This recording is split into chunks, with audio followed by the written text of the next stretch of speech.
Okay. Hello, Tom.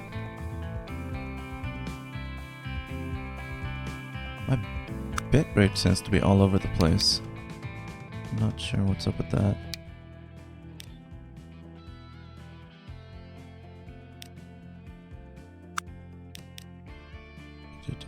Okay.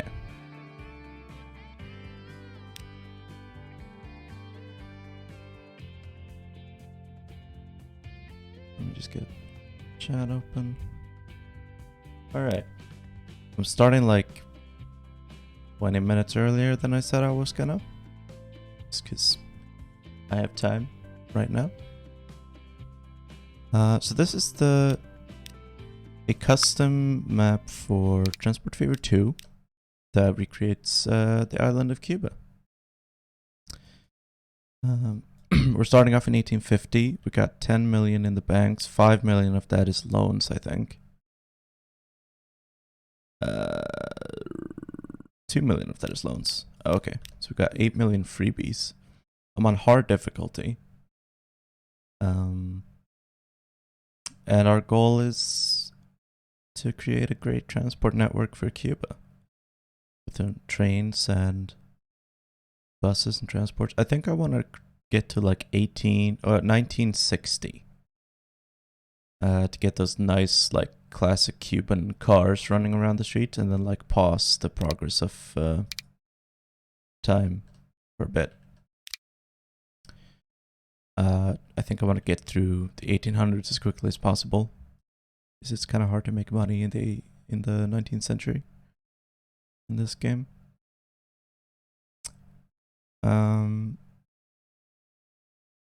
Right away, let's try to figure out some strategies. Pinal del Rio is a fairly large city. I think we could make money building a passenger route from Pinal del Rio to San Cristobal to La Habana, and then possibly over to Matanzas as well. So why don't we start? Let's take a look at Havana. So we have residential in the middle, which is pretty unique. Industry down toward the coast, and then commercial over here.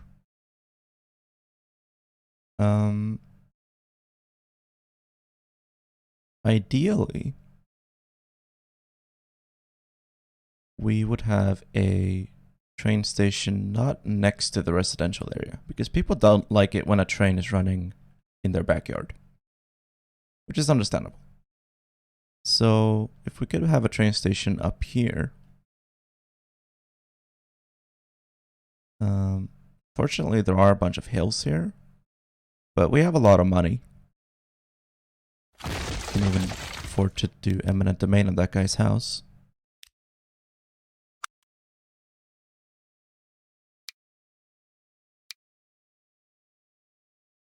Let's just build a... Just need a single platform for now.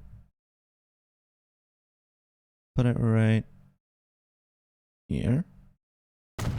Gives a little bit of space to work with in the future in case we want a larger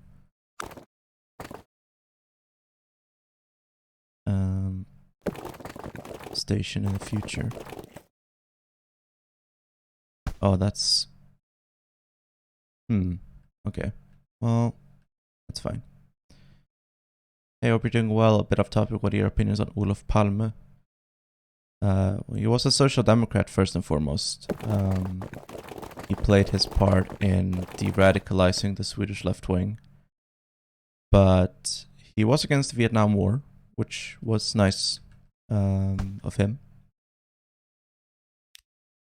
So on that front, he did good.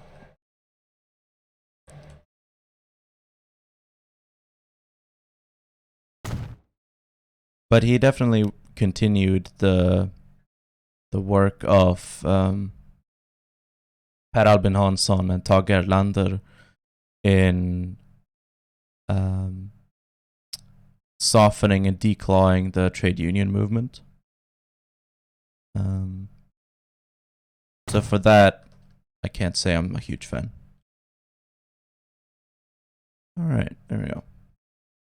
Now we have a train station here, and I think we're gonna have to run a tunnel through here. But it actually doesn't ask us to make a tunnel here. Let's take a look at the terrain. How would we run this? It's actually... This is an industrial area down here, so we can build a train station here, no problem. Eminent domain that guy's house as well. And watch me run out of money, like, way sooner than I should. Alright. So we would run this through this forest here, and then maybe run it up here. No, it's not very flat, this area. We could run it down here. Yeah, I think we're gonna do that. So we're gonna plow through here.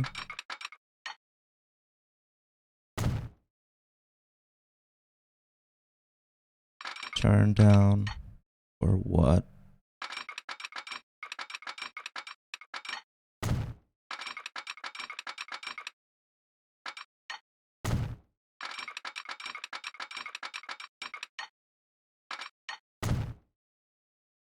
Like that. Then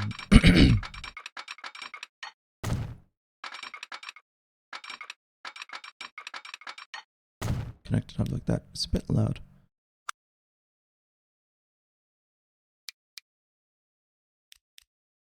Alright. And we'll just create a line.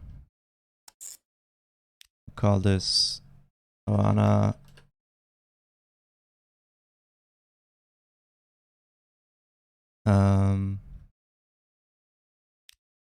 West.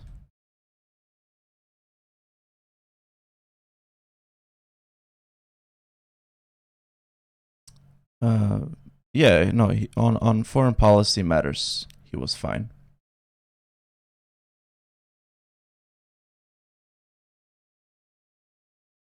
Sorry, just adjusting chat a little bit.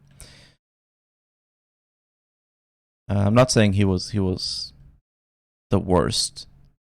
He could have been worse, of course, and the conservatives would have been worse. But he wasn't perfect either. This doesn't look, you know, the greatest, but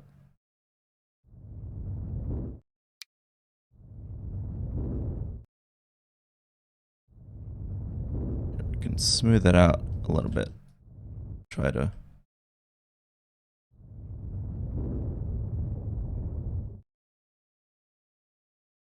make it look a little bit better. Even though it does cost us a bit of money, but it's fine. Okay. We'll put a train depot here.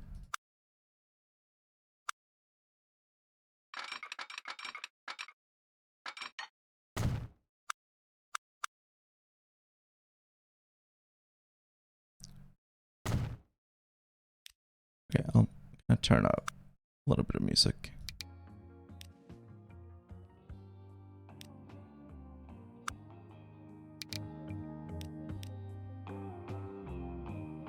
Some of the songs are quite nice in this game. Some of them I don't like.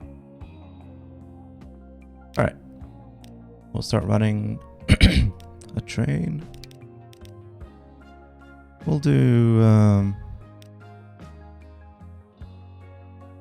like 30 capacity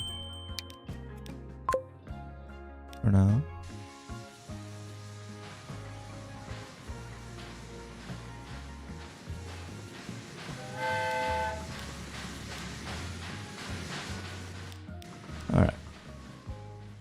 Now that so far only goes to San Cristobal. We want to get it over to Pinal del Rio as well. And yeah, Ashleen. Alright, let's build a street right here.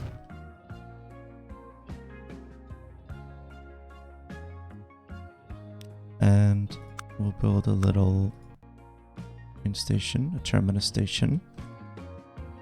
And we'll connect that up. Travel over to San Cristobal. Then we'll have the train go all the way. Now I think I'm good. How are you? I think between La Habana and Pinal del Rio, we're going to have a lot of people who want to travel. Not as many want to go to San Cristobal because it's a smaller town. But yeah, once we connect the train up, we're going to have an increased demand for this, I think. So I think we're going to be able to make money from this. La Habana to San Cristobal, Pinal del Rio to San Cristobal to La Habana. There we go. But we also need to ensure that people can actually get to the train station. That's important. And I mean, people can get to the train station, but it should be convenient to get to the train station.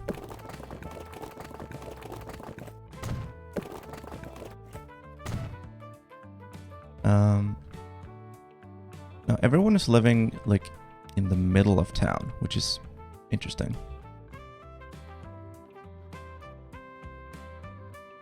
What if we wanted to make a central station somewhere? High-speed trains. We are in 1850, so these trains are not high-speed quite yet, but that's the goal.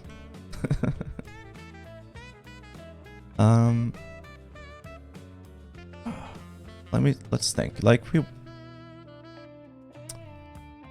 want to take people from this general area up here through here. They'll service this, and then I feel like we also want to be able to run a line down here and down here.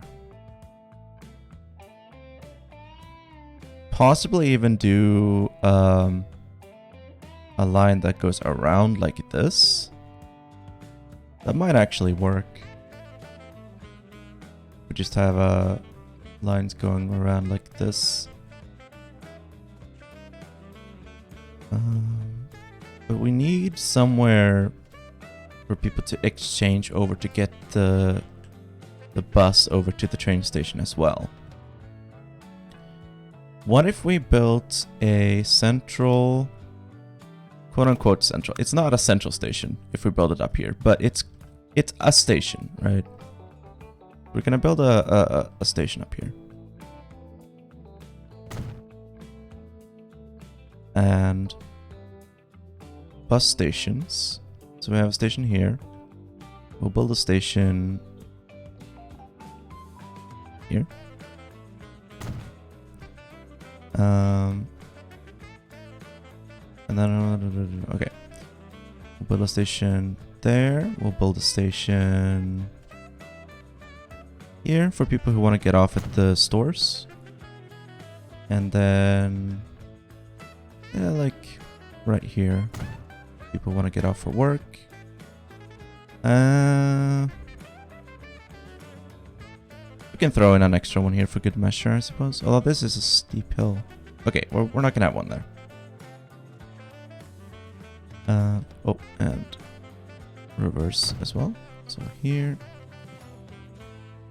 and here and here. And then a station for train. So then we create a line that just goes up here and then back, and we call that PT for public transport, Habana to train. I like to create a special name, and I'll make that red to match. So now that's the one that just goes to the train and back. Then we create another public transport line. Don't need that. Now that one will actually choose to go up here. Okay, fine. You know what? Just for aesthetic purposes. Just for aesthetic purposes. Oh, come on. Seriously? You're gonna go blah, blah. That's annoying. Oh, well. That's fine. Fine. That's fine. That's fine. I don't care. I don't care. I'm not mad. PT Havana 1. And it goes counterclockwise. So we're gonna call it CCW. Counterclockwise. We'll make it green. Then we'll create another one.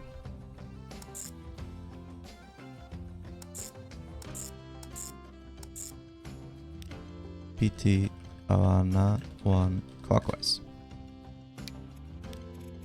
Alright, we'll make the one that's counterclockwise dark green. Like that. Put down a bus depot.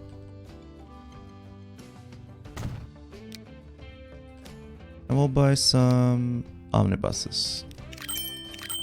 3 of them for now. Just a red one. I want it to train. Green. Clockwise. Dark green. Counterclockwise. Oh, I don't wanna...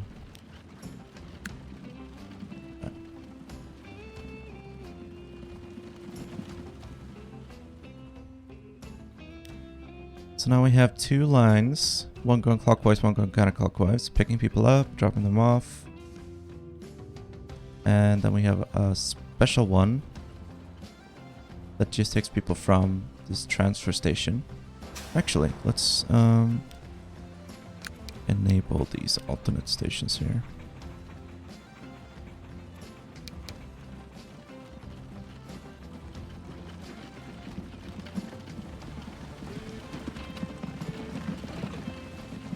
I see, we're actually getting people walking over to the transfer station, which is interesting.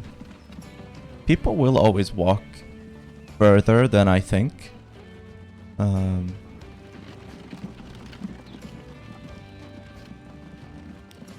see, this one's already full. Look at that. New industry was founded.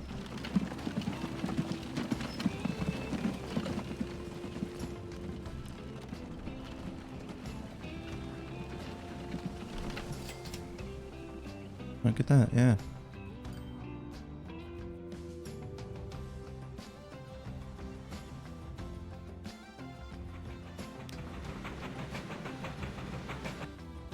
They're starting to make their way over here as well. We want to create public transport lines here as well. Actually, you know what? I have to change the settings there real quick. Just 1 minute. I'm getting all these notifications for new industries opening and closing, and I just realized that I still have no,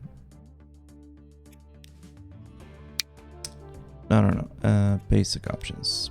Where is it?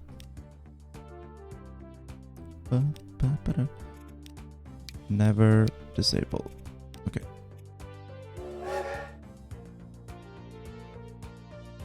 Because this is a custom map. So all the industries have been hand placed. So I don't want the game to like mess with that.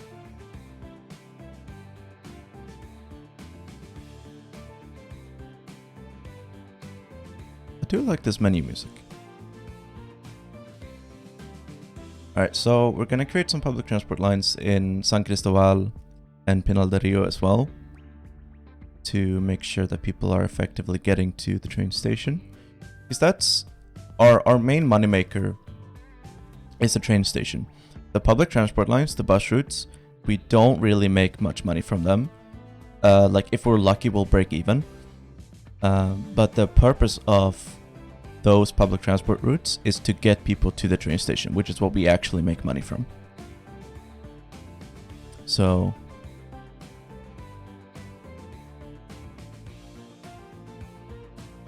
yeah, we want to make it as convenient as possible for people to get to the train station, because that will make them more likely to want to travel to other cities. Because people who live in different towns will, every now and then, they will want to travel to a different town to go to commercial districts in other towns. So if you live in Pinal del Rio, every now and then there will be like 20 people who want to go to Havana because, you know, there are a bunch of stores in Havana and you know, sometimes people just want to go visit some stores in Havana. And so that's what our train helps them with. So now some people will travel by horse and carriage, but because it's so far and horse and carriage is so slow, a lot of people won't elect to do that. All right. Here we have residential. Boom, boom, boom, boom. Let's think about this. Excuse me. So what if we had a...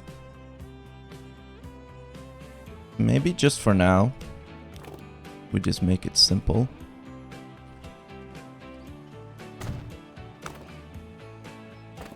And we just create...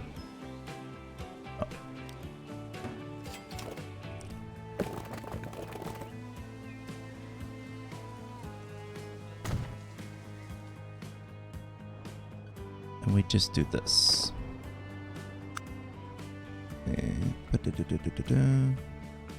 Here to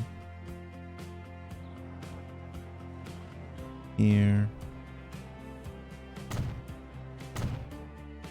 to there.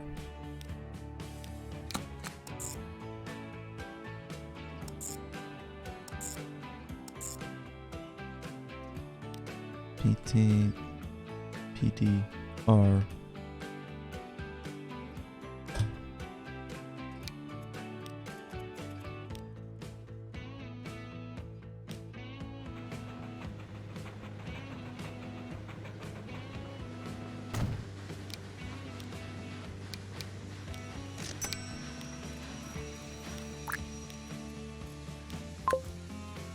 There we go.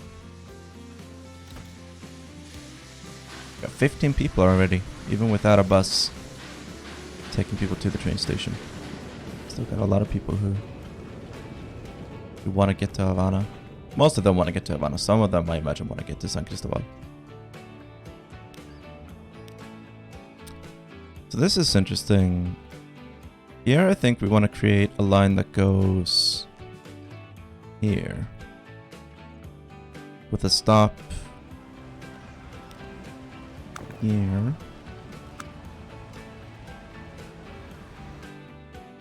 So people live over here. So we create a bus stop here. Most people will walk to this. And then drop them off here. And then that's for people who want to get off for work or people who want to go to these shops. And then we create another stop here. Third stop there. Boop, boop, boop, boop. And then that's kind of annoying, so I'm going to create a waypoint here. Before...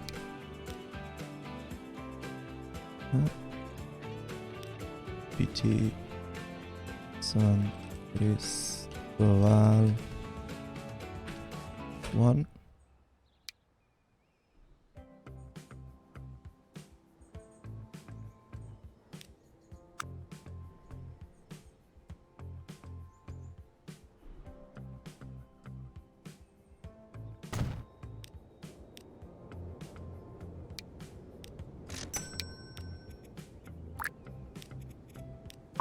There we go.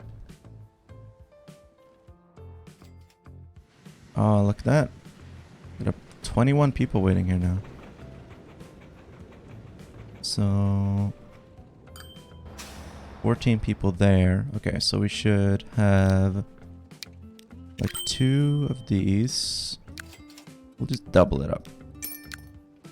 There we go. And I have learned from mistakes in the past where I've seen like, oh, the clockwise route has a bunch of people, but the counterclockwise doesn't have that many people, so I'll just boost the clockwise.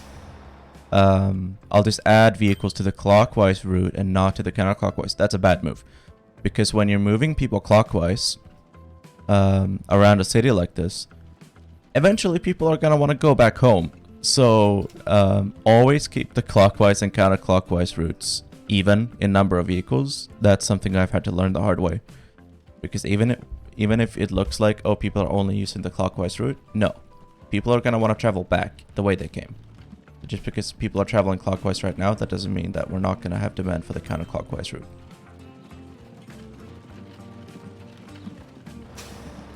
Alright, look at that, we got 28 people wanting to get to the train.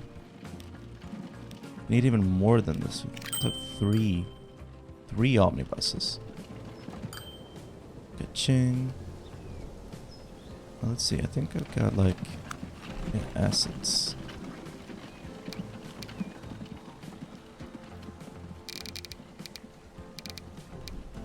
Put a little flag here.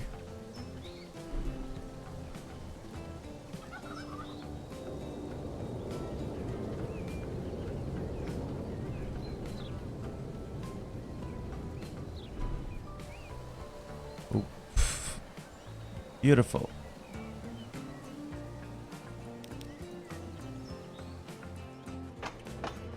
$32 people waiting.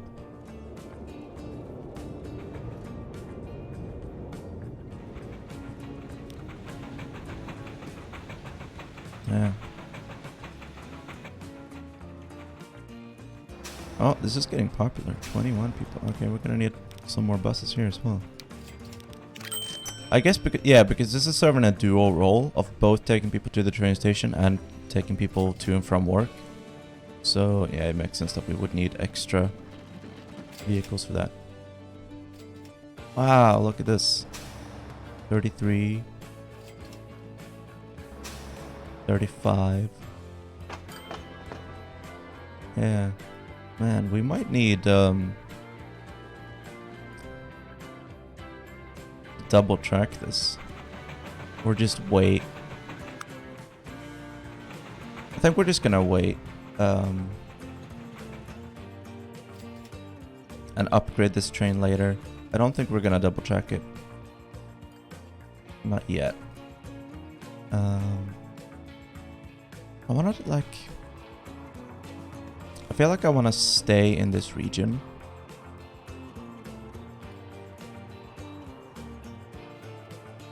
I don't wanna go off to like the other side of the map just yet. So, what if we try connecting Havana to Matanzas?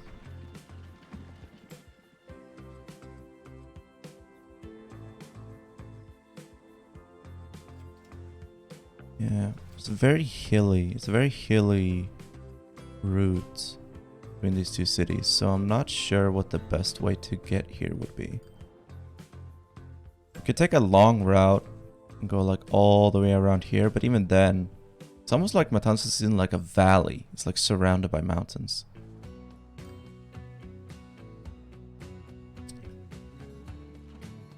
Let's see, where's like... Oh, this is the Escambray. Yeah. I know Cuban geography. I'm a geography teacher. Alright. Let's try to sneak.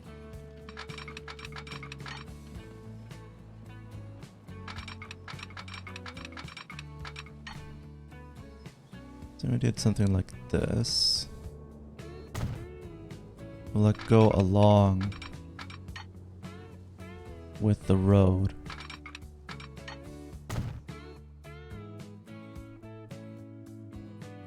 And we'll put nip nip. Oh, we got a new train.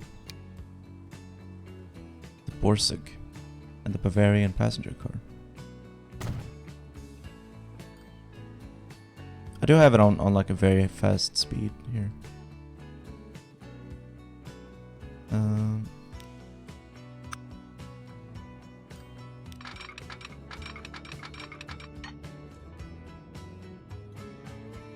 Yeah, we have to like build up mounds here. Or build a bridge. Yeah, that can work.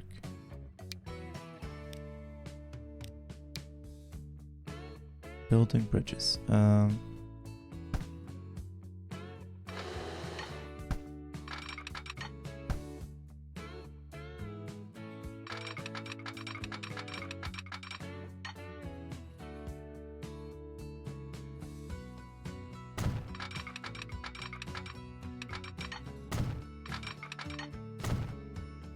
Like that. Yeah, we'll just build a bridge across here. That's fine. Bridges are expensive, but it's fine. Matanzas is pretty interesting. Let's take a look at the layout here. We've got residential over here, commercial down here, industrial here. So just a central line going up here, I think will be fine for now. Very hilly terrain. Put a bus stop here. And one here. And for people who want to get out for work, we put one here. And then for the train station, we put one here. And then there, there, and there. Boop, boop, boop, boop, boop, boop. PT Matanzas 1.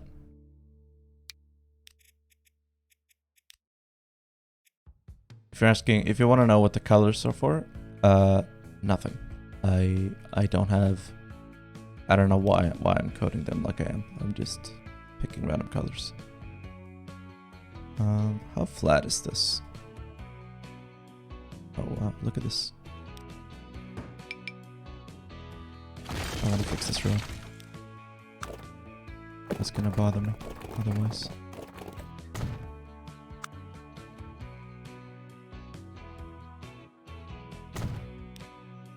Alright. It's not too bad. I wanna put down a tram here. Because Matanzas is a big city. Or at the very least, it's going to be. Now I wanna...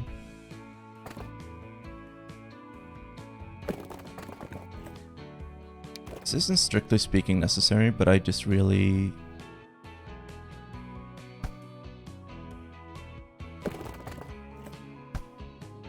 I like it when trams actually have to turn around somewhere. So I want to do this. I want to make sure it's flat. And then here in the middle we can put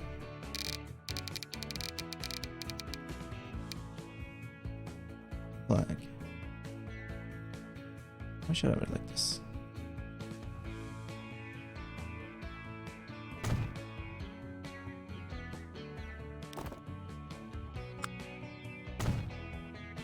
That. And we need a tram depot somewhere. Where should we put that? I can put it here.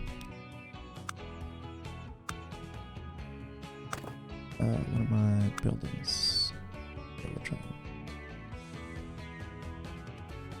What would this look like? Oh,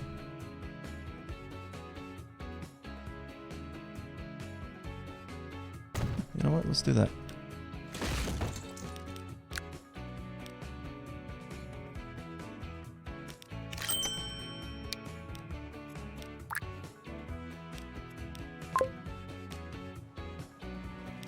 Horse-drawn trams.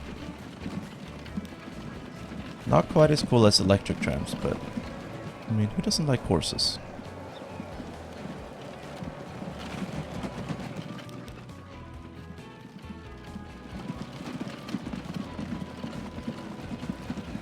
And when the streets are flat, you know, why not? Why not do trams? Now the horse-drawn trams are they're faster and people get on and off faster. And they don't have to deal with friction as much. It also means they're pretty bad going uphill, but it's not super hilly here, so it's fine. Oh, and we're actually gonna have to...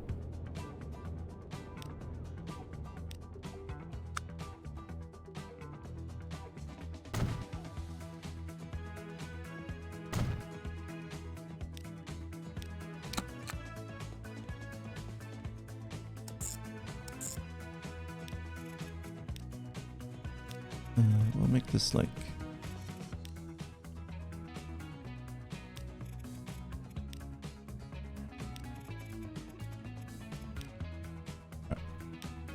Havana East.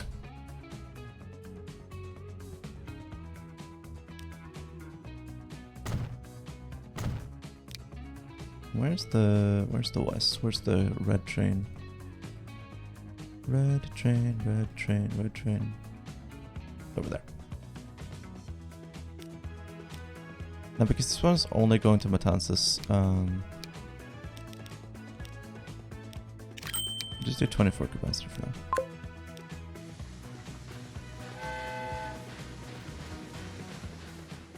But this train, we got 30 people each way. Only 12 people there, but we got tons of people. Oh my god, look at this. Wow. A lot of people. Alright, you know what? This should also be a tram. Chug, chug, chug, chug. You know, well, here's what I want to do.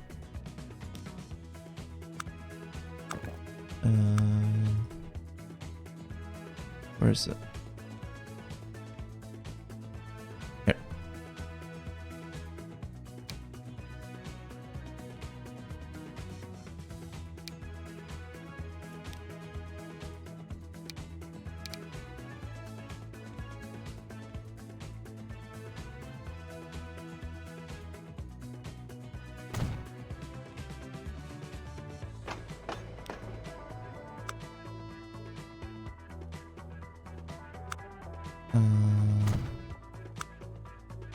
Oh, shit. Okay, I have to move this.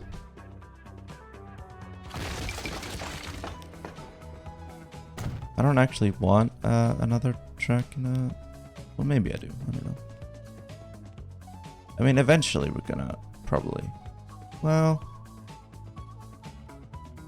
That's debatable, but let's put a staircase here.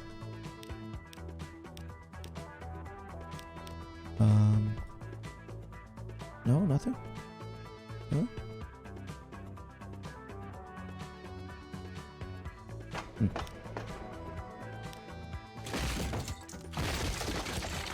Okay then.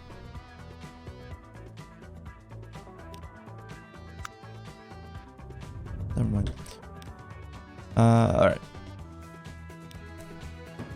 Get rid of that. And this one is PDR1. Yeah, you go there, and then okay. Now this I don't like. I don't like this road at all. Sorry.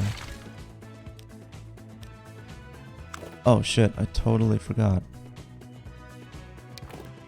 Player ownership, yes. Actually not possible, why not?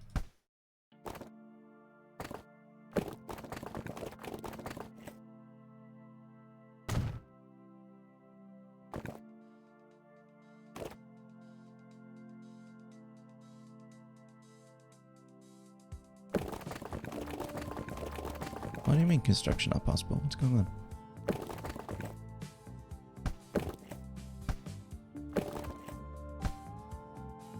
What? Can you not build these in corners?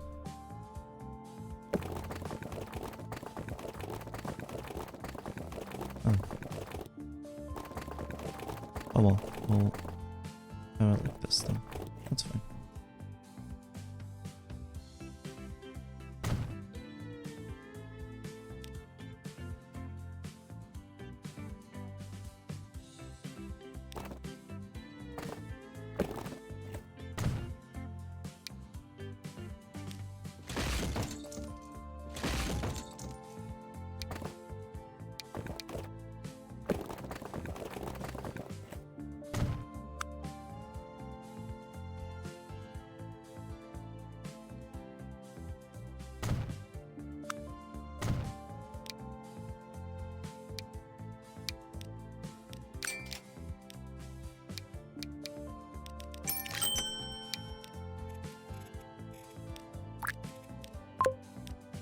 3 trams.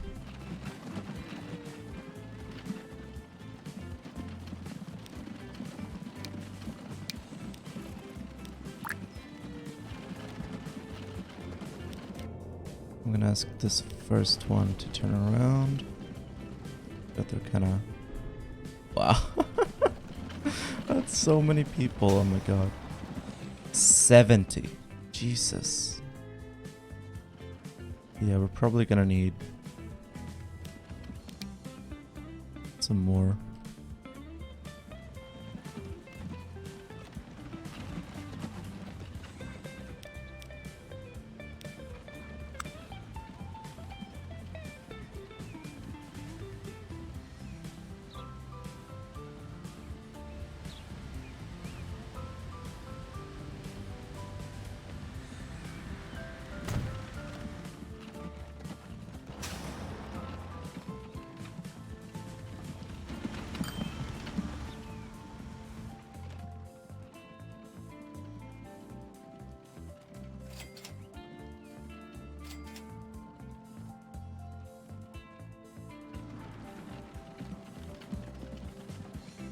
See if we can create a shortcut for these people so that they don't have to go back down to the road. Your ownership, yes. Tram truck, no.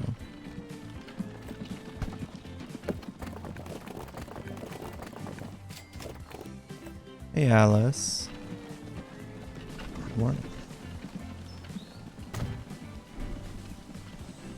There we go. It's got a little path here.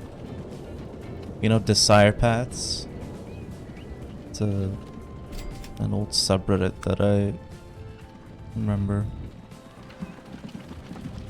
It's these paths that people create when they don't walk on the sidewalk. They like take shortcuts through grass and stuff. And you know, people create paths where they actually walk and not where the streets are. That's what I imagine this is.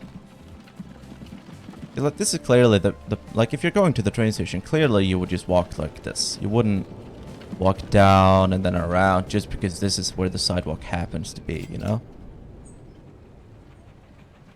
Have you heard about the CDs Ukrainian soldiers found on one of the captured Russian officers? No, what CDs did they have?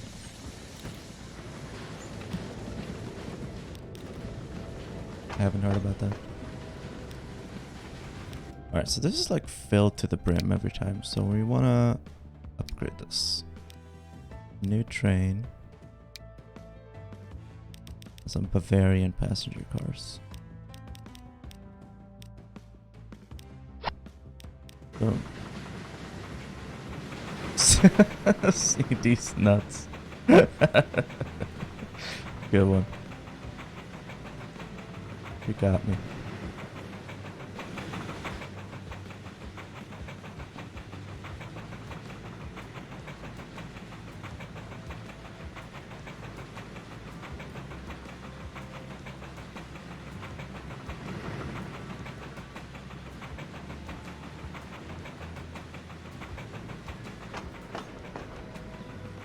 Look at that, 75 people want to go to Havana.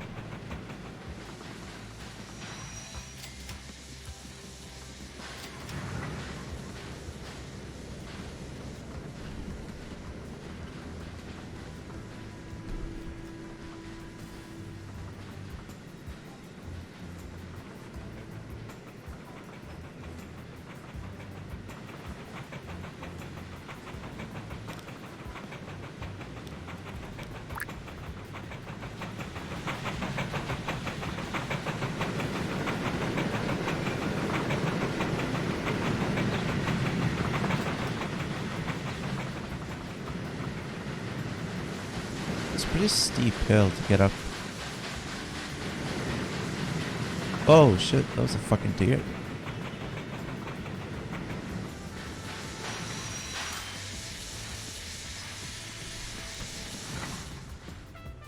Only 7 people. Oh, not a lot of people want to take the train to over here. I imagine it's more the other way.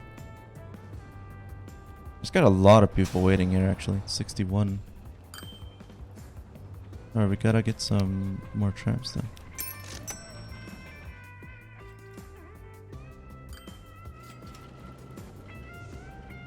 30 people here, 36 people here, 27 people there. Yeah, we need... Get another bus. Alright, let's think.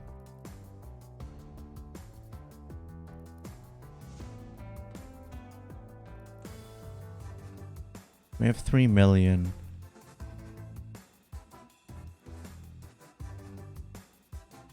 Bricks are over there. Bricks are over here.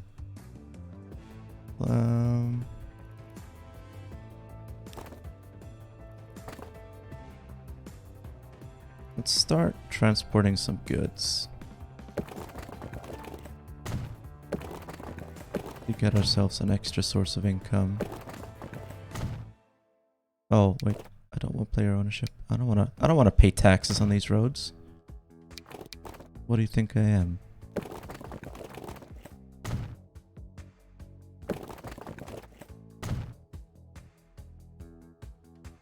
That doesn't look great, but whatever.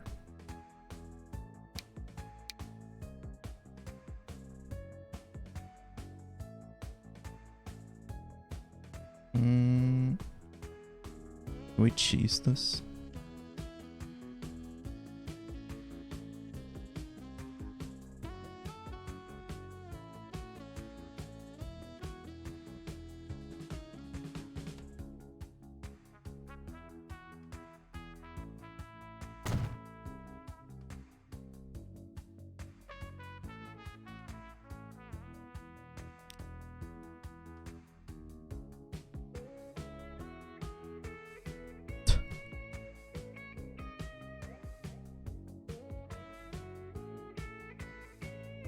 It's almost comical.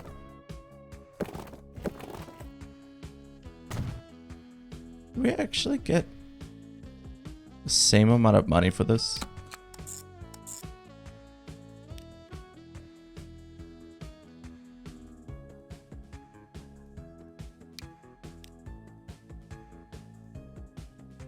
I almost want to try that. I almost want to test that out. I want to see if we get more or less money depending on how, on whether we deliver it up the road or right next to the place. Let's run an experiment.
Oh, it doesn't fill up as fast, I think.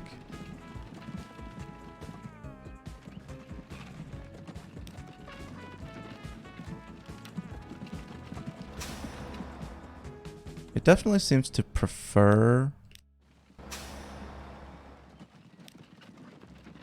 Okay, that I only picked up one. That's not...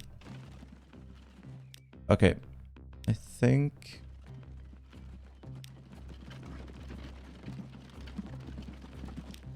How much do we get from this? That... Less than 500 for one.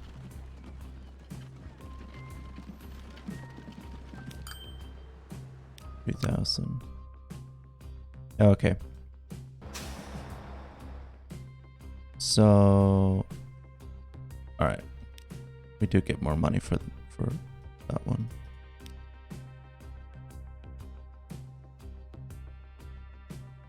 Yeah. Well, yeah. Although in the long run, we might actually make more money from the first one.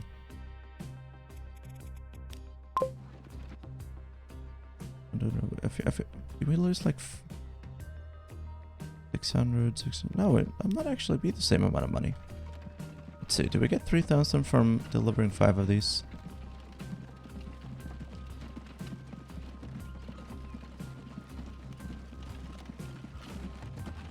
How much money do we get from this? 1,000. Okay, never mind. Okay, so we do get more money for delivering it all the way.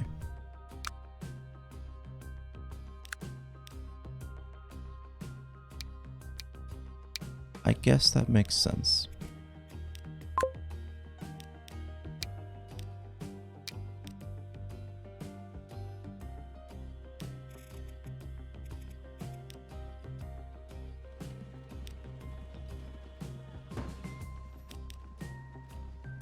Azure's the best politics streamer because there's little politics but trains instead. Yeah, I mean trains are politics. Best kind of politics.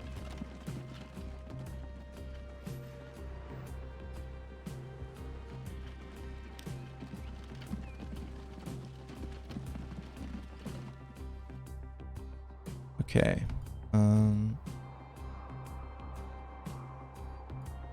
We want to get bricks over to Havana at some point. I think the only way to really do that would be to take with boats. But boats are really expensive to set up, so I almost don't want to do that. Not yet, anyway. And I want to fix the overcrowding. Holy shit, 150? Oh my god. We actually do have to double track this. That's crazy. There's so many people. I mean, that's good. It's very good. Like we do make money from that, but wow.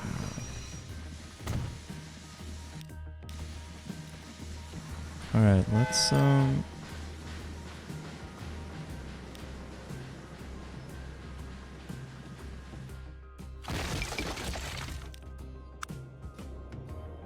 how short-sighted do I want to be? Fine, I'll make it longer.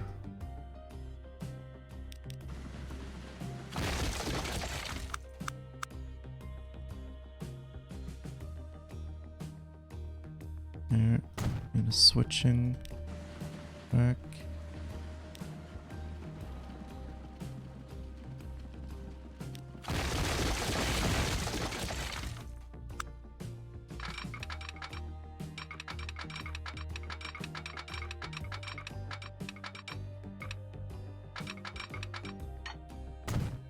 I didn't really need to do that, but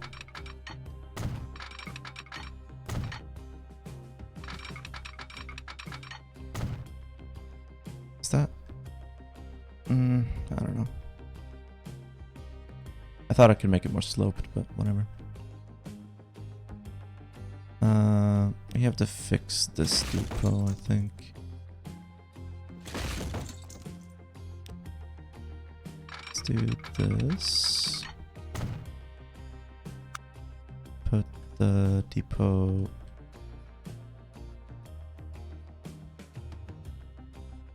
here.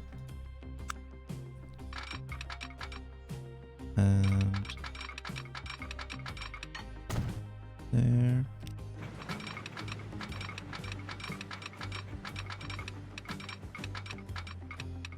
And there. Signals here and here and there and there.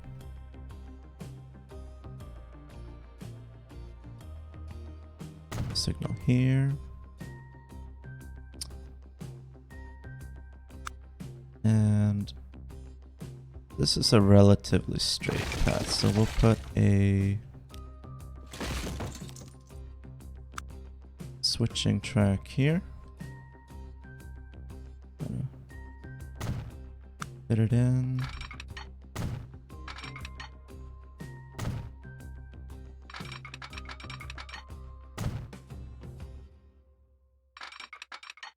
This one actually doesn't need to be double tracked, so I'm just gonna leave this like that for now.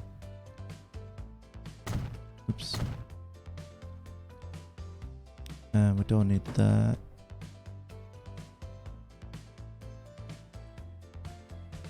But this one we're gonna double track all the way. We have 2 point. Yeah, we have money.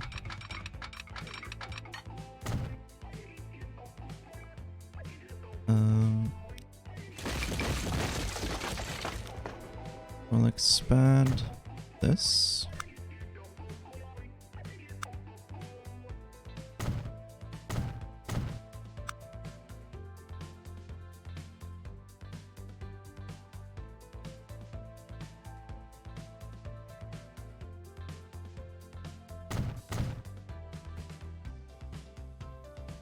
Nah, fuck it. Hang on, I'm just gonna use the default.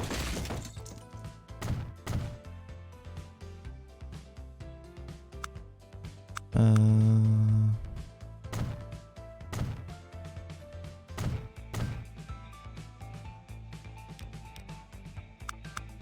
a switch.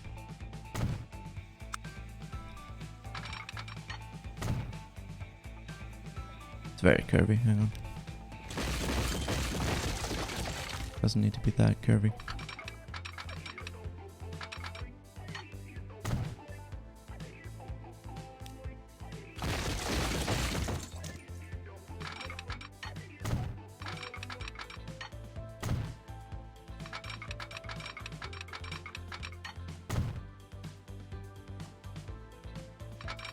And here we don't need a second platform. Just need a signal here. And I mean,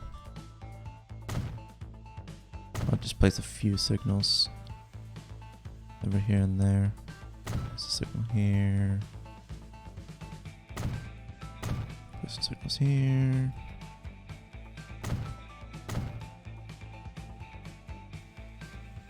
Come on, man. Why is the sun alerts up there? Let me move that over. Right, we have to double check this, which means we need a switch.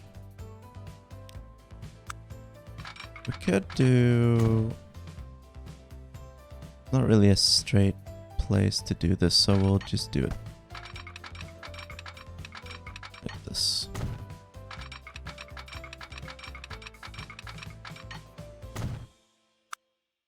That's fine. It's probably not dangerous at all. We got a signal there. We got a signal here. We got a signal there. Okay, so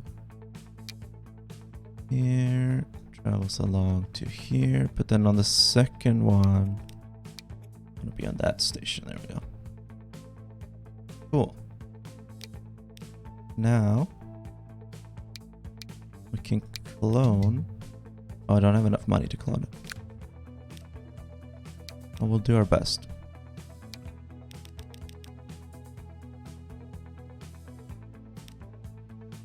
Do I want to spend all my money on this? I don't think so. We'll do 4 passenger cars.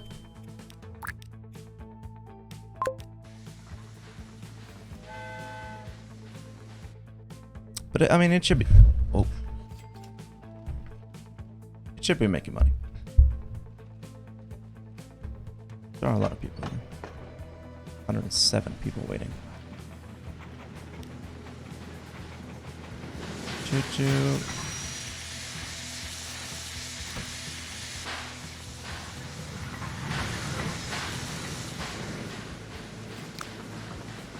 These trains are a very big investment. But, you know, it's also like greatest possible return on that investment, so I like the dark red.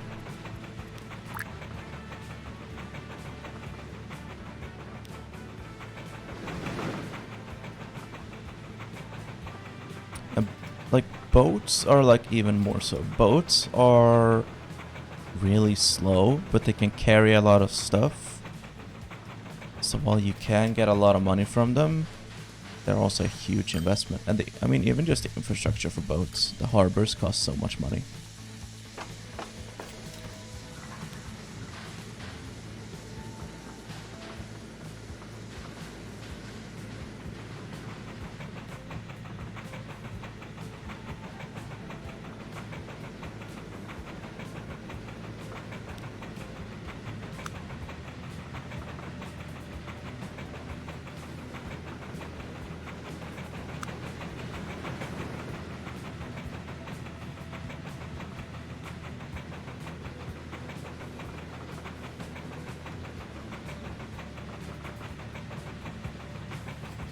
Some countries own most harbors because it's too expensive to run privately.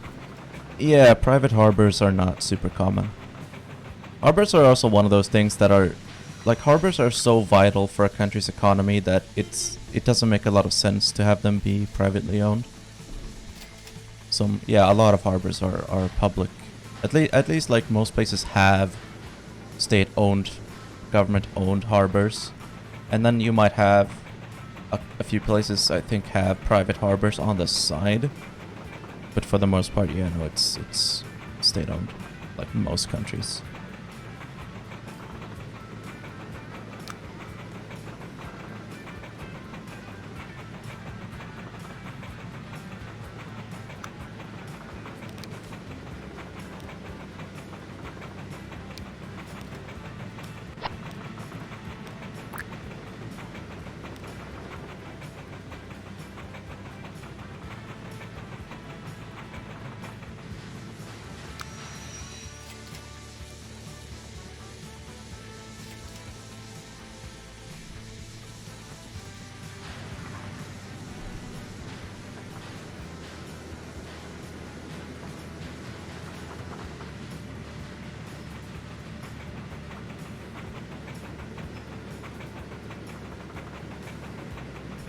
Yeah, I mean, that's the thing, like, capitalists will say that capitalism is like the most efficient way to distribute resources, but when it comes to stuff that is vital for the functioning of the economy, even they will recognize that, oh yeah, no, we actually do need the government to do this.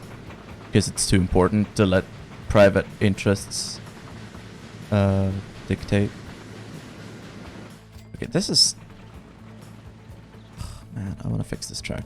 I want to fix this track. I can't with this.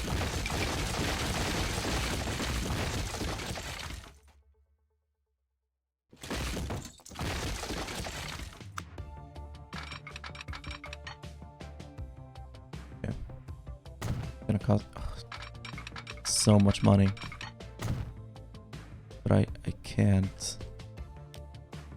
It slows down when it goes up a hill. I need it to be flat. Alright, are we making money? Yeah, we're making money. Yeah.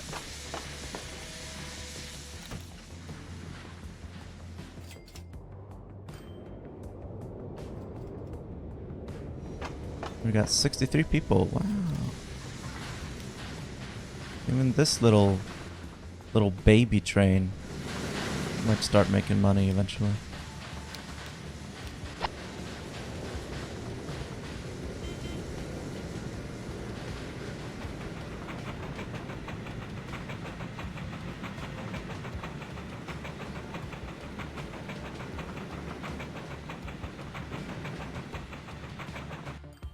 Actually, I want to do something.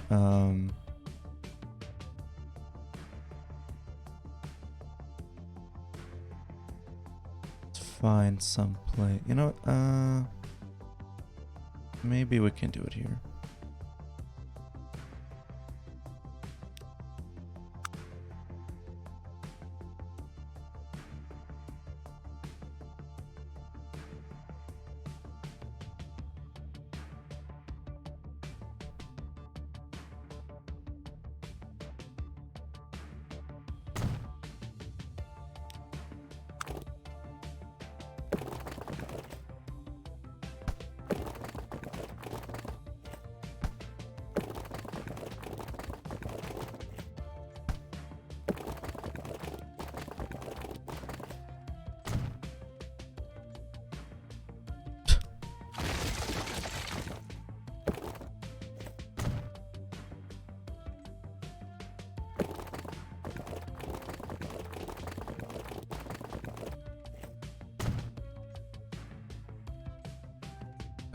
So there's an achievement in the game for setting up a train in the 1800s and letting it run until like the 2000s.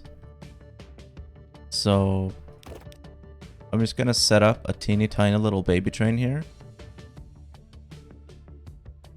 That's just gonna run. Let's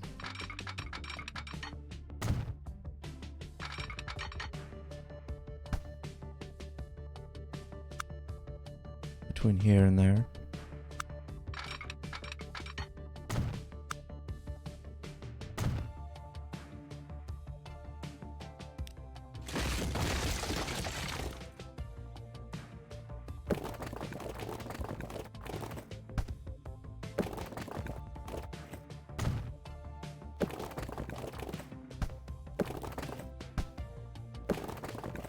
Damn it.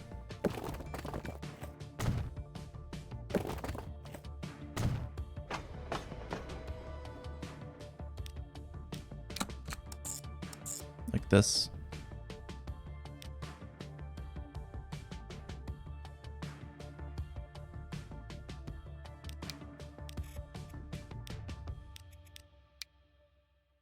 Gonna set this up and then don't like not touch it for 100 years.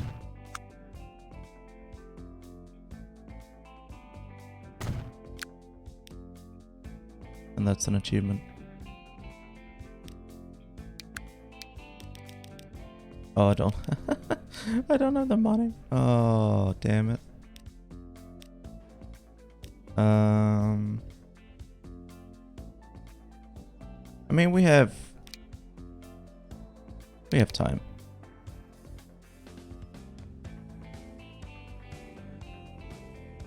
I can slow down for a bit.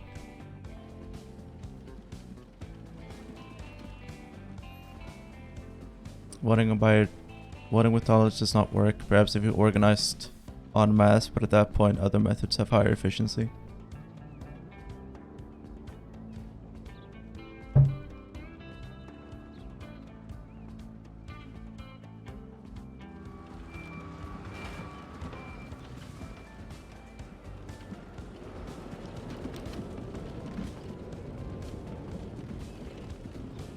Yeah.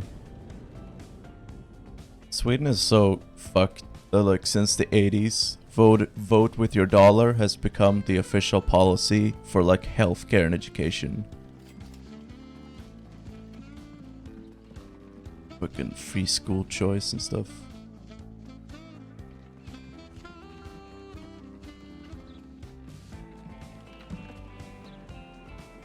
Social Democrats make me so mad because they're like, you know how like in the United States, when Donald Trump was running against Joe Biden, he was talking about how terrible everything was under his own term. Like Donald Trump was constantly talking about how like you look at these cities and there's riots and like the economy is really bad, and it's like he's been president for the last 4 years, but he's running as if he's the opposition candidate, you know? Like that's what the Social Democrats do in Sweden. They're like, oh, we need to ensure that everyone can get health care, and like, you know, or the education is really bad. We have to make sure that everyone can get access to education. It's like, bitch, you've run this country for the past 120 years. Like, what are you talking about?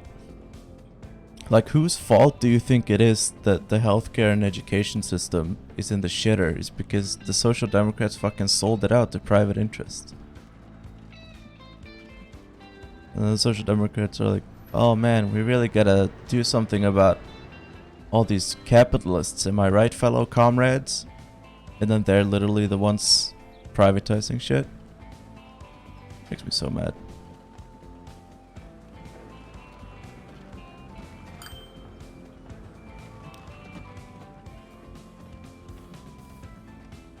Like, to be fair, in like municipalities, you do have right-wing coalitions sometimes. But like, the Social Democrats were the ones who handed over the responsibility for healthcare to the municipalities, which they knew weren't always like gonna be controlled by Social Democrats. Like in the big cities where most people live, like Stockholm and Gothenburg and Malmö, you have more liberal parties, like right-wing parties.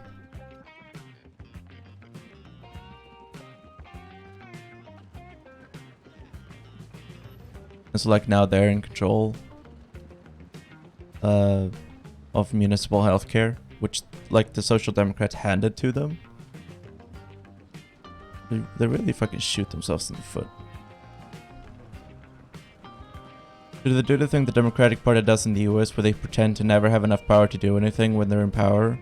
So this election just give us a bigger majority and we'll deliver on our promises this time, I swear. Yeah, no, pretty much. That's yeah. I mean, a classic strategy. Like, point to like the opposition and say like, if they get seats in parliament, it's gonna be really bad, so you gotta vote for us to make sure that those guys don't win. And it's a strategy that works. Like, they do it because it works, and people do it. Political parties do it in every country because it works, right? Instead of like saying why people should vote for you, you say those other guys are really terrible, that's why you should vote for us. Everyone's the opposition. Yeah, I mean, literally everyone's the opposition because it's easier to run as the opposition. That's just the way it is, because you can always complain about how everything is bad. Because there's always something to complain about.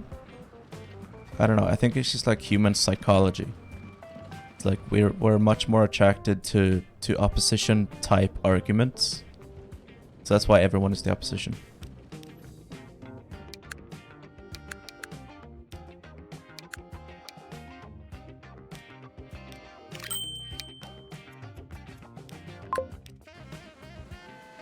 Sweden is a monarchy? Yes.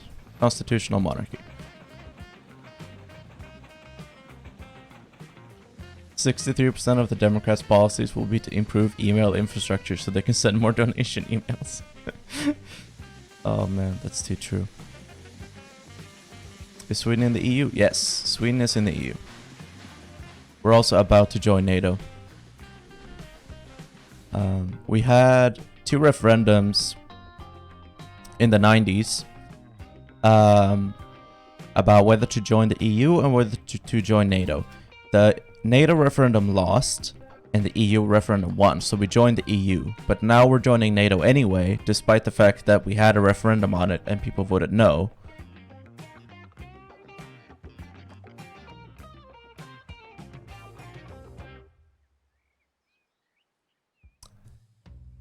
They can elect the EU president as well as elect the head of state. What do you mean?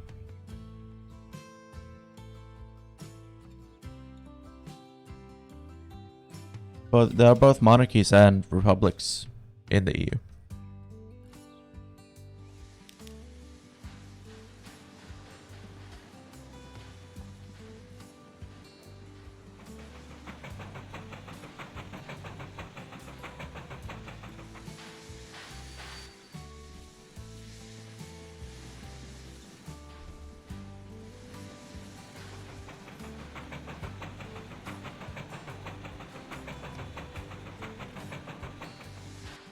Plan to join NATO is getting finalized. Yeah, no, it just needs to be ratified by all the NATO members. Like, the only country that might not ratify it is Turkey, but they probably are gonna do it. They've just been very upset about it. Because like Turkey wants Sweden and Finland to like persecute Kurdish political activists, and like we can't really do that so much in Sweden because of our constitution. It's like the same like the Swedish constitution is pretty strict. We can't even really prosecute Nazis because of like really strong freedom of speech laws. In Finland they can. In Finland the government can prosecute people for political reasons a bit more. So in Finland they are gonna prosecute Kurdish activists. But like Sweden like legally can't really. So much as we can like wag a finger and say, no, no, no, we don't support terrorism. But like we can't actually like round up Kurdish journalists and like execute them like they do in Turkey. So yeah, I don't know. Turkey is mad at us for not doing that. Turkey just wants us to kill people. And like, don't get me wrong, like, if the Social Democrats could round up all the Kurds and kill them to join NATO, they would. It's just the Constitution doesn't really allow them to. But they would, like 100% they would sell out every value that we have. Are the Kurdish people in question better described as terrorists or activists? Activists. They're people who are critical of the Erdogan presidency. And Turkey's actions in the Middle East and the like Turkey's invasion of Syria.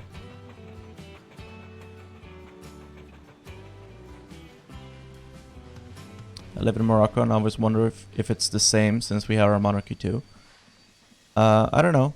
I mean, Morocco is a constitutional monarchy, isn't it?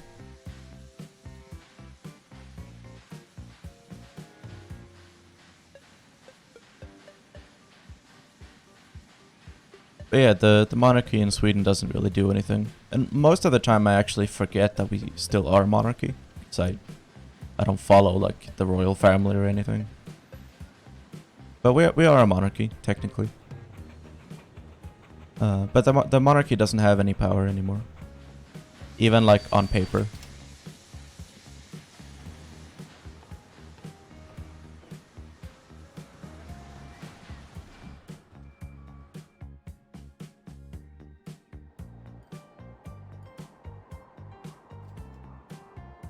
Damn, look at this. 100 people looking to go to Havana.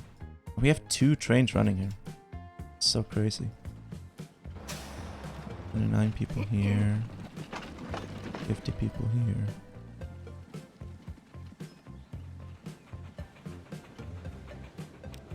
We voted out of the EU because we can't elect an EU president. Oh, I see. Why don't monarchs run for office? Historically, there have been elected monarchies. Not monarchies where, like, normal people got to vote for who the monarch was, but monarchies where, when a king died, all the, like, aristocratic families got together and they, like, held a moot to, like, discuss and appoint the next king, or alternatively the next royal family. Like they would select one of the aristocratic families to be the next royal family. I mean, you could argue that Napoleon was an elected emperor, sort of. There was a referendum in France on whether or not the people of France wanted Napoleon to become emperor, and surprise, surprise, like 99.99999% of people voted in favor. Wow, that's crazy. I wonder if that election was rigged. The Vatican is the last remaining elected monarchy. Isn't, what about Malaysia? Doesn't Malaysia have Malaysia has like 3 kings or something. Oh, I can't remember anymore. But Malaysia has like several monarchies that come together to make one monarchy or something. God, I've forgotten. I'm sorry. But Malaysia has something special, right? And the United Arab Emirates, they also have like multiple emirs and stuff. But I guess it's not an elected monarchy, so to speak.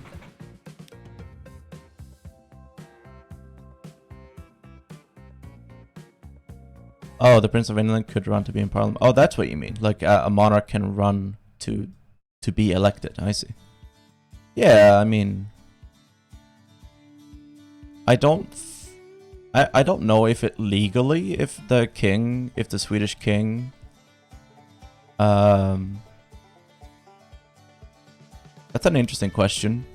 If the Swedish king wanted to run for election, like, would he be allowed to? It's almost something I want to ask like a constitutional scholar. Like, would that be allowed? Would that be legal?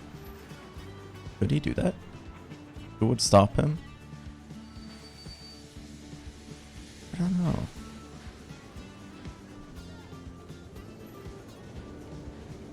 Hang on. Let me look up.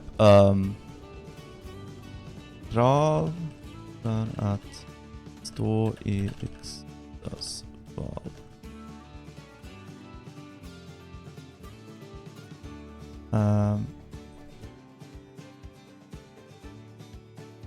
Who is allowed to run for election?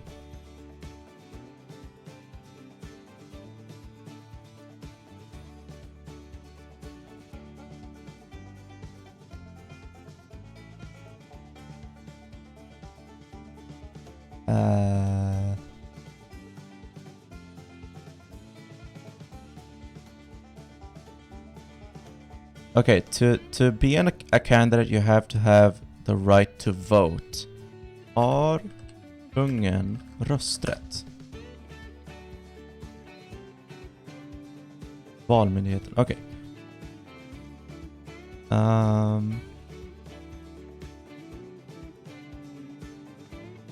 Does the king have the right to vote? Yes, the king and his family have the right to vote just as everyone else. But by tradition, he doesn't use that right. It's an old tradition. It's been that way for a long time. The king and the queen, the three royal children, and the Princess Lillian all abstain from voting.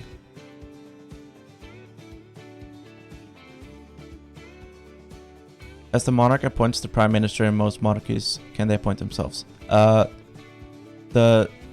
king doesn't appoint the prime minister in Sweden anymore. In the 70s, there were a bunch of constitutional changes that, among other things, it removed the two chambers of the parliament. We used to have an upper chamber and a lower chamber, like House of Representatives and a Senate, or the House of Lords and House of Commons, but we abolished that and we had a unicameral parliament. And we also got rid of all the king's like political duties. So the king is not the one that appoints the prime minister anymore. He used to be that way until the 70s, but now he doesn't. Now he does a ceremony where what's it called? Like he opens parliament. Like he like declares that now parliament is open, like for this season, when parliament has been in recess, I think. But he is not the one that selects the prime minister, like in the UK, where the queen is the one that officially decides who the prime minister is. Yeah, we don't do it that way anymore.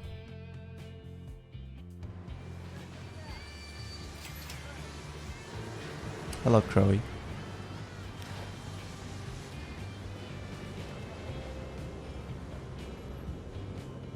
$18.83. Okay, I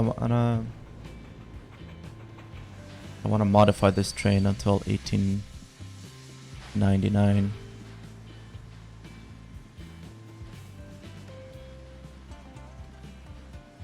Will we actually make a profit from this?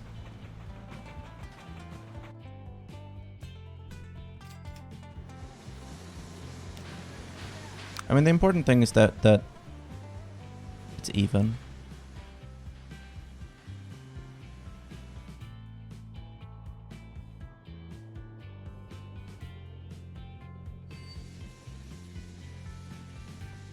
So the plan with these bricks is to eventually build a harbor here and build a harbor here in Havana, because these industries want bricks. But we don't really need Havana to grow bigger yet. This city, Nueva Gerona, doesn't have any connections to anywhere. Hang on. La la la la la la la.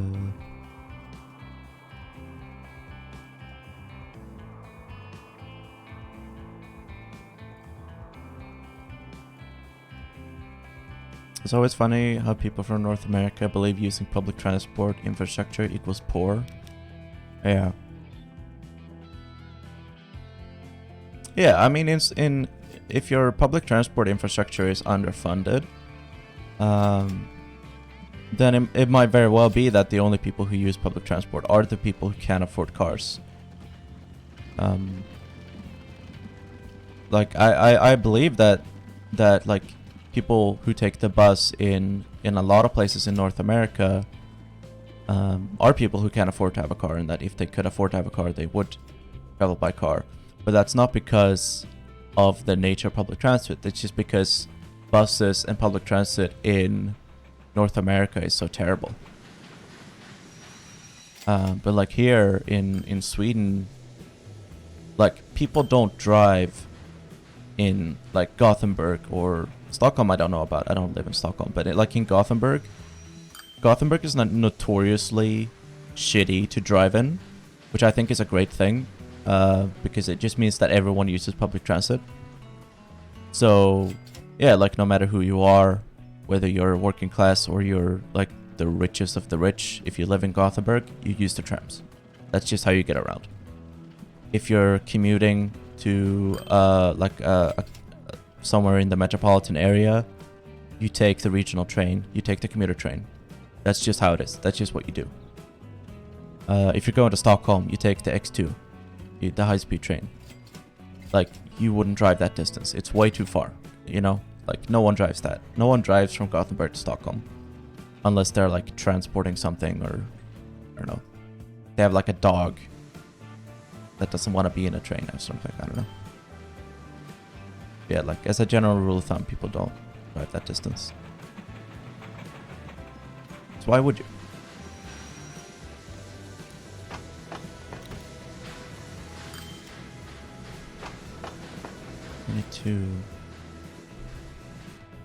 Twenty-two people there. 99 people here. Yeah, this train could be bigger.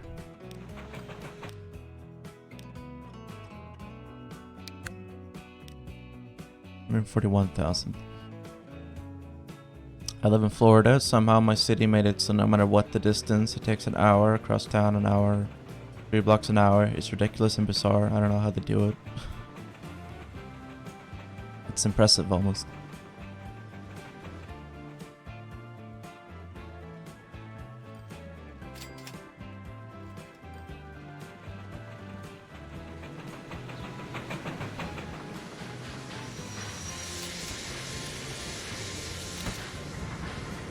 If only humans could fly. No.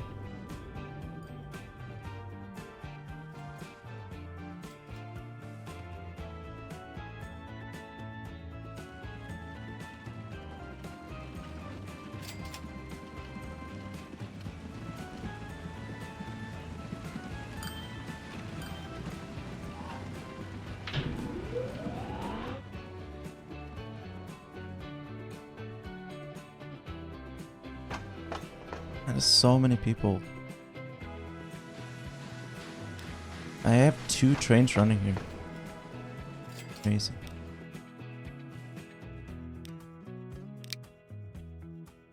Public transport is authoritarian communism. That's true. As we all know, Sweden is the most communist country on earth. And that's because we have trains.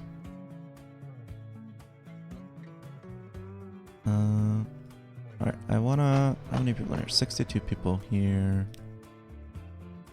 30. Alright, I wanna do... 30 capacity. What if I wanted to get up to 30 capacity with these 32?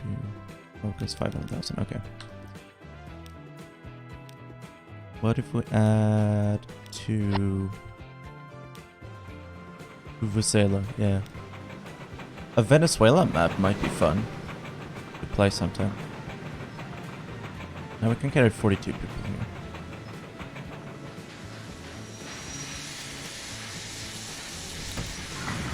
Twenty people get left behind. That's probably fine.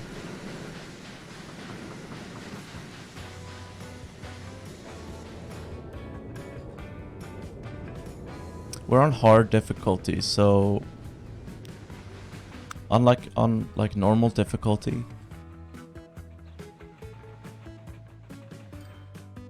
we would be making a lot more money from these, but you have to be very conservative. How can you implement effective public transport in rural or regional areas? I mean, different places have different needs. Like I grew up in a village of like 200 people, and we had a bus that took you to the nearest like city or town with a population of like 20,000. So like in like small rural areas, yeah, you can't have like trams and stuff because there aren't enough people to use them. But like you can still have something, you know. But like the truth of the matter is that public transit, for the most part, is for intercity transport and in like larger cities and towns, because that's where 90% of people live.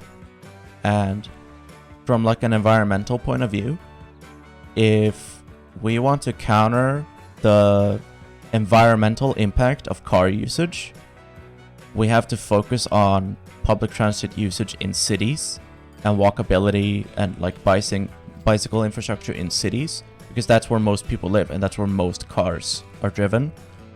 Out in like the countryside, in rural areas, it doesn't really matter if people have like pickup trucks and stuff. Like environmentally, it's not a big deal if people in the countryside have to drive. That's fine, you know. Just have really long of those things in airports, which are like flat escalators. Yeah, like people movers.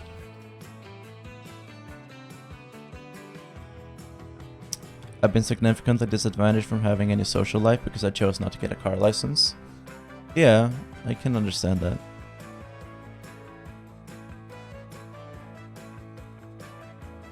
But yeah, I mean, like every town, every town and city has to make their own decisions about, you know, what kind of public transit or what transit alternatives they want and what they can afford.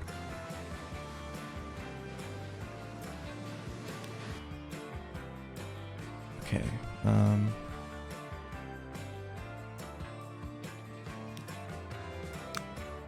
This is technically making money.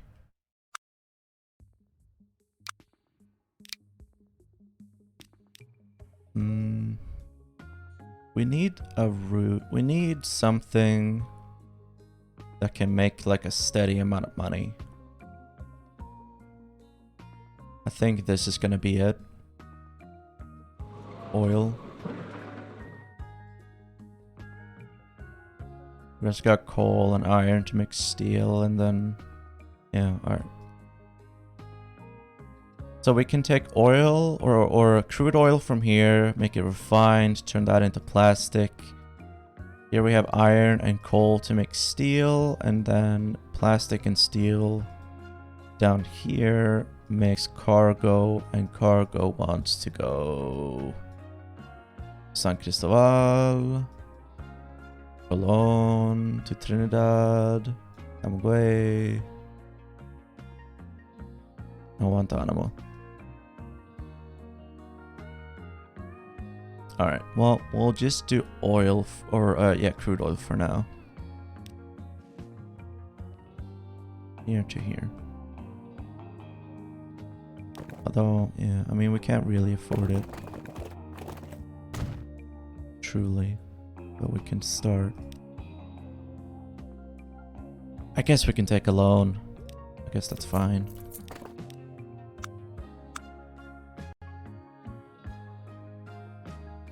I don't know why we wouldn't.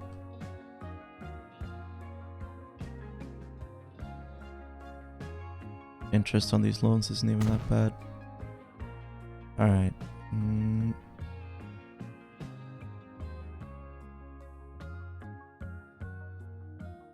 How far away?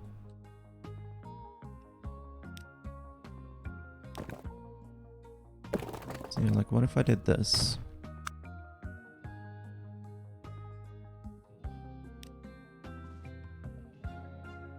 Yeah, there we go.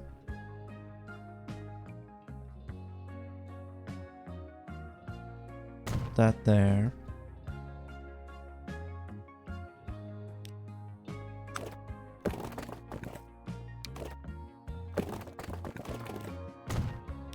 Put this here.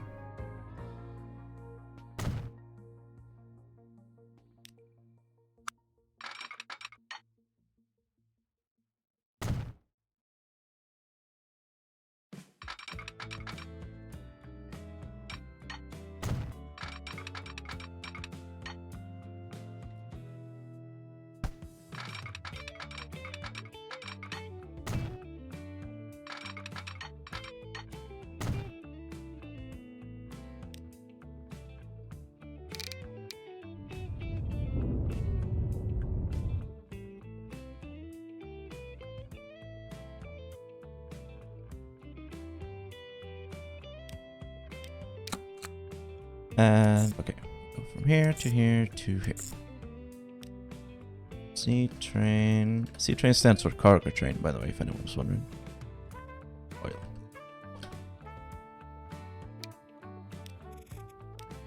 Or I'll say pet crude to oil to plastic. Alright, so go.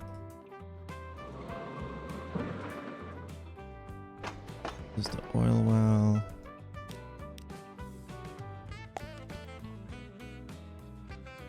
This is the oil refinery. This is the chemical plant.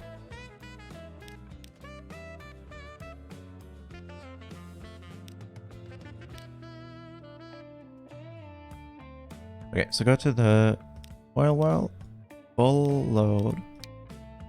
Then go to the oil refinery, and I'm gonna say stay there for 30 seconds. And strictly speaking, this isn't necessary, but I like doing it just for my own peace of mind. Unload, load. Unload. I go back.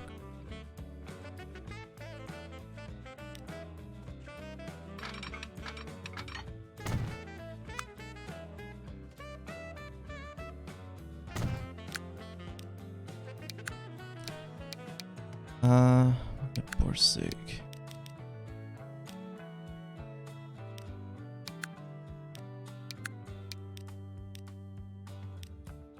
You can get 3.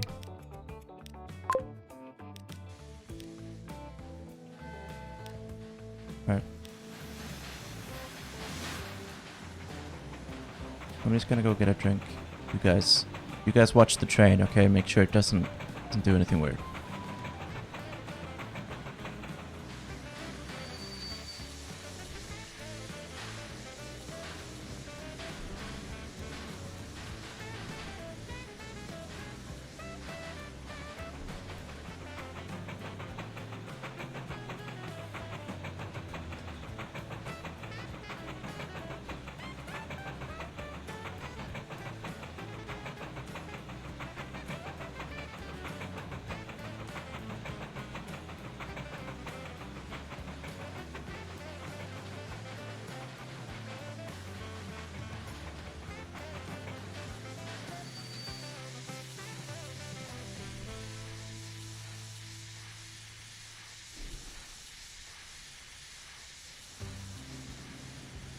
Okay.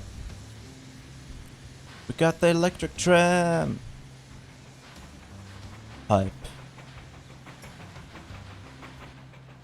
Now, if only we had money. Oh shit, it actually looks like it's making a profit.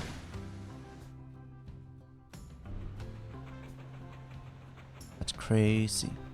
I mean, what isn't accounted for in this is the maintenance cost of the tracks and the stations. I don't know what the maintenance cost of one of these is. This is loaded, unloaded. Does it say anywhere? No. Oh. Yeah, see, on the way back...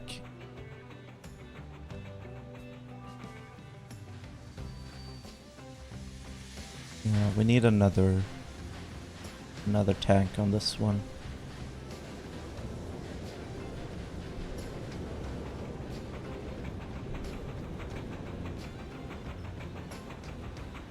But like, I don't think... Hang on, let's line. Yeah, like we're not... Strictly speaking, we're not running anything that's like not profitable.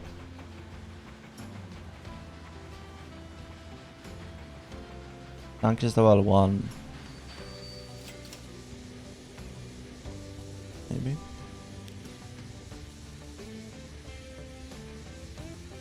Is the San Cristobal public transport network not profitable?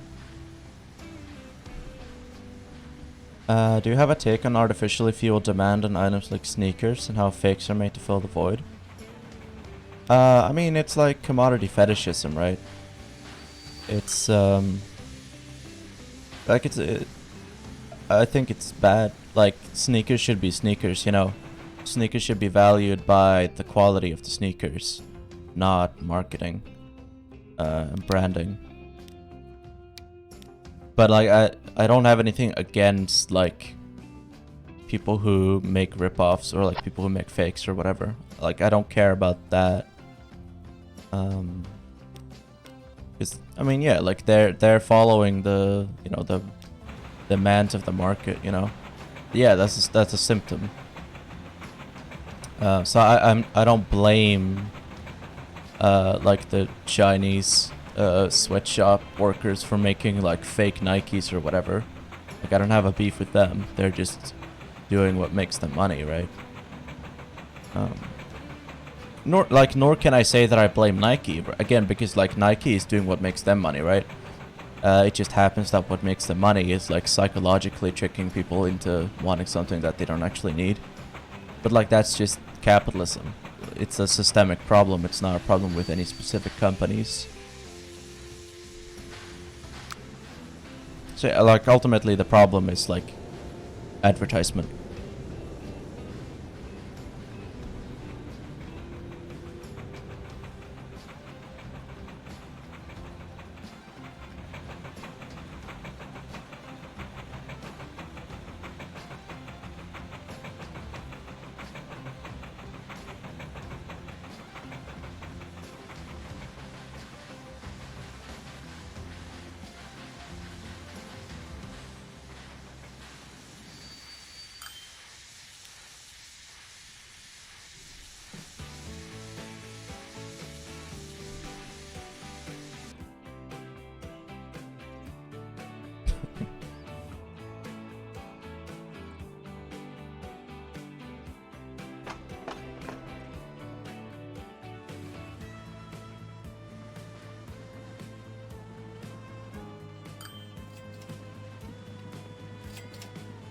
I think they'll continue to grow next election. The Sweden Democrats, I think they've plateaued. Looking at the polls, no, truth be told, I think the Sweden Democrats have peaked.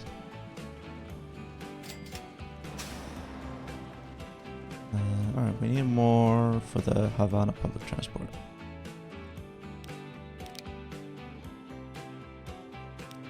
Hopefully, yeah. Look at 150 people right there. And Penal de Rio, the public transport system also needs a boost, I think. At least one more vehicle. They already have 4, that's crazy. What are politics like in Sweden? Yeah, pretty bad. I made a video about it, 2018, in case you're interested. Not as bad as North America. It's different. I'll say that. It's a different kind of politics, but it's yeah, no, it's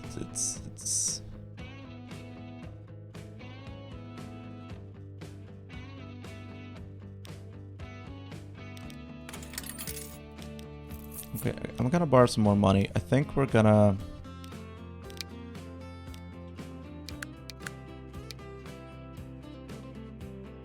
I could pay 500,000 for the Prush. No, 700,000. I can't afford that. We're just gonna do this.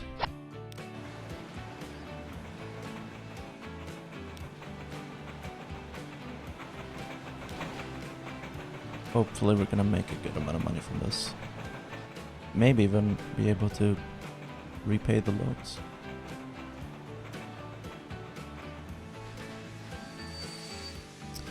Yeah, I mean, since the 70s and 80s, specifically the 80s, Sweden has been shifting to the right a lot.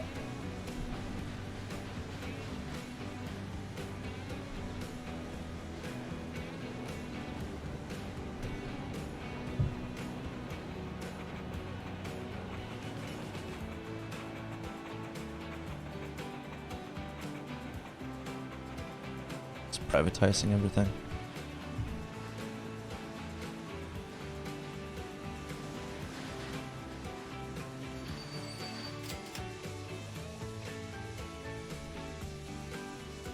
I was a big Ben Shapiro, Steven Crowder, Milo fan back in 2016, 2018. Yeah. I mean, like, I was on, like, the atheist side of YouTube, like, right before the whole, like, feminist SJW cringe compilation trend. So, like, I missed that bullet, but, like, I very much could have fallen down the alt-right, like, pipeline. If I had stuck around on like the atheist, like debunking Christian videos stuff, like I very much could have become like a Ben Shapiro head.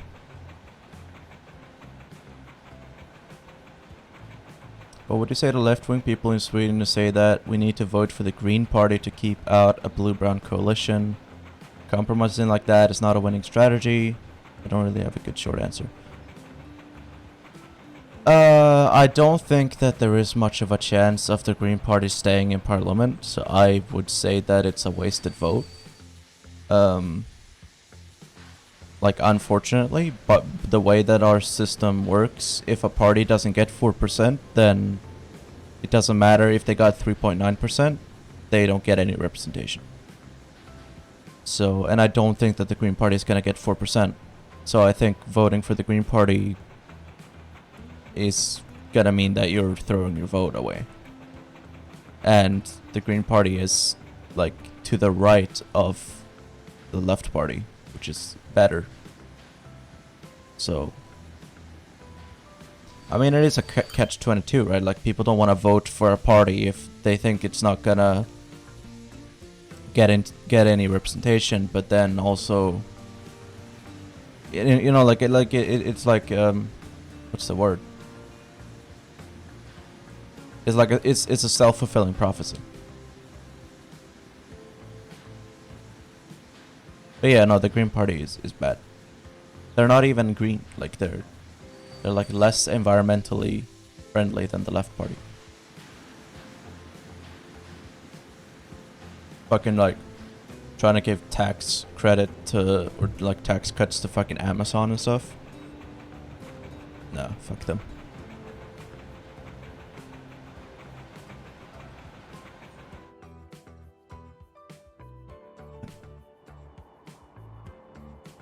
It's really hard to make money here.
I'm thinking I might...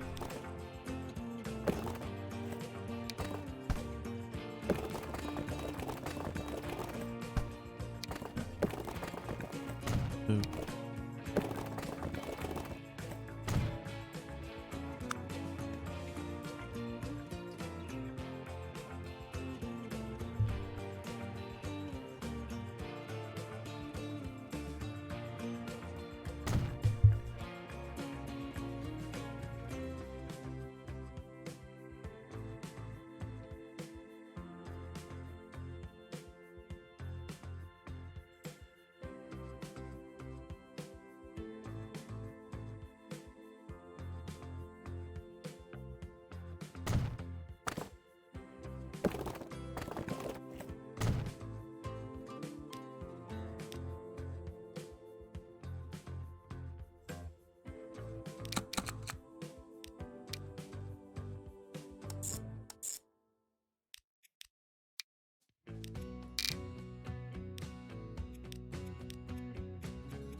I think that we might be losing money ultimately to taking the train from here to here because we're not carrying it at full capacity. So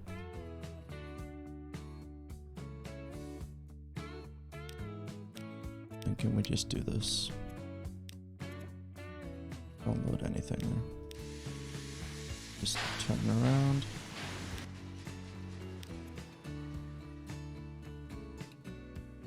And then go between here and here. And then we get rid of this train station.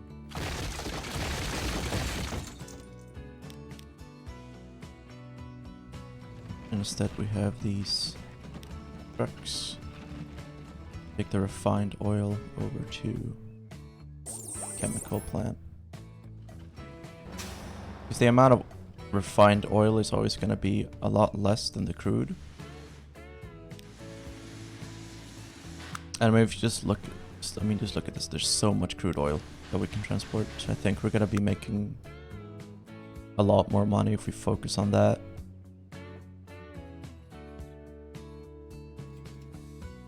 Just really need like a good, steady source of income.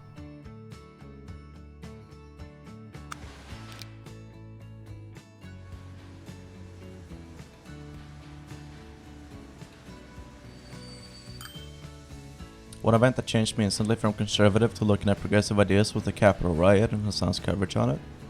That was recent.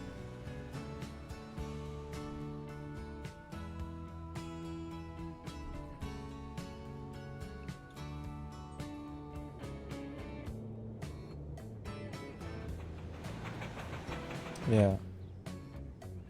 Hassan gets a lot of like flack from like people on the left. But I think Hassan is like ultimately a good I think that it's good that we have Hassan on this platform because he really is effective at turning people away from like conservatism and like, you know, the right.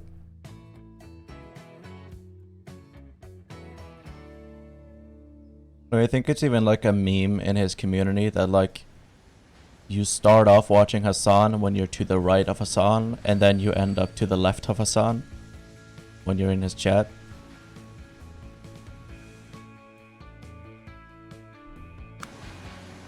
It gets people beyond suckdemism. Yeah. I think so. I mean, I don't know if he's ever like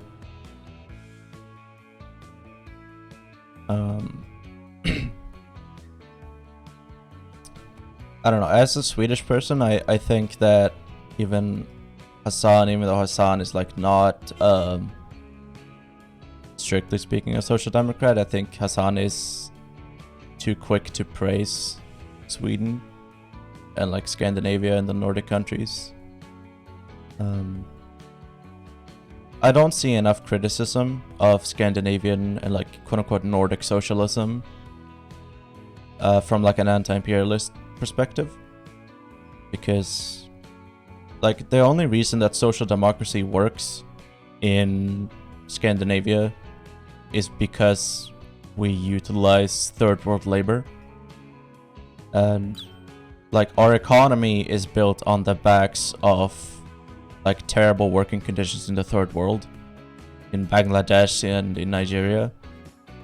And if we were still an industrialized country and we produced our own products instead of importing it all and like outsourcing it to third world countries where the working conditions are terrible, like we would not have the kinds of social policies that we do today, because we quote unquote couldn't afford it, right? Because we would be a capitalist country still, because social democracy is fundamentally still capitalist.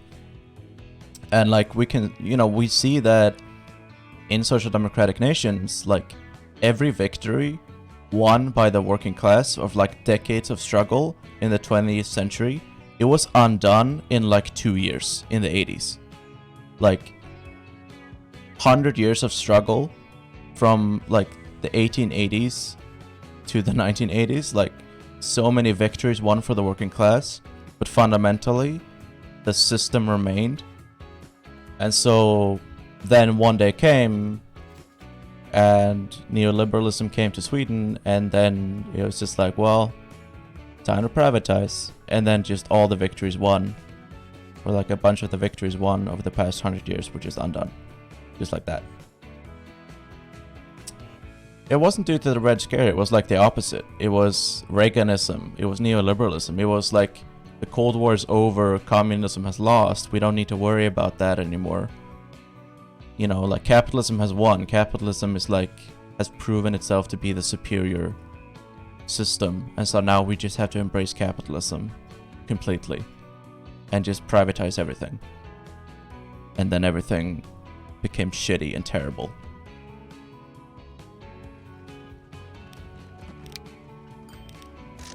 Surprise, surprise. Olof Palme wasn't killed. I don't believe Sweden would embrace neoliberalism. No, it still would. Like, a lot of people don't realize this. Olof Palme was to the right economically from the previous Prime Minister Tage Erlander. And Tage Erlander was to the right economically from Per Albin Hansson, who was to the right of like the previous Social Democrats. Like Olof Palme is remembered primarily because of his positions on foreign policy, but he was like a right-wing Social Democrat, or like he was like he continued the trend of the Social Democrats going to the right. Oh shit, hey Chai, what's up?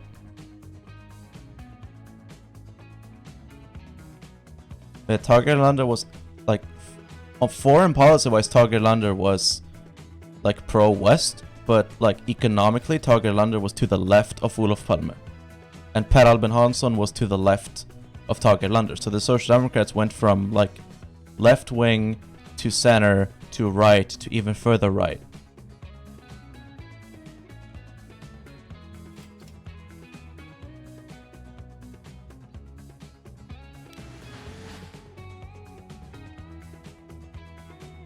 Okay, we're making good, steady money from this oil here. Maybe now we can...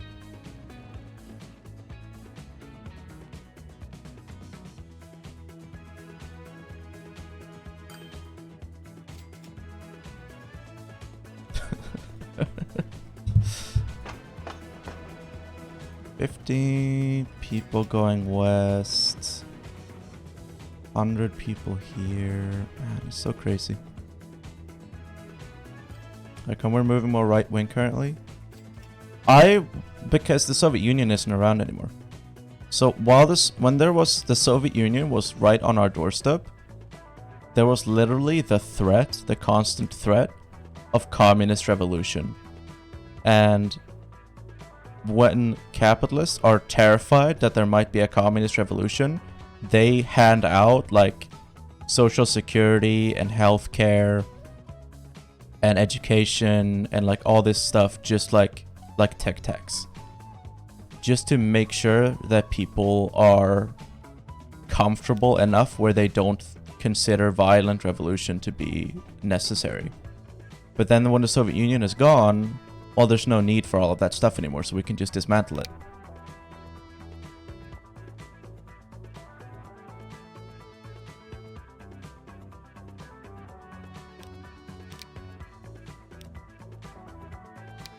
Man, part of me wants to do like a high-speed train here.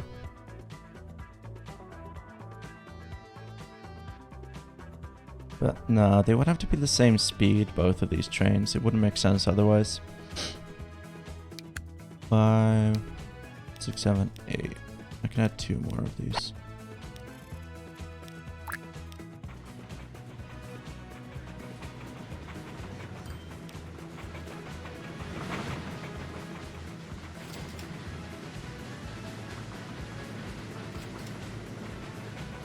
I say high-speed train. It's like 60 kilometers an hour. It's not fast, but it's faster.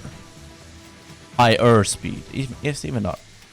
Technically, higher speed refers to like over 200, between like 180, I think. 180 kilometers an hour plus. Yeah, we're nowhere close to that. Oh, hang on.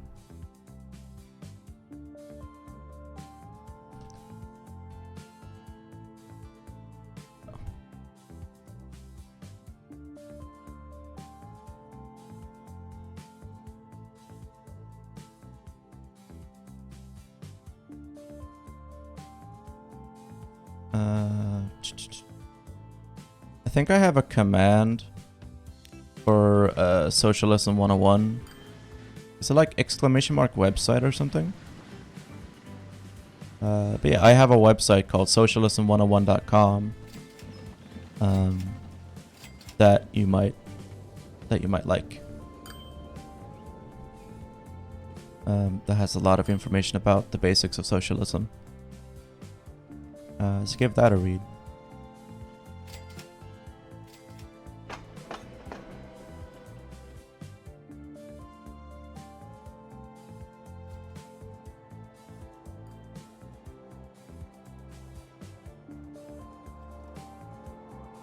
Okay, bum, bum, bum, bum, bum. Okay, we want to get this oil down to here, and we also want to get this iron and coal to the steel mill, and we want to make cargo, and then do something with that at some point, I guess.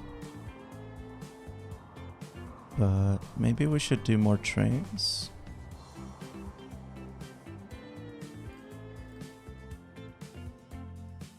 Gitmo.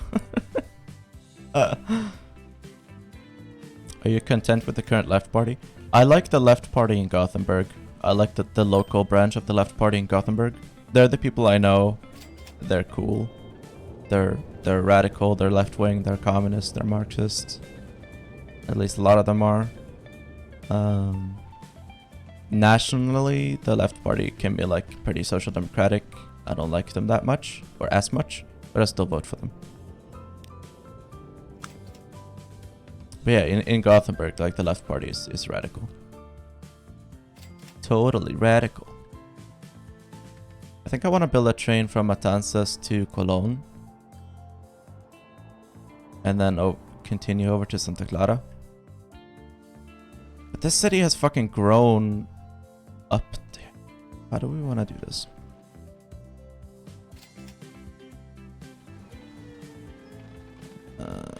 Now we have to like go around like this. Man, fuck these people. Why would you build your house in a place where I was clearly going to build a train? I mean, how could you not? Just eminent domain. I don't have the money to eminent domain. You know how much money that shit costs?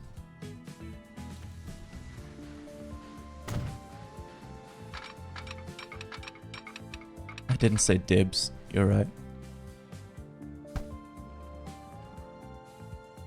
I want to go here. I think we're just gonna have to punch through like this.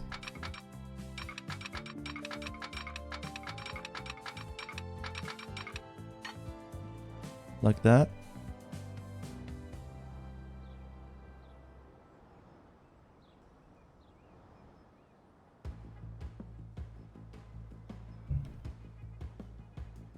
England doesn't have a good large left of center left party.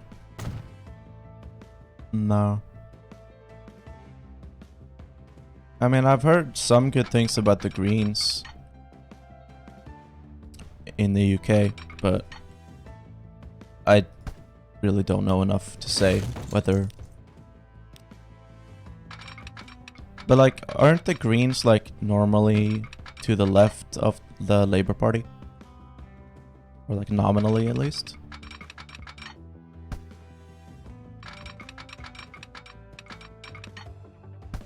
How are we gonna do this? Like this, I think.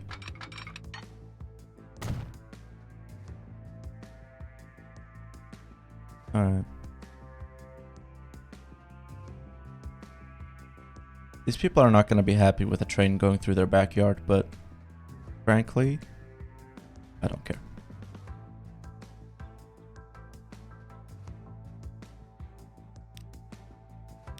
They only have a few seats. Yeah, but I mean, it's better than nothing, right?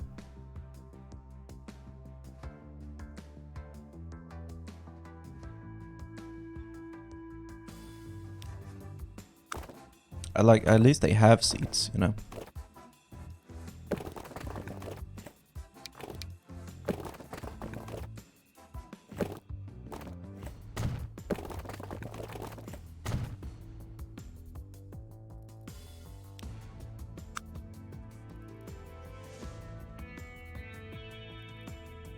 Oh no, that's a cargo terminal.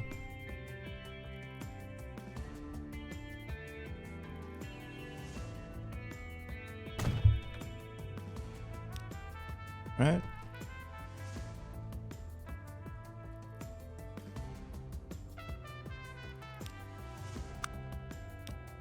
$300,000. Okay, bring you through.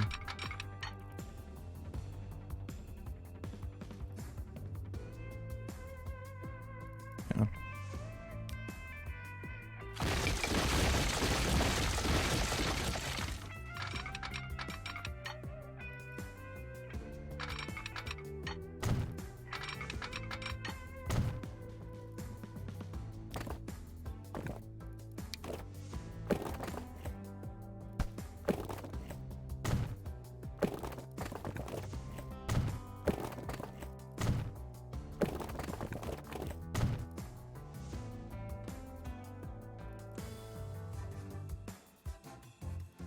There we go. Havana East. Havana to Matanzas. To Colon. And then back to Matanzas. Go back to Havana. This is a single track route and it's pretty long, so we might have to double track it at some point. But for now, I'm gonna keep it single tracked.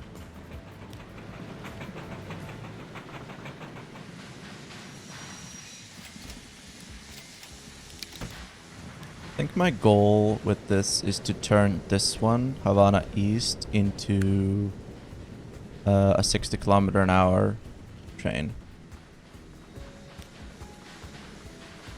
What do you think about Hearts 4? I haven't played it in a pretty long time, but I used to play it a lot. It's not a bad game. It's just, I think I've played enough of it, you know?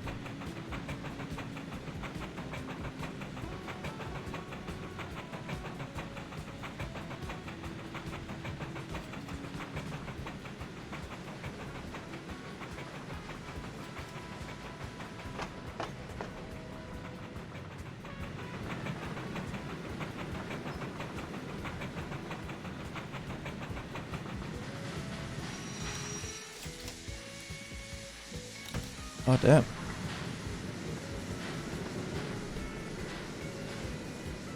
"39 people actually want to go to Cologne."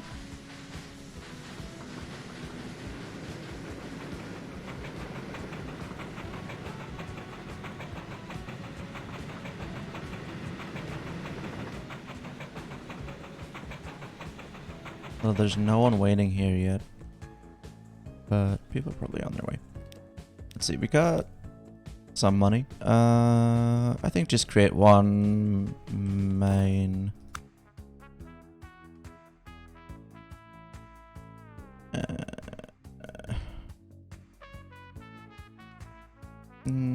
Alright, we'll do here. Here.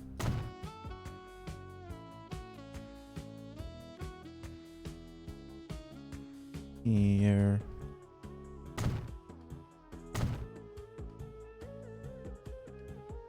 And...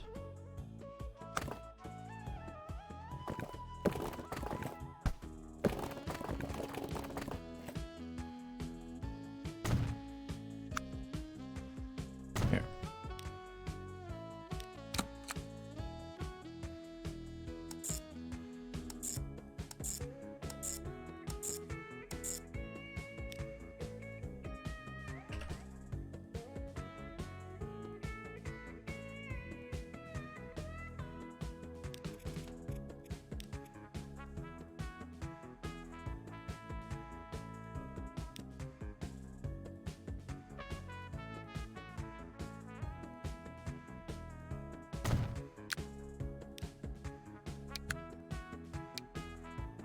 Can afford one omnibus.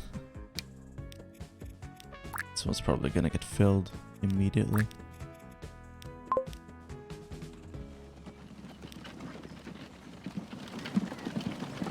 Alright, now I got money. I mean, let's be real. I'm gonna need more than that. Might as well spend money while I have it.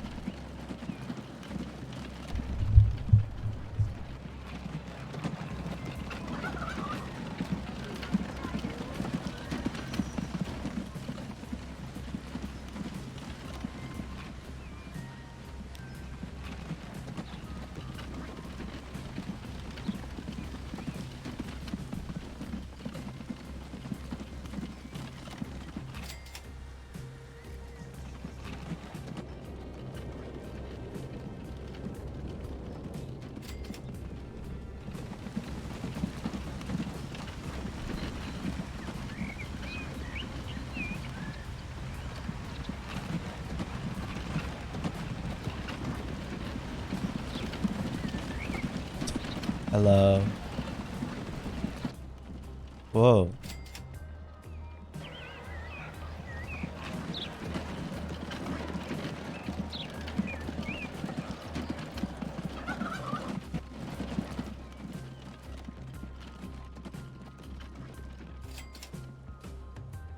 Most of Chicago's existing streets have rail car trolley rails underneath, only a few inches of asphalt.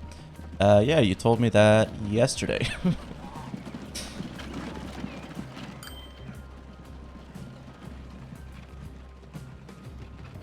But yeah, that is very sad.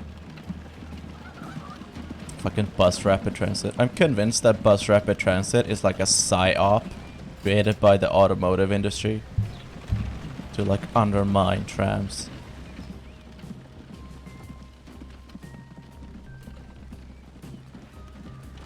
Oh, I'm sorry. I thought you were talking to me.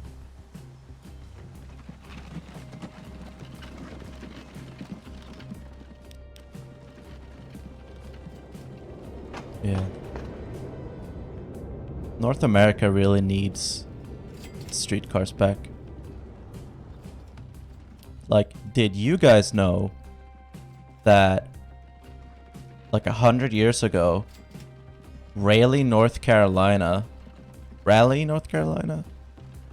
with a population of 25,000, had a fucking streetcar line. Several streetcar lines. Raleigh. Like, North America used to lead the world in trams. Like, every city had streetcars. And then they just got rid of them.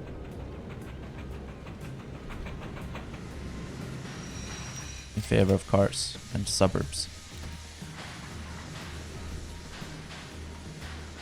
My smallest town in Sweden doesn't have that. No, it's just Gothenburg, Norrköping, and Stockholm that have trams. Even Malmö doesn't have trams. Malmö used to have trams, and then they got rid of them, and now they're thinking about bringing them back. So stupid. But yeah, like, Sweden also went through the whole, like, motorist phase in, like, the 60s and 70s. Like, building, like, suburbs and highways and stuff. But even Gothenburg had that. Like, Gothenburg was like an old city, and then we got trams, and then World War II happened, and then we were like, let's redesign the city to be for car traffic, and then we built a bunch of highways and freeways and suburbs. And then, like, 20 years later, we were like, actually, this fucking sucks. Let's go back to public transit. But there are still remnants of that, like, car culture in Gothenburg. Like, the city layout is still, like, you can tell it's, like, designed for cars still.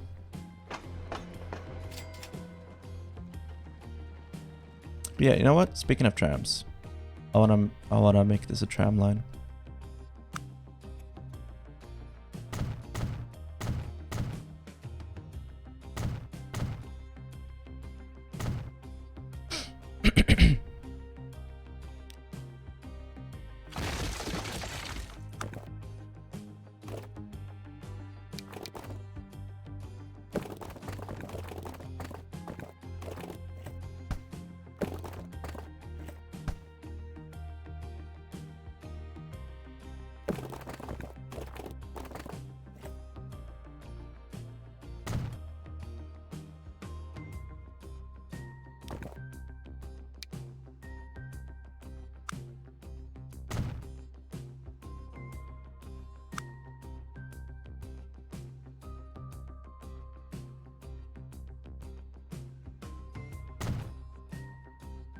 Okay, I don't think...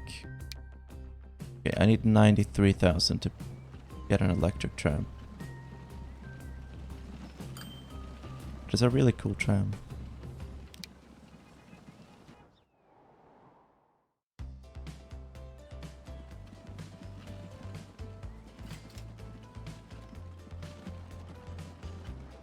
Look at that, so many people.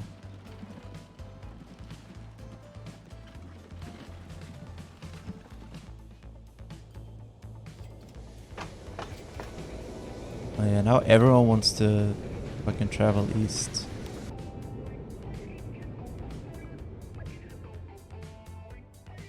Alright, let's do this.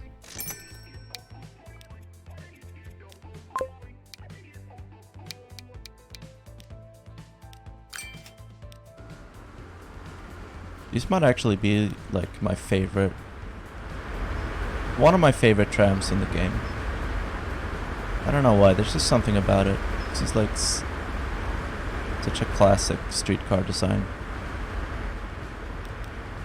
And you get it so early as well. And it does carry 11 people, which is pretty respectable. I mean, there's 60 people waiting here, so we are probably gonna need more than just 2 of these, but this one's going all the way to the end. Amazing.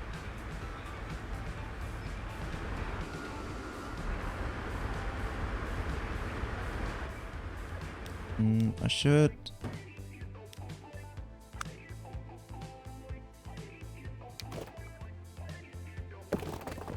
Construction not possible. Right.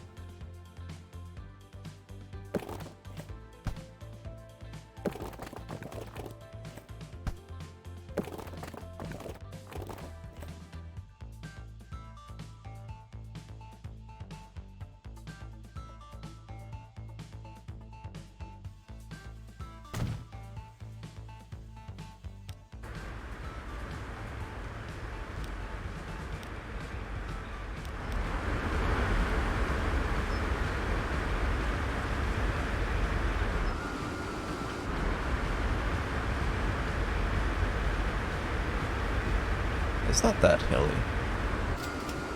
It's, yeah. Yeah, tram's gonna work fine here. Yeah, we need more than 2 of these, I think. Probably gonna need, yeah, at least 3. I don't know how quickly people are arriving here. We'll keep 3 for now. Got 30 people there and 70 people here. This is overcrowded as well, so people are leaving. So we definitely needed a tram here. 229, yeah, Cologne is pretty big.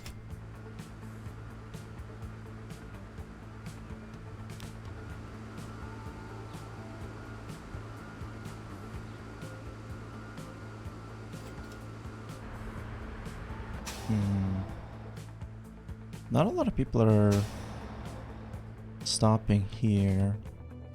I guess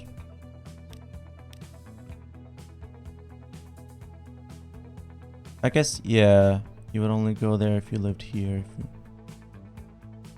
Yeah. Oh well.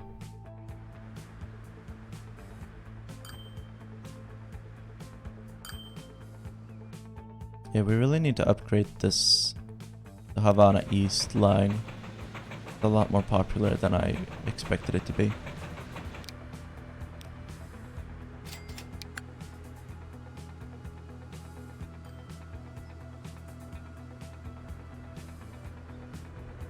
How much money are we making from this? We're like breaking even. Okay, I'm gonna take a loan. I'm gonna need more than that, honestly. I can't even afford one of these.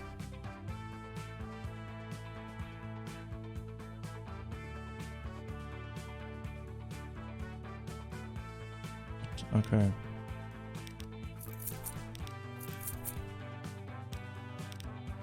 I'm putting a lot of eggs in this basket, but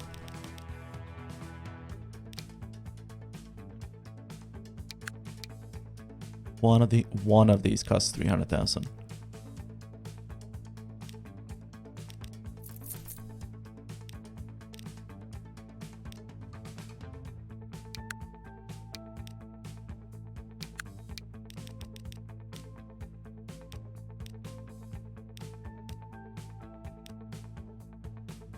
only has a capacity of 55, but I think I can do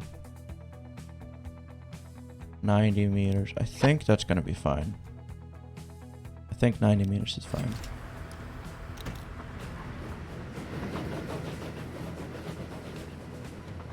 Man, we better fucking make money off of this.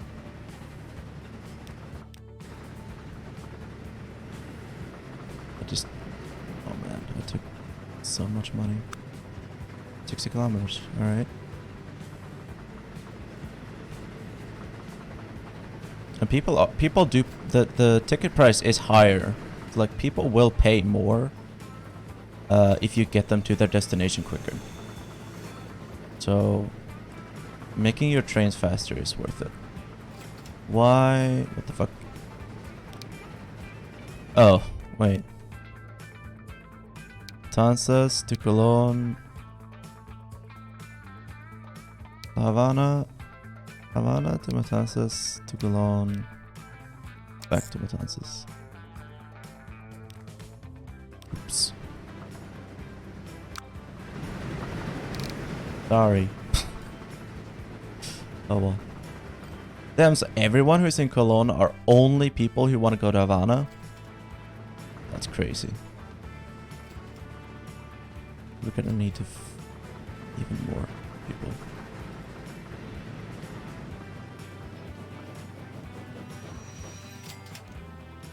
$291,000 for one trip. That's pretty fucking good.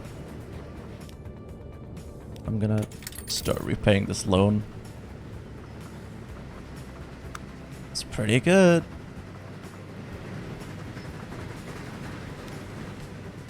Make the train red. Darker.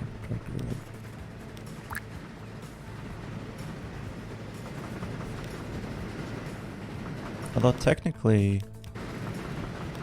this is the blue line, so maybe the train should be blue.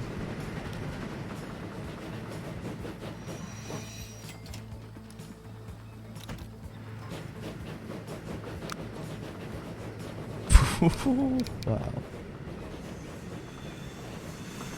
It's pretty good.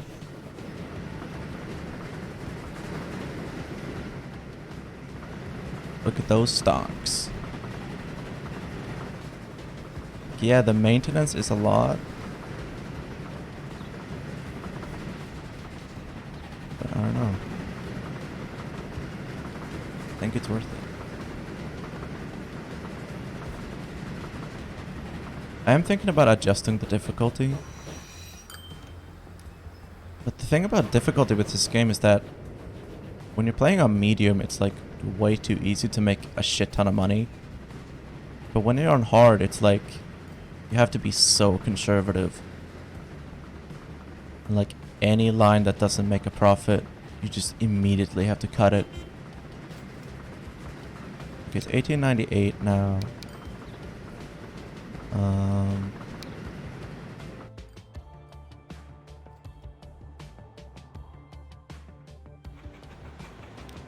How are you doing?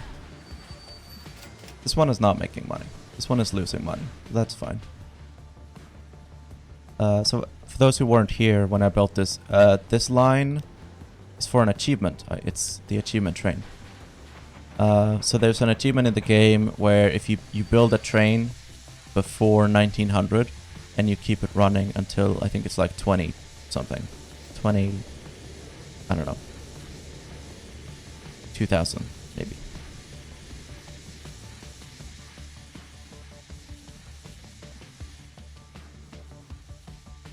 So that's what this is for. But I would like it to at least make a little bit of money. Are these guys making money? These guys are making pretty steady profit. 400. Shipment 100 out of 400. I wonder if distance to the quarry is affecting how much is being shipped. No, it's just this one isn't demanding. Okay.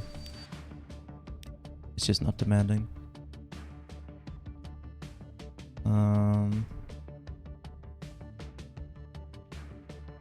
Okay, I'm gonna cut these trucks.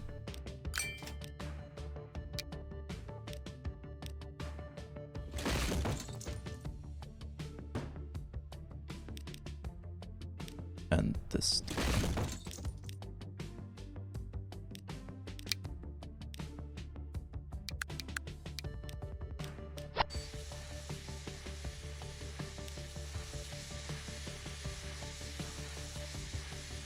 Now all the stones should be coming over here.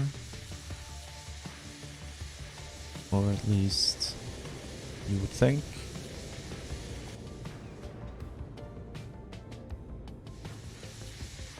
I guess not. Oh well. It doesn't really matter. We're not even losing that much money from it. One interesting view is the destinations layer.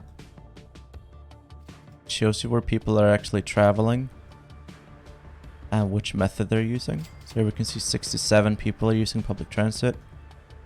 And got a few people traveling between here and here, which makes sense because these are residential houses, these are commercial, so people want to travel from here to here, so that makes a lot of sense. So we could probably make a profitable line going just from like right here to right here, but I'm not gonna do that. I think it's fine if people travel.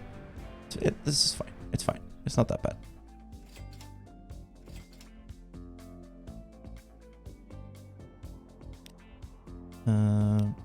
Look at our balance. Havana East. Stone. Cologne 1.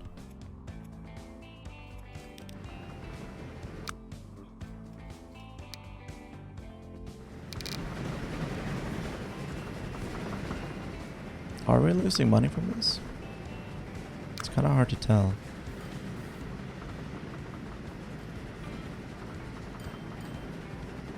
We're like breaking even with it.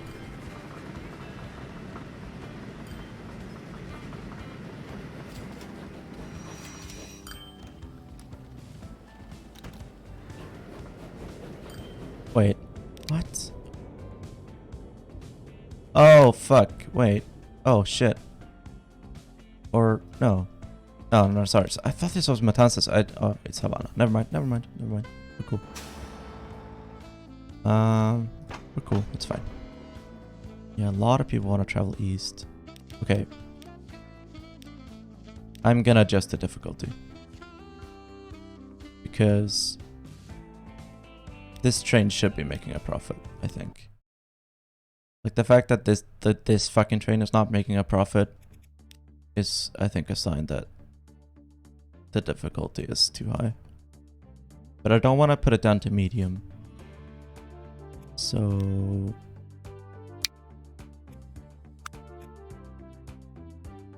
I'm gonna turn the maintenance on vehicles down to 75%. And we can increase loan interest to compensate. There.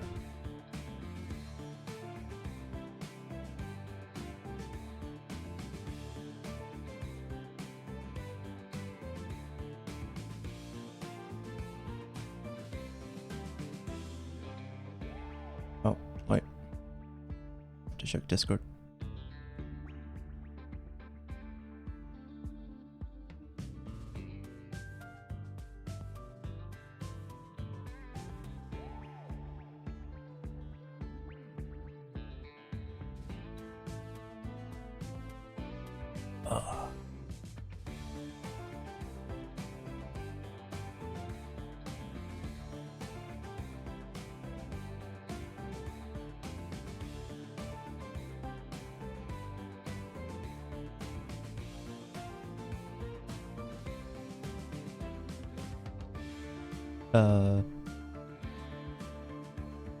Okay.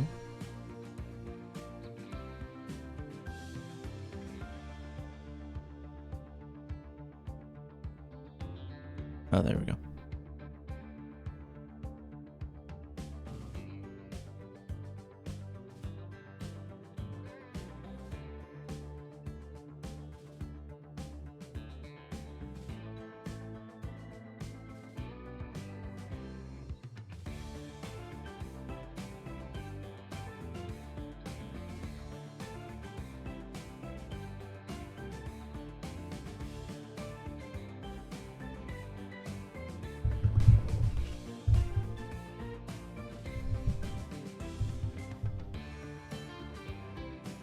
Man, this loading is taking a long time.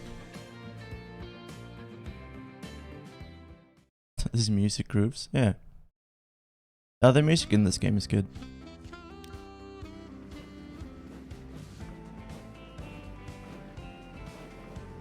Hey, Mr. Hanson, how are you?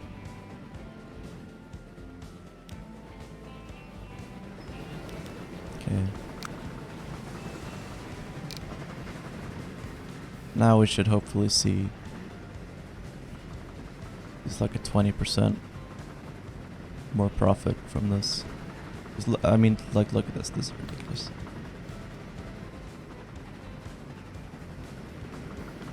I want to at least make enough money to actually like expand and be able to... Oh, hey, Grom.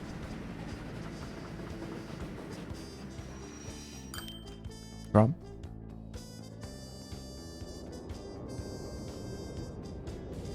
Oh wait, I think my... Hang on.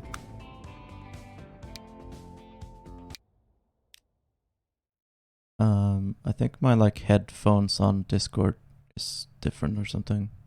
Hello? Hey! Oh, now I can hear you. Hello. Hello, Mr. Hanson. Wait, Grom, can you hear me? You're in Cuba? Grom, can you hear me?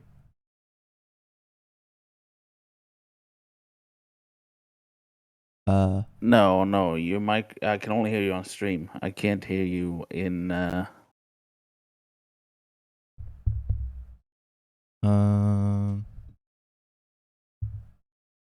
What? Oh, now I can hear you. Now you Yeah, can. yeah, Okay, there we go. yeah. I just opened the settings and looked at the microphone and saw that it should work, and then it started working. I don't know what Nice. the fuck was up with that. Sure force of will. Yeah, It's like work. yeah, we're in Cuba. Cuba. Don't you know that's like a dictatorship? Yeah, because Bet you didn't know that. they have trains. Yeah. Trains are communism. Yeah, do you know who else had trains? Nazis. Okay, bet you didn't know that. North Korea. Yeah.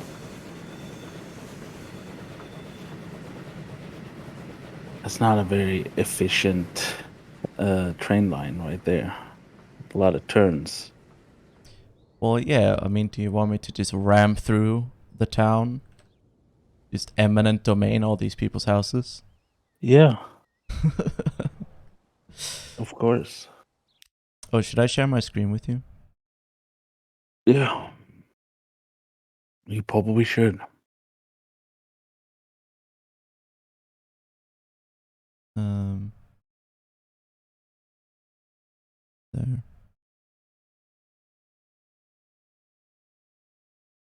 There you go.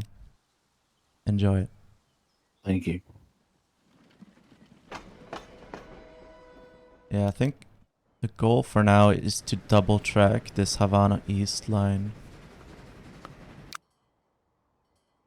Do you name your lines? Yeah. Do you name your trains? No. But I mean, I can name this one Fidel. Go for it.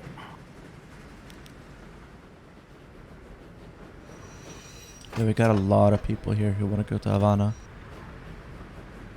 So I'm thinking 80, 40. Let's see. So this one is 80 meters right now.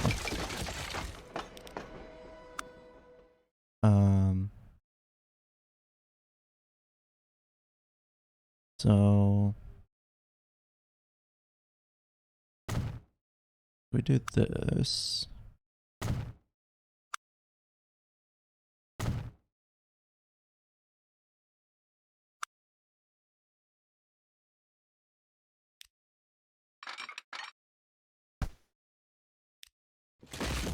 Yeah.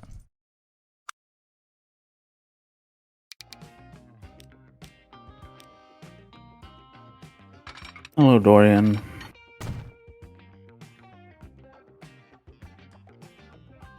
That should be 120.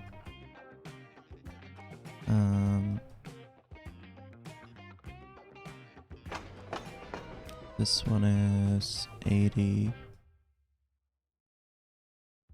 This one's actually gonna be. It's actually. I guess we can expand it here.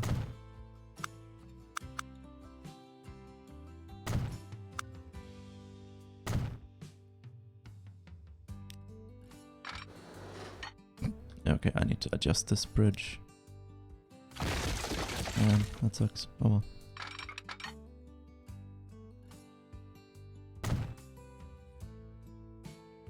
Played some City Skylines recently.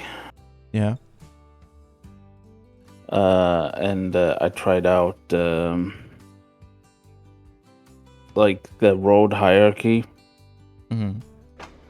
and it worked really well for traffic. I never got like stocked up with traffic ever. Yeah, that's good. Because I don't have like the public, like the, I think public transport of course still does something, but I don't have like the one where they can like ride bikes and stuff like that. Yeah. Mass transit DLC. Yeah.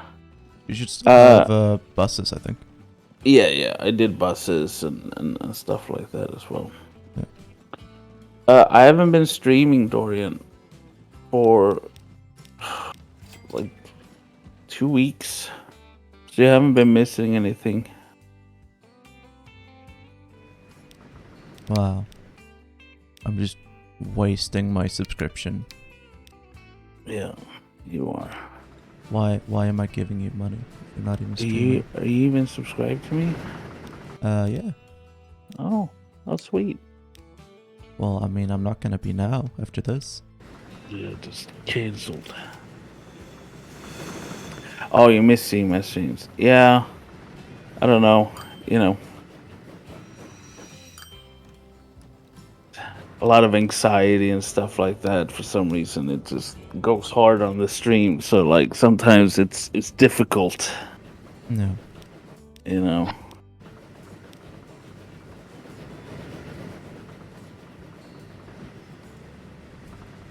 I feel It's a that way about gift. YouTube. Yeah, it's it's really it's like I especially I've gotten into kind of like, I mean, I'm not like 100% like, well, I'm less than 100%, but like I get into like ridiculous like thought patterns of like, I'll watch other streams and I think they're so much better than me. And Yeah. then I'm like, okay, well, might as well not, because there's people that are like way better than me doing this. So I'm like, I might as well not Yeah. do anything, you know? Yeah. Yeah. Yeah. No. Like a lot of the like I have like this performance anxiety about YouTube where I'm like I want so badly to make something that's good enough that I Mm, just get like paralyzed and don't do anything. yeah, yeah. And just I don't know. It's like I'm yeah. I guess it's like a kind of perfectionist anxiety. Yeah, it's it's I mean, you talked about this before I even started streaming, right? And I like, and I told you like I got even anxiety for like other people, right? Like, Mm. because I could like imagine, right? Just like, you put in like work into something, and then like it doesn't hit expectations, and then you get like worried and like, Yeah. and it's the same with like with streaming, right? Like, when you used to like a certain amount of viewers, Yeah. and then like you have like a few days where it's like you can't like get close to it, you're like, oh my god, everybody hates me now. Yeah. Yeah. No, the numbers anxiety is real. Yeah. I try like my best to not look at numbers, but like with YouTube, it's impossible not to. I try with like the streams because you can like click it and hide it, right? Yeah. But I'm still over there like just click click like time to time, so it's like Yeah. pointless, Yeah. you know. Yeah, and like, and I know that I'm really lucky because like I do have, like you, Dorian, right? Like I have people that like very consistently shows up, and that's like super fun and stuff like that. It's head stuff, right? Like it's not like having to really like be real, right? But it's like it just gets to you anyways, right? Because your head is like it fucks with you. Mm. Yeah. Yeah. No, it's hard. It's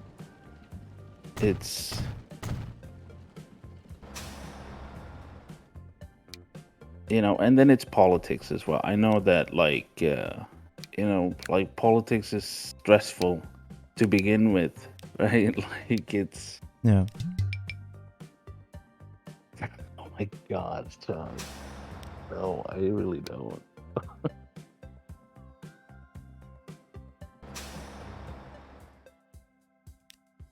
Yeah, Century Meridian.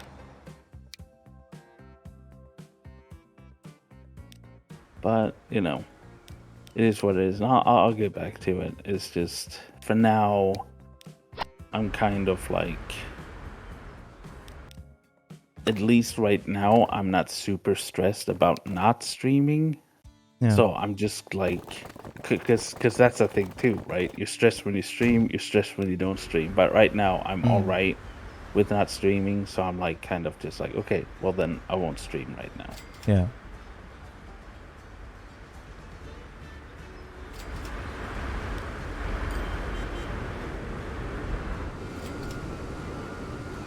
All right, we're in the 20th century, 1901.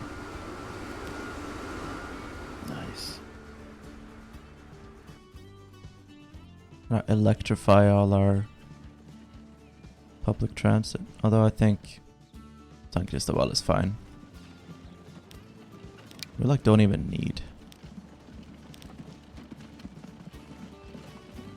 Yeah, we gotta impose austerity measures on San Cristobal. We have one too many buses. But Havana should have an electric tram network. Bougie. Yeah, I know, right? Do the electric trams do a lot of noise pollution? I don't know which one is noisier. I mean, we can check. So one of these omnibuses does emission 51. And an electric tram is 52. So they're about the same. Why are they called omnibuses? Because I know like horse carriage and stuff was called that, but then in the UK, like their buses, there's like a bus company that's like omnibus still. I don't know. Omnibus. I don't know. Because like I played, as I said, I played the Assassin's Creed Syndicate, and like there's a lot about like the omnibus companies and so on, right, in the Victorian era, and it's like horse carts, right? So I'm sure someone in chat look it up on Wikipedia. Yeah. Sure, there's a very good reason why they're called omnibuses.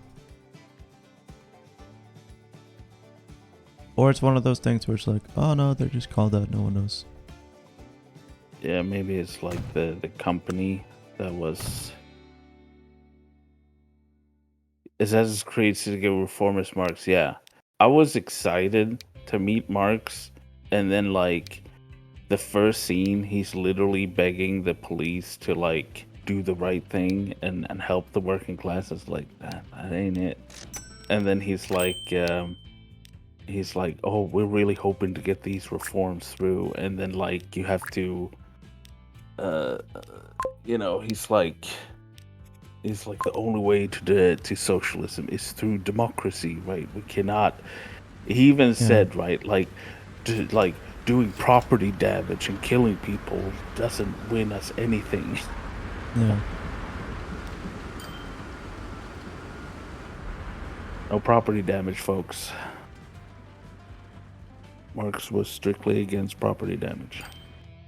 There's one thing Marx cared about. It was the property of the bourgeoisie. True. But it's one of those like, because they're making a game. Like, I don't doubt that they must have read, right? Like, cause like I've seen the ridiculous stuff they sometimes go into to research things, right? So like they must have read some Marx at least, but then just kind of decided, no, which doesn't really like even fit the game because you're literally assassins. All you've done is go around, cause property damage, and murder people. Yeah, but right? like murder is not controversial, but communism is. Yeah. It's ridiculous.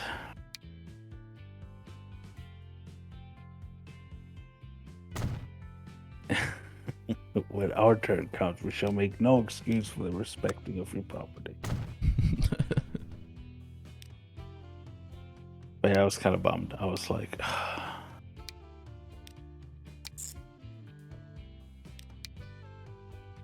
And Engels wasn't in there.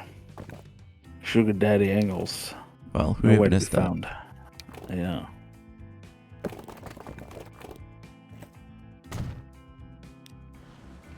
Nobody knows.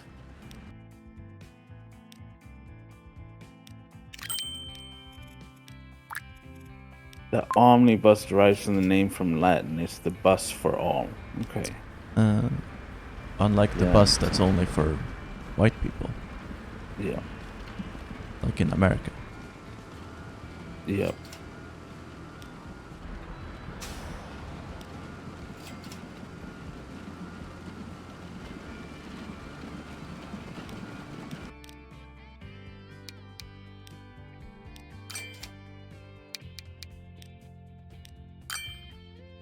But yeah, no. All in all, decent decent Assassin's Creed. Now story wise, like, cause the Assassin's, I don't like the precursor kind of story of Assassin's Creed at all, right? I like the, like, I feel like they could have like just cut out all the Abstergo, you know, stuff and just like I don't know make it you're anything about actually this Assassin's person. Creed, just so you're aware. Oh, you've never played them? No, I played a little bit of one of them, I think, but yeah, no, not really. Oh, no, I mean the gist of it. There's a precursor civilization that they have like artifacts over, and there's like an assassin order and then the Templar order. The Templar order is like is being guided by the electronic ghost of like one of the evil precursors, right? And then you're kind of like fighting them. And by doing this, like in the present time, they're looking for these artifacts through the genetic memory of like ancestors, and they access this through an animus where they kind of like relive the life of their ancestors through their DNA, right?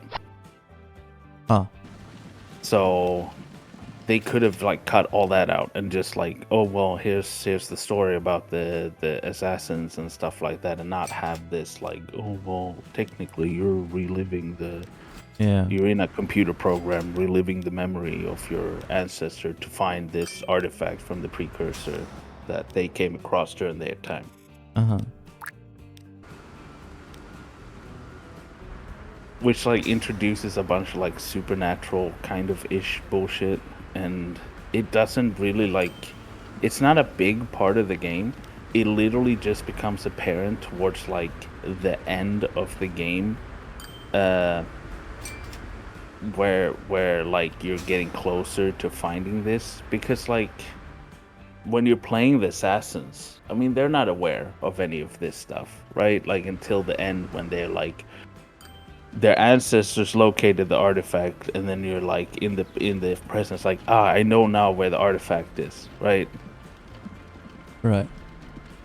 So yeah, that part of it, they could have gotten rid of that because it gets a little bit silly, Yeah, like after a while. I agree. Good. I know all about the artifact. Well, I mean, Mr. Hansen, you haven't like the mechanics wise, like, cause you're kind of like doing missions and it's open world and stuff like that, but usually at the end of like a section of the game, there's like a baddie you gotta assassinate, and sometimes they're like just like, here's the bad guy, go kill him, right?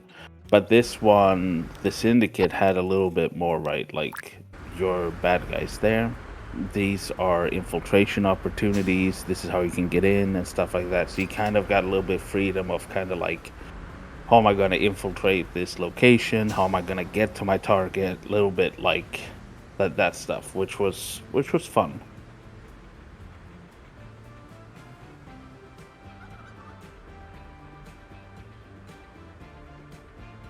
But yeah, they got the playing the Egyptian one, which is like during Cleopatra's and Caesar's time.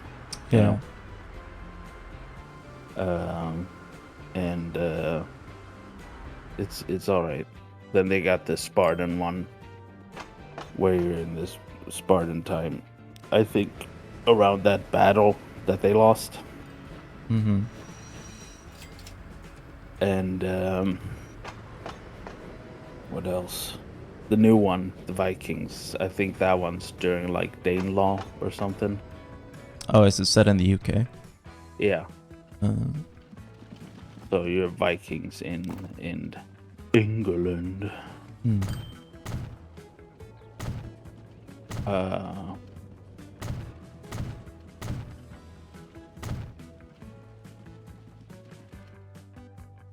which looks fun, interesting. They have a lot of like it's a beautiful game, right? So some places are like really cool. You can go to like you can climb the pyramids in the Egyptian one. Yeah, Go I've see seen the that. Sphinx, and you can find a lot of scrolls that just literally have like historical information about persons, locations, and stuff like that. Mm-hmm.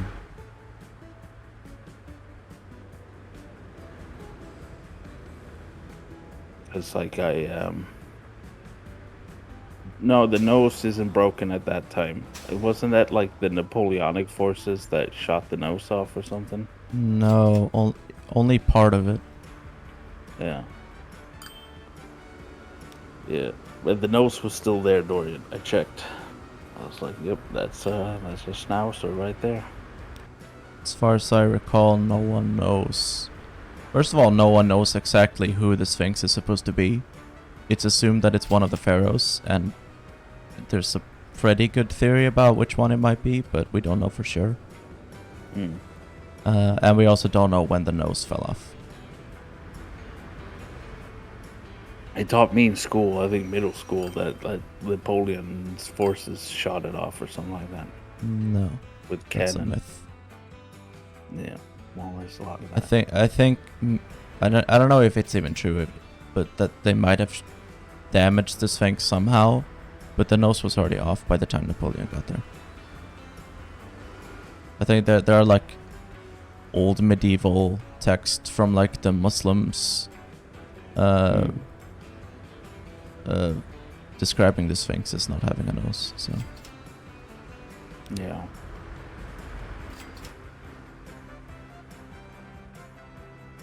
Yeah, what's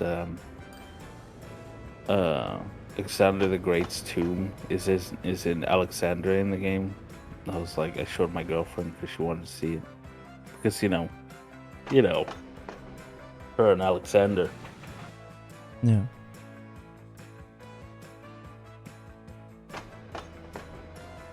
Yeah, Napoleon soldiers during target practice is what I heard. Exactly. Yeah, there's so much of that. I had like one of those like the history TikTok, YouTube short people, right? Got so angry at me for pointing out that the whole Stalin Tito the assassin story is not true, right? And he lost his shit. He got so angry. Who? It was some random. It was like a random smaller one. I was like, that this is not true. And he started like throwing Wikipedia at me. It's like, yeah, that it's still not true, right? It never happened.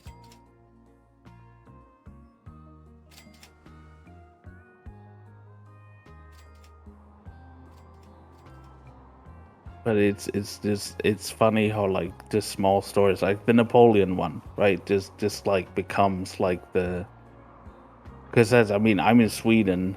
I assume you're in the U.S., Dorian. Sorry if I'm assuming wrong.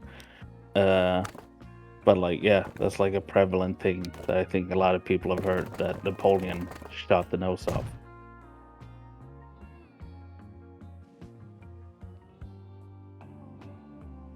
And then it becomes true. That's how I that mean, works. it's also a lot of people heard that Napoleon was short, which he wasn't. Yeah. No. But was it just like the measurements were like different? Yeah. Yeah. The imperial units were different in France and UK. But it was also just like a propaganda thing. Yeah.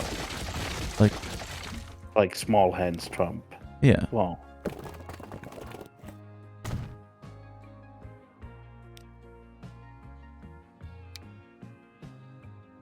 British propaganda doing overtime.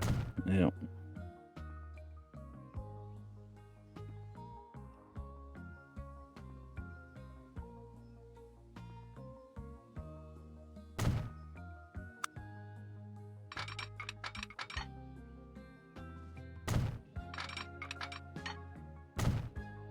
Not using boats.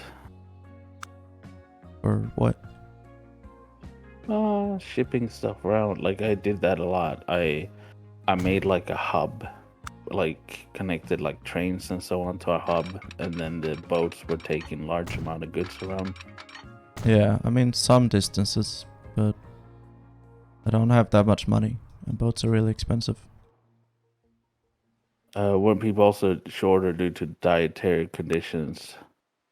I mean, the average height. I don't know. Maybe it Yeah. was. The average height was less back then. Yeah. But Napoleon was average height. Yeah. For the time.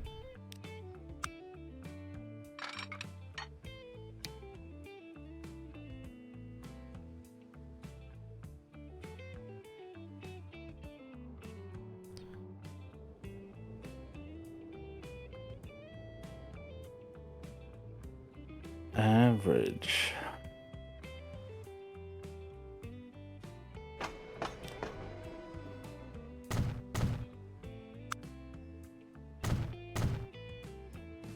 Oh, I was talking I was talking to someone about like how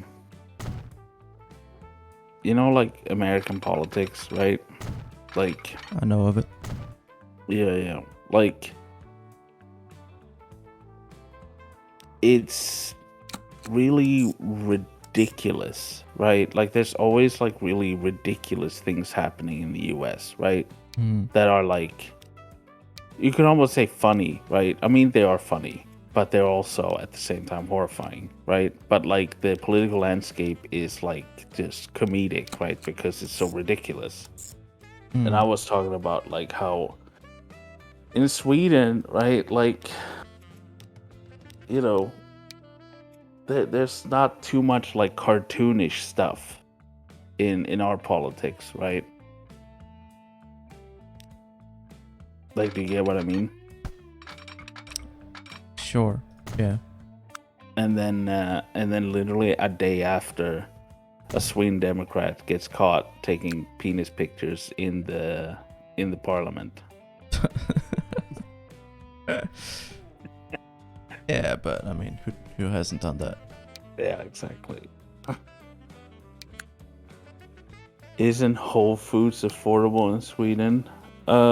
Food is quite expensive in Sweden in general.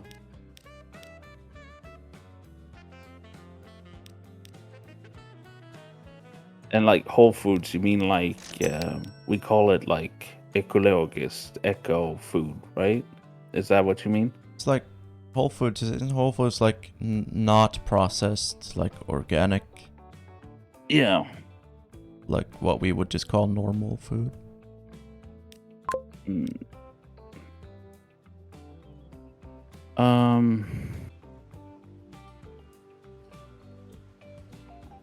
I mean, we have processed food. Yeah, but processed food isn't the default. No, I mean we eat just like entire onion or pre-chopped nut. Yeah, like vegetable, like that was one thing living in the US, right? Like getting like a lot of like fresh produce and stuff like that. Yeah. Not too much, right? You didn't get that. You got like, I mean, we were poor as well, right? We didn't have a lot of money, so we shopped at like Little, right? Or Aldi's, I think it's called. There's both. Yeah. I think there was just Aldi's where I live, in Tennessee. and I mean it is. I mean it's the norm here. I mean of course there's usually the first thing you go into like a supermarket is like a huge vegetable section. Mm-hmm. Yeah. College is free in Sweden, yes. Well, not like your tuition is free, like living costs and like you have to still support yourself, which you can get through loans, loans slash benefits. Some Yeah. loans, some benefits. So you don't get like paid to go to school per se, right? You still have to take out a loan, but tuition is free. Well, you can get only benefits if you want. You can do that too, but it's not enough to live on. No.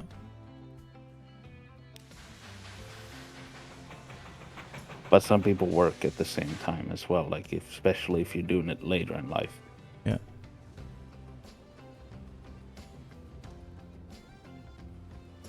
Getting really into cooking is overtaking my obsession with politics. Yeah, I like cooking. Foreign students from outside the EU have to pay tuition. Yeah. But if you're an EU citizen, you can study in Sweden for free. Yeah. Also depends on what country you're from, right? If you like Sweden, if you study abroad, I think Sweden pays for the tuition, right? Sometimes. Yeah. It has to be like an approved university, I think. Yeah. So sometimes, like I know that some people have like studied in the U.S., right, and then the state pays for the tuition. Yeah.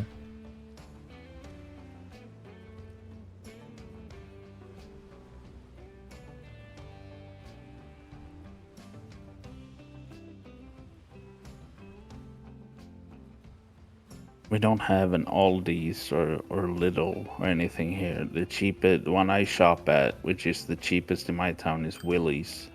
We have little. Yeah, I know, but not where I live. I don't know where you live. In Denmark, you know this. I just know you live south of me.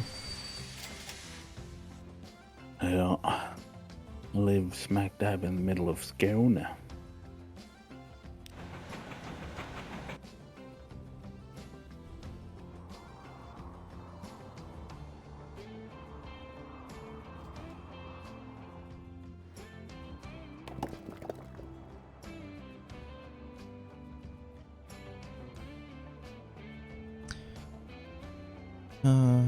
I need to get wood from here to here and then take timber here. And then those tools can go here, here, here. And back to Havana and even down here. Get a boat. Yeah. That's what I was thinking. But I can't afford a boat right now. No. You got pretty good cash flow. Yeah.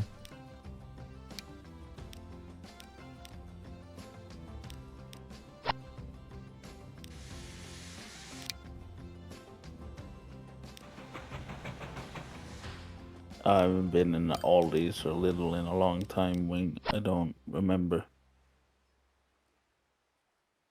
They're generally not that big, like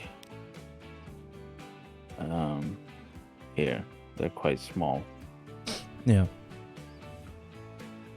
So are most grocery stores compared to the US. Yeah.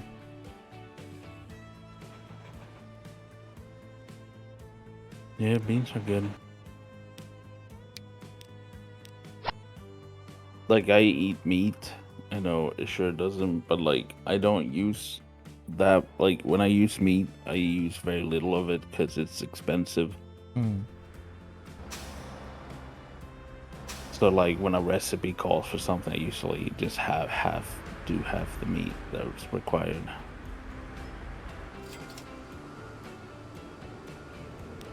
Like, when I make like chili, right? I just use more beans. More Yeah. beans. beans, lots of beans, lots of beans.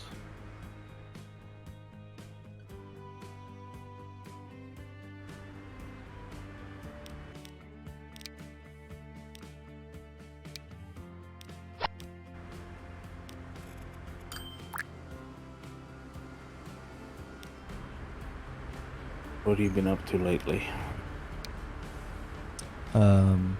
Working, studying. That's it. What, you work? Yeah. Like a job or? No, I just sit in a room and think about existential dread. It's a lot of work. Yeah. No, I've just been busy lately.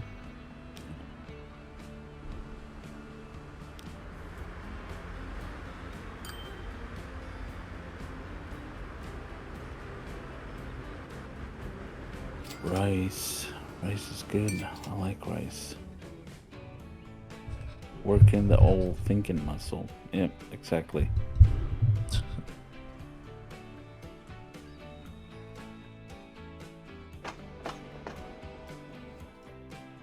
And we got 200 people trying to go to Havana. We really need to double check this. Yeah.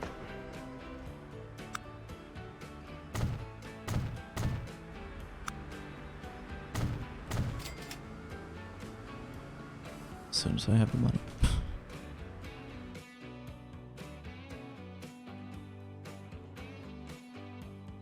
Take a bunch of loans. I've already gotten a bunch of loans. I'm trying to pay them back, not get more. Wow.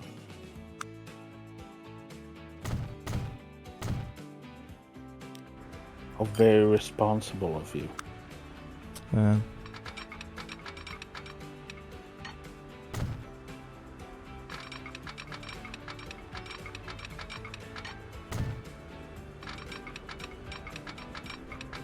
Yeah, a lot of kern. A lot of kern. Corn is In like the super US. subsidized in the US by the federal government. Yeah. So you would like lose money to not grow corn in the US. Because the Yep. government just pays you a shit ton of money to specifically grow corn. And soybeans. That's why the US has so much like, you know, like biofuel made of corn and like high fructose corn syrup and stuff like that. Because there's just too much corn for people to eat, so they've just had to like think up more uses for corn. Because all farmers want to grow corn because the government just gives them money to grow corn. But then there's just too much corn in the whole country.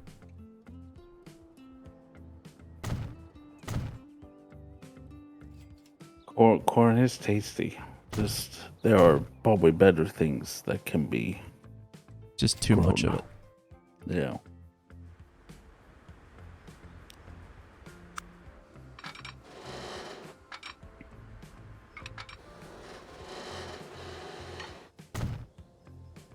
Just downloaded Ghost Recon Wildlands. I don't know what that is. You know, it's from the famous communist Tom Clancy. Ever heard of him? I recognize the name. Yeah, no, he's a reactionary. Like writes books. There's a lot of games. What did he make? I mean, it is like the Ghost Recon games, like it's like shooter games usually, like you know, Okay. but it's like an open world. You're in like, I think you're in like Bolivia or something. Mm-hmm. But I Hunt for have, Red October. yeah, oh yeah, did he do that one? I don't know. Mr. Hansen's saying it. Possibly. I trust Mr. Hansen. Yeah.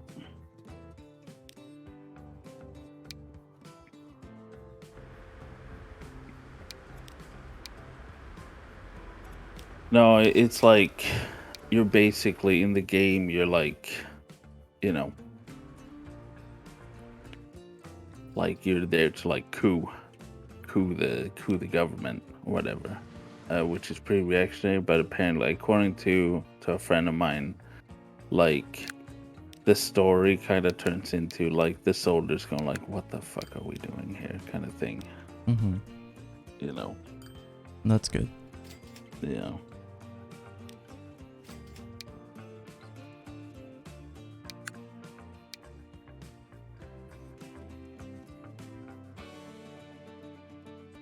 I haven't heard from that person in a while, which is I told you about them before. I wish you two would probably get along. Also very knowledgeable. The Swedish lives in Argentina. Sami. I don't Just recall. I think I've told you about before. Like, Okay. he's an anarchist. Like, he insists on calling himself anarchist, but like they don't. They're not. Okay. But they're like extremely like just reads a tremendous amount of books and Yeah. very nerdy like you. Wow. Thanks a lot. You're welcome. I fucking dare you. Yeah. I've seen your Twitter. Okay, you're most definitely a nerd. No, it's not. That's Or not true. public transporter. What's up, bit nerd?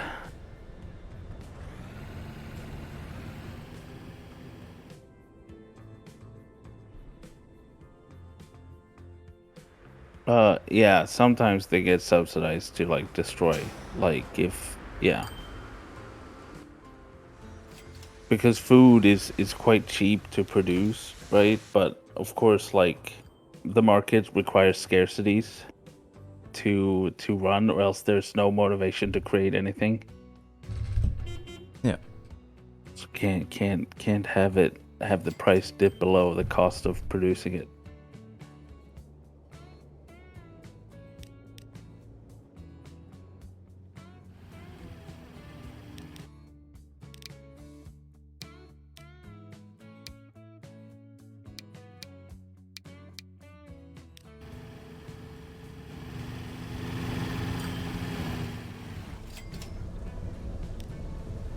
Yeah, they were doing that during. I know they destroyed like a lot during like Corona, and not only like in the U.S., right? But like because if you look at like Africa and so on, which a lot of the food that they produce is for Western markets, and when Western markets wasn't buying the food, right?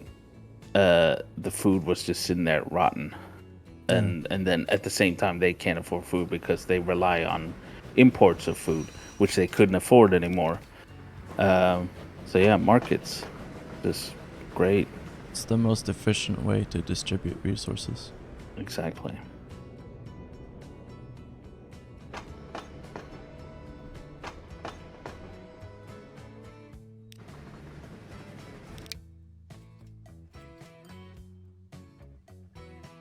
Yeah.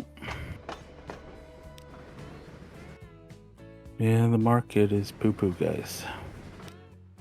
Don't like it.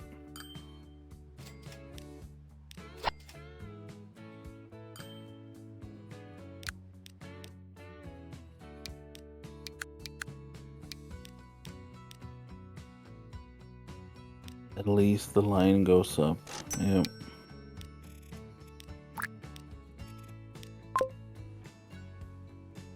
Until it doesn't, right? Well, when the line isn't going up, you just have to sacrifice some poor people. Yeah. Start a war. It always gets it going again.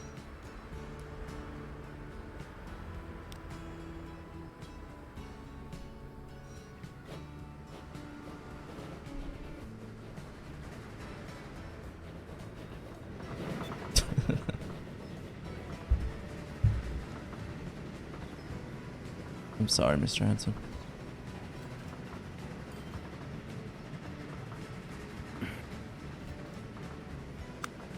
They want vertical line. I want horizontal line.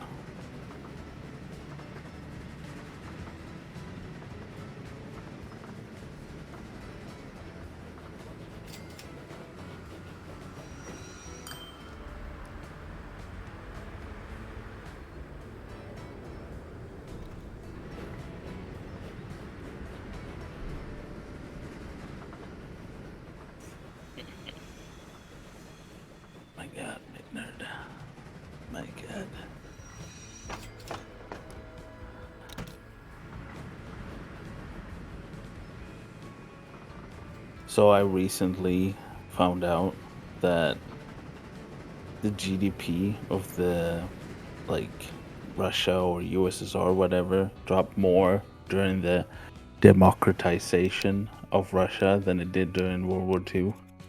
Yeah, that. That is ridiculous by like double. Yeah. Oh yeah. Capitalism. Fuck yeah. What do they call it? Like, market shock therapy or something. Yeah. Take care, Mr. Hansen. I mean, at least it all worked out in the end. And now Russia is a thriving democracy with a healthy free market. Yeah, it's true.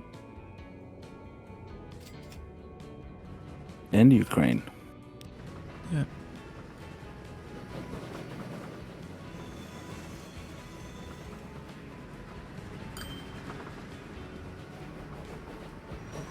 The US might be buying up 17 million hectares of farmland in Ukraine.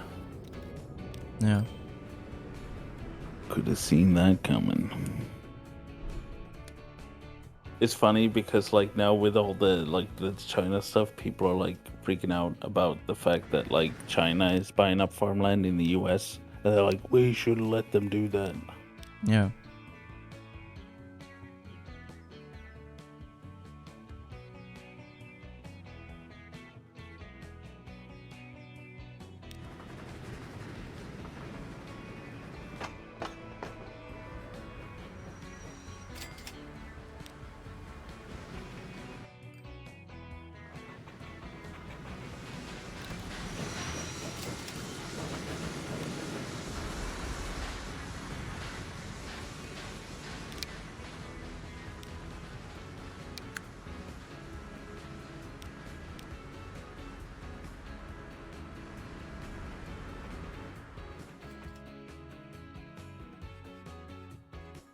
US need new poppy fields now that they're mostly out of Afghanistan.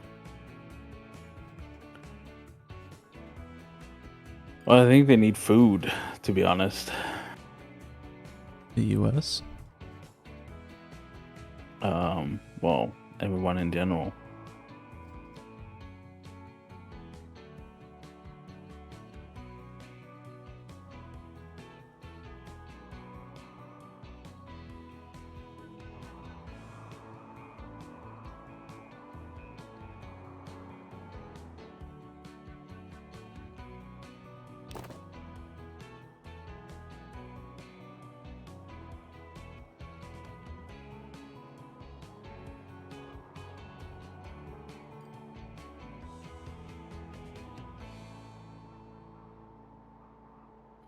The left party, they held up PKK and YPG flags at Almedalen, Yeah.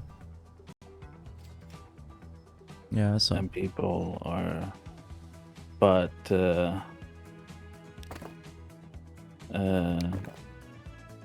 Dargosta says that she's. I did not sanction this. Yeah, well. He doesn't have to. No.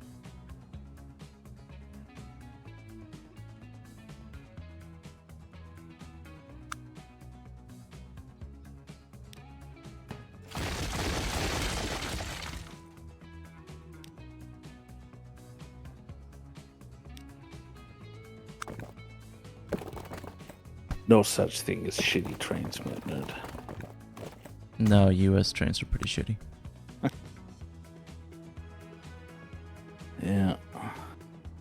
Oh, like I read something like about like there's like a biography for like Elon Musk coming out where they basically he's admitted in like an interview that the whole hyperloop thing, like he knew it was going to be a failure. He just wanted to like block High speed rail. yeah. Yeah. Yeah, I heard. What a piece of shit. Yeah, he like flies like LA to San Francisco to, what is it, Las Vegas or Sacramento or something, like every day in a private jet. Or like multiple times a day. That's like his commute.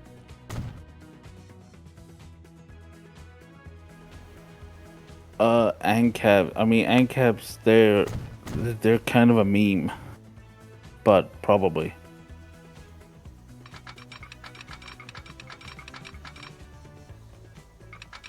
Yeah, it wouldn't surprise me. Like, there are very few actual ANCAPs in the world, especially like not on the internet.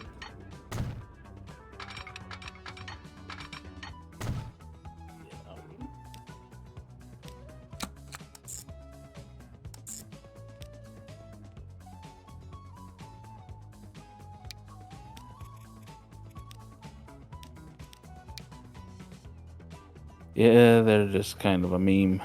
I just make fun of them. I don't really have any stock in like discussing them, like, you know, anything they say have any merit whatsoever, because it doesn't.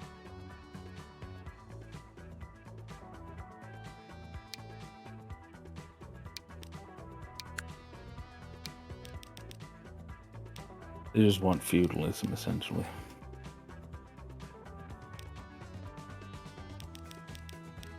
And don't understand that they would be serfs.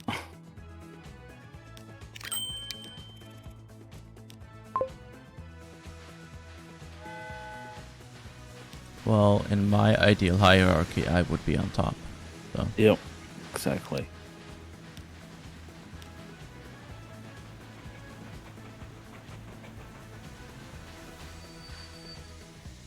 Yeah, I do think that like debating anarcho-capitalism, it's very tempting to do because it's such an easy idea to pick apart and make fun of.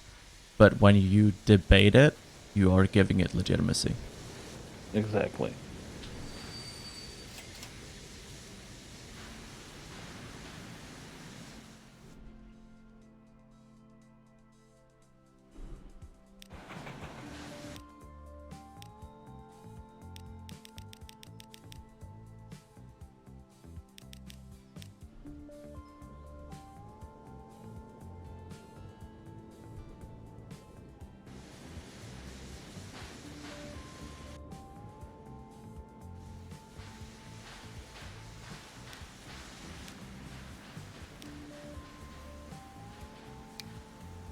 They are funny, though. They are pretty funny. Yeah. Libertarians as well. Yeah. There was one of the libertarian chapters for the Libertarian Party in the U.S. during this whole Taiwan thing. There's like the IRS is a bigger threat to us than China and Russia combined. I mean, was like, true. Not wrong, but it's still funny, like how much they hate taxes. Yeah. Like, you know, it's pretty strong, right? When your hate for taxes trumps racism, right? Mm-hmm. Yeah, that is impressive. Yeah.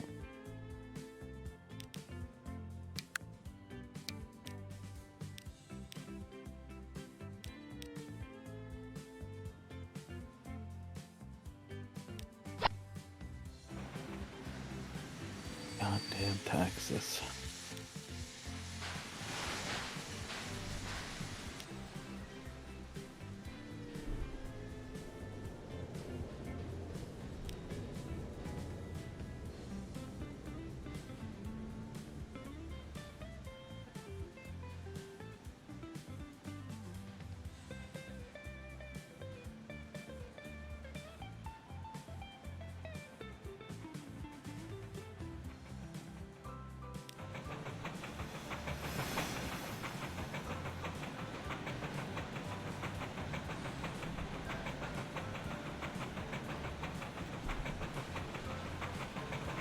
I want like a real life train set so bad. They're really expensive though.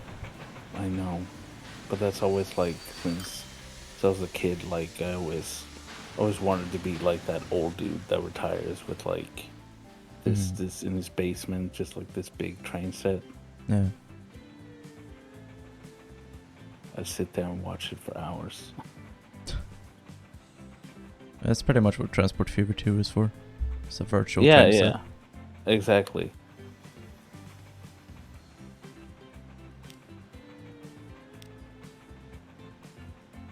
And that's why I end up doing like you're doing like a lot all the time. I build much slower because like I just spent ages just watching the trains, you know. Yeah.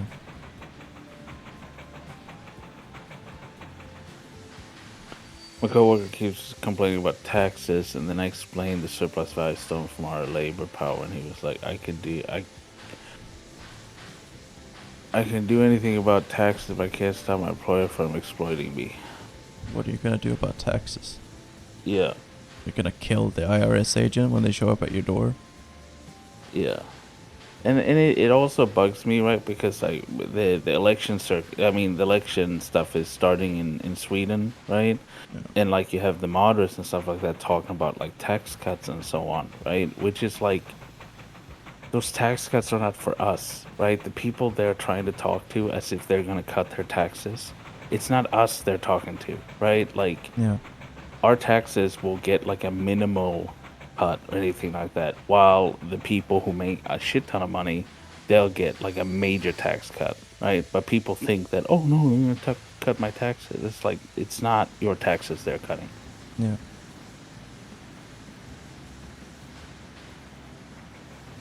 And you can also see that like a lot of like the taxes and like things that they're trying to like protect are things for like property owners, right?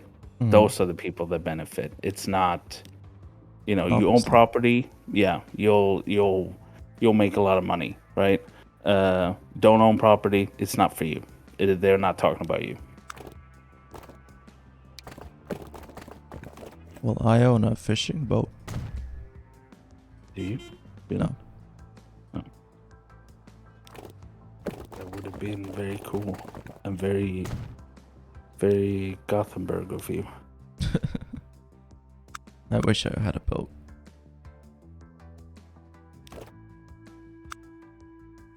Expensive to run. What? Well, it depends on what size it is, I guess. My grandpa had like, like a small one with like a engine that you like just on the outside of the boat, right? Yeah. In like a little lake. That was always a lot of fun when I was a kid. Yeah. Then he hit him with, "Isn't it weird we agree we should have democratic control of the government, but we don't think we should have any democratic control of the place where we spend a third of our waking lives work?" Yeah, a lot of people are more like, especially like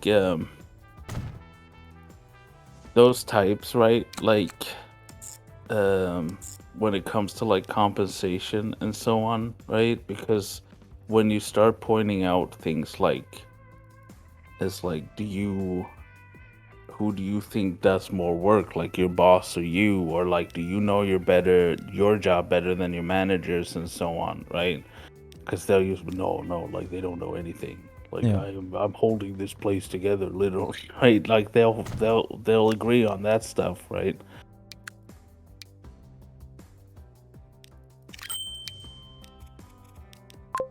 Should the average Joe be allowed to have a boat, or should they only be allowed to borrow a boat from like a boat library unless they join the boat union to get boat training? I mean, depends on the boat. Sure, you can have like a smaller one. Like I don't see a problem in that. Yeah.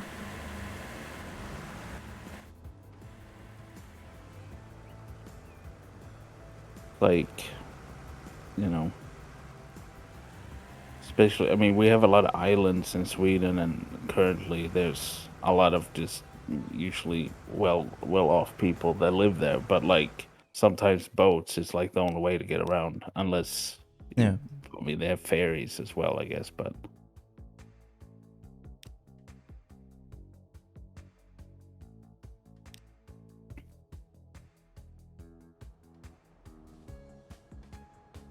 But sure, there should be a place you can rent a boat, I guess, if you want to, you know.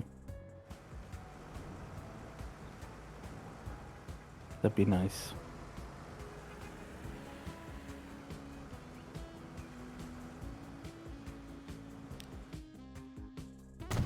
But sometimes it can be difficult with like renting because like it's not just like getting in a boat and then driving around because there's like you have to kind of be familiar with the area or know how to familiarize yourself because like in the lake where my grandpa had his boat there was a lot of shallow places and stuff like that and you had to know where those were and they Yeah. were in surprising places so if you didn't know you'd mess up like your prop or you know.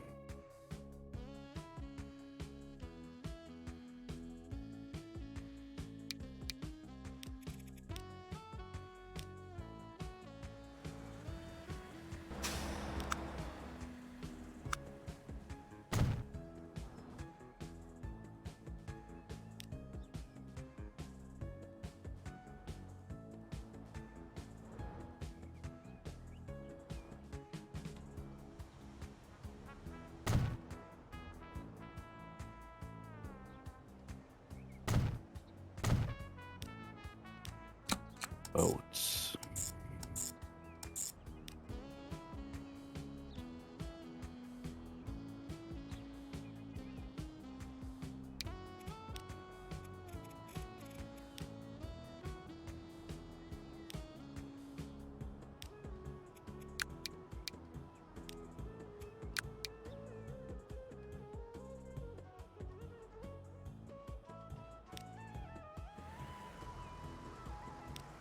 Yeah. We used to have more canals in Gothenburg. We built like motorways and stuff over them. Yeah. There are some cities in the Netherlands where like you can get around with like boats and ferries and like canals. Yeah. Göta kanal.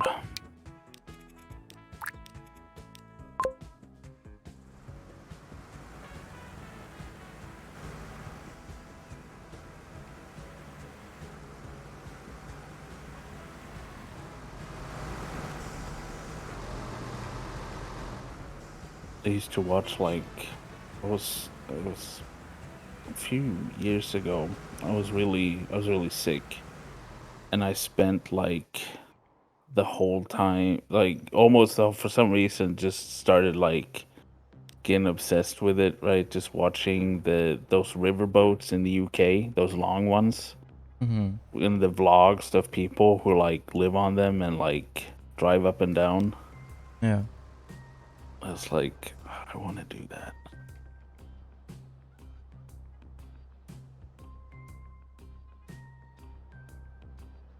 Why don't libraries have board games? Some libraries do. Yeah.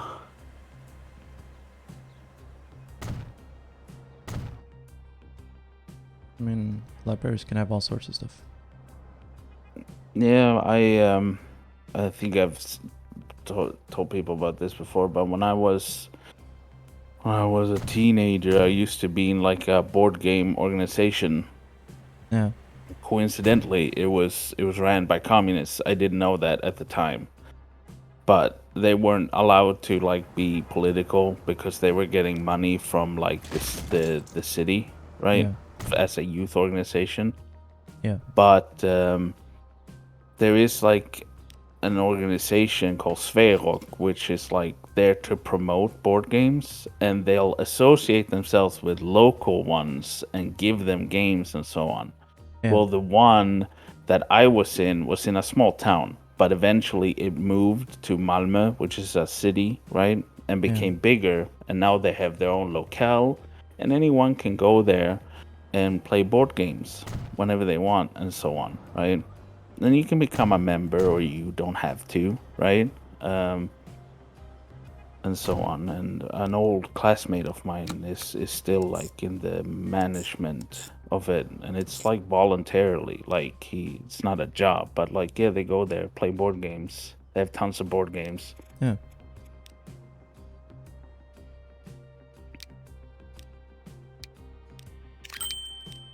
Yeah, that's cool.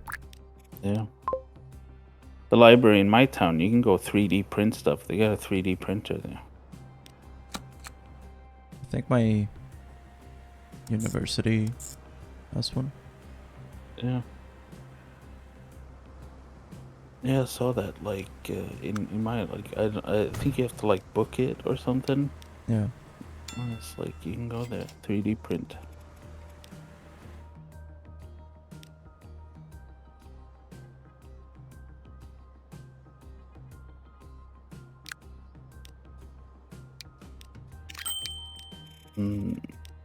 And movies, you can get movies from the library too. They're usually not like super great, but I remember when I was a kid, we used to go there and like they had a lot of like the older children's stuff, like like Astrid Lindgren or Miu Miu Miu and stuff like that, which is also Astrid Lindgren. Yes. Sorry. Yeah. I remember my library used to have computer games you could borrow. Yeah. I think mine did too, but it was like that was like when it was like in DOS or some shit like that. Like wasn't even Windows yet.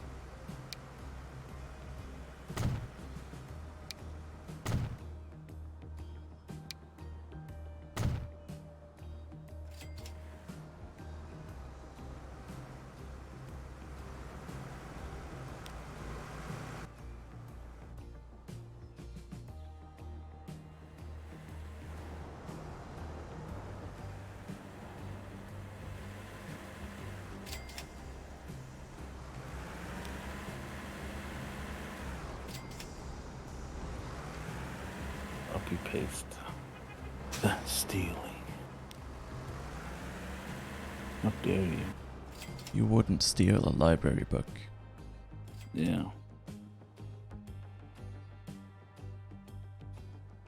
I mean, I think I have before. Oh. It's fucked up. Yeah. I know. Well, I ended up paying for it, but yeah. With your life. Yeah, exactly. Your life is now forfeit.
Yep.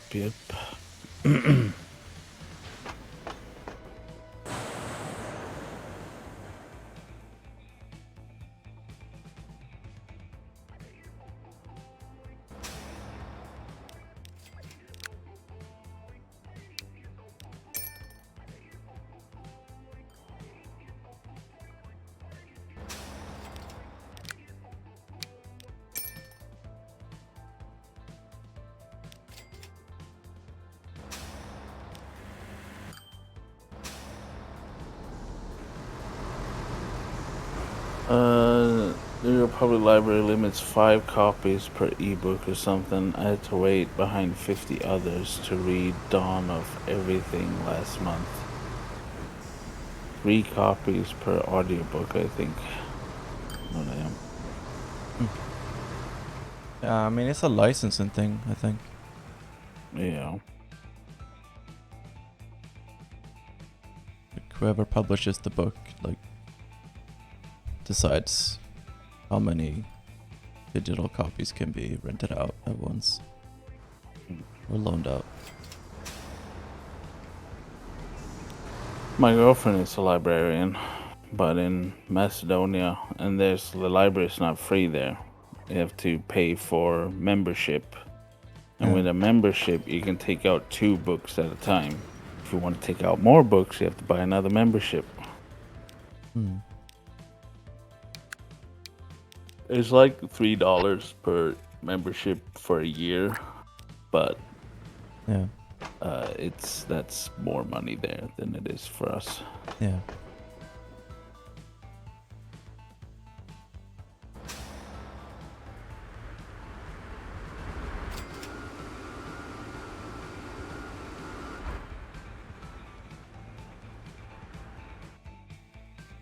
I feel bad for the people on Nueva Girona, because they literally don't have any way to get to the mainland. They're just standing on that hill, just looking over at all the fun over there. Yeah. I should build a boat for them. Yeah. Probably to San Cristobal, and then they can take the train to Havana if that's where they want to go.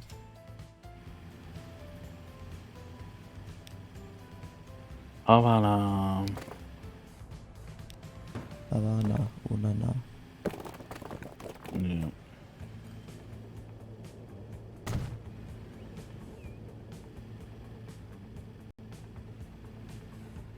Yeah, passenger harbor is like 200,000. So expensive.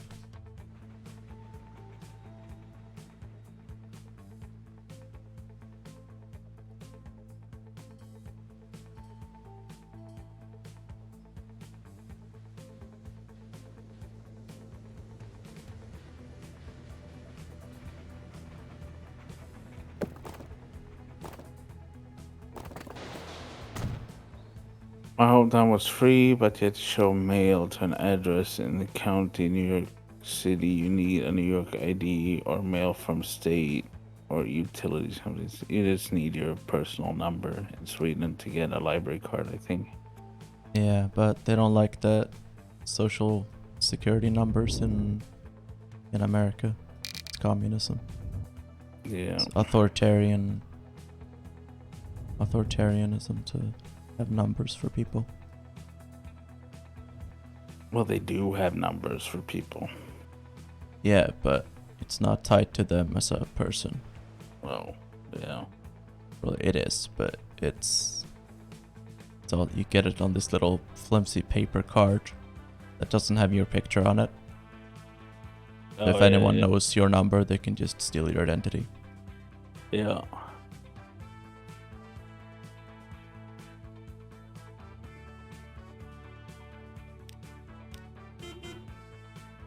Nip, nip. I unlocked airplanes. Airplanes are kind of cheating, though. Let's be real. Airplanes is the biggest profit in this game. Yeah, but just making it too easy. Yeah. I think I'm gonna build a harbor here.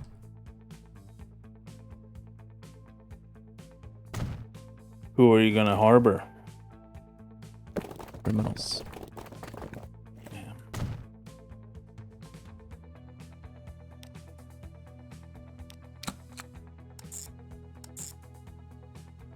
Yeah. P boat. Sun is. Joseph Stalin was released from prison in Sri Lanka. Oh shit. That's good. Yeah. Good name. I really like his name. Yeah.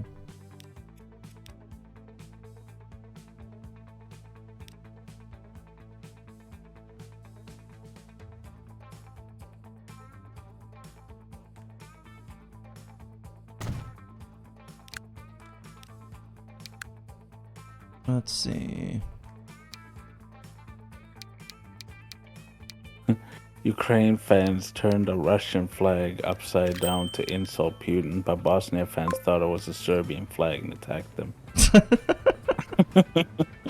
Oh, that's fucked up.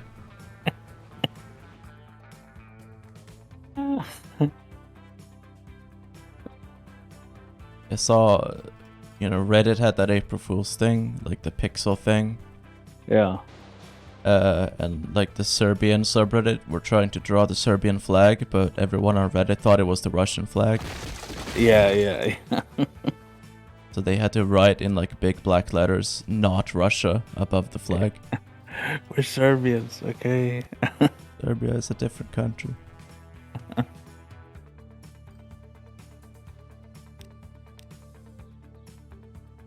I saw there was this thing of like you could buy like a pillow, right?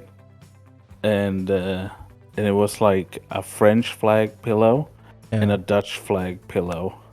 The French one was more expensive. Yeah. It's like, just have to turn it around.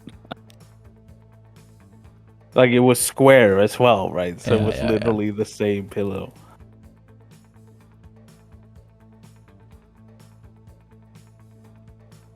Okay, I think this is a good place to have a little central station. We're in 1920 now. I want to get to like 1960 and then pause the date and just stay at 1960 for a while. So you get all the Cuban 60s cars driving around.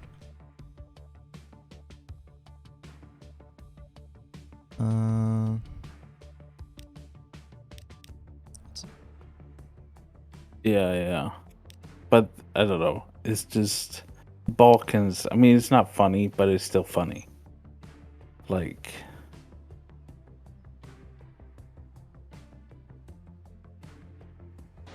I saw one meme that was like, it was like, I can fix him, and then him, and it was just the Balkans. It's fucked up.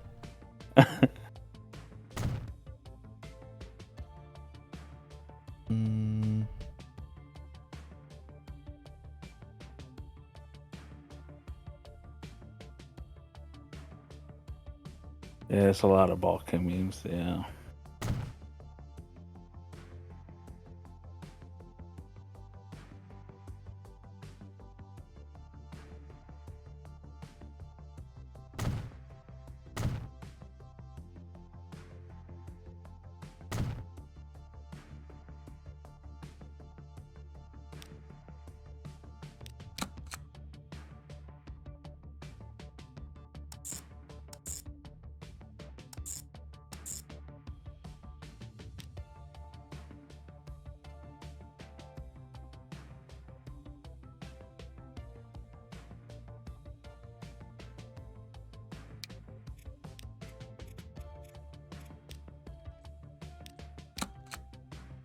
Yeah.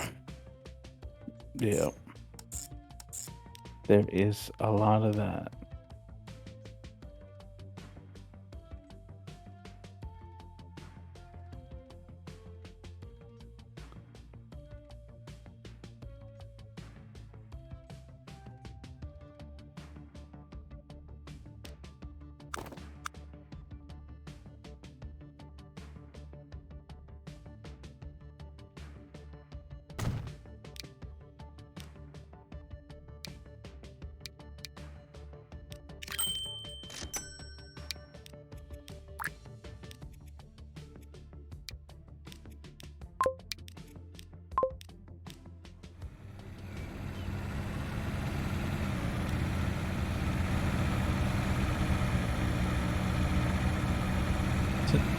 These are kind of cute. Yeah. So a Mercedes. Yeah.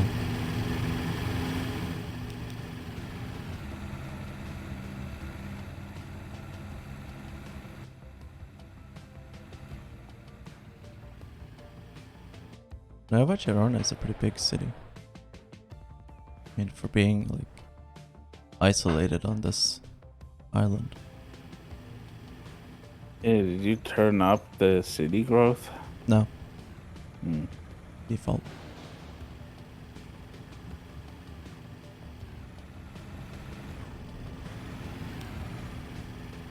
Oh.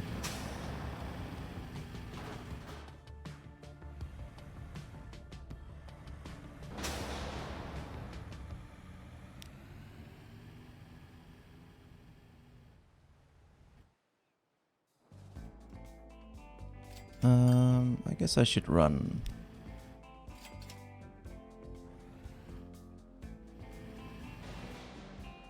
I can put an extra bus stop here.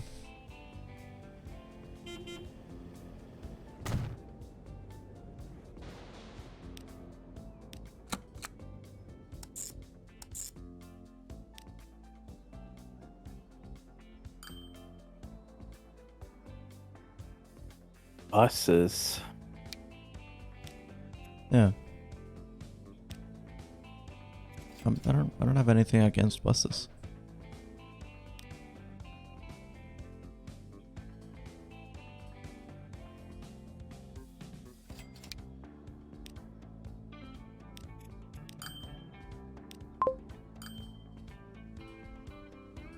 I wonder if people are really gonna be using this boat. I hope so. I think it's gonna be a while before it makes a profit though.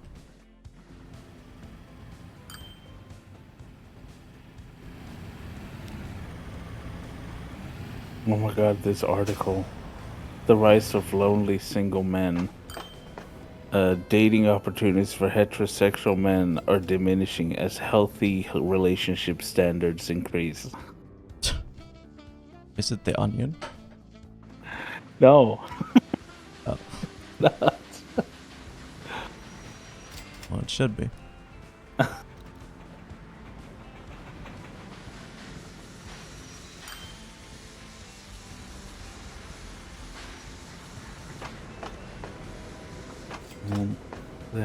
They're done with these toxic heterosexual men's bullshit.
A lot of like the TikTok cooking trends is just putting a lot of food into weird shapes.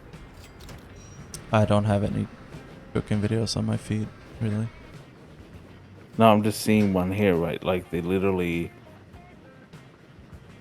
they froze mac and cheese in a ball Yeah. and then put ground beef around it and cheese and bread and just made this big ball of I don't know what you would call that.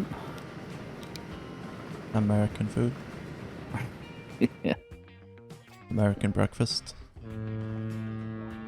One mac and cheese ball, please.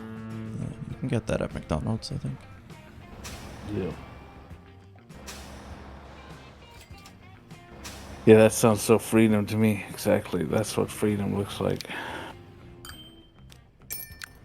McDonald's, they have like very different menus depending on where in the world it is, which is like, Yeah. Yeah, McDonald's in Japan is supposed to be really good. yeah.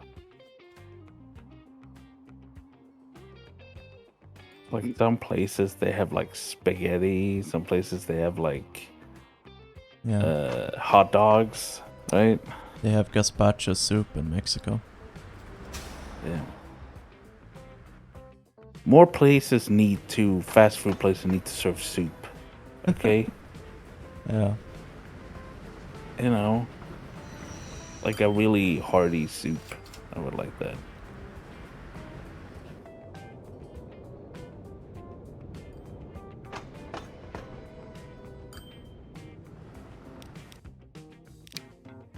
Put just make a sandwich and then just throw a bunch of MSG on it. Wing. There you go. Umami. Yeah.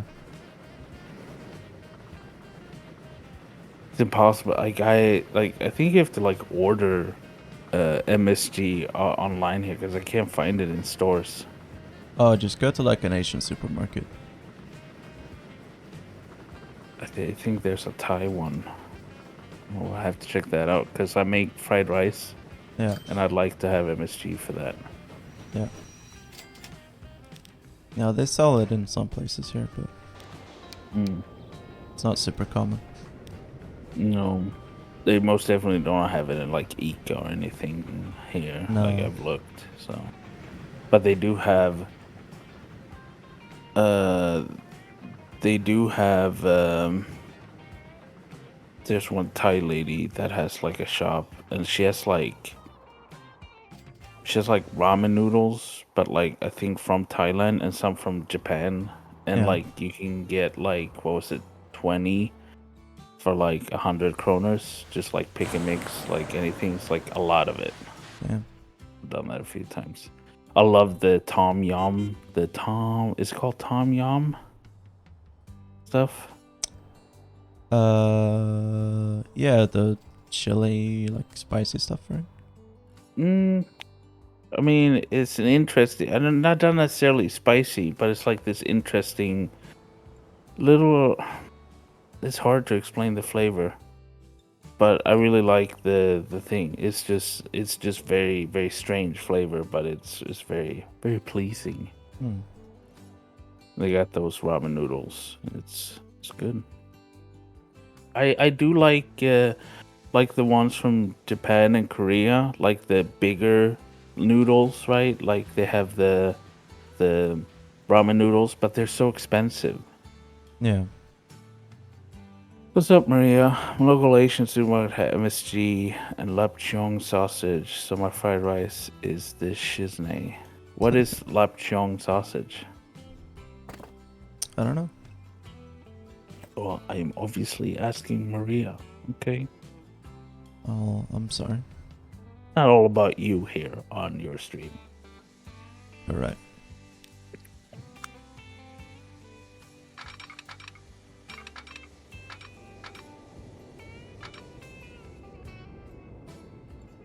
Seaweed.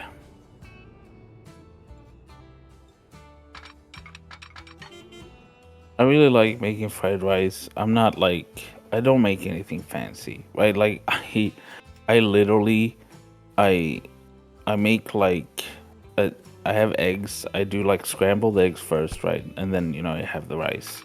Yeah. And then I just like chop onions. And then I buy one of those like frozen packets of like peas and corn and stuff like that and put that in with the eggs, right? I don't have any meat in my fried rice. Yeah, I know. It doesn't feel like super necessary.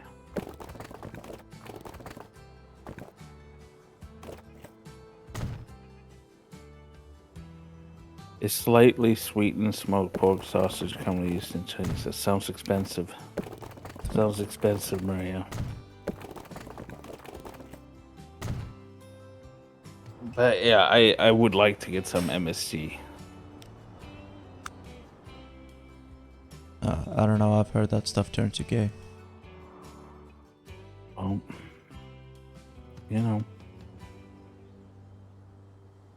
I think that's what they put in the chemicals they put in the water to turn the frogs gay. Really? Is that it? No. Oh. No, that was like some fucking factory that was like dumping shit in the river. Yeah.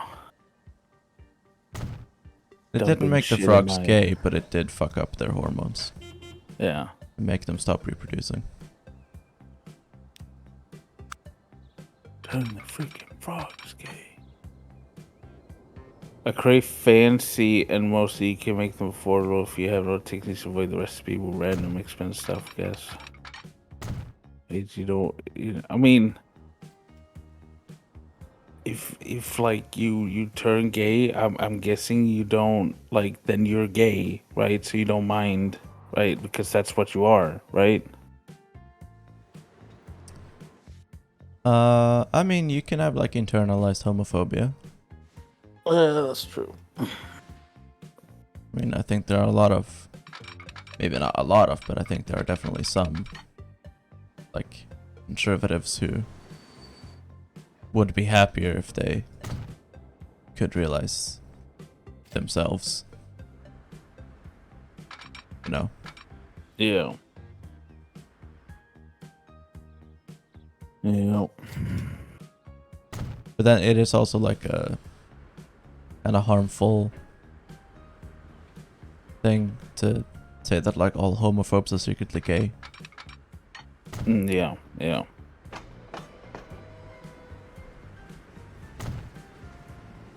Yeah, like anything that's like, you know, you have to like to get like, you know how when like for example the US is a very good example of this, like the Republicans do something, right? And to like call them out as hypocrites, right? Like the liberals will usually be like they lean into like a racist stereotype, right? I can't give like an example now, but it's like happens a lot. Like the one you say, right? Like, you know, oh, they're just scared of being gay, right? Like they're probably gay themselves or whatever, right? Yeah. Like that kind of stuff. Like anything like that is just like don't do, like, you know, don't throw someone else under the bus to like make a point against someone you don't like, you know?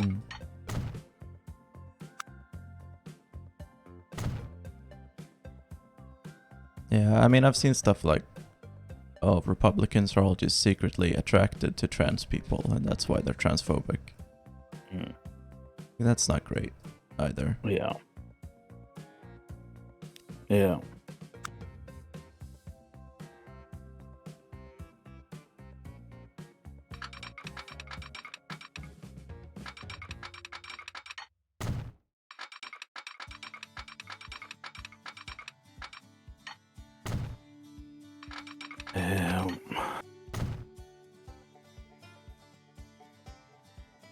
Oh shit, your profits are going up. Yeah. You know, your shareholders are remaining happy. There's a steady growth. Yeah. That's all I care about. Yeah. That all will change when Castro comes, right?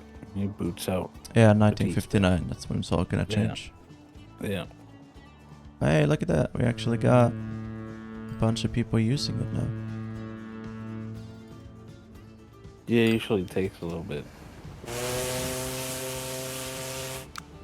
Not as many people want to go to Nueva Girona, but that's fine. Yeah. I'm thinking...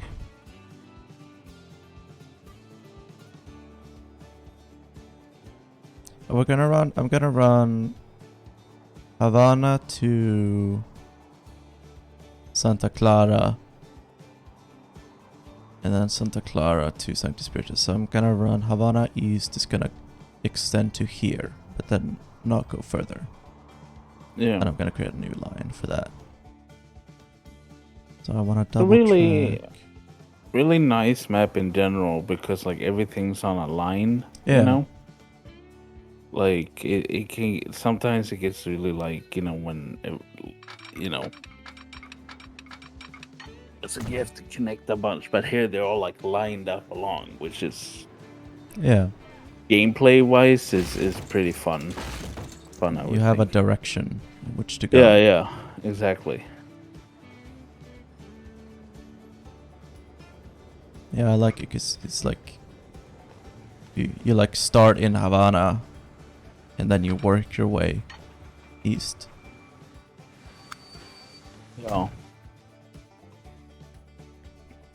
Yeah, good job, Cuba, at having a very linear. I mean, Sweden does too. Yeah, but we're a bit thick as well. Not that. Not really.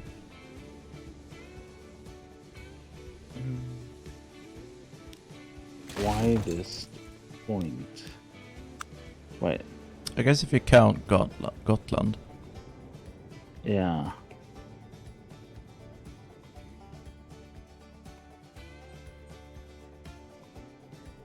Where would it be the widest? I mean, yeah, I think it's like around Stockholm to like Norway. There's probably the widest, or maybe all the way up in like Lapland, where that little hump comes out. Yeah.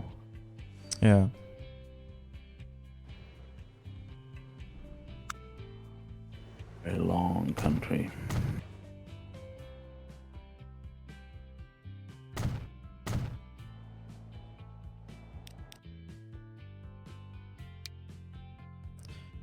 Let's see.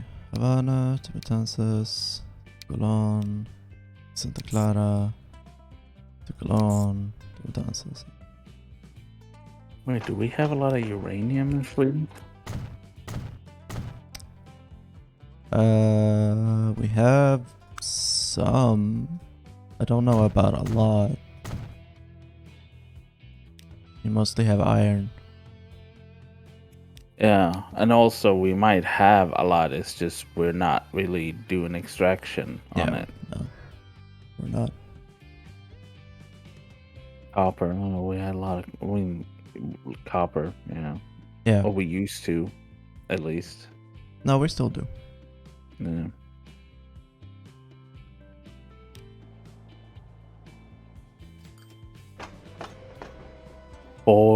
Kopparminor? Nej, gruvor. Minor. Fan. Yeah, that's where the iconic red colored houses come from. Yeah, and follicle. Yeah. It was cheap meat because the beasts of burdens slaughtered when they were no longer useful. They made that out of it. Yeah.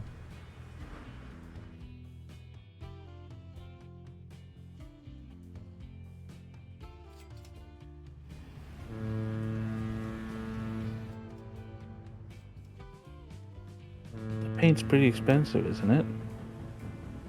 Yeah. Sort of.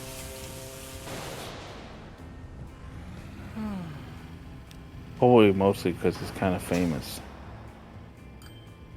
Yeah, that's true. Like it's famous abroad as well. Yeah.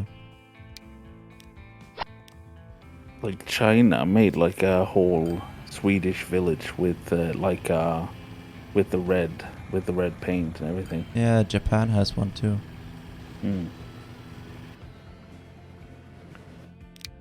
So, from what I've heard, Japanese people don't really know the difference between like Sweden and Germany. Yeah. It's just kind of Europe. Just Europe. But I mean, like most Europeans or like Americans don't know like the difference between China, Korea, and Japan, really.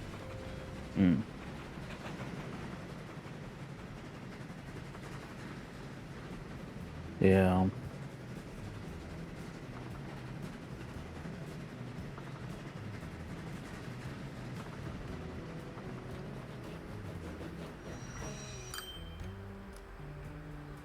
Have you ever had lutefisk? No. Do you know anyone that like eats that regularly for holidays? I don't think anyone in my family does. Exactly. Right? Yeah. Like, you keep hearing that, oh, this is a Swedish thing. I don't know anyone that's done it. I don't know anyone that has friends that's done it. And then, like, Ben eventually is like, because, like, they were sitting there, like, oh, you all eat lutefisk. It's like, I don't. Well, the Swedish immigrants in Minnesota does. It's like, okay, so it's an American thing, right? Like, you're blaming us for something that we've stopped doing, but you're still doing, right? So then it's an American thing. Is that Like, more of a Norwegian thing than a Swedish thing? I don't know because I know. Do they still do it? Yeah. See, why are we getting blamed for that? I know that Norway they do the dried fish, right? Like the soup fish, whatever it's called. Yeah. Yeah, but lutefisk isn't dried. It's like fish in like lye, right? It's just like soap fish, right? And you have to like to eat it, you have to like cook the shit out of it to get all the soap out of it, basically.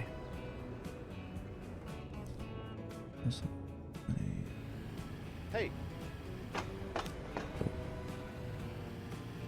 what? I just Fruit? clicked on an NPC and it said, "Hey." Hey. That startled me. Are flies at the store veggie? No, I mean it's unavoidable. You gotta get fruit flies. They're like, you know, Yeah. Just wash your fruit. yeah. I mean if there's, yeah, no, it's gonna happen. They're impossible to get rid of.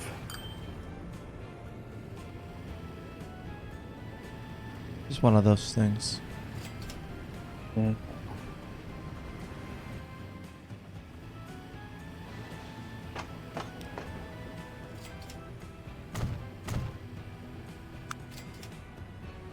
But yeah, they have that dried, which used to be like one of like their biggest exports was the dried fish, right, for like the US and so on when they were doing the colonizing, Yeah. because it wasn't perishable. It was very, and it was reduced in size quite a lot because of, you know, being dried and all that stuff. No use Yeah. transporting H2O over the ocean.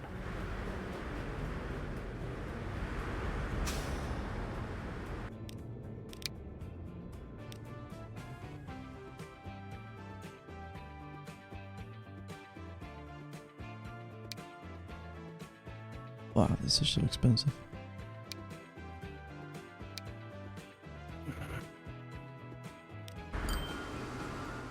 Like, anarcho-communism is kind of like, what even is that, right? Like, it's one of those terms that, like, from my knowledge, doesn't really make too much sense. You know what I mean? I mean, it's like anarcho-communism is what most people would call anarchism. Like it's the same thing. Yeah, yeah.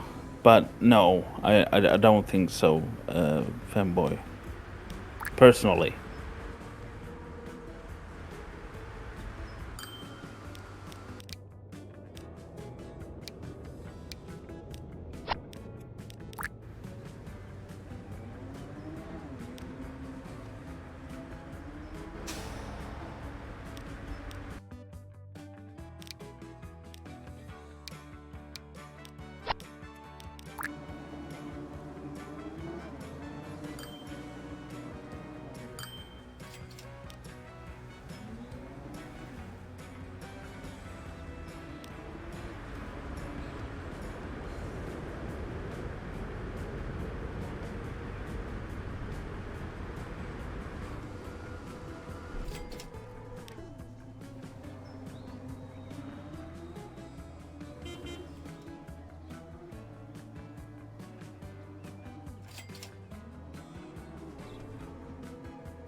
What do you think is true?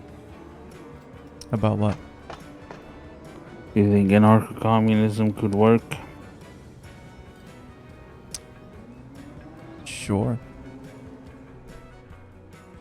God, always gotta be contrarian.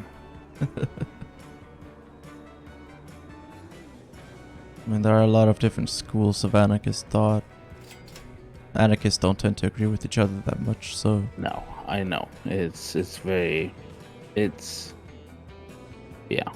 And it's just, yeah.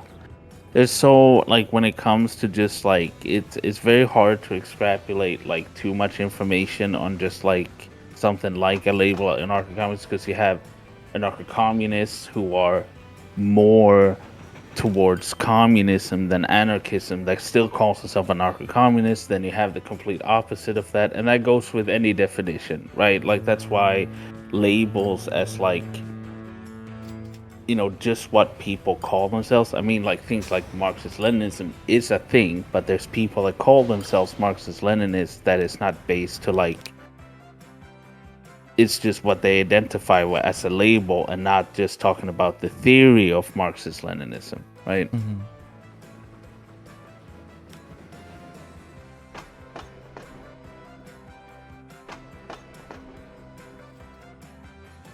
So it depends on what you mean by anarcho-communism, fanboy.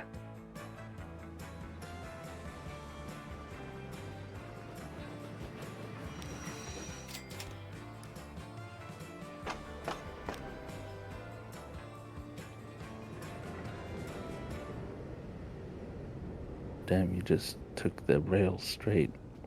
Just took it away. Right in front of his eyes. Yeah.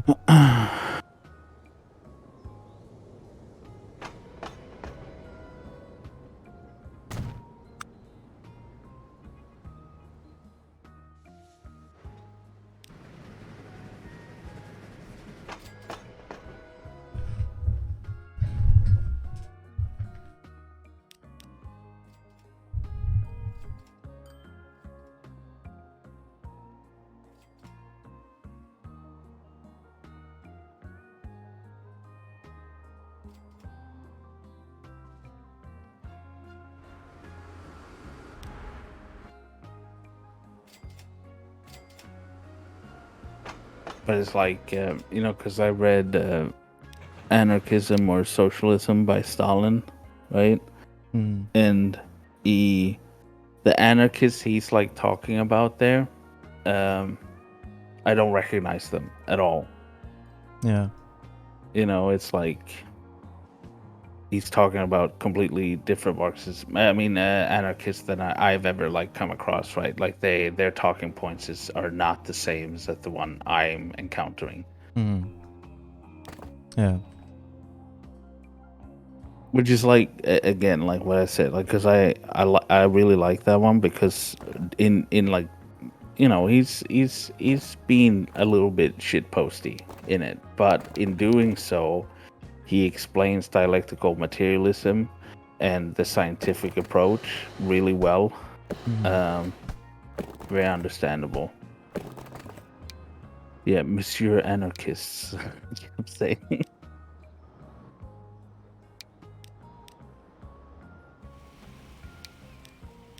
So just him, like, that part's not that useful. It's just when he explains, you know, Marxism essentially in doing so, which is really well, not super academic, very well to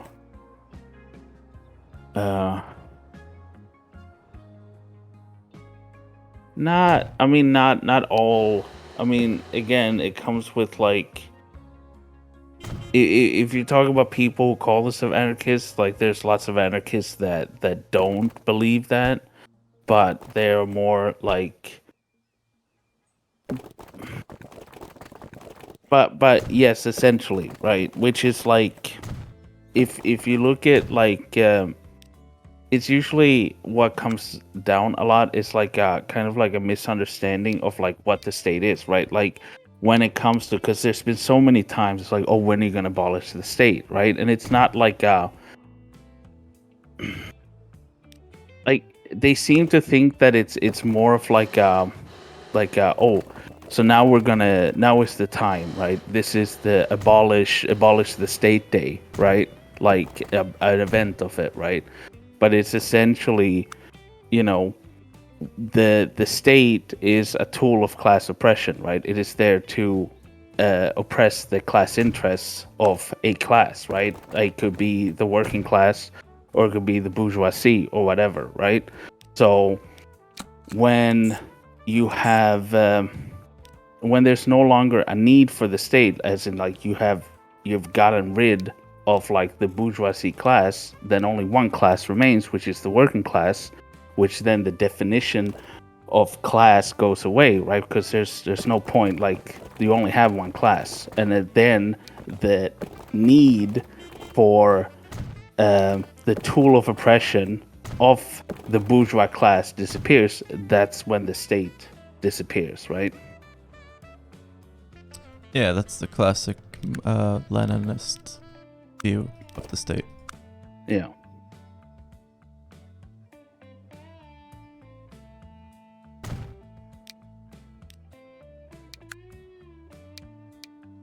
Because like you have a revolution, right? It doesn't mean that the bourgeoisie goes away. You know what I mean? Like you're still having to get rid of the bourgeoisie, right? The revolution doesn't like, oh, we got rid of all of them, right? You still have in other countries and so on, and in your other country, I mean, in your country and so on, like those. God, why don't you explain it instead? You're like, I don't know where you're going with this. no, but you know what I mean. Like the revolution isn't like one point in time, right? The revolution is a process. Yeah. It's not just the overthrowing of like the bourgeois state, right? It's a process beyond that. Yeah. That continues. Yes. Permanent revolution. No. I'm joking. Don't even joke about stuff like that. Yeah, how dare you.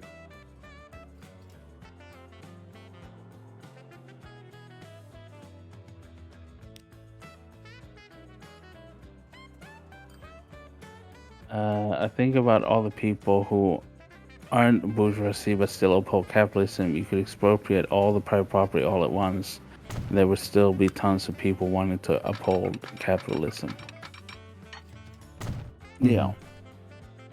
So you need class consciousness, right? Like they don't know that or understand that, like, you know, the how the interest of the bourgeoisie is not aligned with their own interests, right? As workers, like they're complete opposites. And everyone's not going to have that class consciousness at the time of a revolution.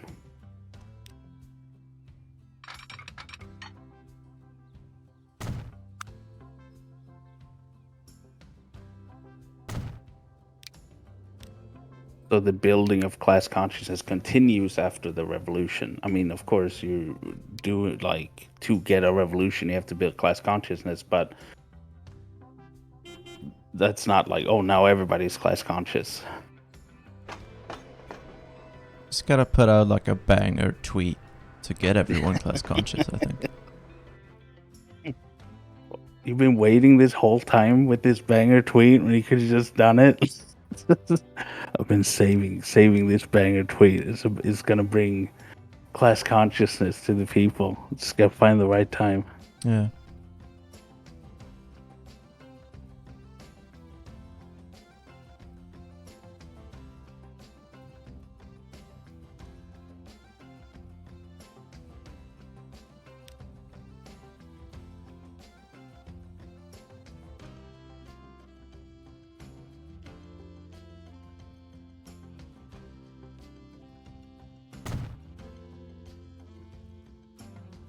But also, it's not like all Marxists, like the Vanguard Party is not like not all Marxists believe in the vanguard party, for an example, either. Like it's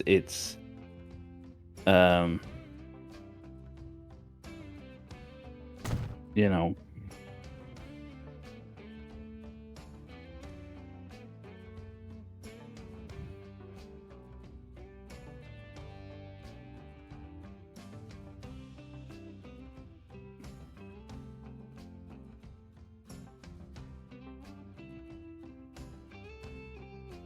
No, it's not like so much about like waiting and stuff like that. I mean, there's work. I mean, of course, educating people about the class and so on is important, but there's other things, right? That if we look at other revolutions and so on, it's like building structures.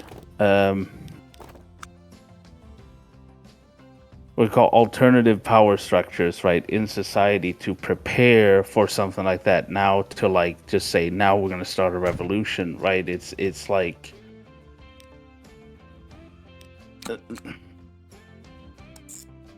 it's not like, oh, on Tuesday we're having a revolution kind of thing, right? But it's like there's work to be done, right? Like building out unions, for an example. Stalin talks about this as well. The point of a union, right, is to build these powers, like these organizational hubs of the working class, right? So that they can be prepared for when something like that would happen. They're ready for it in like the sense of like how you're gonna get food and stuff like that. Because the moment the working class end up rebelling against the bourgeoisie, right? You still have to be able to for an example, you have to feed the workers and so on, because one of the first things that like capitalists will do is like cut off access to the things that the workers need to survive, right? And that is why it's important to build these structures so that literally the revolution can't just be starved out or stuff like that, right? That's why I feel like in Vietnam, and so before anything even like started, they made sure that the people had access to food, right? Yeah. But it's different. Like it's like not like you have to kind of like it all depends on like the conditions that you're in your country or whatever. You can't look at like you can take you can learn from other revolutions and stuff like that, but you can't be like, well, we just got to do what they did, because conditions are different everywhere.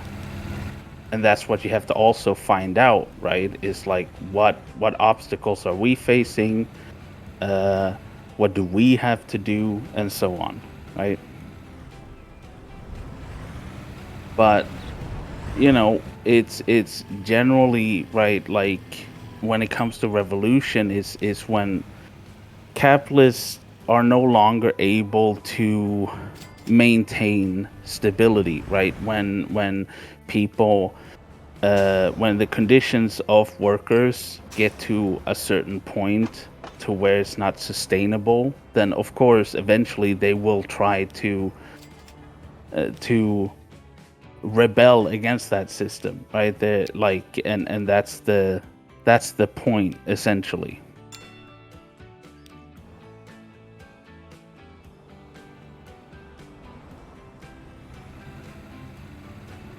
So in the meantime, you prepare for that.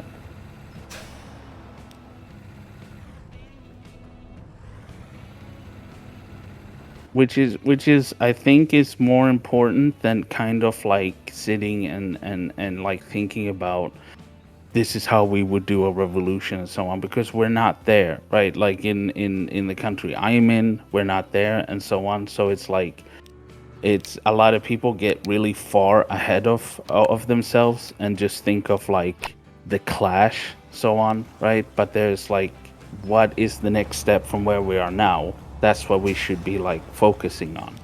Now of course it's like important to like learn from others and kind of like, but a lot of people get too hung up on that, and it's like we're not close to there yet. Like it's like, what can we do right now? And what a lot of people forget is especially in like, you know, in Western countries and in liberal democracies and so on. Like we tend to disregard. We tend to see everything in like in kind of like a sense of capital, right? Like we can't do this because we don't have the capital for things and so on. Like we're not allowed to do these things because the system is not set up around it.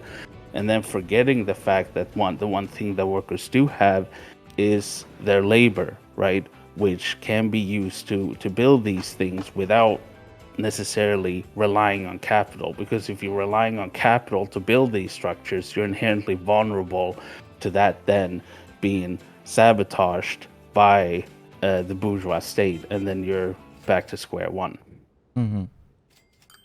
So when it comes to union, for an example, right, unions can't get tied up into the bourgeois state, right, where you are just kind of like haggling for workers' conditions and so on. Like unions is supposed to be a revolutionary organization that is there to facilitate these power structures. And if you all you're doing essentially just barter for better conditions, you're selling your political power to the capitalists, right? You're not actually keeping any of the power you have organized to the workers. You're just selling it back to the capitalists, which then it's not revolutionary anymore. It's been a long time since unions were revolutionary. Yeah. Yeah, Sweden is a good example where like there is no worker democracy in Swedish unions, right? Like they are essentially just a part of like the social democratic party structure, right? And that's not a revolutionary union. Why And you not don't think the Social Democratic Party is the revolutionary vanguard of the masses? no, I do not.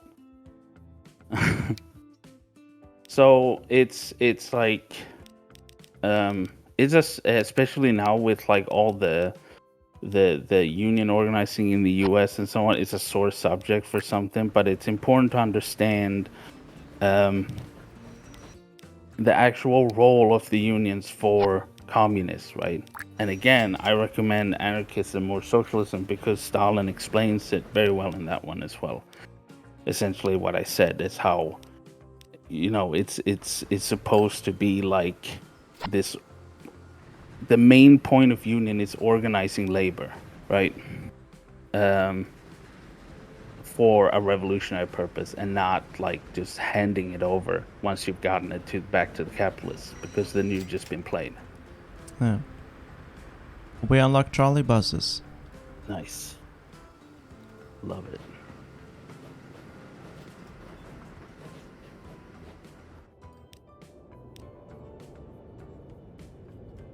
And one way I know Stalin talks about it is how it is important that unions don't stay trade specific, that there's organization between unions, so that it's not just like, you know, dock workers have one union and like truck workers have one union, right? There needs to be you need to bridge those unions. That's and these are things that like can be done right now. That is the stuff that we should be doing right now, right? Without having to like think about this is how the revolution is going to be in the future, right? Like these are the things that we could be doing right now, and what people should focus on, right? And that's what I'm saying about like using what we have right now and not thinking in ways of like you know, we need capital to do these certain things and so on and stuff like that, because we're just completely disregarding the fact that we have our labor.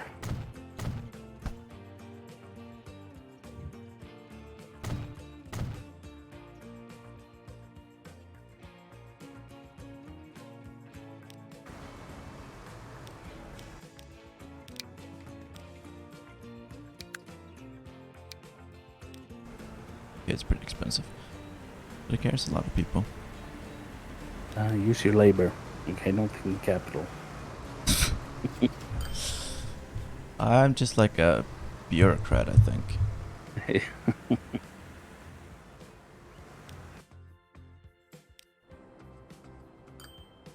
Not sure about how effective this really is.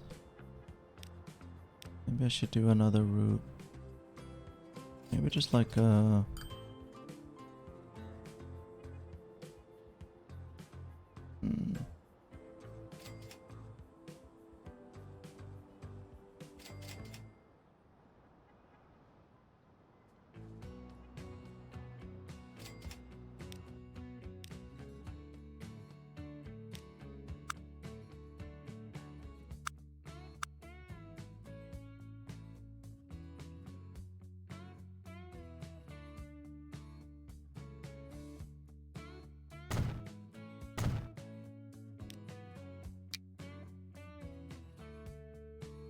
Upper Tokyo, Almira.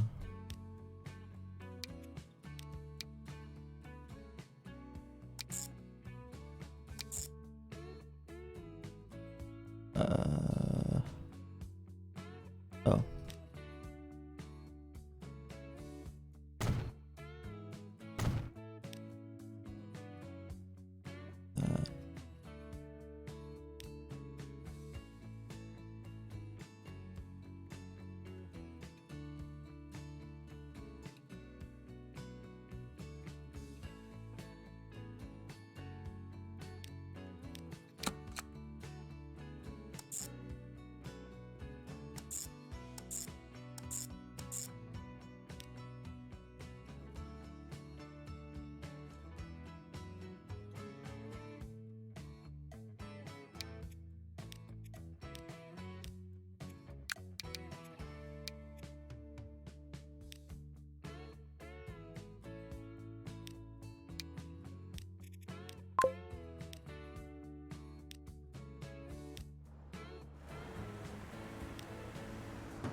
Put an extra one here. Do it.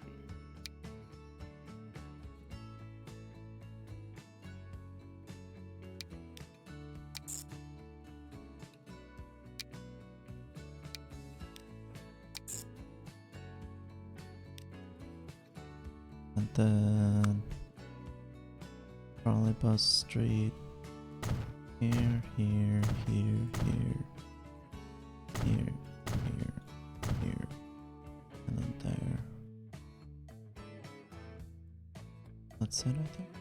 Trolley buses.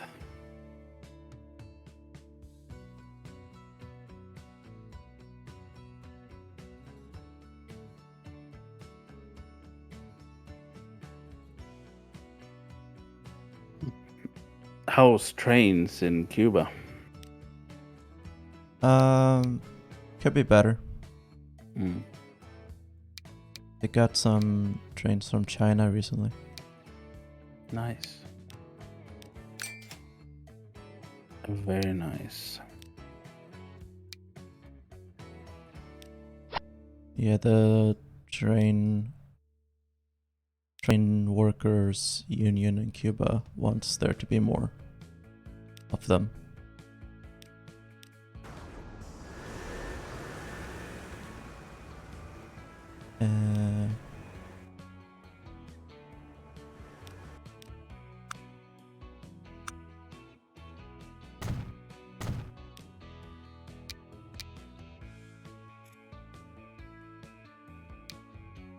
I don't know, Wing. I don't know.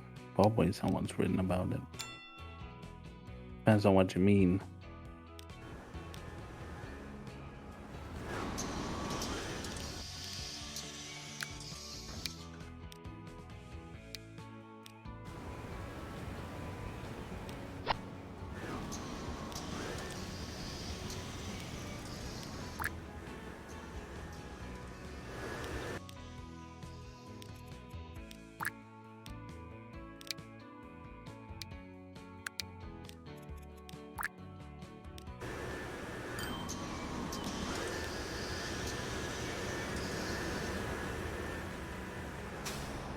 Wait, this one needs...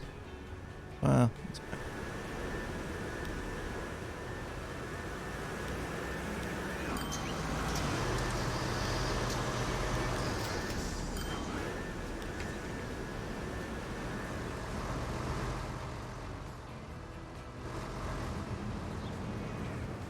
No one talks to each other. Everyone keeps to themselves. So that's just Swedish behavior.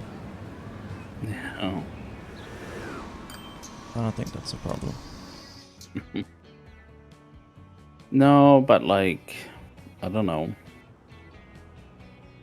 That's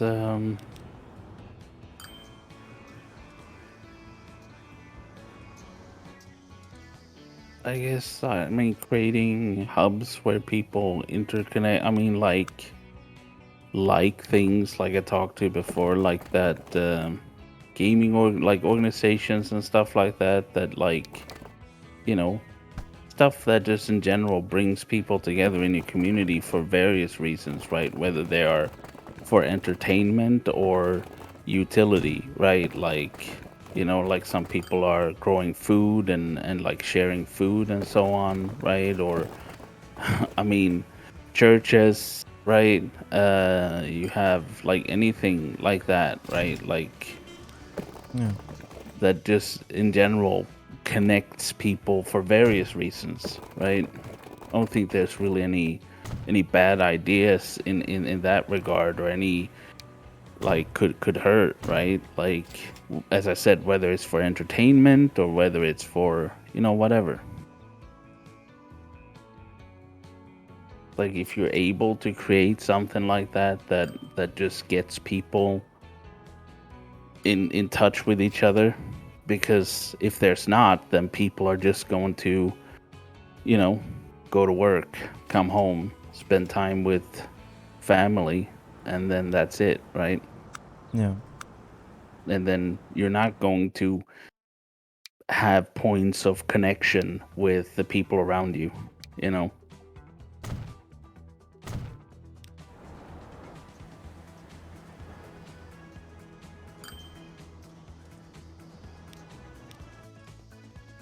And it is tough, especially like in like I mean it's like I should have said in Sweden and so on, where it is very individualistic kind of like outlook on the people keep to themselves. And Mm. and that's become more and more. We used to have there used to be a general culture around like more public kind of things before, but those things go away as like I don't know, the state stops doing it or whatever, right? Um, Yeah. and then everybody just tends to, you used to have like community, like Folkets Hus. They used to have events and so on, and then you have youth organizations and everything like that. And even when I was younger, there were more stuff of that kind of stuff. There's not much left, and if the state stopped doing it or people that were doing it stopped doing it, then that stuff goes away and people go back to just keeping to themselves. Yeah.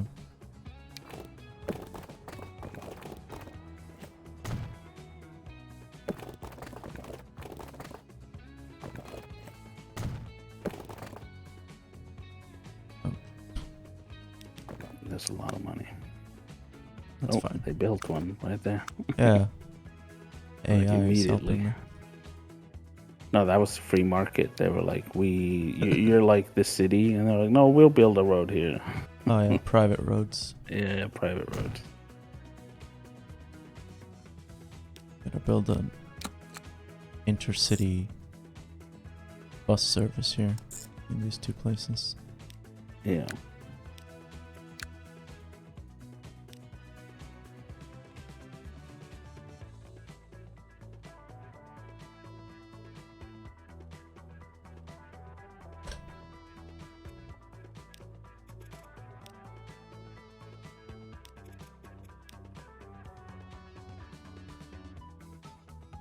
Mm.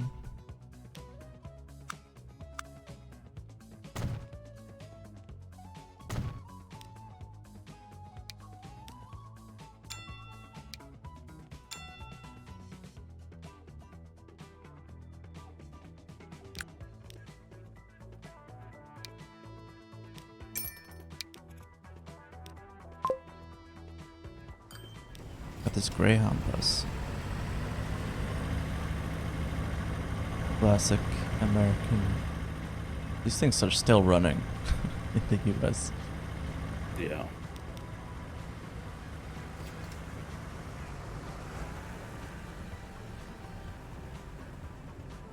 But I mean, if it ain't broke.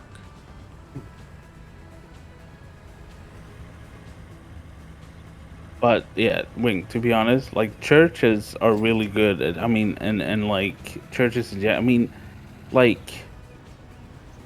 there's like atheists that are creating like church-like organizations and so on, right? Just around atheism, right? No. And just maintaining the organizational structure of a church, right? Uh, and it's obviously successful, right? And like I'm not saying start a church, right? But there's things to learn from that, you know, when it is to create something that brings community members together. Yeah.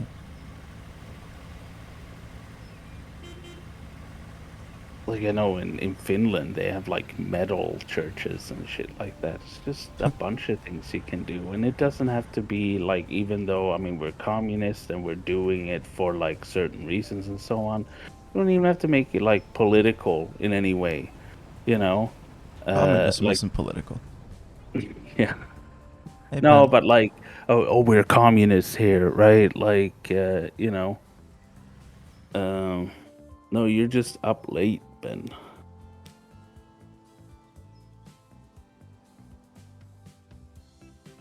I do. I just want to start a cult. Is that too much to ask? No. I gotta get in on this cult train.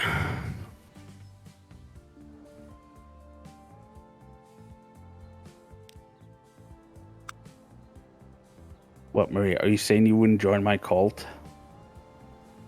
God. Train cult. Yes. Cult on trains. I have like a locomotive that everybody worships. A gilded locomotive. Private train instead of a private jet. Yeah.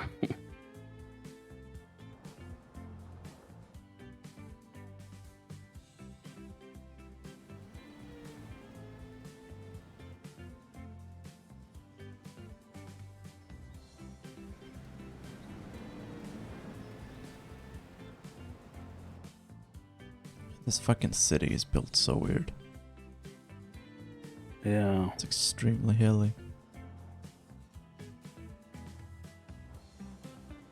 I'm easily susceptible if you throw in some metal music. Well, we can throw in some metal music. And you can get some Sabaton in there. Yeah. Defense of Moscow played on repeat.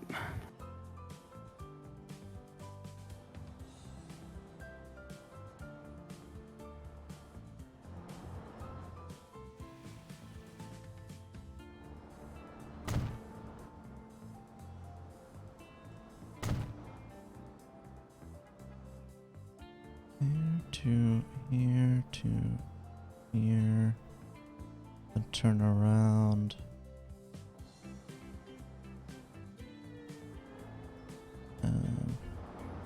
Good, Maria. Now, first order of business, around 10% of your income goes straight to the cult, okay?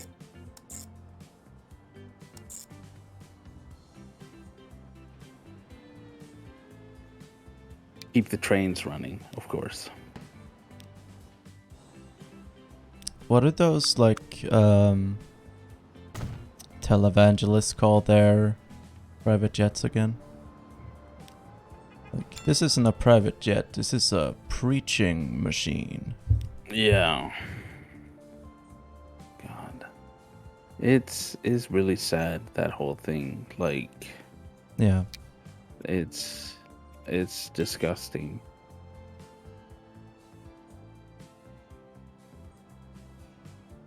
Yeah, I mean, a lot of them, they'll like tell people that like, hey, if you donate money, like God is gonna make it so that you double your investment.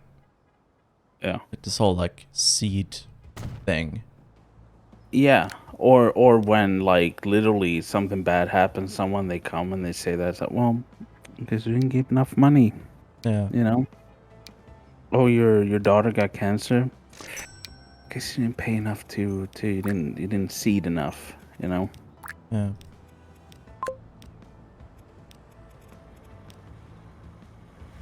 Okay, how you doing?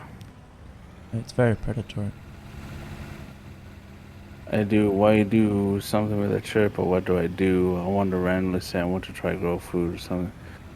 I don't know. Like, I mean, if you do, like, I know Silver said something about like pasta, right? Started growing food, and then just literally went to his neighbor and started talking about it, and then got him to start growing food and do food sharing, and then, I mean, the thing is, you gotta at some point you gotta start talking to people, start like,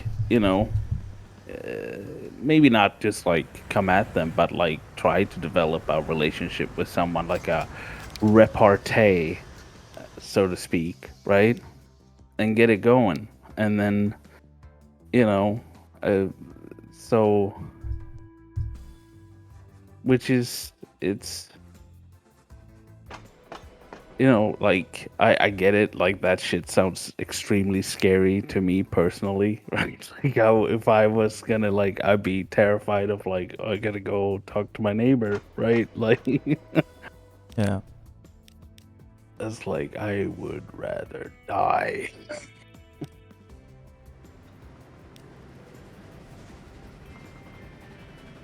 Talking to people, yeah, it's gotta be the main, yeah, like, and it's just,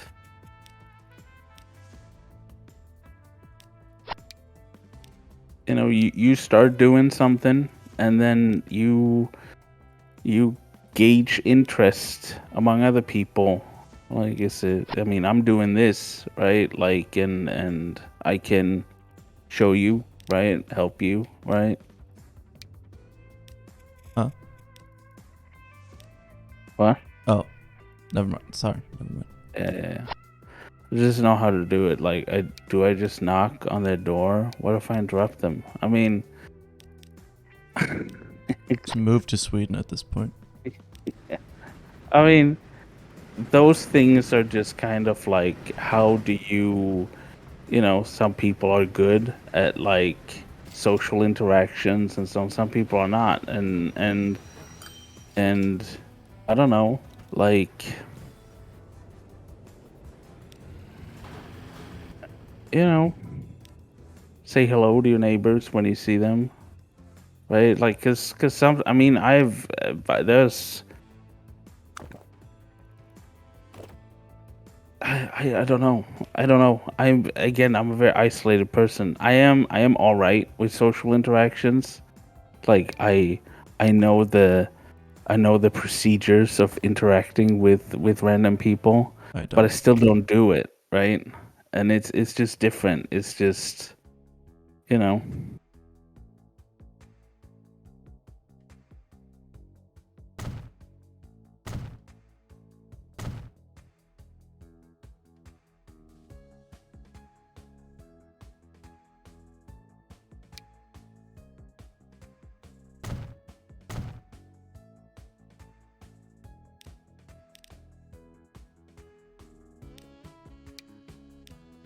I mean, you Huh?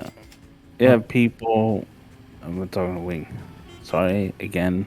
I think this stream is about you. Like, you have coworkers, right?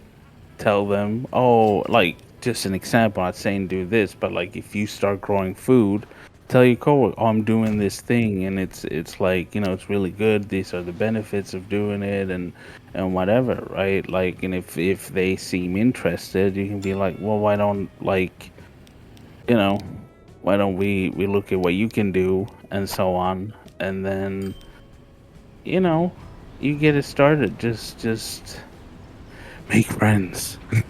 Talk to people. Can't do that.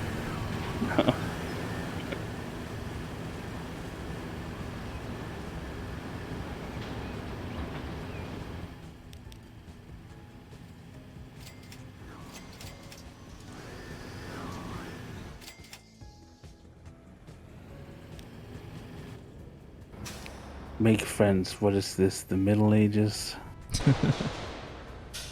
Yeah. Well, I mean, Claudia just made a friend with a neighbor, right? By yelling at him, and now she is babysitting his plants, right? Yeah. Let's see how that goes.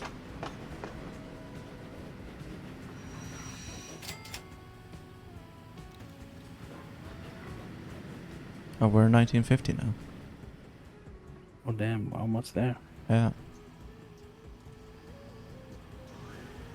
We've been progressing through the eras very quickly, so we're Yeah. still pretty far behind because I haven't actually made that much money yet. So, but whatever. Houses don't really fit it. It's not colorful enough. Yeah, I know.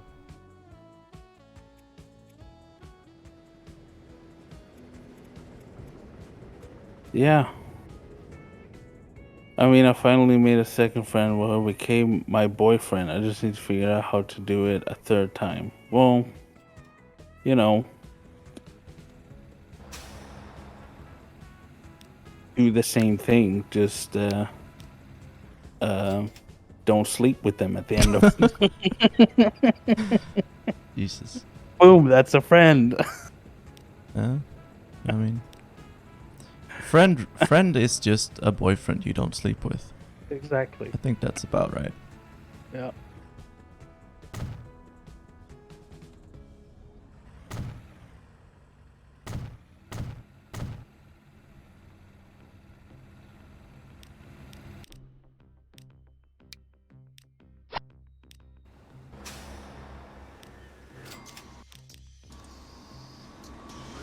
Yeah, I love these trolley buses. They're really expensive, but I like them. Yeah.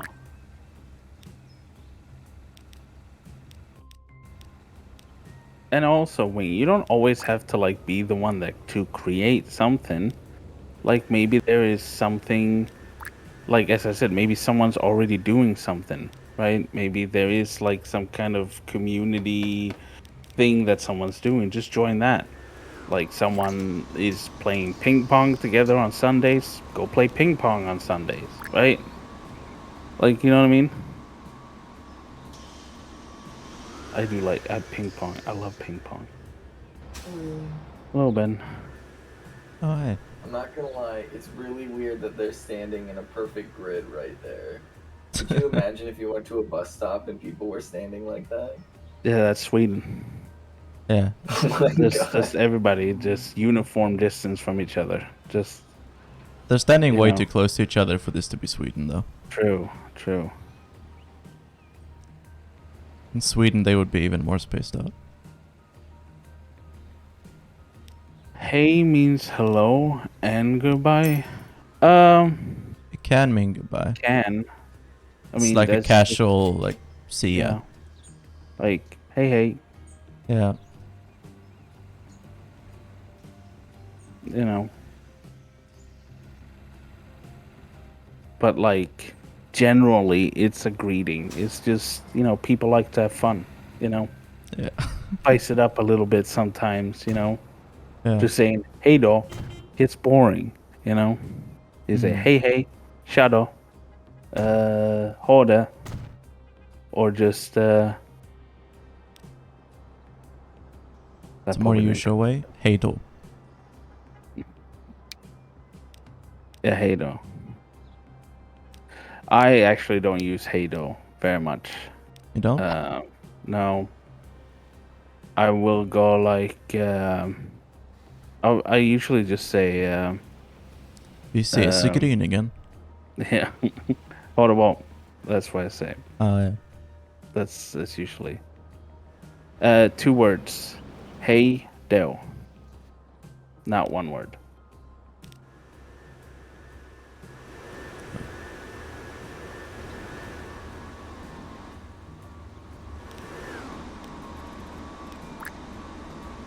Yeah, exactly, Oh. Dorian.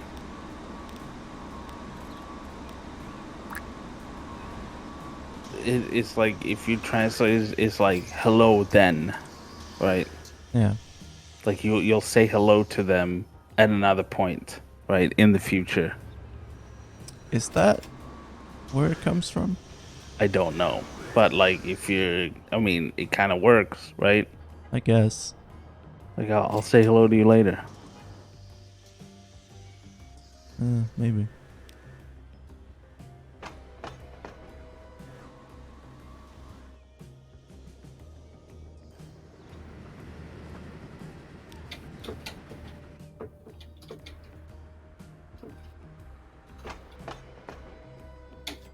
Well, not really, because it is literally goodbye, right? Smell you later. No. They've got a point.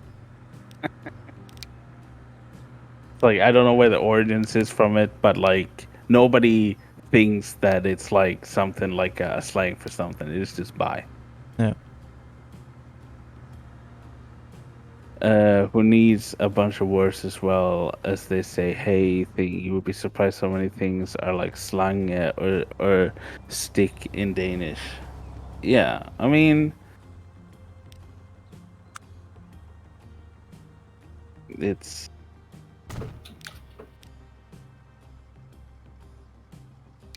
region specific as well. Brennan, what you say?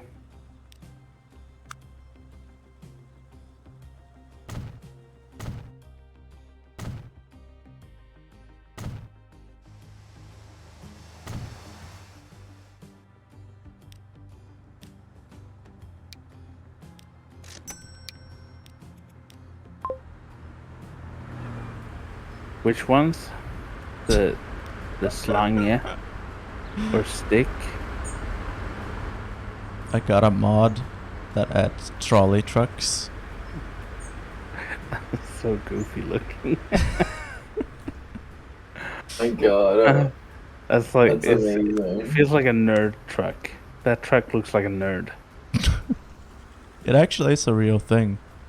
There are Really? a couple. Yeah, there are a couple places that I mean, have why not? overhead wires over highways so that trucks can charge electrically. Well, I mean, it makes a lot more sense than having a battery that bursts into flames and is almost impossible to put out. Yeah. I mean, they still have batteries, I think, now, the new ones. Yeah. I mean, yeah, trolleys have batteries, just small batteries. They're not like the same as like the Tesla batteries that are gonna like, you know. No, they're significantly smaller. Yeah.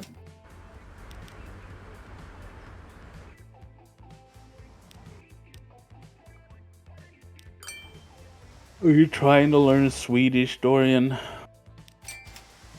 Probably one of the more useless languages to learn, to be honest. That's true. There's not many of us. And I mean, also, like, 80% of Swedes speak English, so... Yeah. Yep. Unless you're moving here, like, permanently, it's not super necessary to learn. Don't I actually really like the Swedish language. I think it's a beautiful language. Yeah. Well, you can't say that anymore in this politically correct age. My God, oh Yeah, my exactly. God. I mean, I like the Swedish language. It sounds really hilarious, you know? Yeah. It's very Anyway. sing-songy, you know? Yeah, It's it very, is. Yeah. you know? It's a very melodic language. Yeah. The melody has a grammar and a structure to it as well. Yeah. It follows a specific pattern. Like, you don't notice it when you're speaking, or like most people don't think about it, but you notice it when it's off. If you listen to Swedish with a wrong melody, it's like hard to understand. Yeah. It's just like, that's just like the adjective sequence Yeah. of English, right? Yeah, exactly. Yeah. Like, everybody knows it, but nobody realizes that they know it. Yeah. That's one thing about like Swedish that I like is that sentence structure is more free in Swedish than it is in English. You're able to get away with throwing words around a lot more than you are in English. Yeah. Russian is like that too. Yeah. Which is like it's like, I don't know, more interesting. Yeah. Wow, are you telling me that we don't have freedom in America? Yeah. Freedom you don't have in America. Your own language. To start with.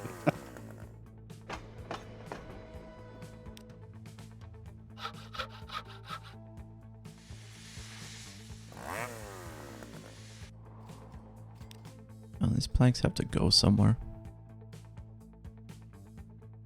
Can ship them over here to the tool factory, I guess.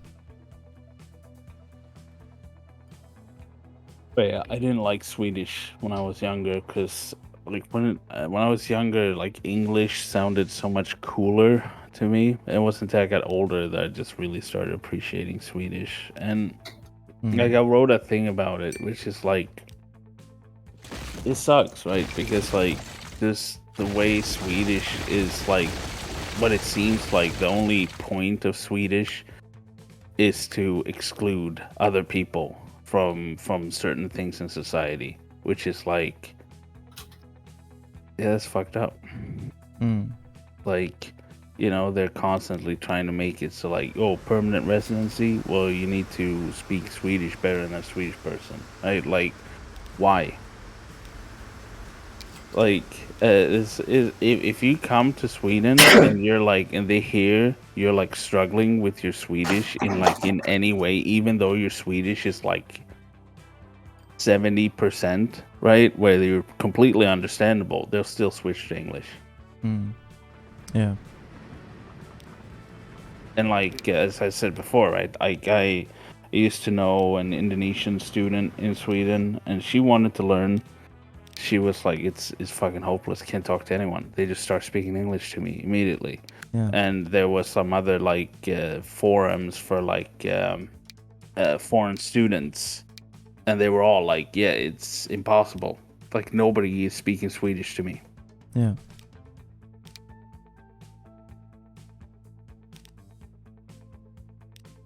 And like, Swedish people are not doing it to be dicks. Like, and the very opposite, they think they're being accommodating to you, right? Yeah. They're just like,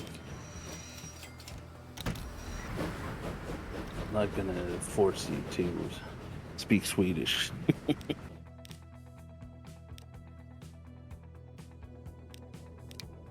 Oh, when the whole it was like a thing in the UK. There was a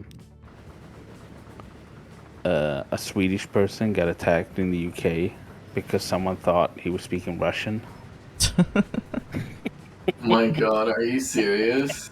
Yeah, he was speaking Swedish in public and thought he was speaking Russian and got mad at them. Oh my God. What is wrong with people? This is like not even remotely similar. But like, I love the idea that, like, yes, and anybody that speaks Russian must clearly have a direct line of communication to Vladimir Putin, and Yeah. single-handedly is capable of calling off the war. Like, you if know? they think that Swedish sounds similar to Russian, there's no way they know the difference between Ukrainian and Russian. Oh, So they're gonna be like showing up at the fucking refugee center and be like, why are there so many Russians here? Oh my God. Yeah, there was another one where there were two guys. I don't know where this was, but I think it was in the U.S. that two Ukrainians started fighting because they thought the other was Russian. Oh my God. Because they had used like a word that was like a local word in Ukraine that I guess they didn't use, but could also be like something Russians use, and they'd heard that word and then been like, "I'll beat the shit out of you." Yeah. You know, I often get into fights with people because they speak a specific language. Yeah, me too, all the time. Whenever someone shows up and they're like, hello, I speak Bulgarian, I just punch them in the face. Yeah. Fucking Yeah, it's definitely Bulgarians. very normal behavior. Definitely not, you know, very, That very. that are you Macedonian? Is that why you're punching Bulgarians in the face for being Yeah. Bulgarian? Yeah. Macedonian nationalist. Yeah. Didn't you Well, know that? Bulgarians are like, because like their academics are like at each other all the time. So the Bulgarians are like, Macedonian is not a real language. It is just Bulgarian. You're speaking Bulgarian right now. Yeah. Oh my god. Yeah, Yeah. I mean, like, Norwegian. It's just a dialect of Swedish. Yeah. A very goofy dialect of Gulebøy. Talefjont. Metallgutten. We're almost at 1960. We're at 1957 now. Oh, damn. Look at that. You got a big haul of stoofs. Yeah. I can't tell the difference between Ukrainian and Russian. No. I mean, I can't tell the difference between most Slavic languages. Probably Polish I could pick out of a crowd. Yeah. I'm starting to kind of be able to make like my accuracy of guessing Balkan languages against each other is increasing, but it's not based on like any kind of like knowledge. It is just like this sounds like Croatian and not Serbian, you know? Because my girlfriend plays she speaks like 7 languages. Yeah. And she listens a lot to like other Balkan music, so she plays the music, and I was like, "This is Croatian, right?" And like 80% of the time, I'm right, Yeah. and I always guess Croatian. Oh my god, oh my No. god. It is the safe bet though, because she really likes Croatian music, so she is so into turbo folk. No, joking, she hates it.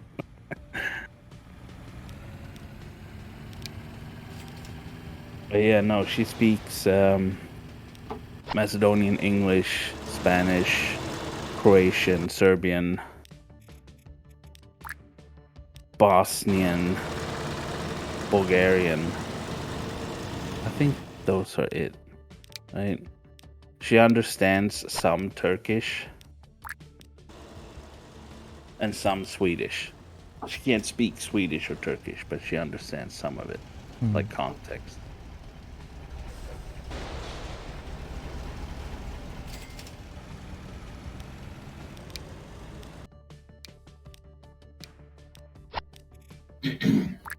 That's kind of dope. I wish that I knew more languages. Well, if you move to Portugal, you're gonna have to learn Portuguese. True. I'm pretty excited about that. It's gonna be cool. I want to learn more languages, especially get better at Korean, learn Mien, Lao, Vietnamese, Thai, and Mandarin. Yeah.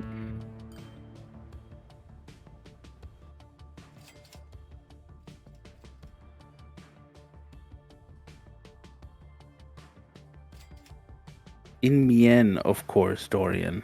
God. I don't need it. I don't know where Mien's from. Okay, let's see. Myanmar. No, I don't know. Oh, yeah. Mien. I don't fucking know. Probably. Those are just words that sound similar. I have no idea. Lumien language, native to China, Vietnam, Laos, Thailand, communities in the United States and France. Okay, so everywhere except Myanmar. Yeah. 1959, year of the revolution. Lumien people speak in China, Laos, Vietnam, diaspora, USA, Tunalt, monosyllabiskt. Can't even speak Swedish now. Lingvister i Kina anser att dialekten som talas i Changdong Jinshu Yao Autonomous County, Zhuangqi is the standard.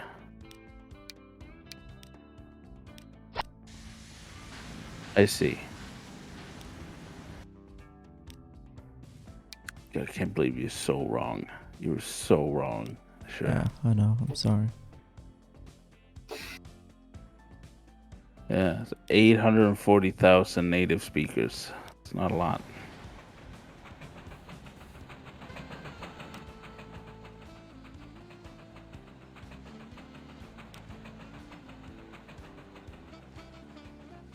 It is the official language in Jiangxi Yao Autonomous County. Yeah, I mean, I knew that. Good.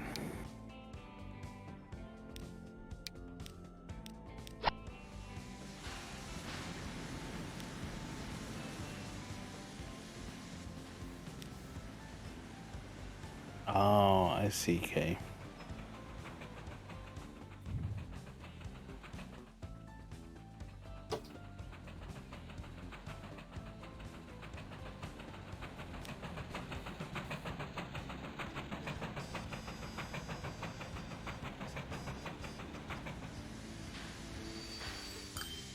I don't know any Macedonian.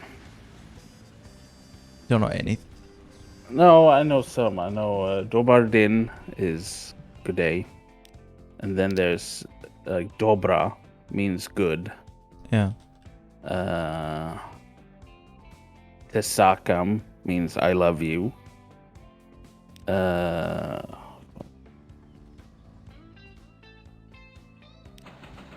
else?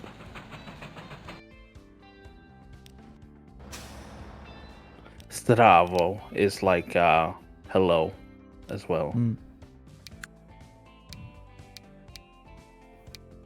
Just random stuff like that.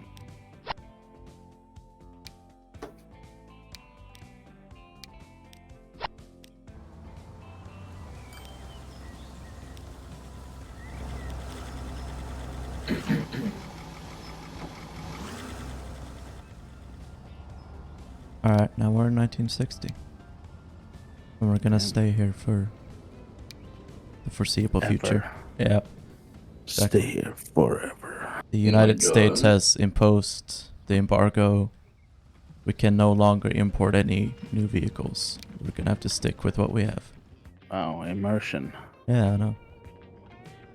How do you learn language? Best way to learn a language is to speak it badly. Yeah. You want to get to a point where you can speak it as soon as possible. A lot of people don't because they're like embarrassed. Yeah. But you should, right? Like people think that, oh, I can't speak it yet. I need to learn more and so on. But no, as soon as you can somewhat hold just start having a conversation, start having conversations, right? Yeah. And don't be worried about putting if you need, if you are talking to someone and you need to throw in English words there, here and there, do it. And if you're talking to someone who you've been I'm trying to learn a language, then if you throw in an English word, they can be just tell you the correct word, right? Yeah. And then you expand your vocabulary, and then you just got to start speaking it as soon as possible.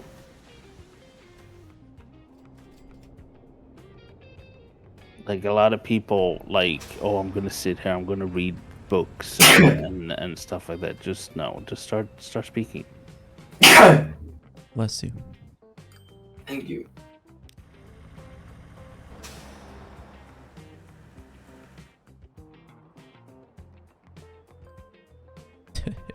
It's a city called Las Tunas.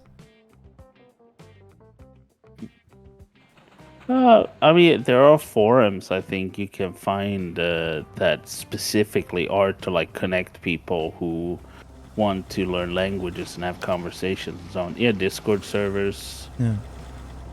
That are specifically all about learning languages. Mm-hmm. There's probably a lot of if you go on YouTube, I think a lot of the polyglot creators have like advice on Discords they use, maybe even their own Discord Yeah. if they're big enough, you know. Maybe even the geography channels, right? Because they tend to connect a lot of people, right? Just yeah, have a little chat.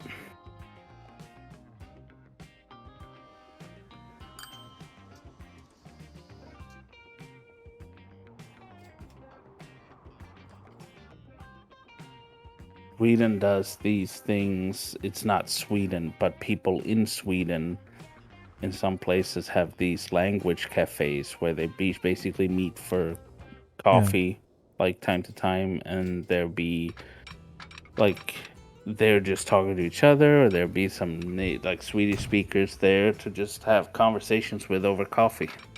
Yeah. That's a thing in a few countries. Yeah. Don't think Sweden is special for even a second. Oh my god. Tror inte att du är någon. Yeah, exactly. Don't think your country is something. Yeah. Are you telling me that Sweden isn't a communist paradise? Oh, it's just No, it is. It's just a saying. Tro inte att du är någonting. It just means don't think you are something. Yeah, it's the philosophy. Like don't come here and think you're special. You're just like everyone else. Exactly. Like you're here trying to stick out, taking like, oh, look at me, right? Like just fucking quit it. You're just piece of shit like the rest of us. Oh my god. Yeah. You are not the main character. Yeah, exactly. Yeah, exactly. That's the philosophy of Nordic countries. Yeah. That's a pretty good philosophy, to be honest. Yeah, I think so. Yeah. There's only one exception to this in Swedish people, and that is Zlatan. He is the main character. He's the main character of Sweden. That's true. But he's also from Croatia, so. Well, his family is. I think he's born here. We've claimed him. Yeah. He's the only immigrant we claim. Exactly. Well, until he bought Oiko. Oh yeah. Yeah. Now he's getting deported. Yeah. He pissed off Skåne, the fascists, and they're like, nope, not one of us anymore.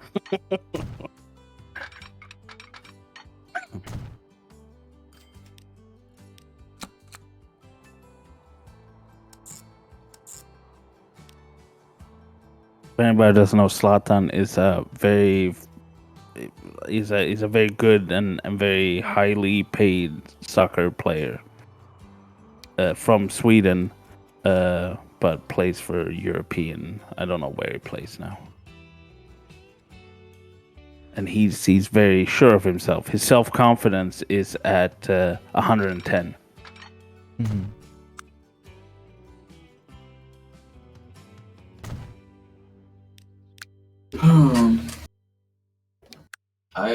I gotta say this really quick, okay? I know this is like a change of subject, but I have a bone to pick, okay? Yeah. Very, very frequent bone to pick, really, with Sweden. Mm-hmm. And it's anytime I mention a socialist country in any of the content that I do, I will get somebody telling me, that's not a real socialist country. That's an evil, authoritarian, dystopian nightmare. Why don't you talk more about real socialist countries like Sweden? Yeah. Yeah. Yeah, why aren't they more like us, right? Why don't they deindustrialize their countries and move their industry somewhere else and then use the loot to create a welfare state? Like, that's, why do they choose to be authoritarian bad communists when they can just do what we did?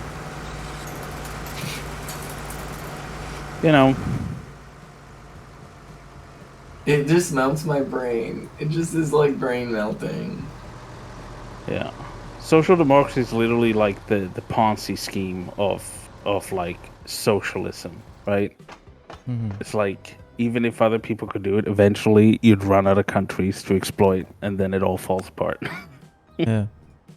It's like that thing Margaret Thatcher said. It's like literally true for social democracy. Exactly. Yeah. Yeah. Eventually, problem you with run out of social countries to invade. Yeah.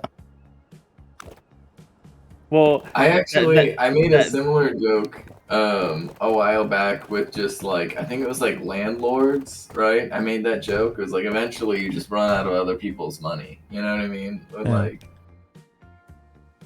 don't come here and think you're special, Ben. Okay, not about you. Okay, come on.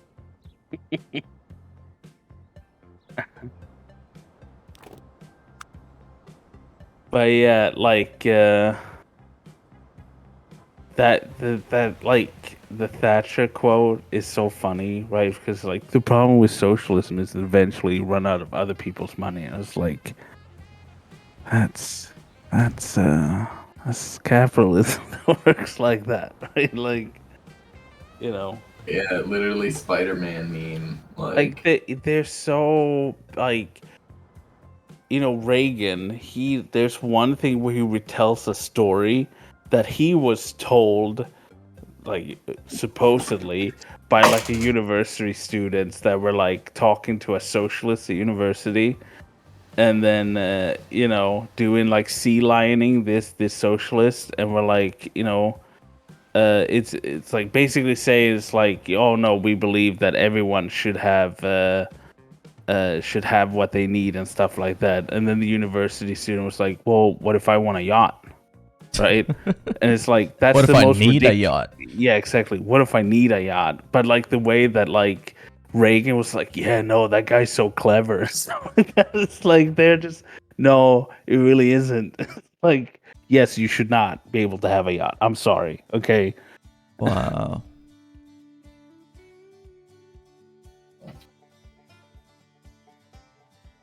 Carrying a view not to let people have yachts.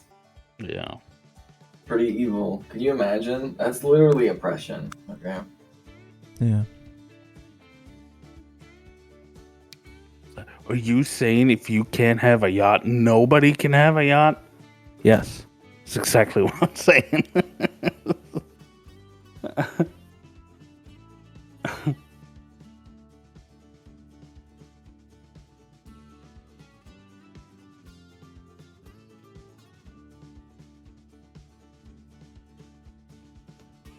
It's literally like, it's like again with like these are things that like we learn as children, right? Like because like if you were to I remember like in daycare or in school or something, right? If you brought something to school, like something special, let's say, right, like you brought a bunch of cookies, right? There was like, Hypothetically, let's say, for the sake of yeah, argument, that you brought exactly. a plate of cookies to your kindergarten. And let's say, hypothetically, for the sake of argument, that Miss Teacher told you to share those cookies. Hypothetically, for the sake of argument, this would be communism. Exactly. No, but like, don't bring cookies unless you have enough for everyone, right? Like that just usually is like, and I don't know like how it was, cause like again, right? Like with I hear so much lately, which like really fucking like breaks my heart. Is like these kids who have like young children, right? Like have these birthday parties, right? And then nobody shows up, right? But like when we had birthday parties and so on, right? Like the school literally made the kid invite everyone in the class. They were not allowed to just invite like we're really young, right? Not they're not really like teenagers, right? But like when you're like 8 or something like that, they were like, no, you gotta invite everybody in the class, right? That's pretty dope. Like, Yeah, because honestly. it's like I've read so many of those like stories of like young children, right? Because they don't get it. Like I mean, if like as a grown up, right? If I invited a bunch of people and then like I prepare for it and they don't show up, I'd be pretty devastated. Not gonna lie. You know what I mean? Like Mhm. in a kid, right? yeah. Like it fucking like just rips my heart open every time. Like, hey, oh, this kid had a birthday party, nobody showed up.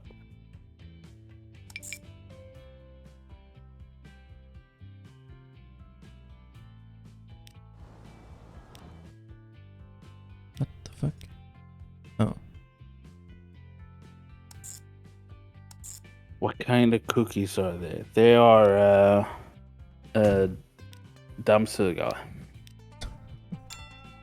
No, this is before COVID. I mean, maybe there's something with COVID, right? As well, but no, these things, like, it's just random times when you hear about like, people is, you know, I haven't what? heard anything like that. God. Just for the record. Oh. No. Oh, look at you being all popular. Everybody shows up to my birthday. No, I mean Oh I my haven't God. heard about other like. I haven't heard about there being an epidemic of children these days not having people attend their No, birthday parties. it's not an epidemic, Wow, but they like get it. it's You're like cool in school. Okay. I don't go to school. Uh, yeah. were you cool in school though, sure? No. Where did you place on the school hierarchy? At the bottom. At the bottom. Yeah.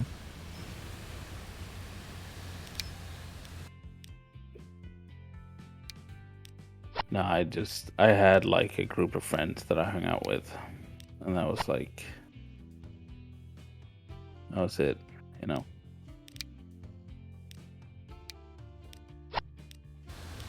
We weren't kind of nerds, you know what I mean?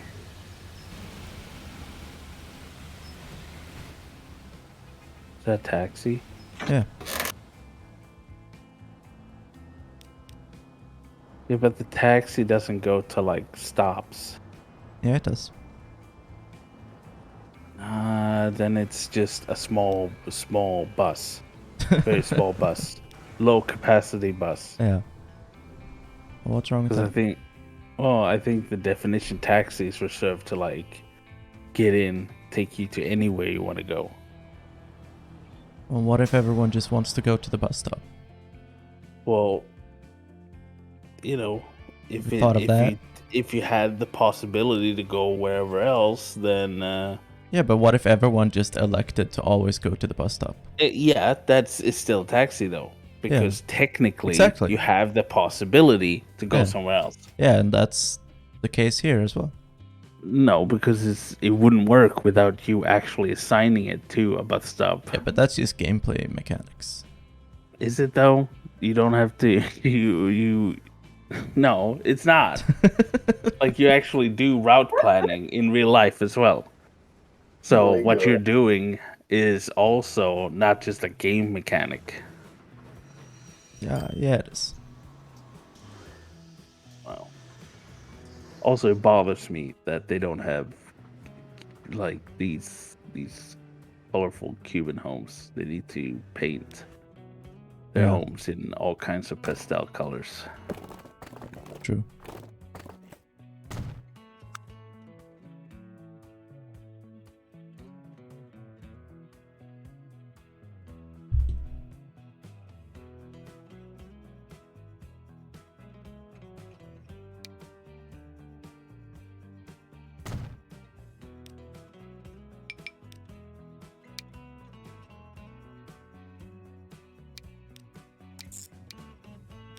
Pastel.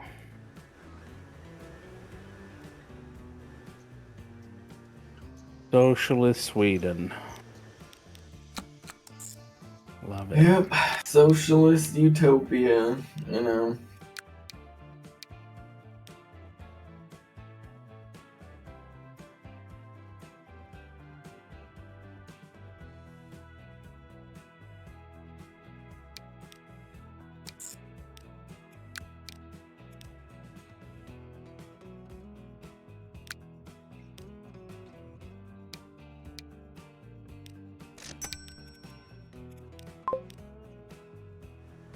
Yeah.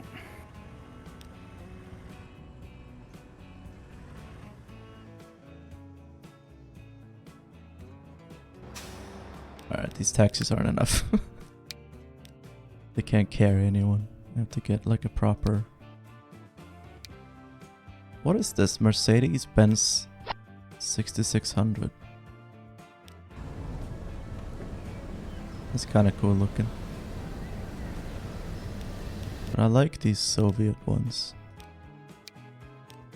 Oh, damn. Sweden sent airplanes to bomb France What? with water. Oh. Yeah.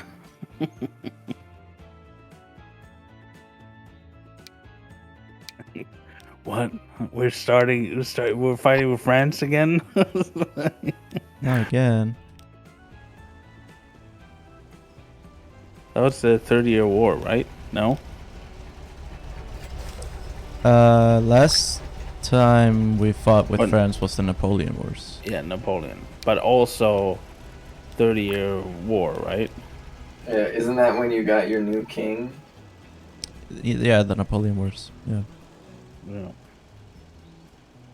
A general in Napoleon's army. Yeah, it's like, you want to be... Like, it's out of the blue, just question, just throwing it out there. You want to be our king? You want to be king of a country you've never been to? Yeah.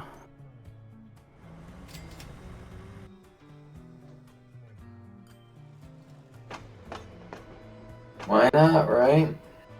Yeah. Yeah, my schedule's open, I guess,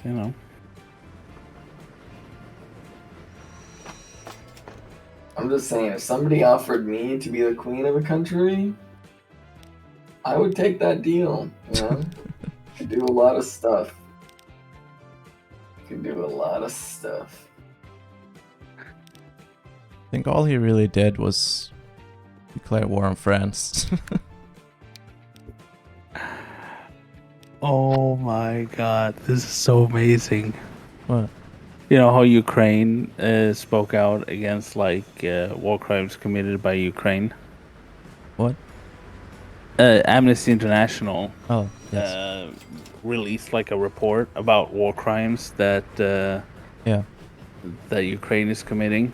Yeah. And people are losing their minds. Yeah, I Right, know. 'cause I've seen that. 1,000 members left the Swedish Amnesty International this weekend. No.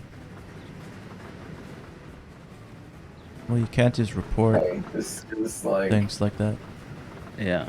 It's oh how no, dare you? How dare you correctly point out facts?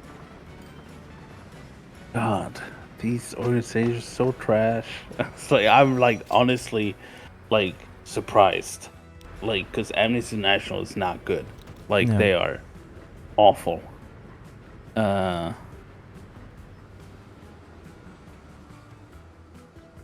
it has to be pretty egregious if Amnesty International is like, But yeah, for God's sake, it took them fucking 70 years for Israel, right? Yeah. Yeah, confronting people with reality like that. Won't somebody think of the cognitive dissonance? Yes. My ex ordered a Stalin bust once, and I had to go pick it up from the mail office. And there were a bunch of Amnesty International people standing, talking to people, handing out flyers and so on. Mm. Unfortunately, Stalin bust was in a box. I should have just taken it out and just randomly strolled by with a bust of Stalin in my arm. Yeah. Owning the libs. Yeah, exactly. I'm just walking by here with my defender of human rights.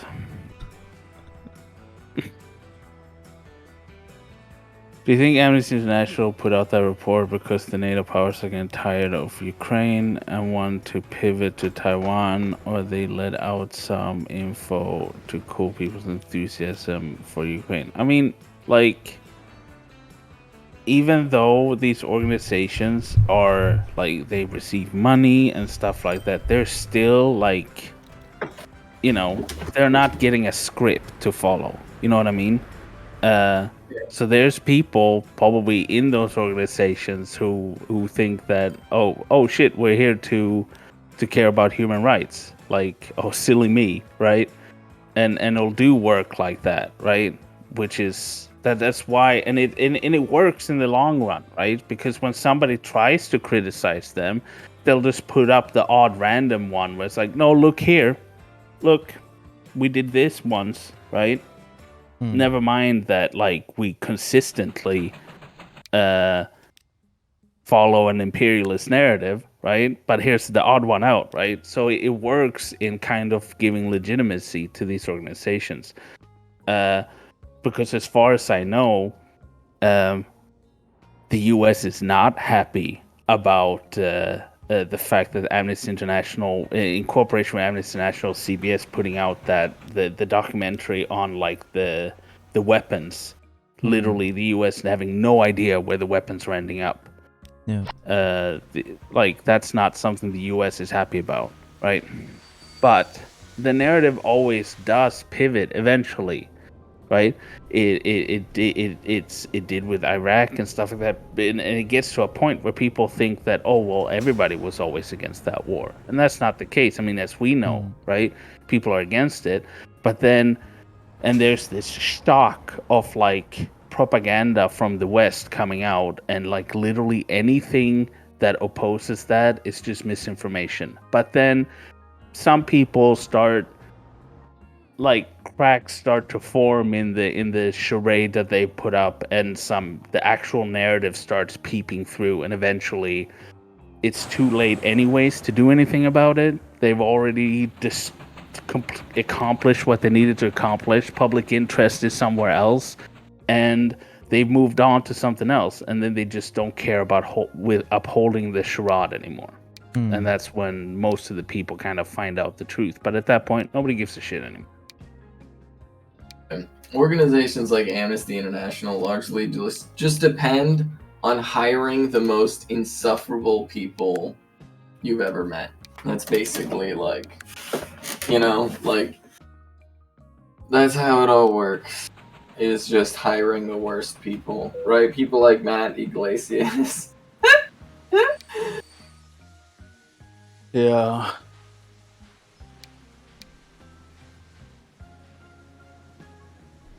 But,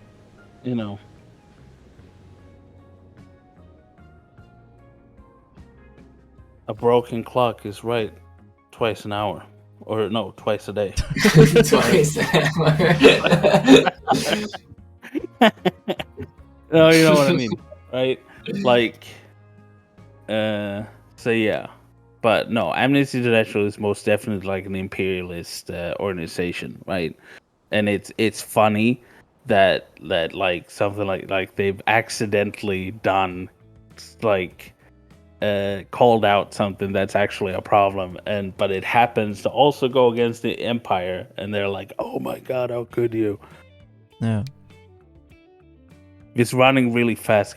Exactly. Like, exactly. I didn't specify how the clock was broken. Okay. My god.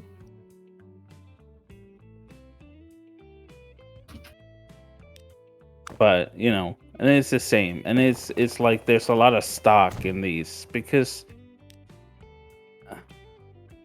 like Human Rights Watch is probably even worse than Amnesty International, to be honest. But isn't Human Rights Watch like just straight up like not even trying to hide it, the U.S. State Department?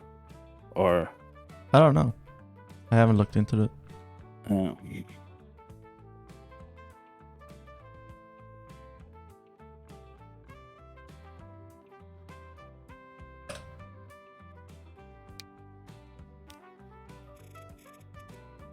But yeah, I just think it's so funny that these Amnesty International people are losing their minds. I mean, I'm kind of surprised it took them so long. I mean, literally within the first days, Ukraine was publicly committing war crimes. They were literally using prisoners of war for propaganda videos. Like, I that's know, just blatantly a war crime. Like, it's so obvious, right? Like, they were literally putting it on TV. And, like, I remember having people so mad at me when I was like, this video itself is a war crime.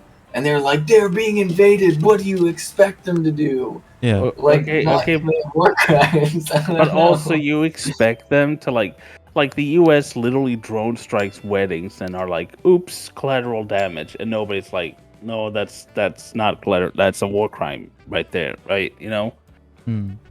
So like, it's just people will excuse anything if they're already on that line. Like they could literally, I mean, for God's sake, they're killing children in Gaza. There's children starving in Afghanistan. They're fine with that, right? Yeah. Like it's just that's how it is to be so absolutely ingrained in like just empire narrative, right?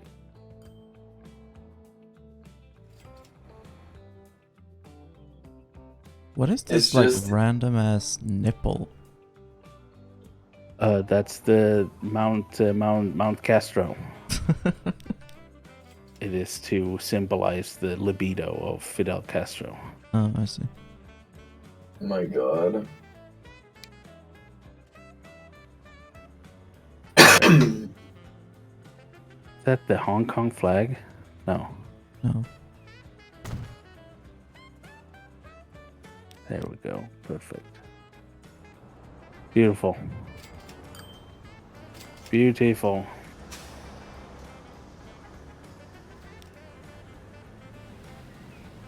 These are more like 1940s cars than 1950s cars, sadly.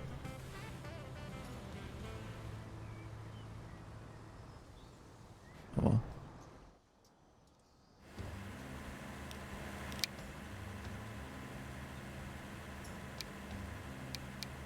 My nephews were at Legoland this weekend. Hmm. Wait, hold on. Have you ever been to Legoland? Yeah.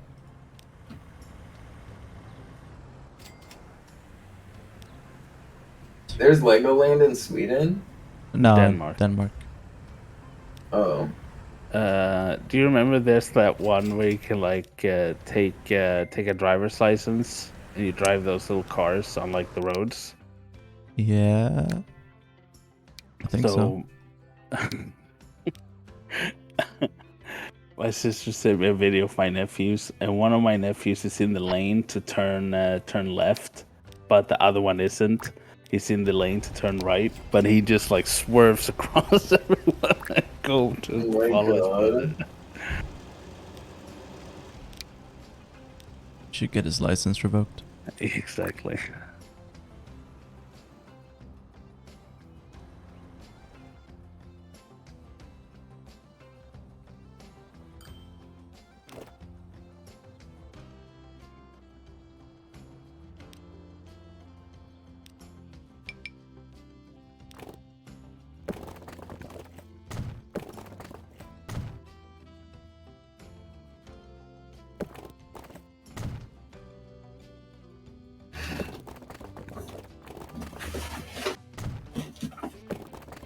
I keep sitting like a shrimp, and I need to stop for my own health and well-being. How do you Man. sit like a shrimp? Yeah, like a shrimp, you know? How do you sit like a shrimp? Like, you know, you're just like very like hunched over, you know? Like a little shrimp. I see.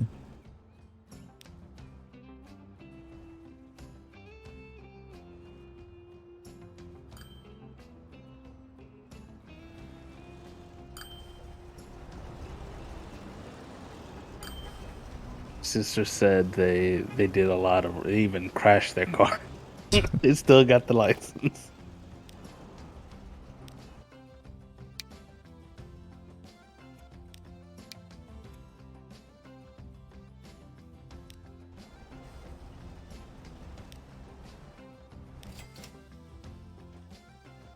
Like when I was at Legoland, I remember it to be not that big, but apparently my sister said it's huge now.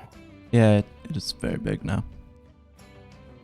They stayed at like a hotel, like a Lego hotel inside of there for like a night. They had like a 2-day pass. They stayed at a hotel for one night and then went back the other day. Yeah. 12,000 kroners. Whew.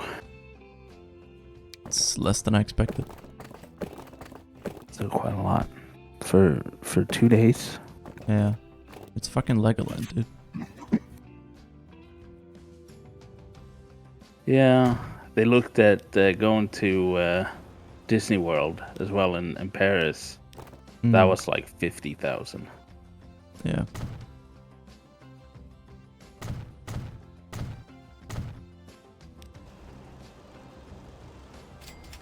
You ever go to Bonbon Land? The what? Bonbon Land. Grandkid Land? Bonbon. Maria, are you still here?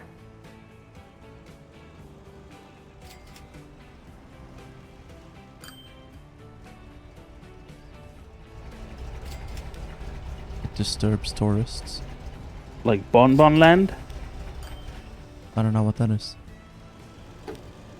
Are you talking to me or Maria? Well, Bonbon is like a candy brand and stuff like that, and it's like they make like weird candy, like it's candy, but they're called like dog farts and stuff like that. Uh-huh. And they have like a little theme park you can go to in Denmark somewhere. I went there when I was like a little kid.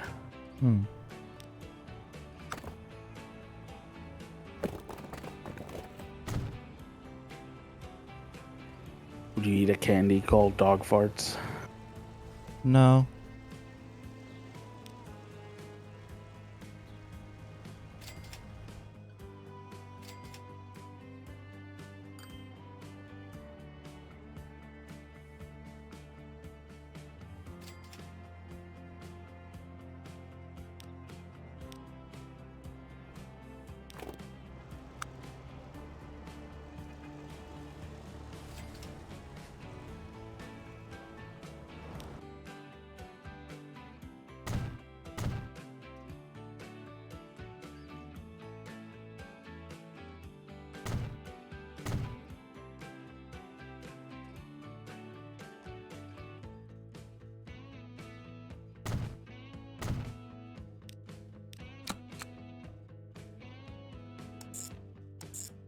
Bonbon Land. But yeah, I took a driver's license when I was at Legoland as well. Yeah. I didn't crash my car though.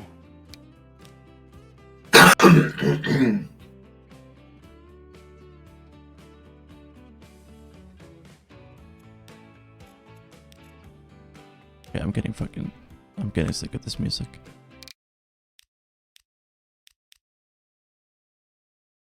Put on some Cuban music. It's all copyrighted. Everything? A lot of it. What about the tropical theme? Even a lot of that is copyrighted. I love the tropical music.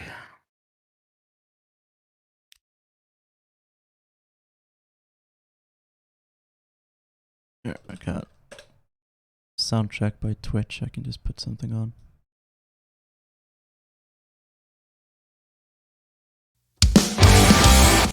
Oh.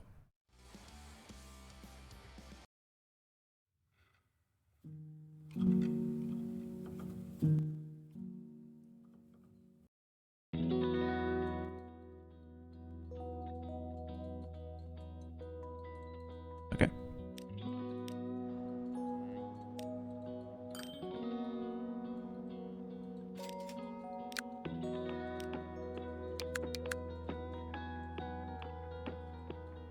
Quiet.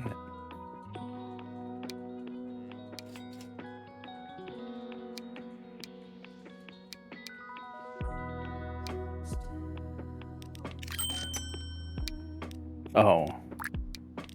Let's What? see. No. Let's see. I thought like you said you were gonna put music on, but then I like it's only on the stream. Can't Yeah. hear it. Yeah. I'm not gonna play music into my microphone. Put the speakers there, just like.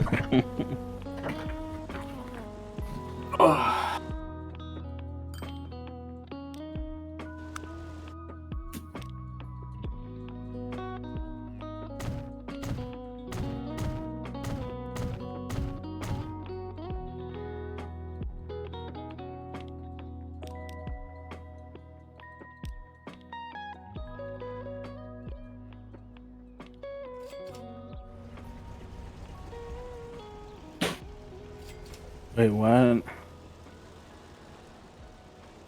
What? There's like a steamy romance book on Amazon called "She's the One." Okay. Oh my god, I gotta read this. Okay.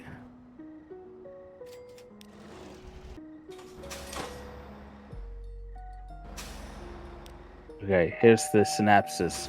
She's a lonely, overworked waitress at a downbeat Chicago pizza joint, and he's the president of the People's Republic of China My on a tour God. of the United States. Their stressful, boring lives are about to heat up like a pizza oven after a chance encounter Like a outside pizza Mana's oven? Pizza Barn. No.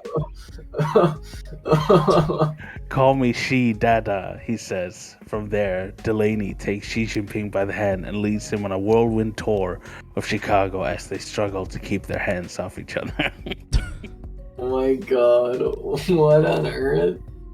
Is somebody writing like romantic fan fiction about Xi Jinping? Sandra Copeland is the author. I don't know who that is. Amazing. I like the play on word. She's the one. Yeah. You know, Yeah, that's good. clever. Erotic fiction with Chinese characteristics. Yes.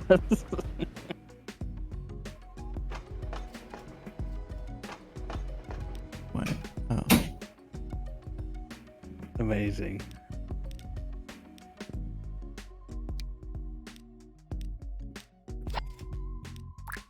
Transport Fever 2 actually has a second soundtrack located in the mission mode base game mod folder, so you can just play those songs. One use a mod to enable them in free play mode. Honestly, they're far better than the standard songs we've been listening to the past few hours. Really?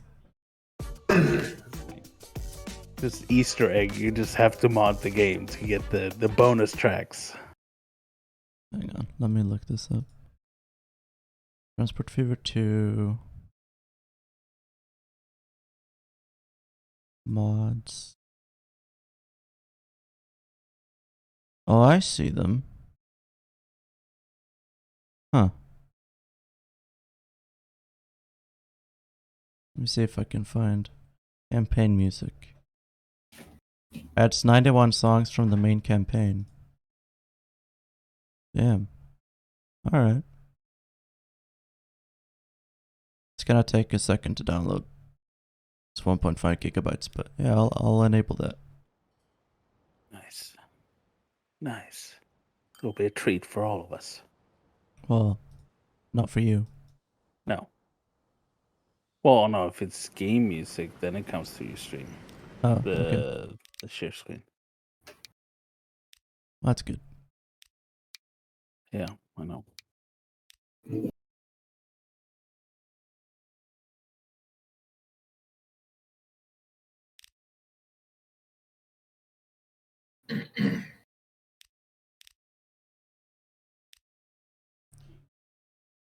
Oh my God.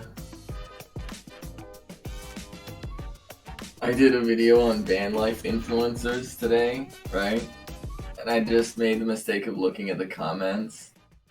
And like, the whole point of this TikTok that I was going over was about how van life influencers are lying and you're just like glamorizing homelessness so you can monetize your existence. right? So that hopefully you don't have to live in a van anymore. Or it's rich people LARPing as poor people. And this one person is like, I'm not buying it. She's living in a Jeep, not a van. If she was living in a real van, she would be much more comfortable. A real van. What's up, Miro? Yeah. So it's apparently van life is really amazing, but you have to make sure to get a real van. Yeah. I love living in my car. It's so great. Like, You guys, you need houses? Housing? No, live in your car. Oh, it's so comfortable, right? Like, Yeah. jeez. Not at all But he's- scary as well.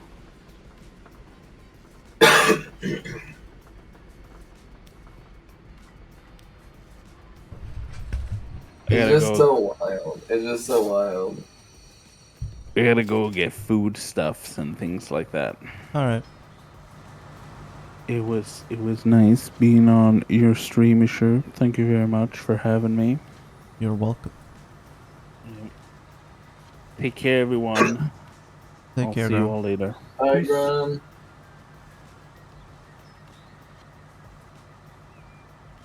Unfortunately, I gotta run too because I'm gonna be on Indisputable in a little bit, and I gotta like prepare for that. Okay. I'm sorry. I'm sorry. I'm not trying to abandon you. No, that's cool. Don't worry. All right. Bye. Bye. Talk to you later.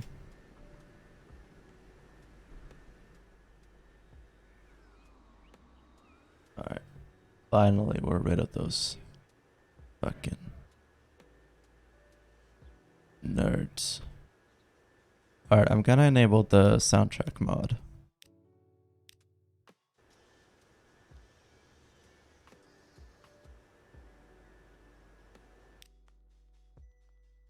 And while I'm doing that, hang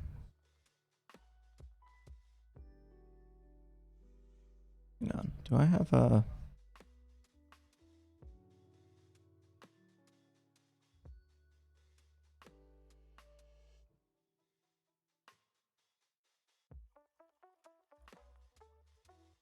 All right. While I'm doing that, I'm just gonna be right back.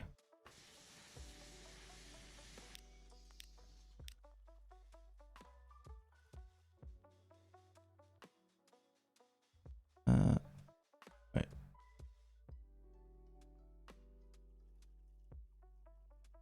There. Okay. I'll be back in a minute.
Okay, I'm back. I got some pasta.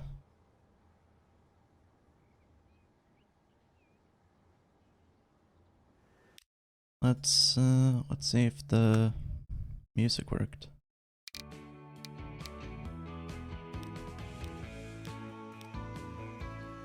That's pretty good.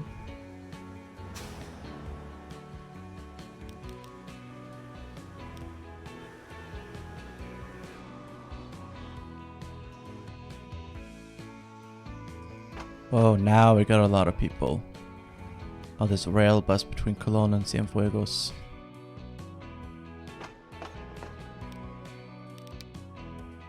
Now, one of these only carries 15 people. Oh, wait. The BRB is still on the screen. Sorry about that. One of these rail buses only carries 15 people. We probably want to replace this with something else. I do love multiple units, but these aren't particularly good, so I'm probably gonna have to go with I don't know. Shit.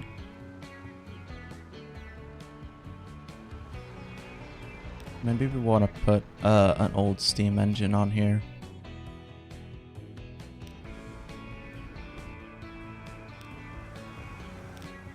How fast does this go? 90 kilometers an hour?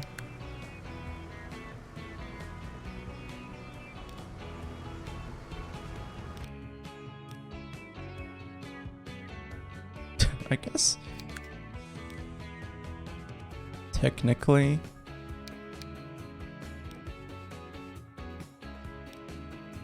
I could just do this.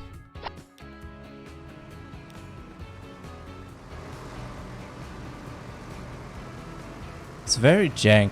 It's very it's not really how you're supposed to do that, but I don't care. It goes pretty fast. We can carry a few more people.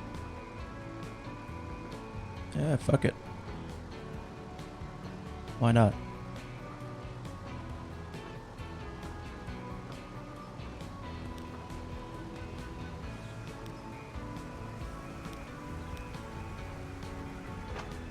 Oh yeah. Not really gonna be enough, is it? No. Alright, we're gonna need like...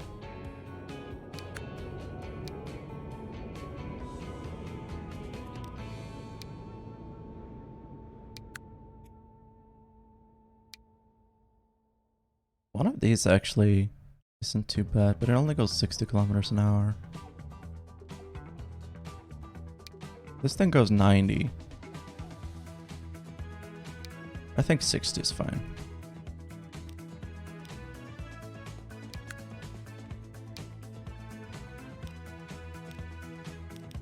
Yeah, we're just gonna have to do it like this. Oh, now we've literally dropped the capacity. Oh well.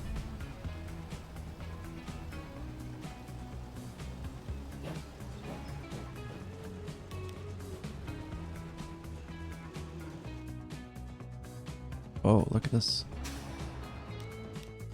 A lot of people.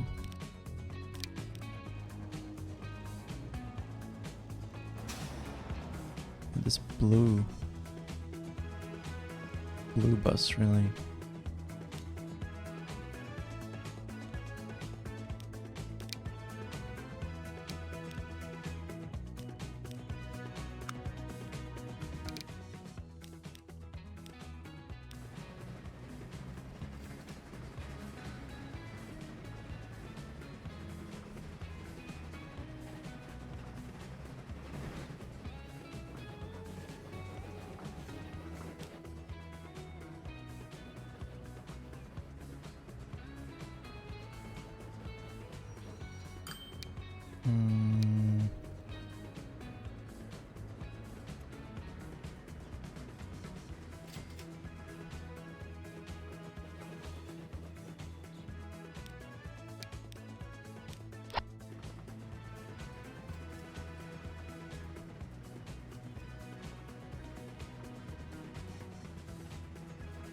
Whoa, there's a bunch of money.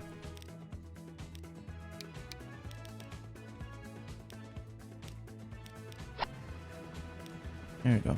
Now we can carry 55 people on this train. Pretty good.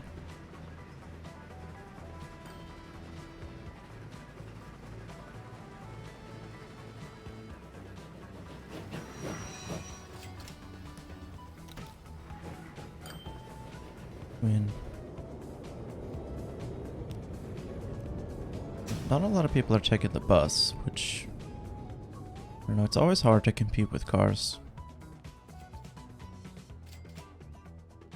People just like driving. I feel like I want to try to do...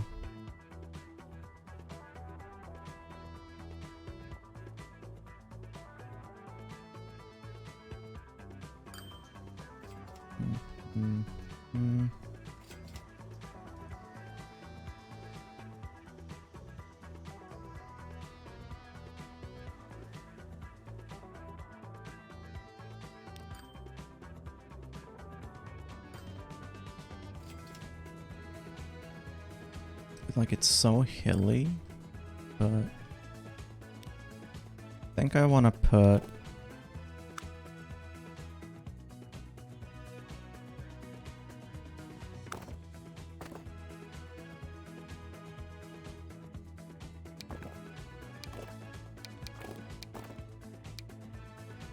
oh, I don't have money.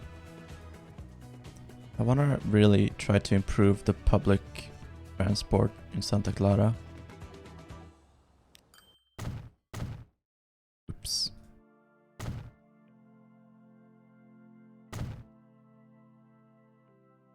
I want to go here and then here. Maybe even drop people off here. Then go back up.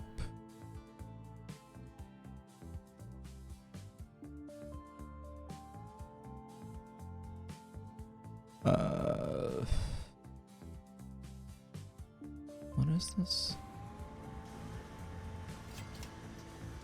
Construction not possible.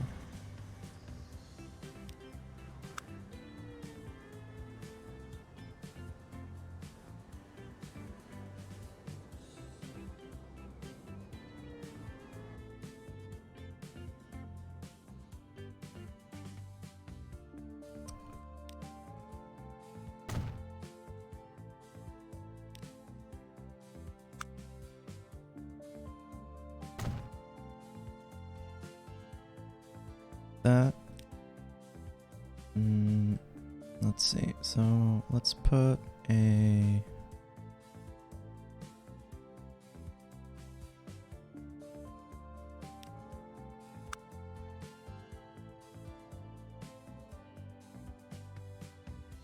Yeah, here.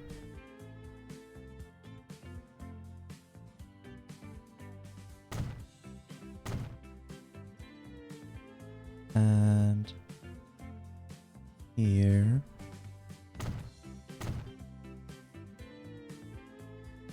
And here.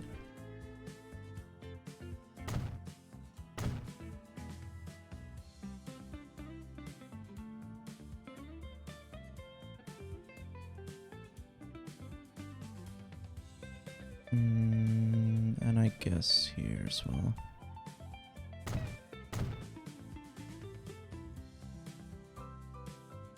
Or wait, no. No, it goes over here and then down here. Okay, but I'll be nice and I'll put a stop here.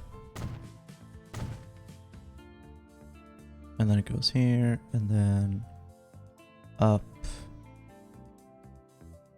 to here. Not compatible.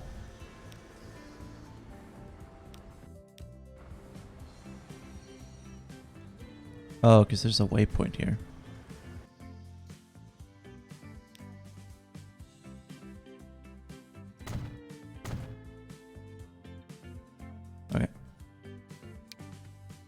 think I want to do that. There, there, there, there, there, there.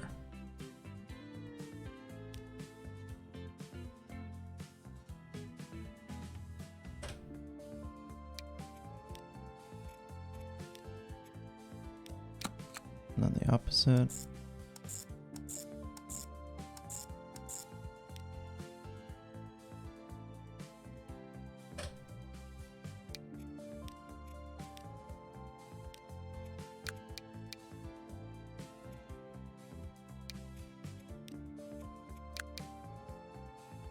There. And both this the green and red lines I think I'm gonna replace.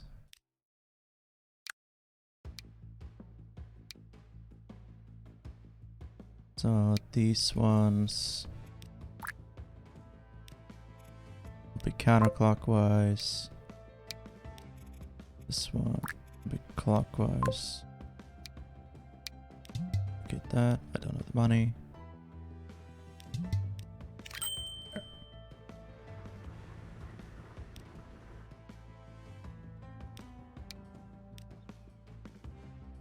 Now I can get rid of these. Yeah.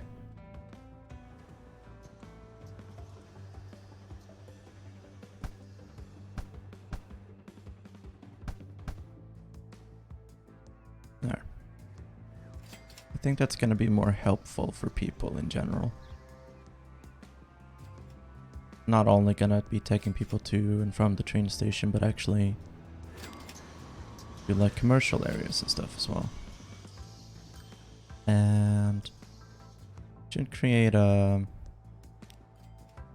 I want to build a road to Cienfuegos so that people don't have to drive through Santa Clara to get there. That's not good for traffic. So I mean, we could even build a highway if we wanted to, but that's not.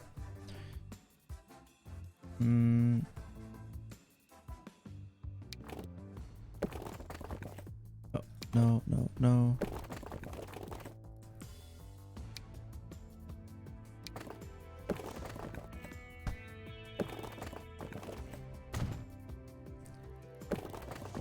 Go around through here.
There. Hopefully that should stop traffic from wanting to necessarily go through the city. And I might even want to make like this stretch of road here into a bus lane. Just to like even further discourage.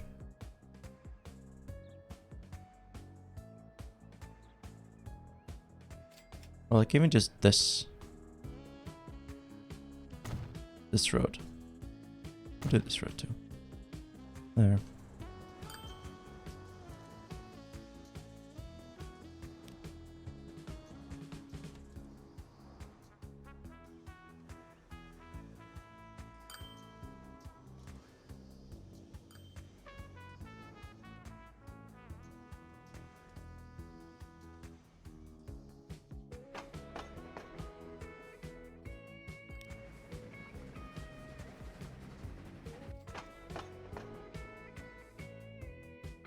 Let's...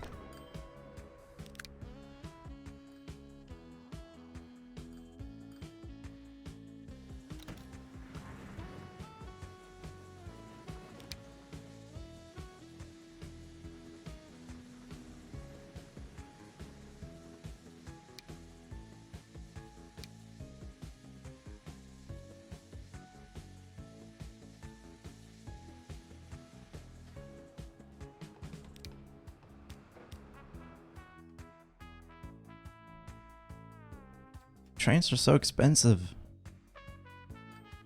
Crazy.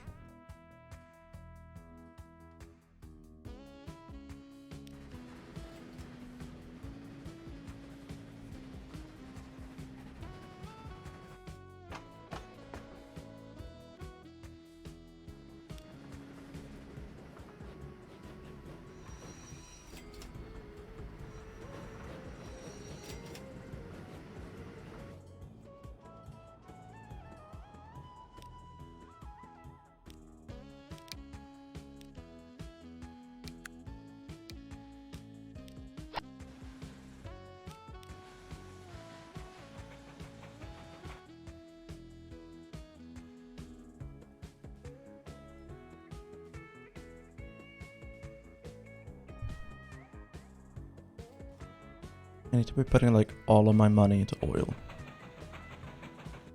It's like the surest way to make money.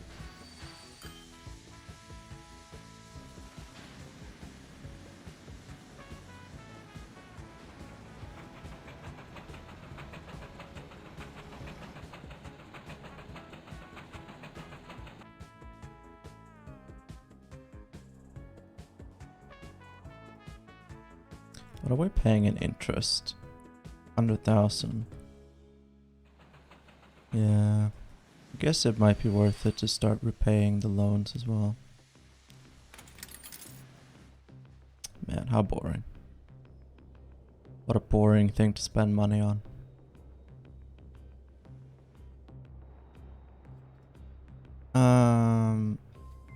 Okay, so we got timber over here. But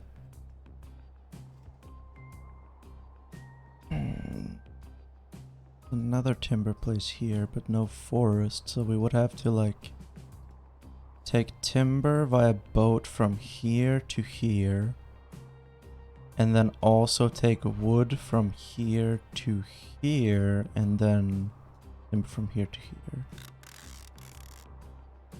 That feels really awkward. I think the next thing we can do is maybe getting bricks from here to Havana. That shouldn't be too difficult.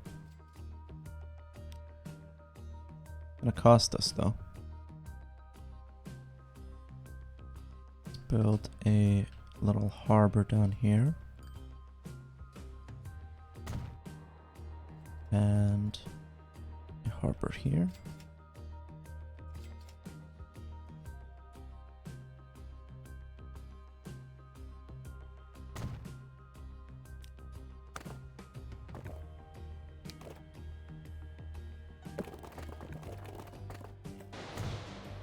We'll have to build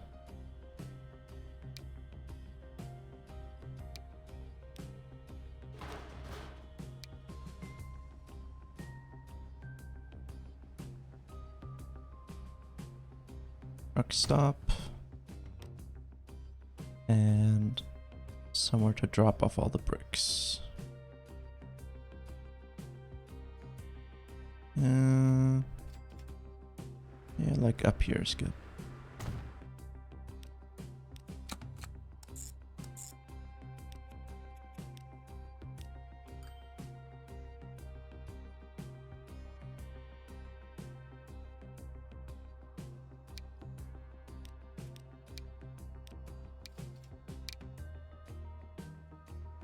A waypoint here.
Oh.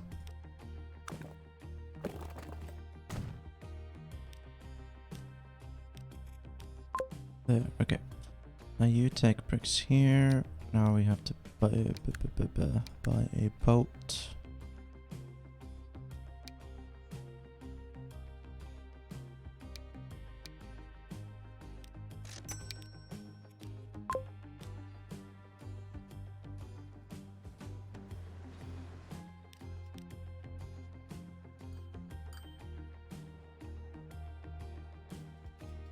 And I think...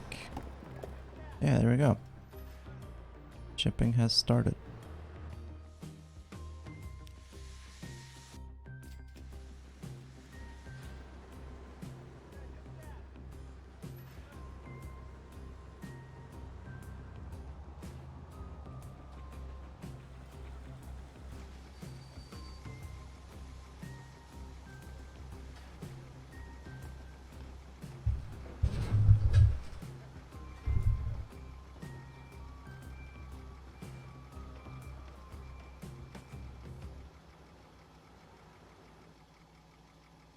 It's gonna take a... oh, wait. You should turn around. It's gonna take a while.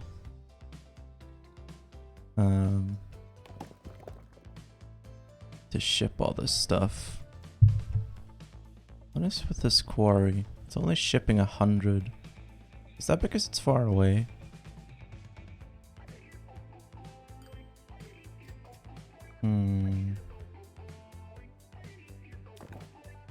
Like if I put a truck stop down here...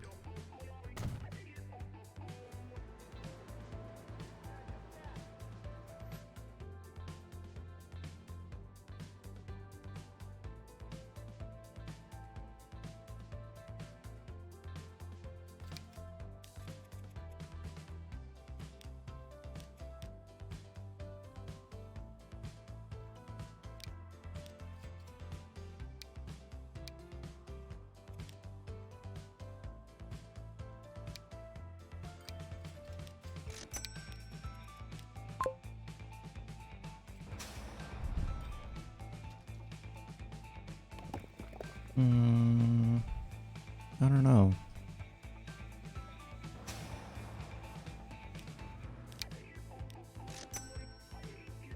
I think this one is just gonna... when this levels up and it produces more, that's when this one is gonna ship more, I think.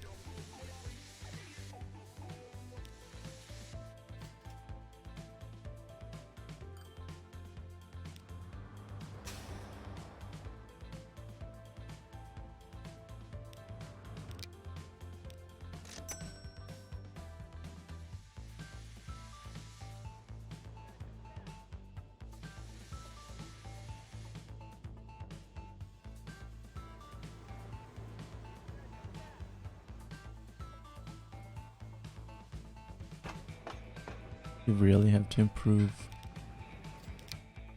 stuff here. It costs like 2 million.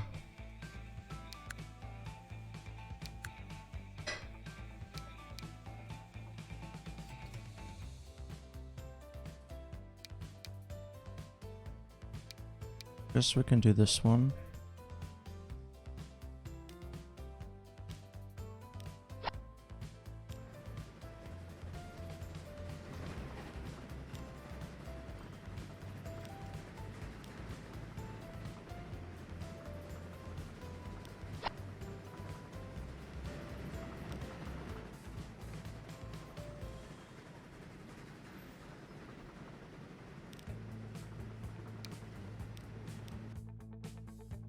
$115 meters. What if I did 136 capacity? Yeah, this one is actually more compact. Wait, it's at 100 capacity right now. How much would it cost to get this up to 100? 2.7 million. Okay.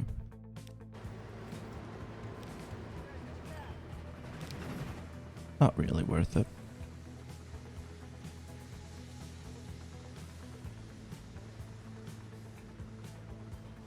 It's 917,000. Fix one of those.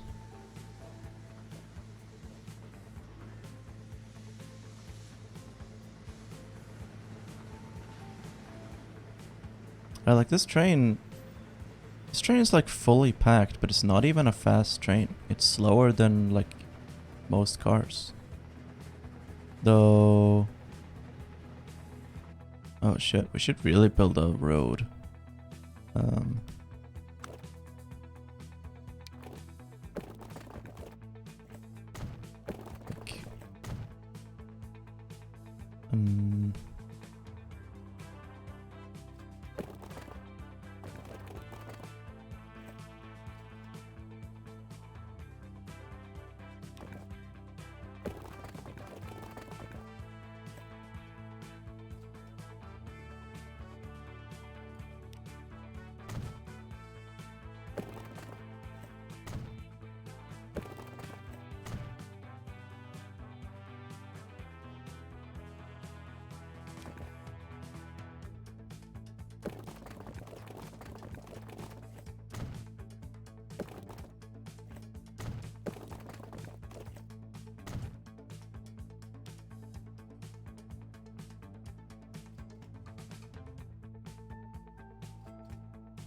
I don't know if anyone is gonna take that road, to be honest, but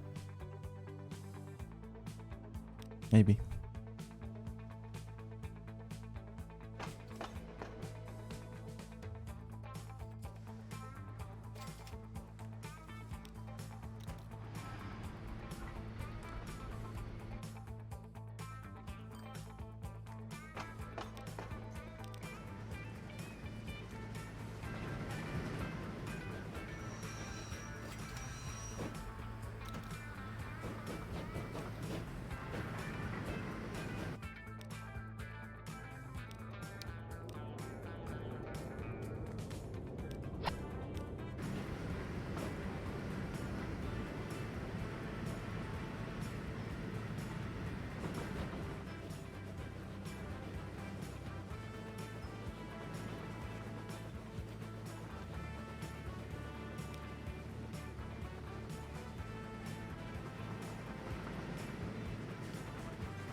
I think if I really wanted to micromanage things, you could create a line between each city instead of having a line that goes through multiple cities, because I think that people are pretty willing to change, to get off and wait for another train and get on, like more so than in reality, I think. But I think I'm too lazy.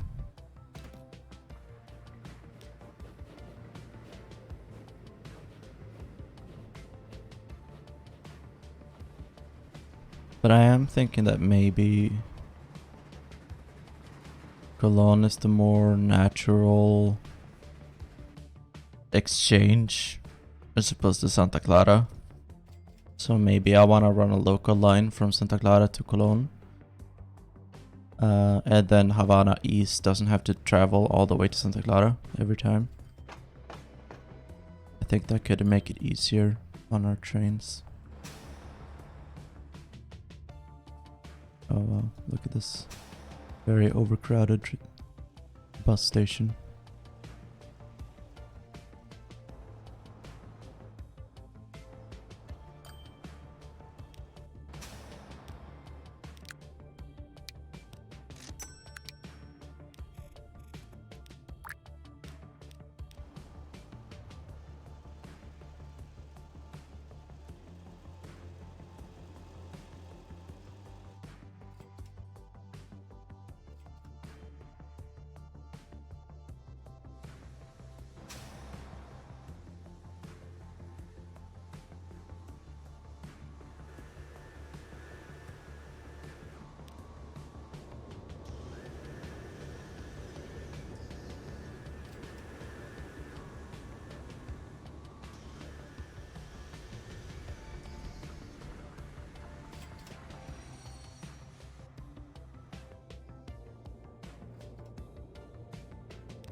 How much would it cost?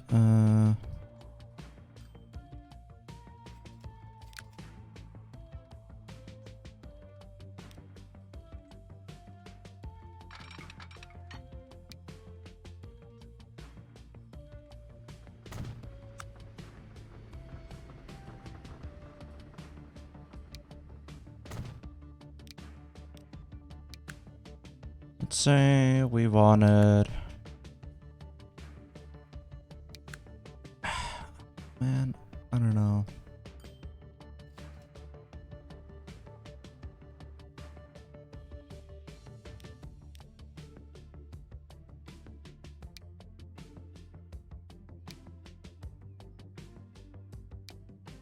What if we just had a slow local alternative?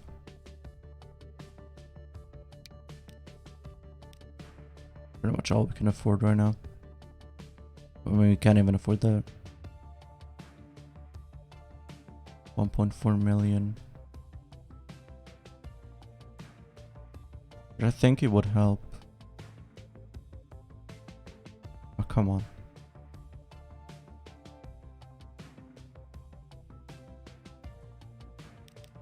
There we go. Here to here and back. And we call that the train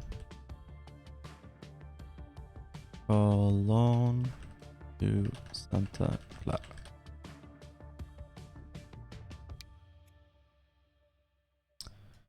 And I want you to stop here. And there's only one thing there. All right. Now, because this one is slower, technically, I don't know how many people are gonna jump on the chance to get on this one. Oh no, one person has already decided. You see, there's still 20 people who would prefer to take Havana East, even though that shouldn't...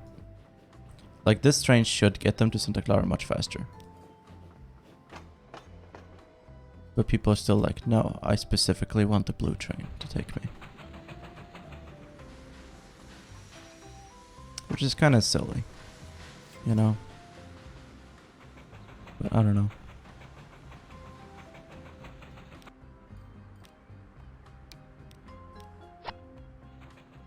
Okay, so now this guy carries 33 people.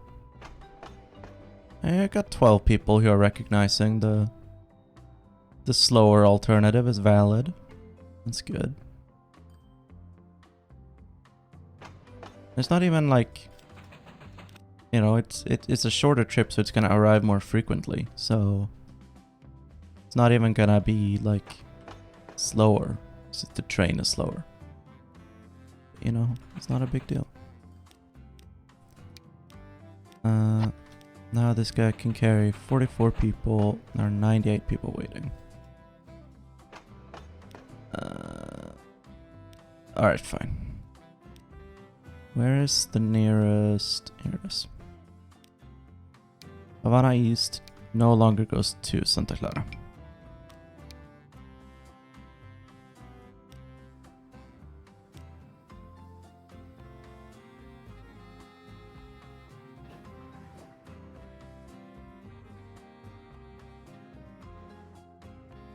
So now everyone here should want to get on this train instead.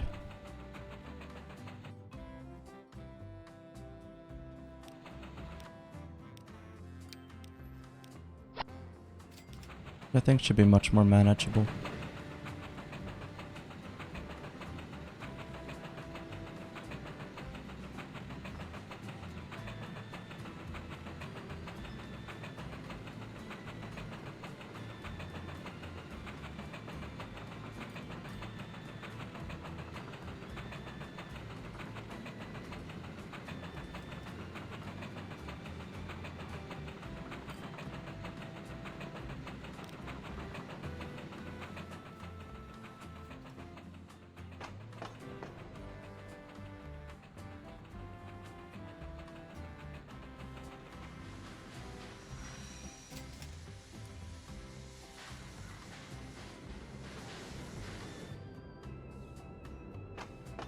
Should help with overcrowding at Havana and Matanzas as well. Now the trains are gonna arrive there more frequently. But I still wanna upgrade this train.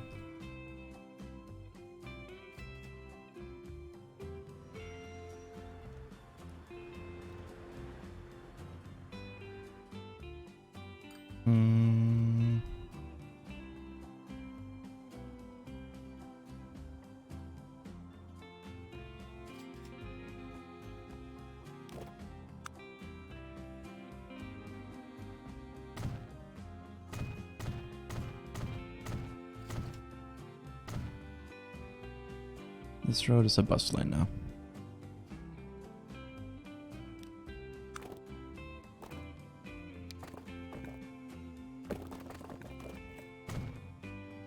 There, you wanna drive your silly car like a baby? You have to go around.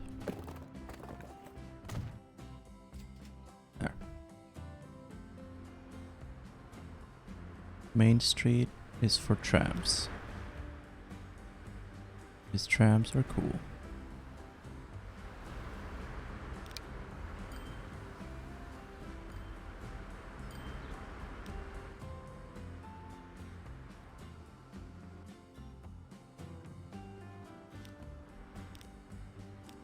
I wonder what other kinds of trams we have. I mean, we have quite a lot. Passengers. 40, 50, 45, 50. Do you have this one that travels at 60 kilometers an hour? It's also very expensive. Oh, these are also very expensive. The one travels at 55, 40, 40, 50.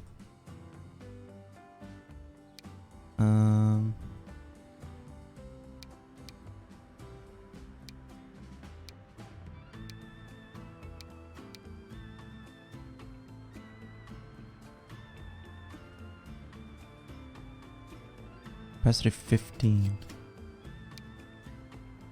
Capacity 30.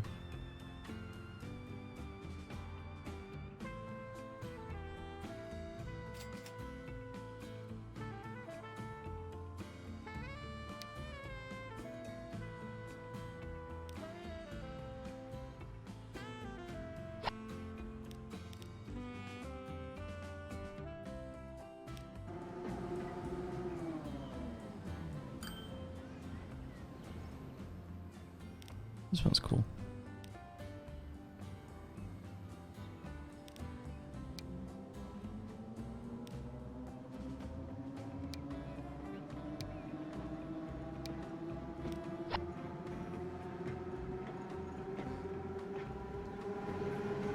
Side advertising is kind of glitching a bit. I'm gonna replace it with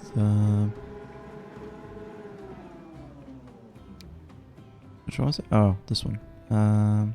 Roof advertising. There we go.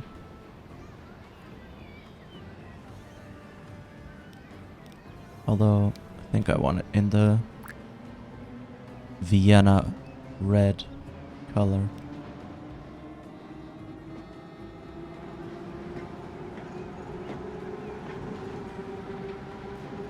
It's not, I mean, it's not amazingly fast.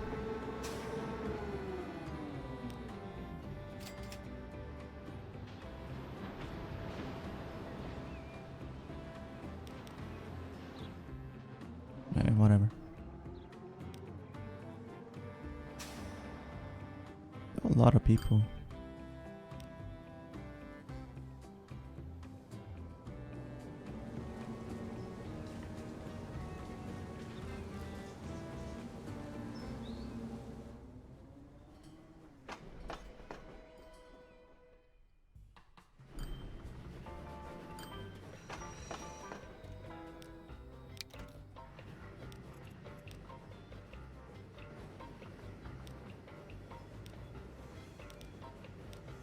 Man, this fucking mess. 120 meters. Can do that.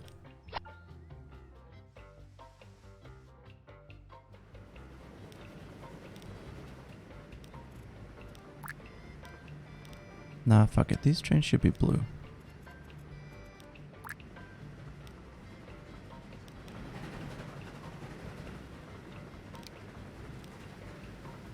One 124. Alright, 110 it is.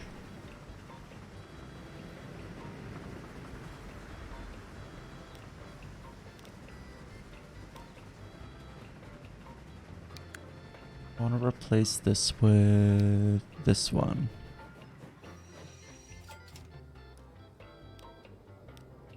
That would cost 2.7 million to do.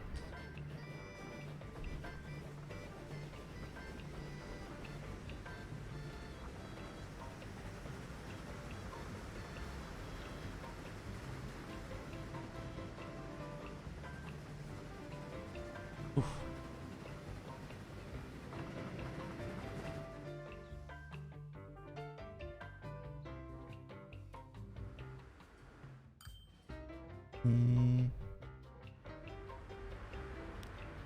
Should replace like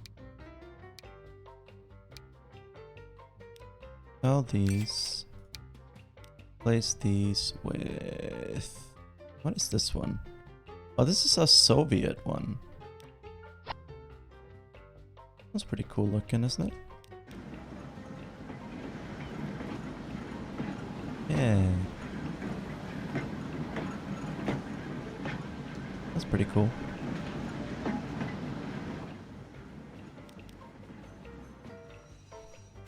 Have two of those running. And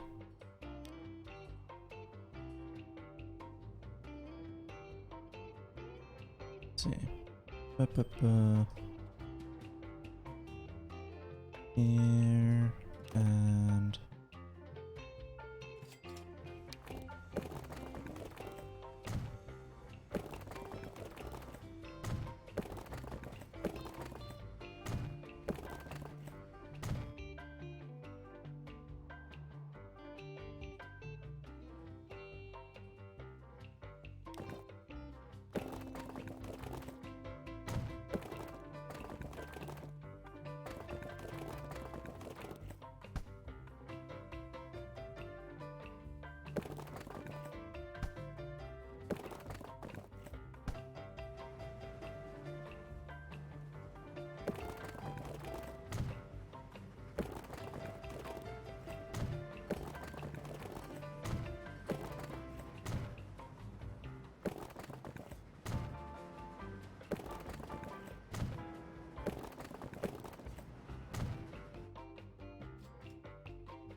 I don't know, it's kind of silly that all of these roads are just going through the cities. But everyone who wants to go anywhere just has to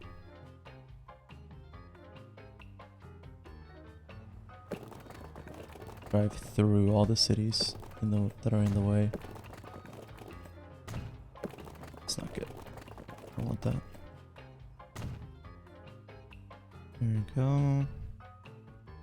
Same thing here. Let's just have like a... Like, I don't know if anyone would actually choose to take a road like this just to avoid traffic, but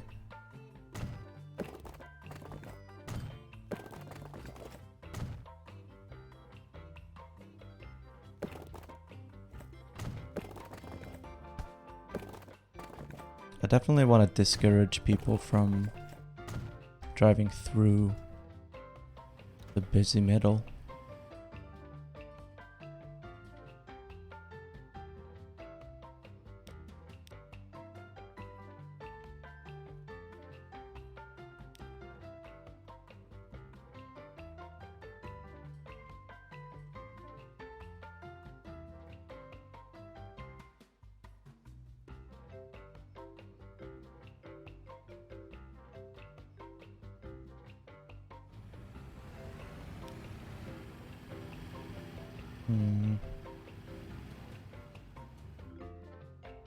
I feel like this could be better too.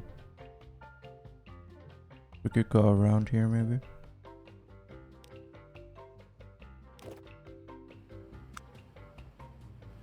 So we had to stop here, we had to stop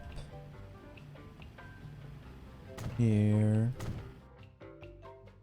and then obviously let's just stop up there, but we'll create another one here,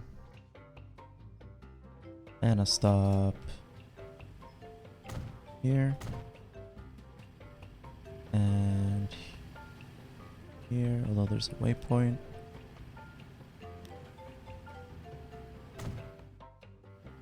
And that's it.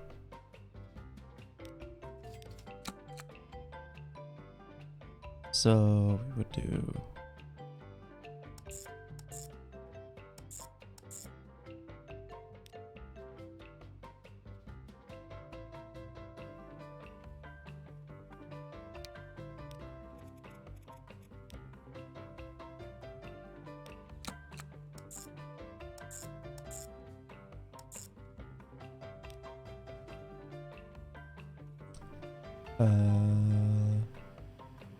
wait, what?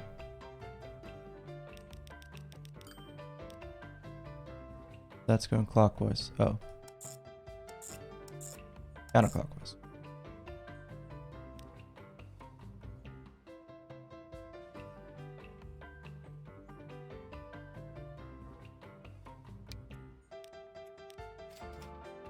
There we go. Let's just create 2 little buses.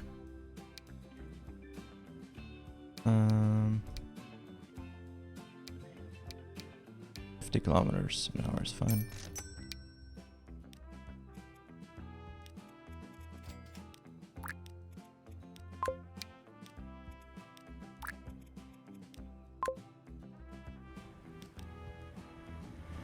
I see if people end up taking these. I imagine some people will. I'm not like holding my breath for it to be super popular.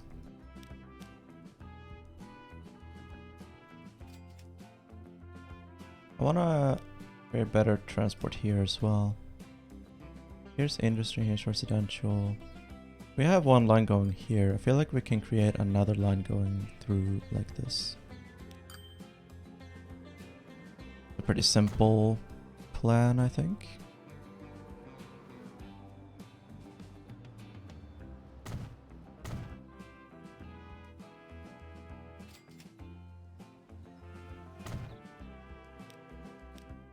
This one can be a bus. And we need a waypoint.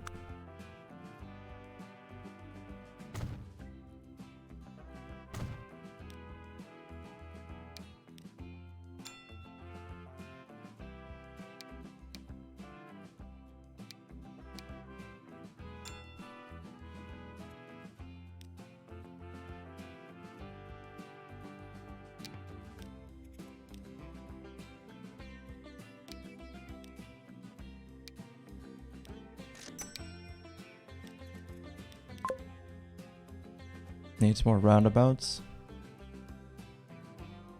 Yeah. I'm not so interested in the car traffic, to be honest. I just care about the public transit.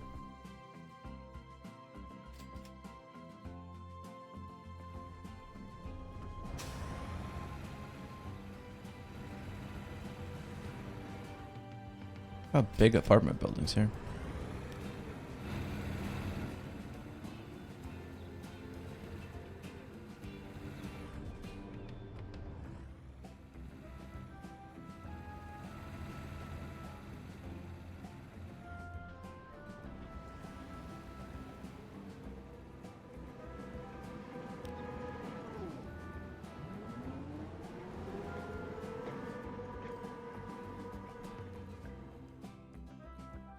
Okay, we have a bunch of money now.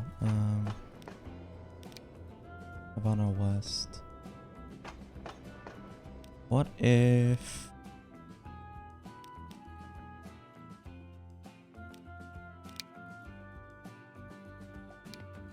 I wouldn't put a bus in a roundabout. I don't think.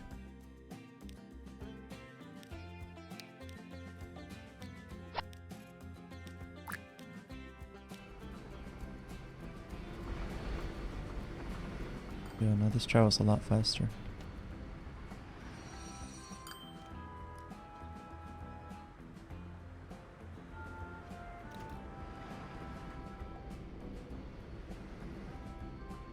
I don't know how much better the traffic is gonna get. Hopefully better. I want to compare the upkeep of... This one is 371,000 per year. Almost 266. This one technically is cheaper.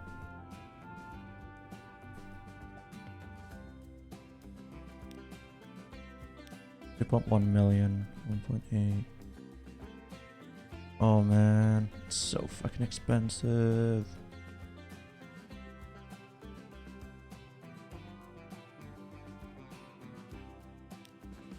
I have to replace all of the compartments as well.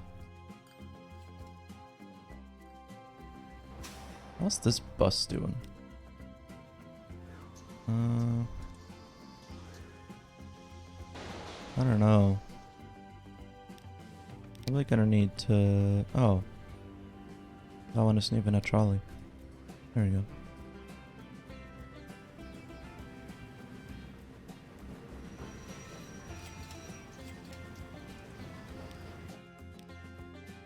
This one is 90 meters long and has a capacity of 66. The capacity is the most important. Let's find this one. 66, okay. 1.6 million. Wanna know a not so secret method of eliminating traffic issues? Yeah, sure. 73.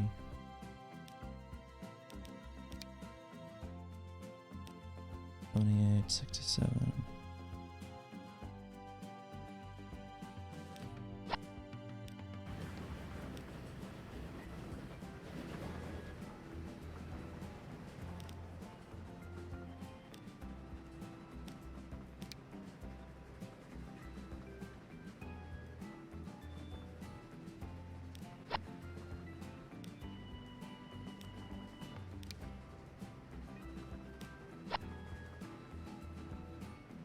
Just eliminate all cars?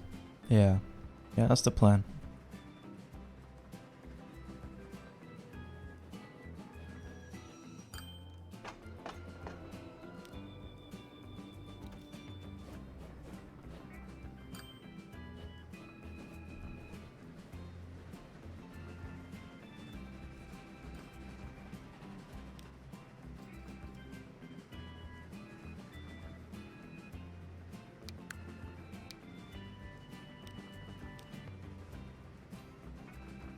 1.8 million to replace this.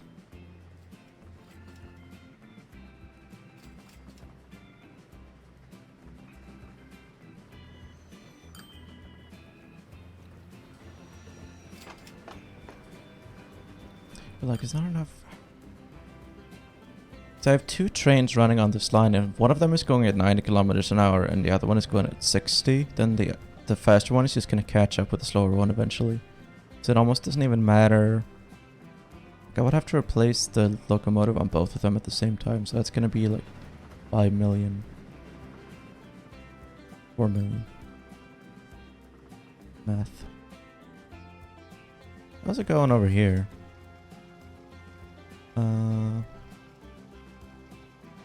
Well, it seems to be going alright, actually. Could even upgrade this boat. This thing can carry bricks. 175 of them. This thing could carry 220 bricks.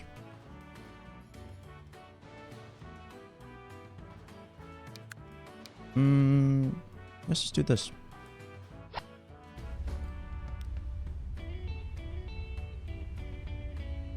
There we go.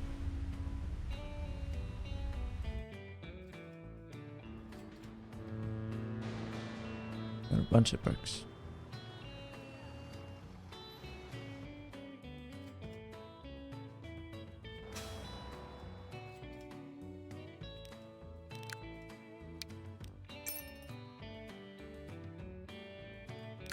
How much is one of these? 1.5 million?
All the... Everyone is trying to go this way.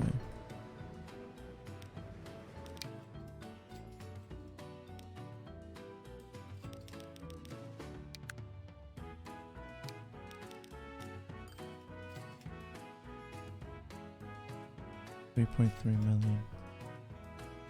That doesn't even...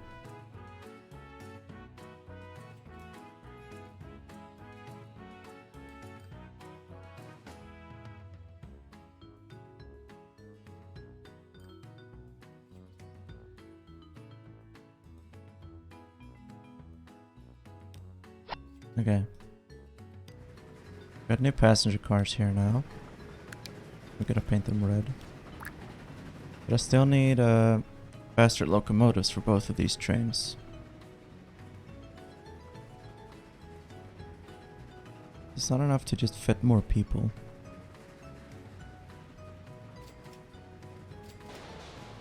Trains have to travel faster as well.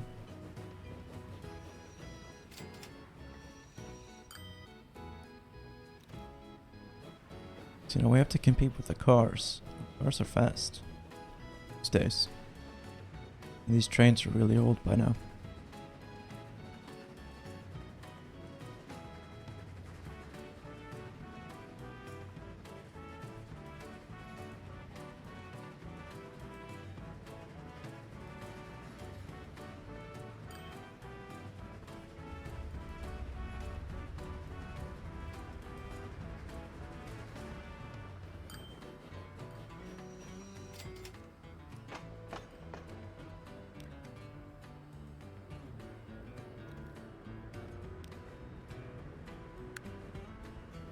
Racing just one of these is like 1.6 million.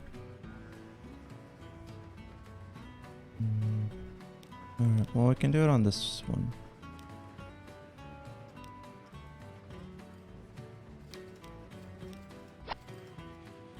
Oh shit.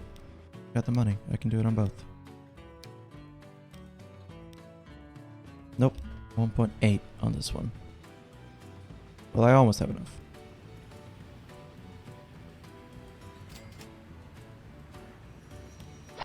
There we go.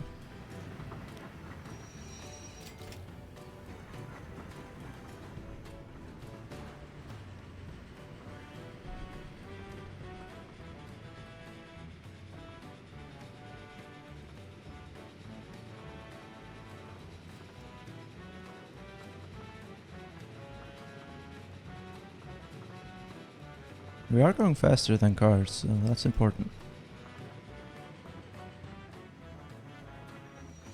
Like, it's not a high-speed train or anything, but faster than cars is good. That means people are more likely to want to take the train as opposed to anything else.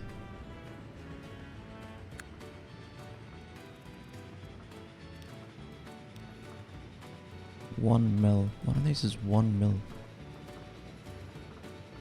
So crazy. I think we can. So we got 140.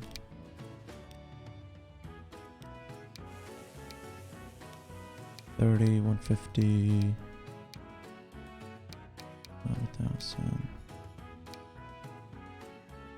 Can you make a car-free area in this game without mods? Yeah. I mean, you can't, like, strictly speaking, forbid cars. I don't think. But, like, if you provide people with public transit alternatives, they will want to take it. So, like, if you create a good public transit system, then people won't be driving. 200, 800.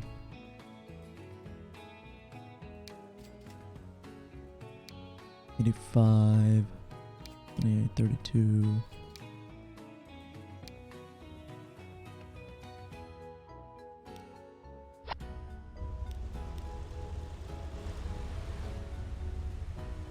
You should turn around.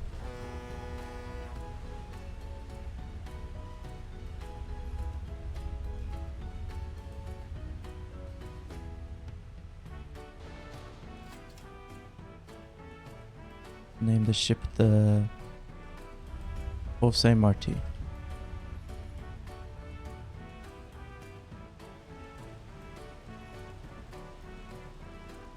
I just want rail and bicycle. Yeah, I mean, you can do that. It's not super difficult. Like, I think here, I've just created like a very basic bus route. That doesn't even extend to this half of the city, and pretty much no one drives. There's one car on the road right now. It's another one. There's 2 cars on the road.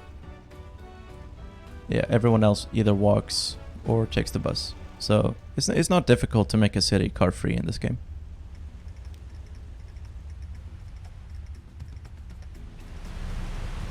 Yeah, look at that. Oh, I love this.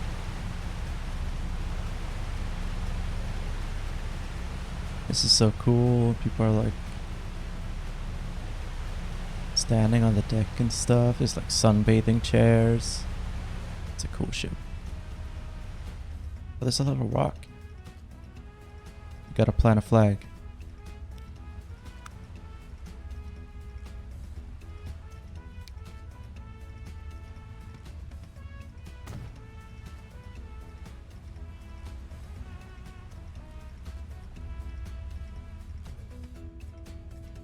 Another little rock.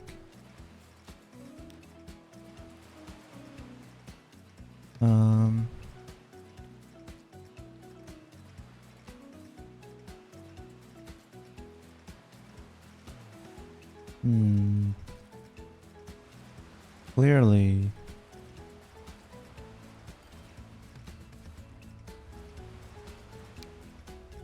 Should put a vending machine here. In case someone gets hungry. Someone gets stranded, you know, at least there'll be like some chocolate.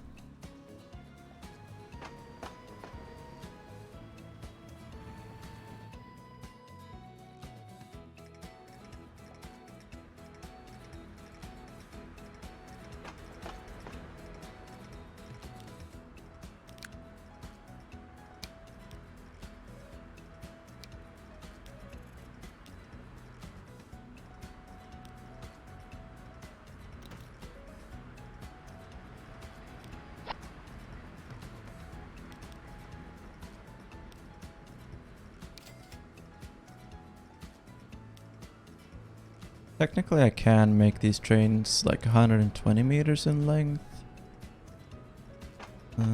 So yeah, I could make them even longer. Don't have to make them just 80 meters.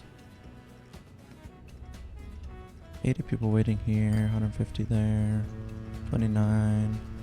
Okay, the 150 passenger boat might have been overkill. But who cares? It's a nice looking boat.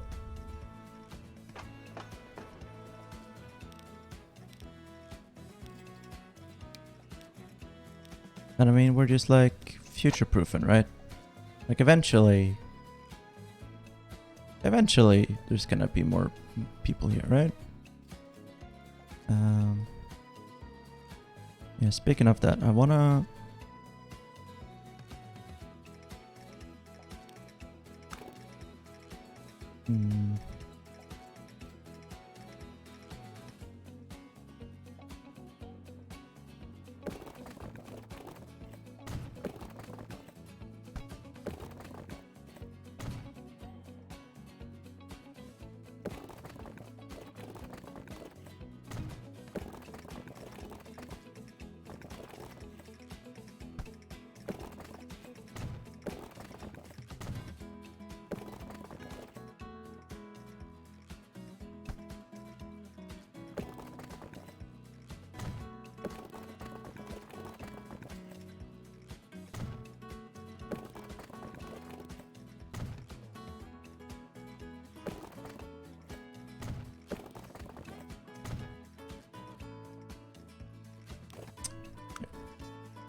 I want to get some bread production going.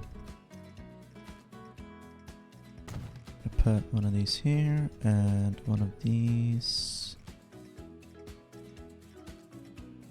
You know what?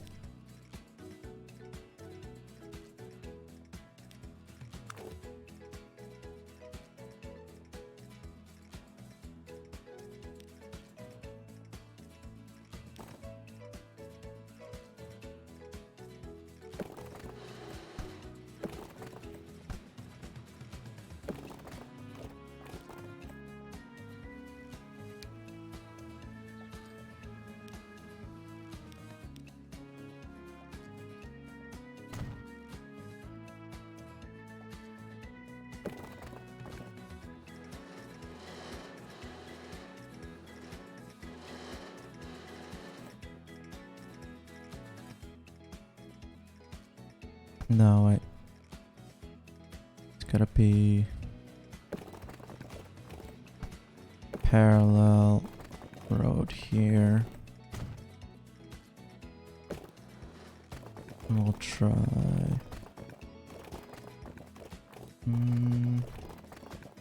How does that look? Yeah, that looks good. Then we can put stop here.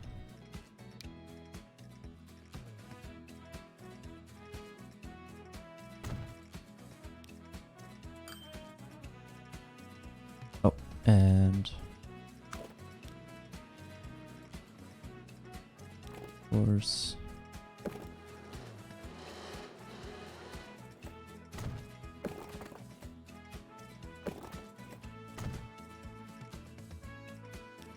No, why are you doing that? Don't do that. Just be normal.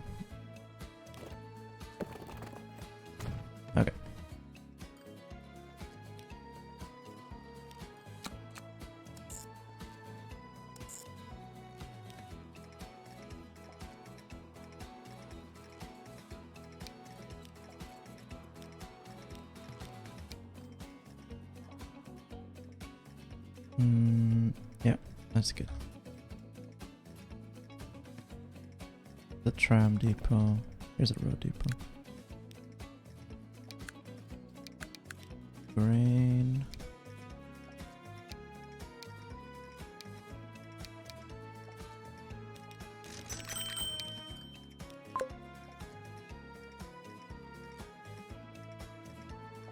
There we go. And then,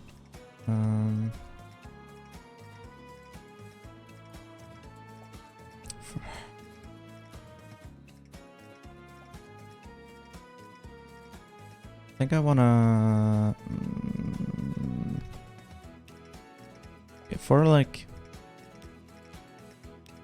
future-proofing's sake, I'm gonna put the harbor here.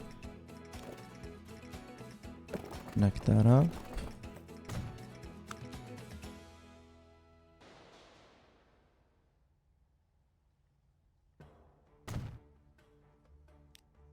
And we have a depot here, right? Yeah, we do. Okay. New line from here to... damn. Well...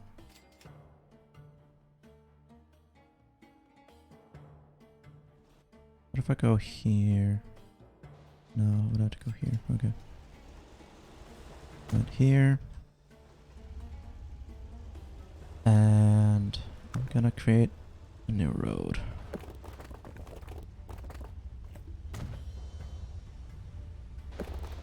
Around.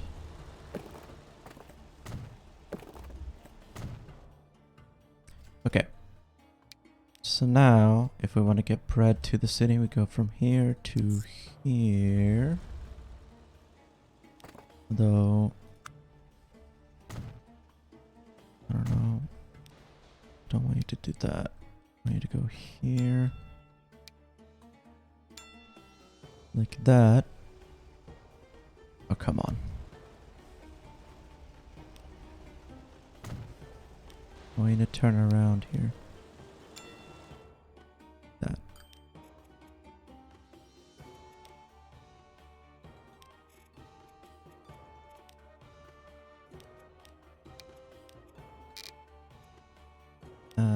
Trucks, Girona, Nueva, Girona, red, and I'm gonna create another line. Wait, I have to build the harbor first. Here.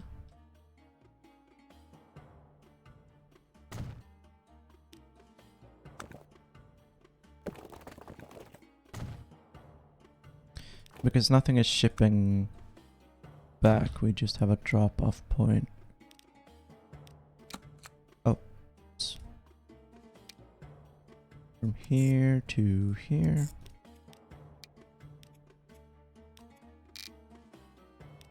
Trucks, bread, 1.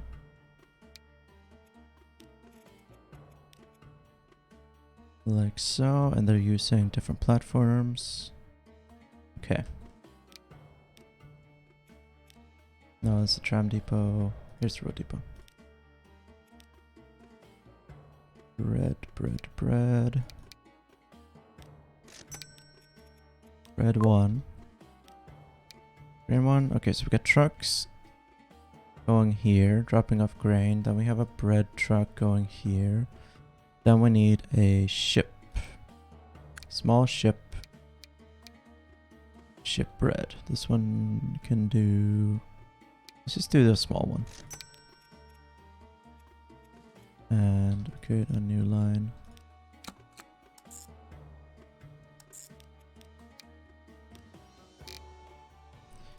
We call it sea boat bread.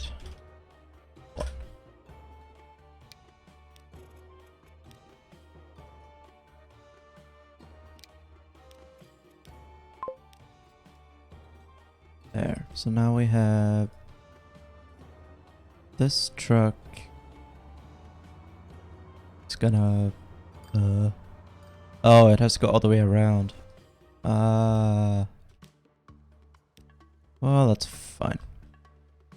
And then you go here. And drop it off here. And you go here.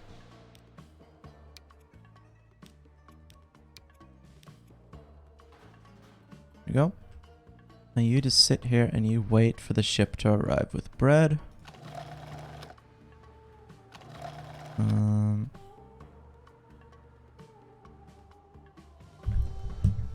Production 26. Let's say it's not currently shipping anything, but I don't know.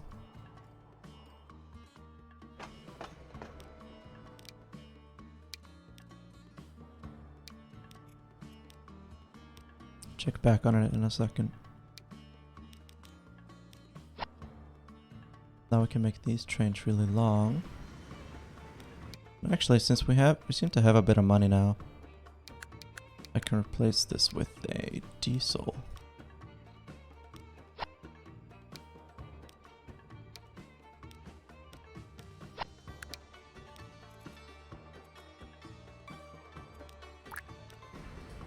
There we go. Should reach its top speed much faster now.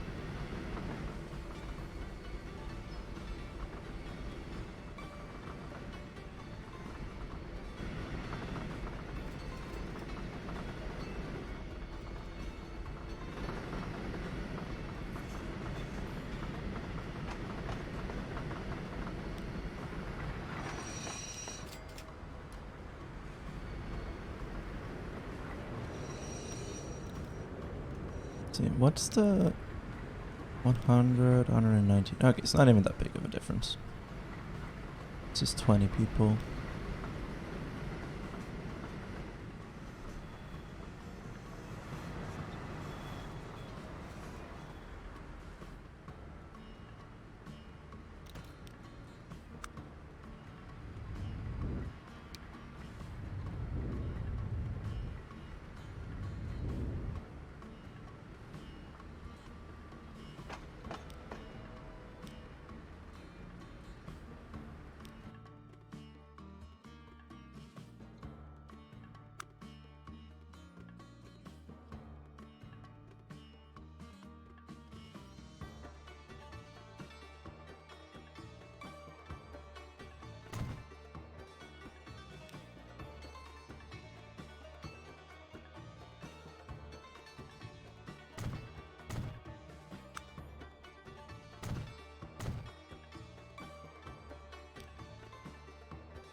Oh yeah, I totally forgot about these. I have a bunch of mods that add other... It's a hotel. Wow.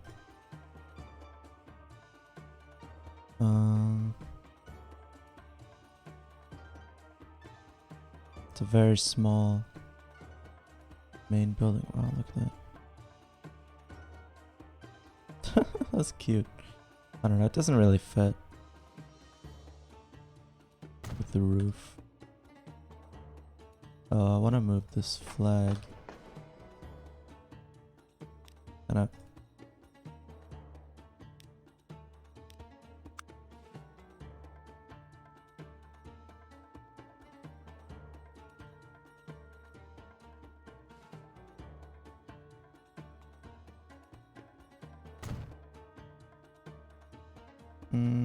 no, wait.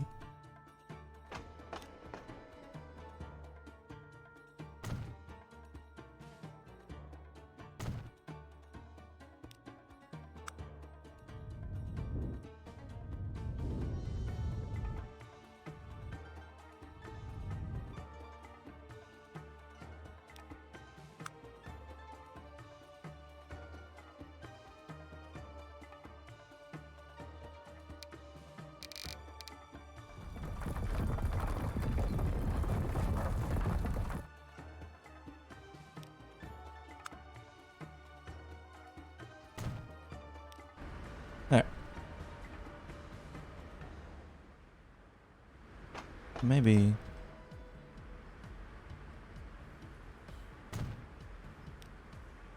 do that.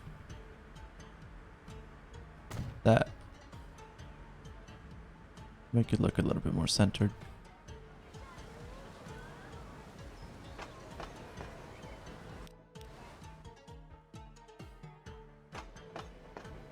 200 people waiting here to go to Havana.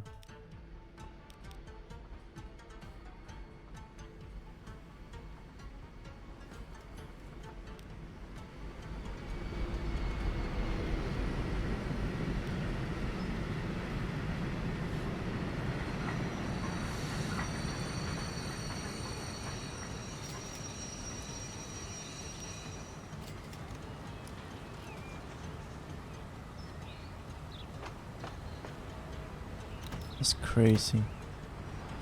I mean, I think it's gonna catch up because the trains are pretty fast. I think it's gonna be fine.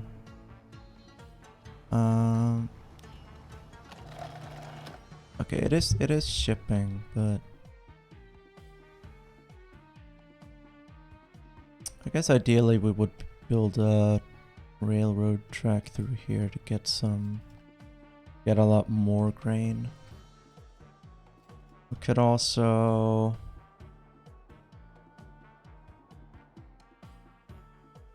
you delivered? No. Nah, that's too much work.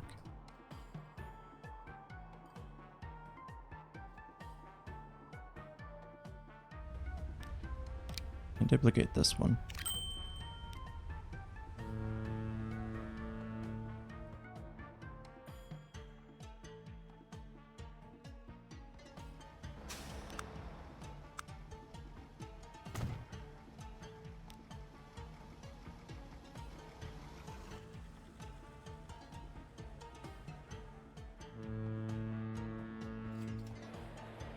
Six and 9 out of 248.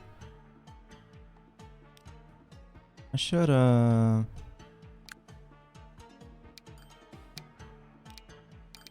up the maintenance on these. By the way, emission 51. What if I sort it by emission? VN type Z American. Capacity 14. 40 kilometers an hour. Wow.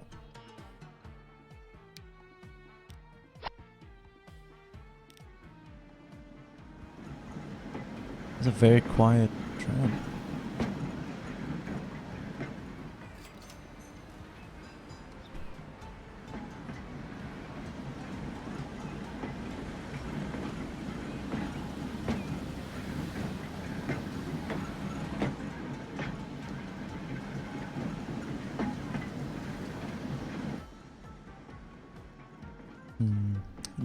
Do need to improve the public transport in Havana.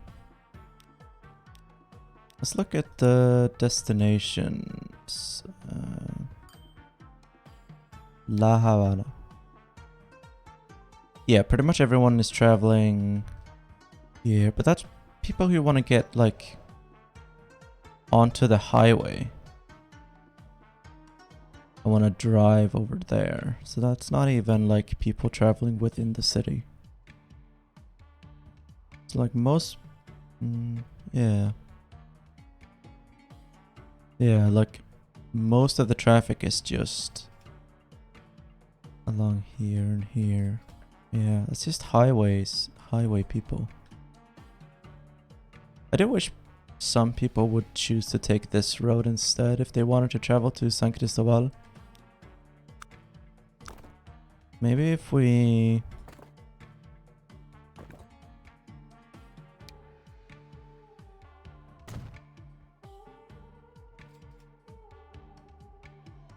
I don't think that's really gonna do it, but...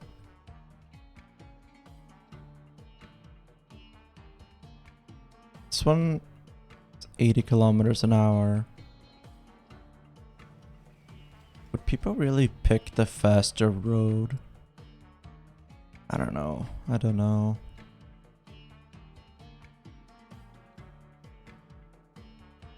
I mean, I guess I could just like...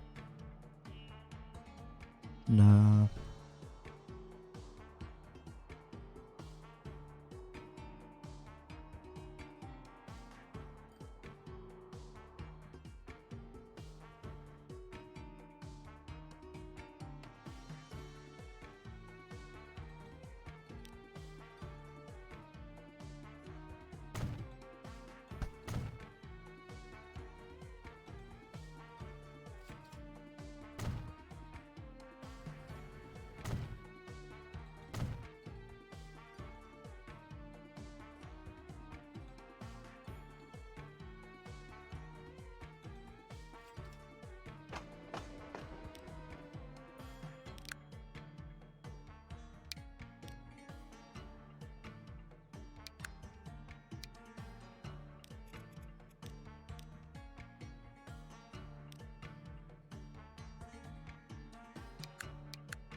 Hmm.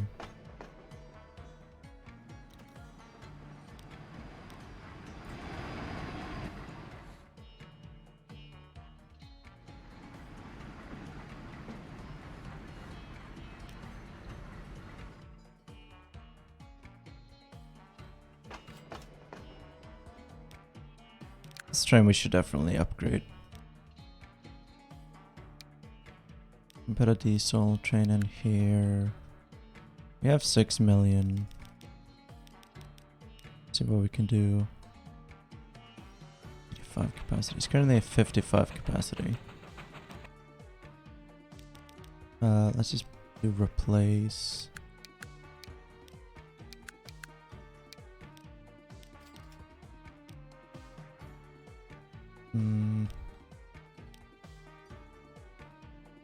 Five. Okay, let's do that.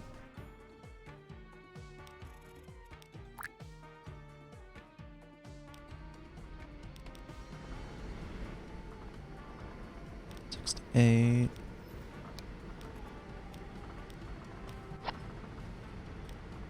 $85. 200. Wow, so many people.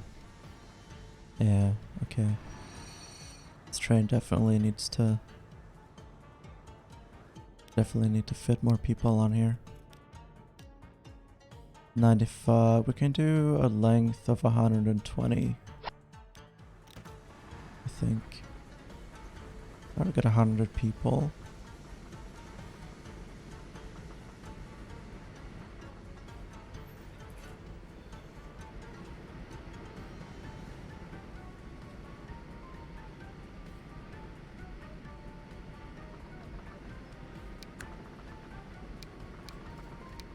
Do have some faster trains. Like this one. European licensed version of the American Standard F-Series locomotive from GM. Have you ever used mixed trains, passenger plus cargo? If not, you can attach a cargo platform next to a passenger platform and have the same train use both, as long as the entire train can fit all platform length combined, of course. I've never done that, no. I've never really thought to do that, but that sounds really interesting. I usually try not, like, I usually try not to mix passengers and cargo. Like, I want to have separate cargo and passenger stations because it's just a lot of work running cargo and passenger trains on the same network. So I try to segregate it. You heard it here first. Sure, Scapegoat is against mixing. Yeah. Hey, Grom. Hey. I'm a trained segregationist. Yeah. Awful. Absolutely awful. You should be shamed. I am. Yeah. How was dinner? You know. I don't. That's why I asked. Well, you know, it was, Food? yeah, it was dinner. But it was. You know, That's good. just a casual 5-course meal, you know, the usual. Yeah. Your stuff is growing. Yeah. When are we invading Florida? There's no Florida, unfortunately. It cuts off. Damn. Oh. We could build a bridge over to Florida. Yeah, I should.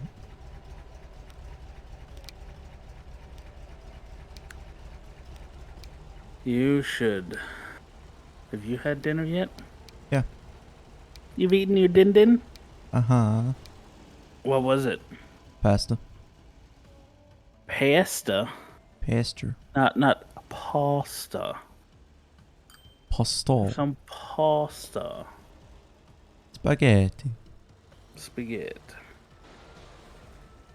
Just pasta alone? What you have on the pasta?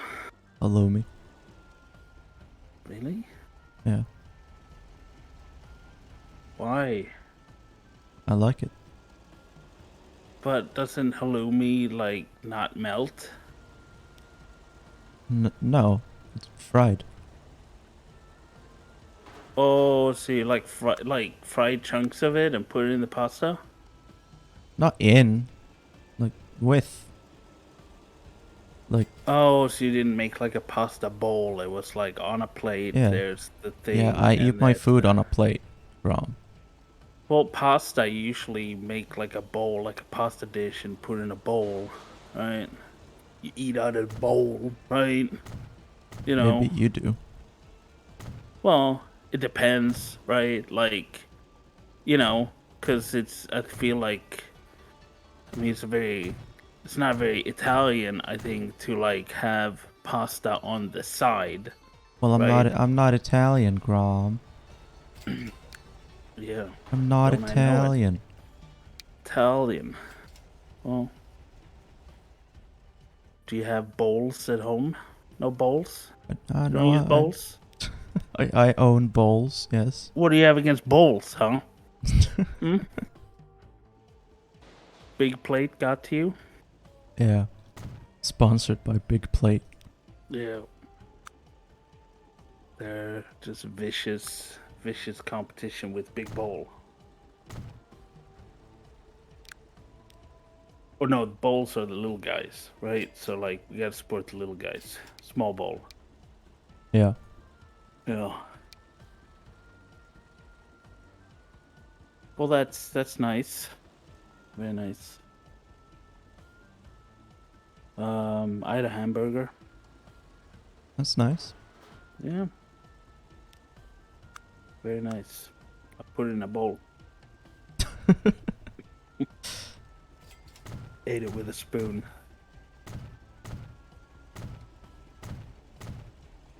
Because, you know, I'm quirky and original.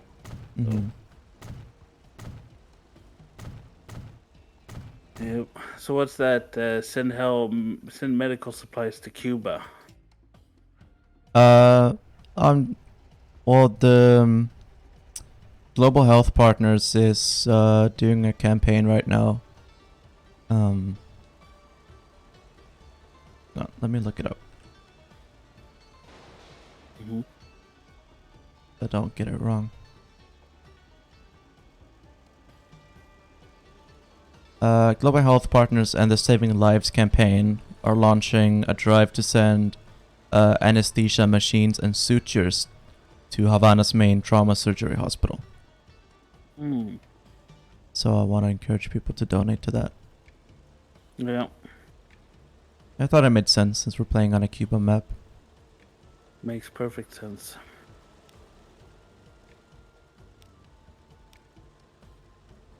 Well, that's dope. How long is that running for? I don't know. I don't know if it has an end date. Oh. Well, that's cool. Did you make the picture yourself? Yeah, that's me and my friends. You and your friends? Yeah. I can tell. I can tell.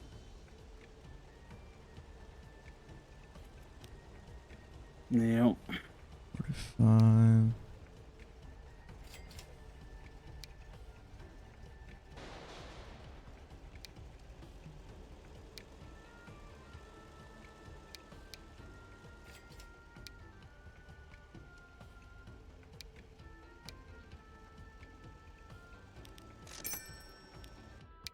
Are we still in the 60s?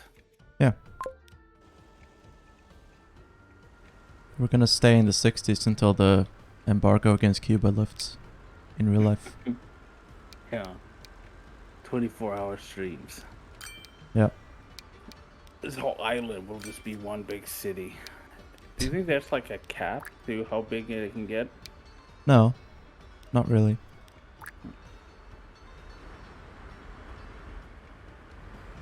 I like this light blue color. It's like a Gothenburg Yeah. tram. Maybe it's literally the same one. It's not. How do you know? It's a different model. Oh.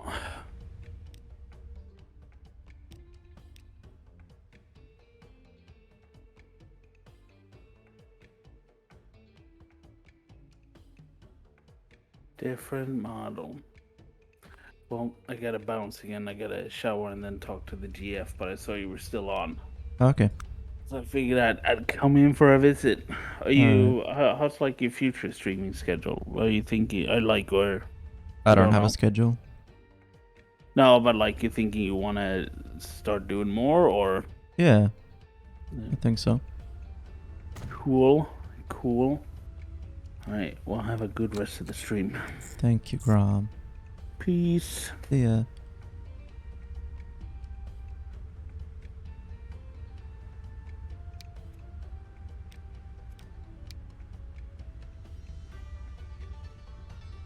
And this is not at all what I wanted.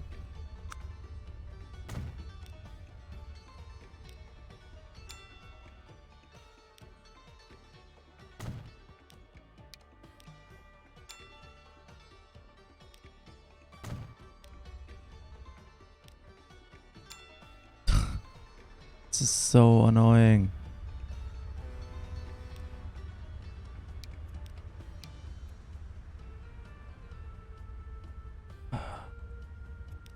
Alright, fine. You can do that, I guess. Even though I don't want you to.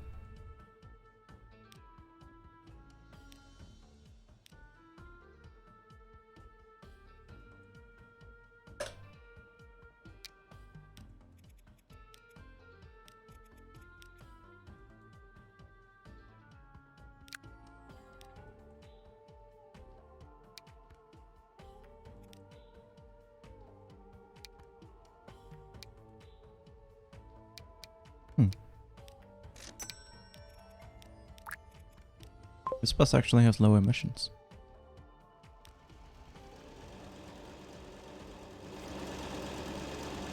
It's so cute.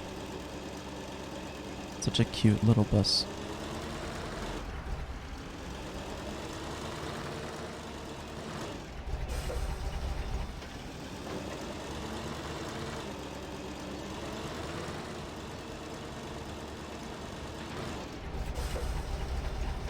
Everyone is still dressed like it's the 1800s, which is interesting.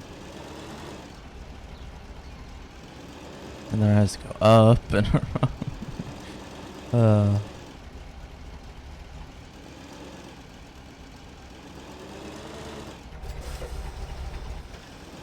Yeah, I don't think a lot of people are going to be using this, but...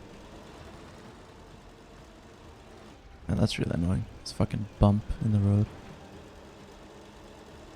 Wish I could fix that. Have we delivered any bread yet? 55 pieces of bread on here. No, we need so much more grain. Do I want to build a railroad?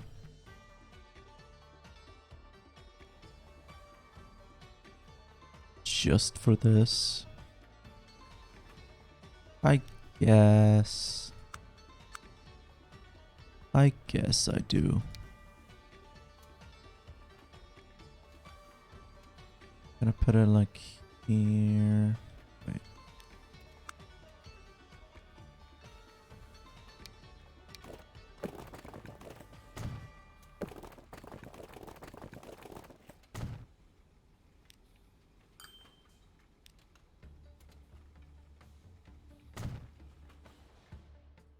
And let's see.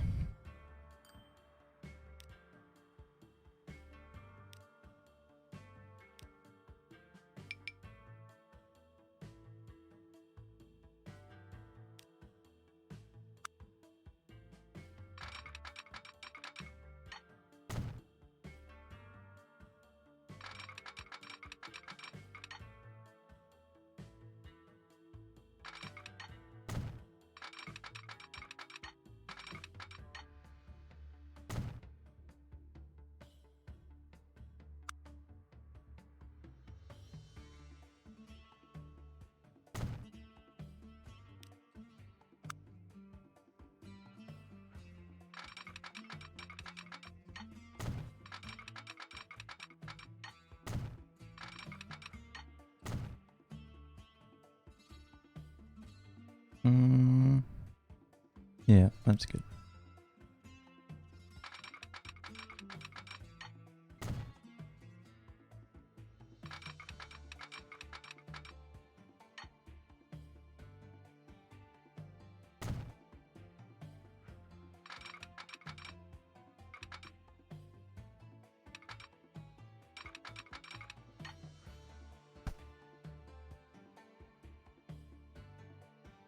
Wait, how do I?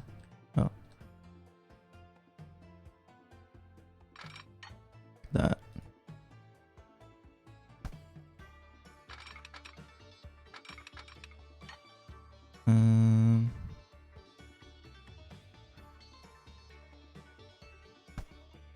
I want it like this. And then like that.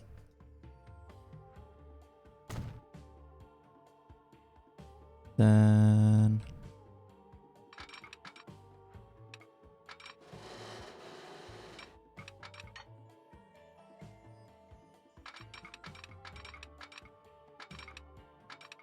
like this.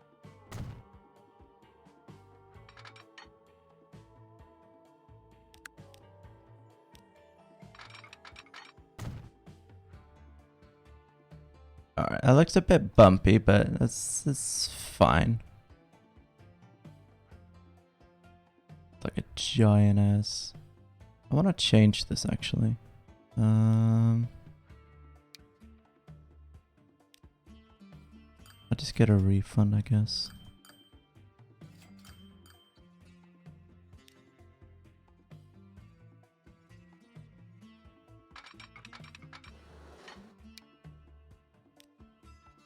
Ooh, look at that. That's kind of cool. No, not that. No. No. No, it's the fucking Golden Gate Bridge. Well, it looks very sleek, very modern. Oops, shit. I think I like this one.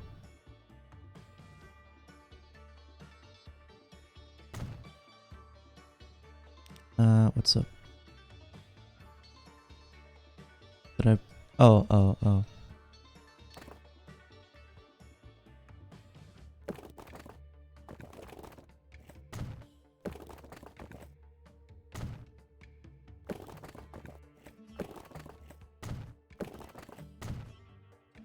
There we go. Boop, boop.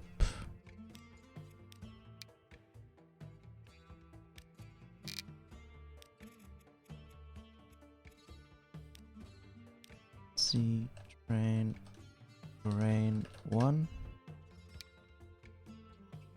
The grain train.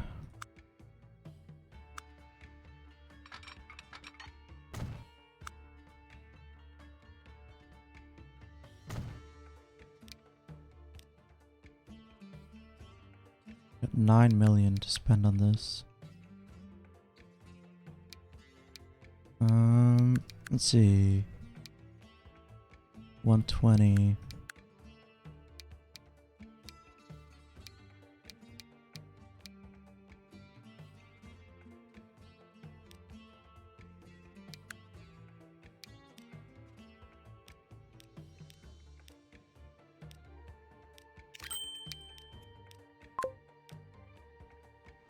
This one is not going to be profitable for a little bit. But, I mean, as soon as it is, wow. Okay, I think I'm gonna sell these trucks. Well, I could have just reassigned them to the... Oh well. Whatever.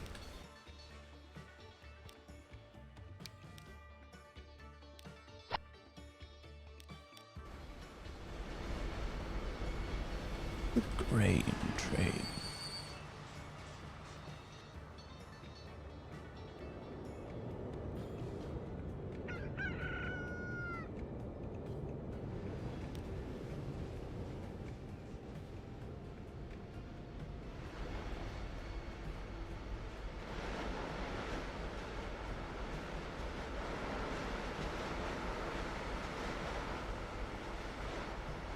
This is literally faster than any passenger train on the island. It's this fucking train that's just transporting grain to the bread factory. That's funny.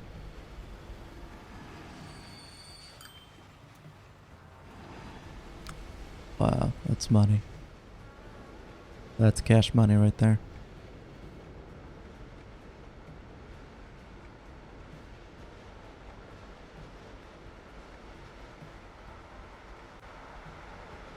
One of these is 940,000.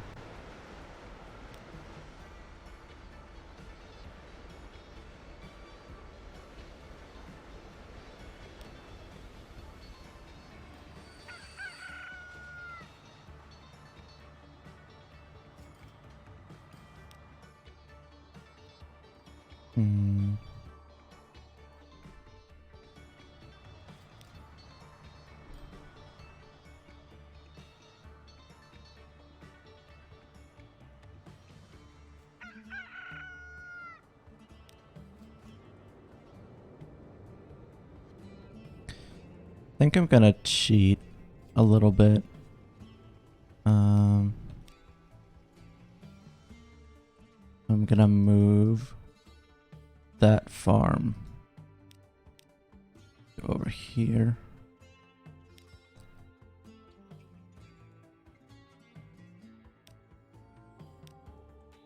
Because I really wanna rely on this grain train, and I've just made it so fast that the farm isn't fucking keeping up with it. And I don't have patience for that. I'm gonna have 2 farms.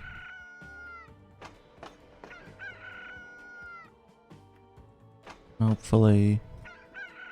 Yeah, there we go. It's gonna start shipping as well. I'm just gonna want to go over here, and then we're gonna get more trucks to ship more of the bread. Because this one is gonna want to level up.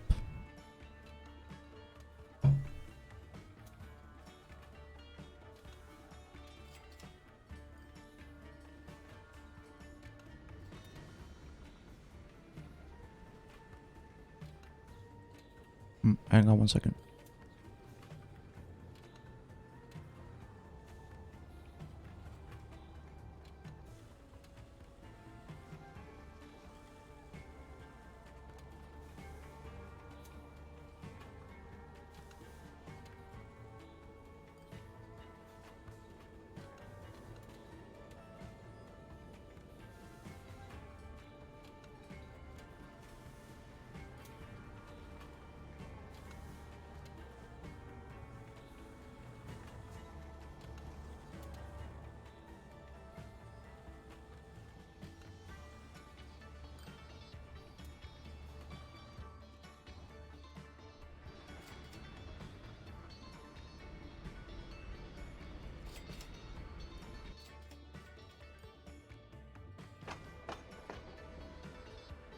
So we're really gonna have to get a third train? I think so.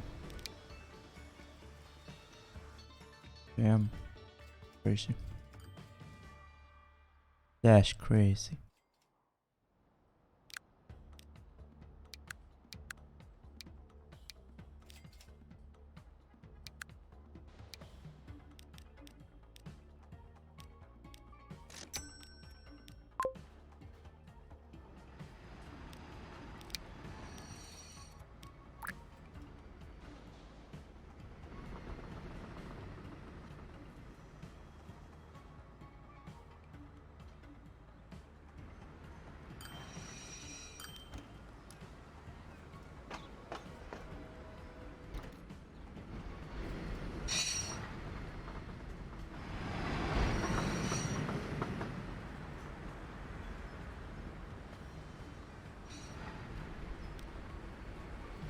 So cute when it's short.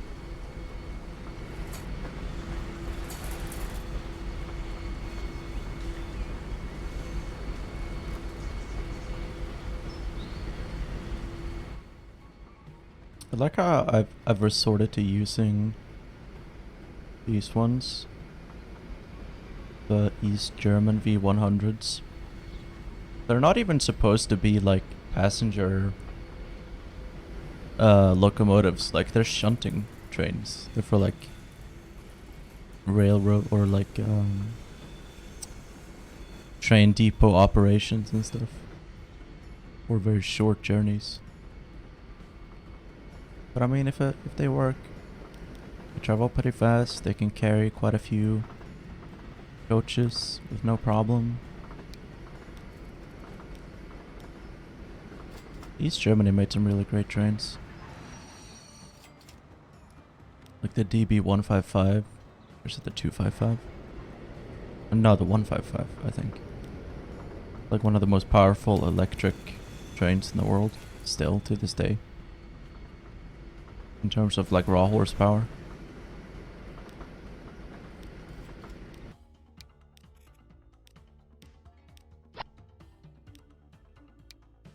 Or 5.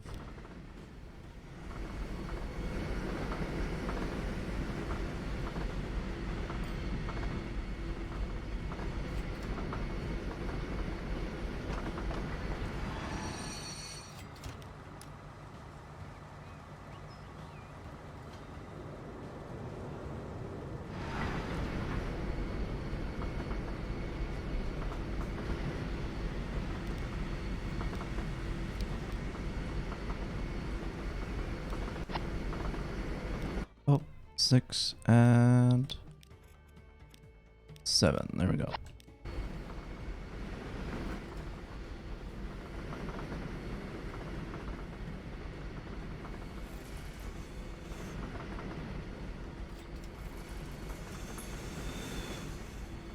feel really bad for the people who built their houses right next to this railroad. It's gotta suck. Alright, I wanna... Let's see. I wanna get this plastic from over here to down here. So...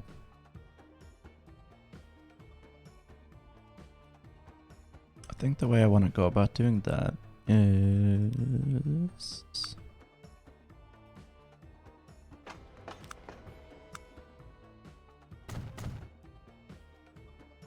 building a track right here. That will then go...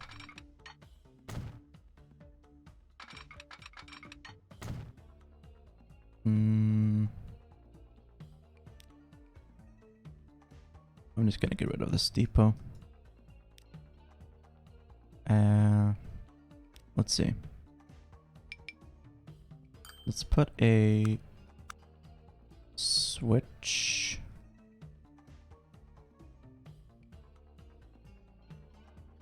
here.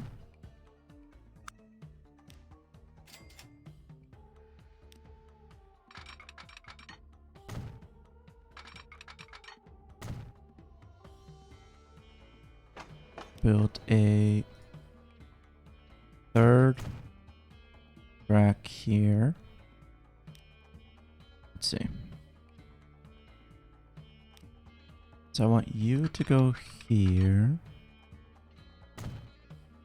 And you to go here, and then...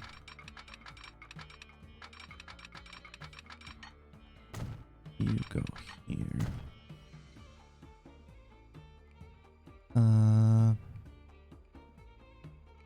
Wait. Yes. Right? Yes.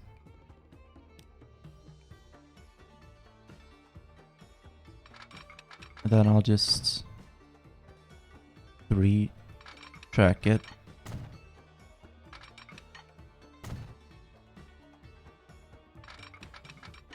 Is it the most elegant solution? No, but I think it is going to be the most efficient. Because all of these trains are going to be running at different speeds. So I don't really want them sharing tracks.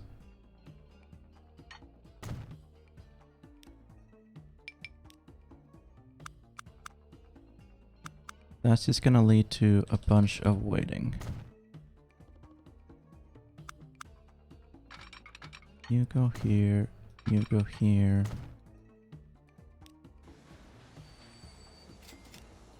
Actually,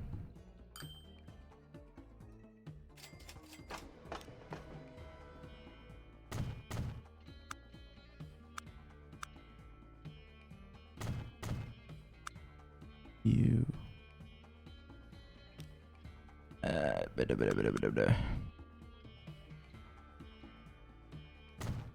it's fine.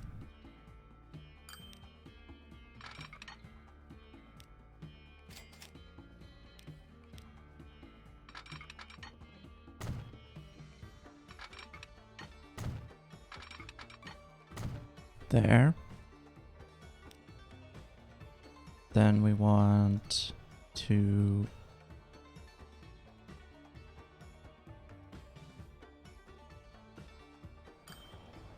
let's put a train terminus station here.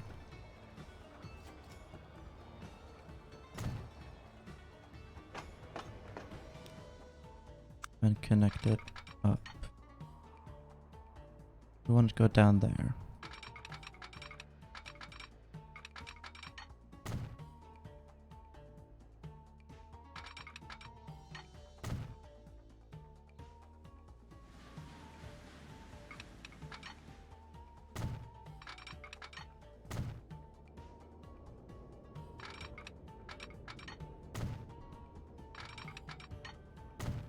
So, then you go here. Purple G train plastic.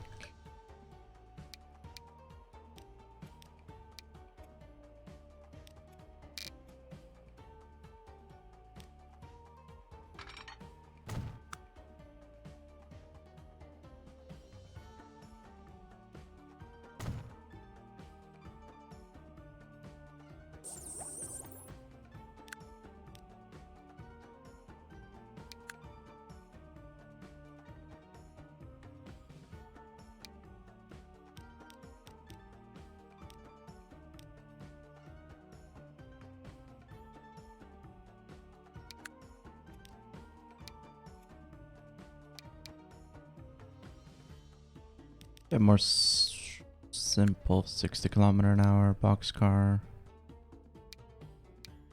Maybe that'll work. 80. There.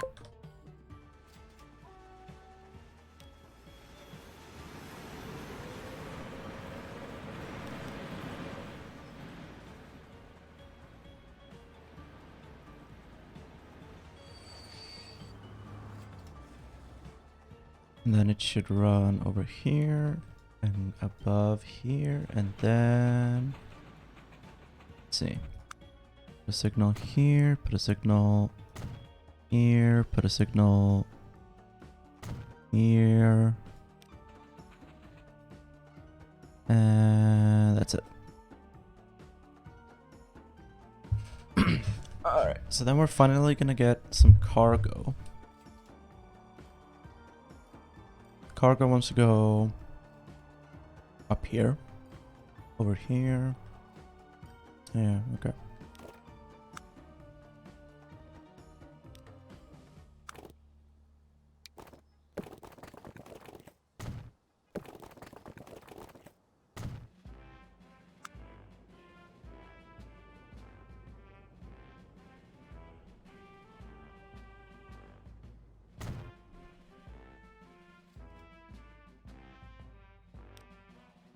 There to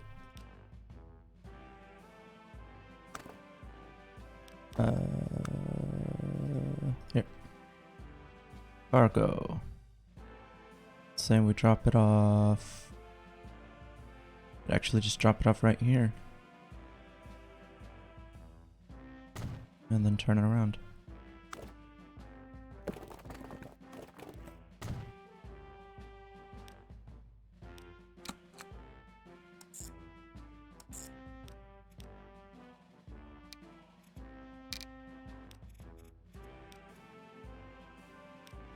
Trucks, cargo to following.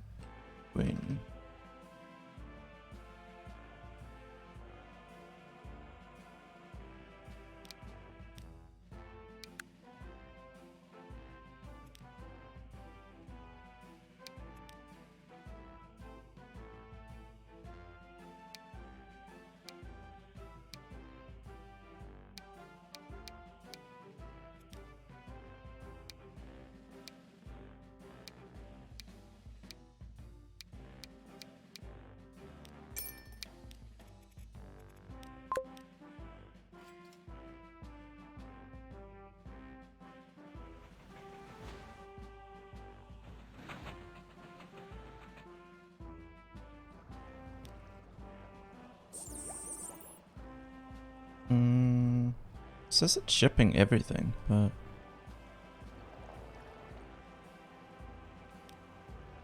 weird. Oh well, I'll just say load if available. Waiting for free path. Oh,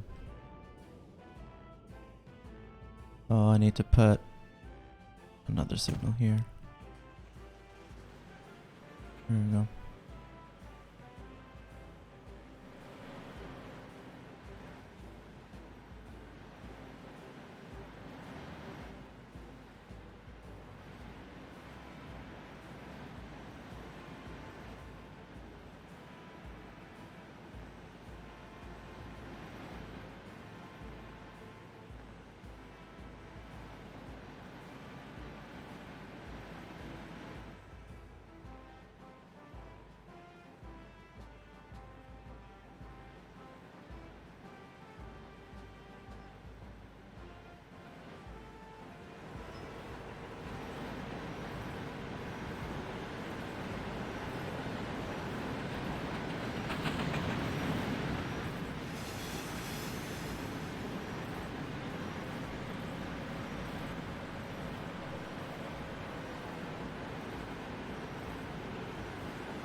Eh?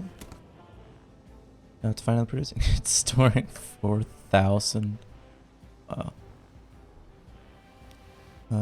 Waiting for free path again. Hang on. No, no, no, no, no, no, no, no. What the fuck is that? No, idiot.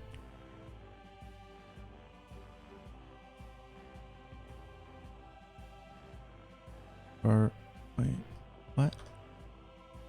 Oh no, it is.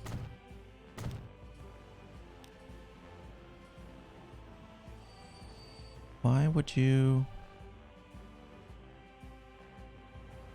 Huh.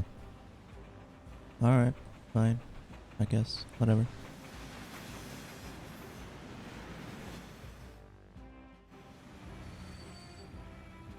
Okay, how is this?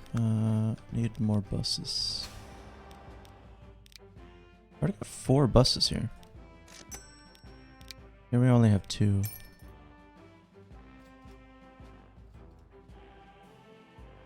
Now this one desperately needs some more buses. Should build a passenger building here.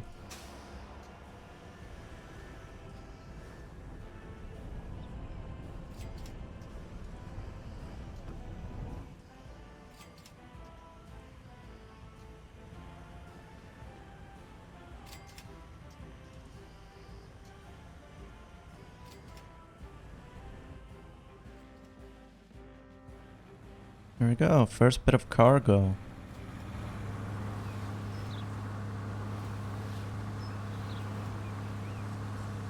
First time we're ever delivering cargo anywhere.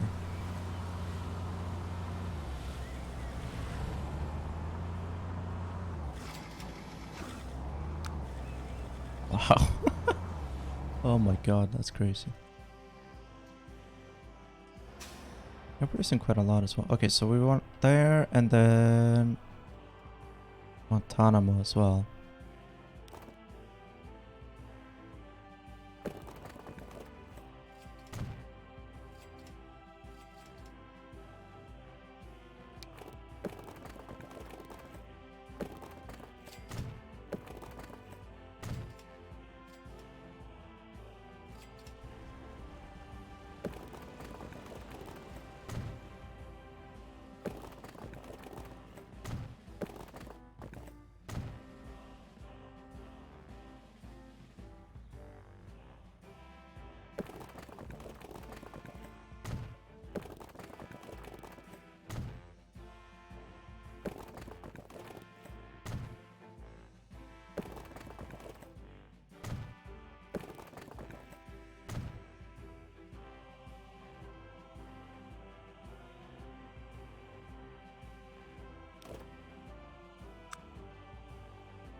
Oh.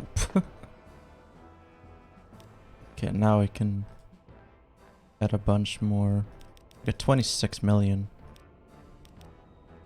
In fact, we can just replace this with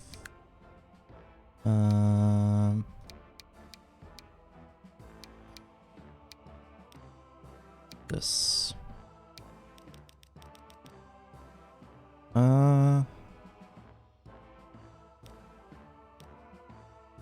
There.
Oh.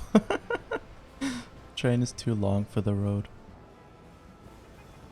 Yeah, it's almost pretty funny. We should just make the road go above.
Hi, Trife 1D.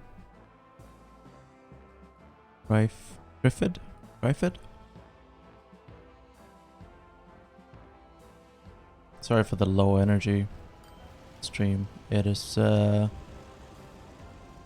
streaming for almost 9 hours. It's really hot in my room as well. I probably won't be streaming for that much longer. But I really like this game, so I like when I start playing it, I like can't stop.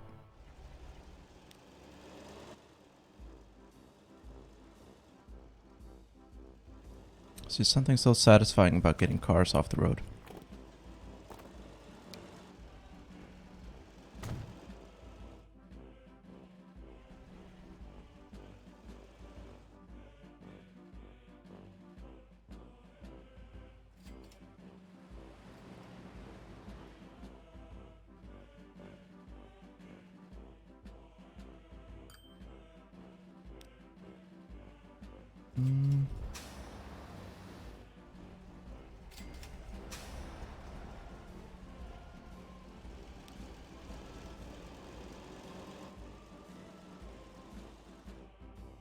Are people using it? Okay, I think I'm gonna do that. So I have 2 buses running on each. Because that way the frequency of the buses is gonna be higher. And that should convince more people to use the bus.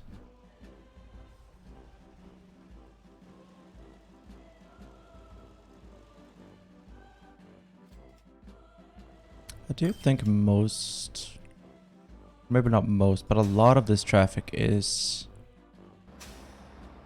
people trying to get out of the city.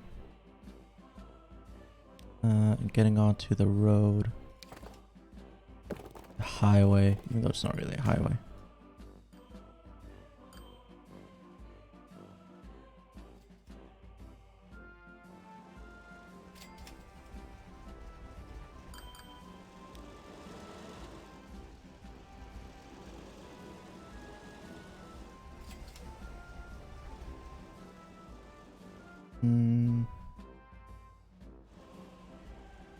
Yeah.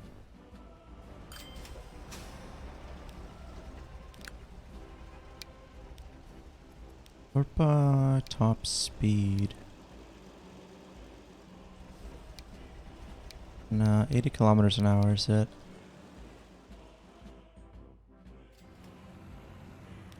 That's the problem, is that I don't have any buses that go faster than cars.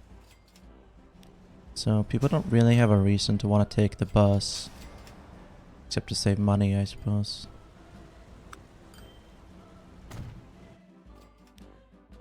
We are gonna have to build trains there eventually, I think. Santa Clara is doing good. No crowding at that station at all. What's going on here? Can buy another tram. Cologne.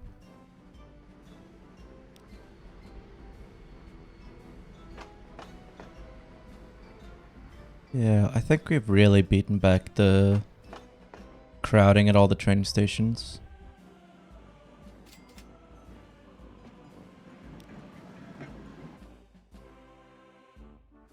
Except here. Well, no. It's fine. 47. That's not even that bad. This is fine. I think we have here 300. Yeah, we can get a...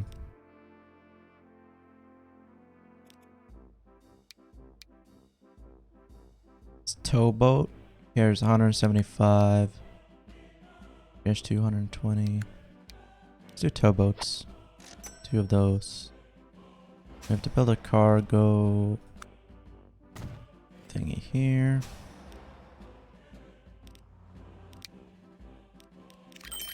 Need more trucks.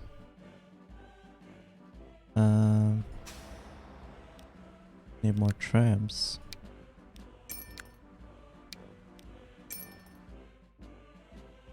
Here we have 27 people. Here we have 67 people.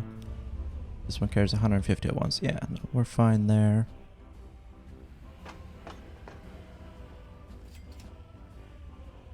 I think we're good here as well. These trolley buses are doing a very good job.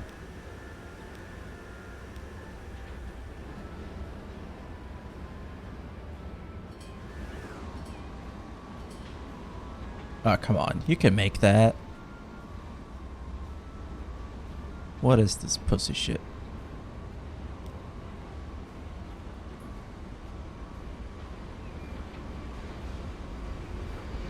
Visit America?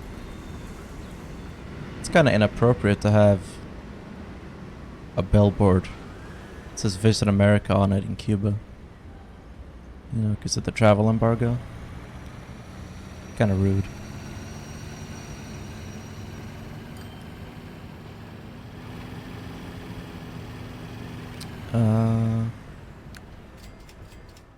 Oh, the green line. Wait. Oh, that one. Are people using the blue bus? No. No, okay. I'm gonna sell off the blue line. And this one is gonna go, instead of going to there, it's gonna go here. Like that. Here, this. And these buses are old and slow, so we have to replace them.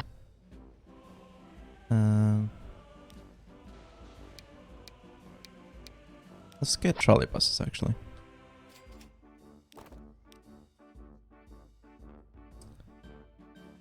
Okay, first of all, let's get some normal streets without bus lanes. Here.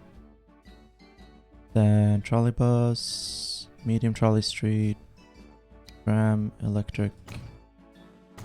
Over here. Going up. Here and down. Here. We gotta make sure that they actually go here.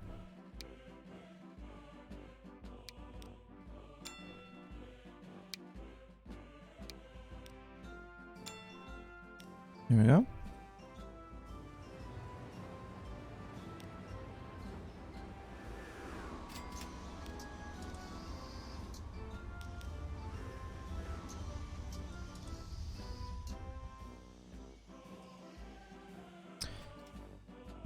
Still a lot of traffic is passing through here to get to out here.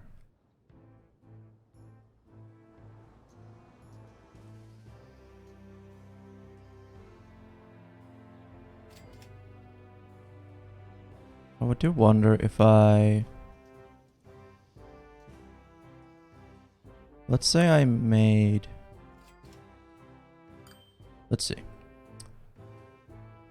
If this one...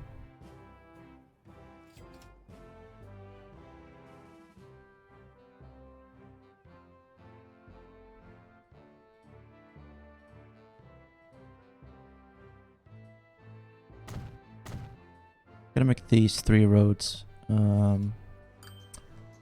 exclusive to buses. Well, quote unquote exclusive, not real exclusive, but I'm discouraging people to drive on that road.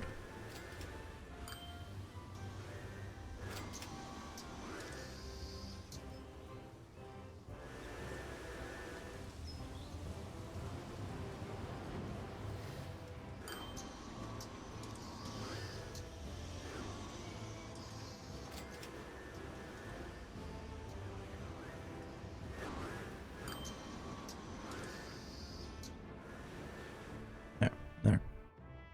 That should...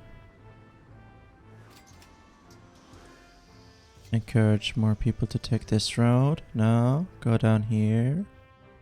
Maybe. No. Now everyone's just gonna go up here. That sucks.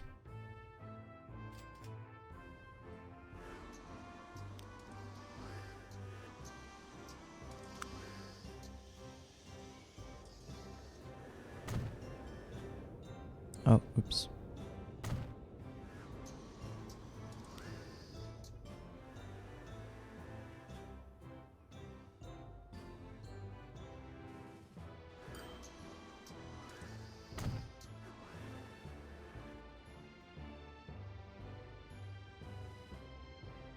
Hmm.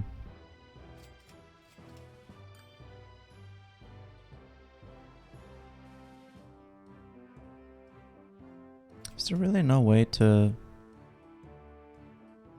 What if I did...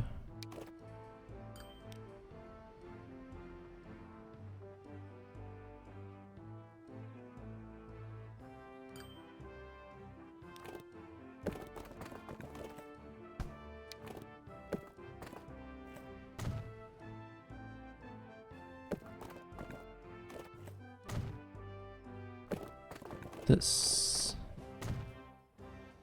Oh wait.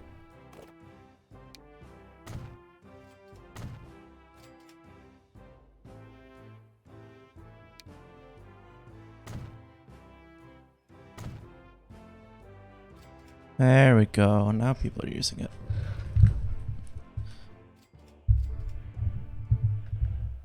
You don't want to drive through the city. That's just silly. Don't do that.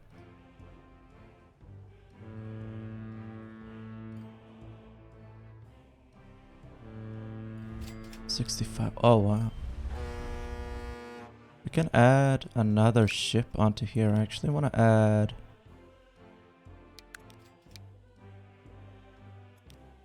Hmm, 2732. Oh, this is it? Damn, really?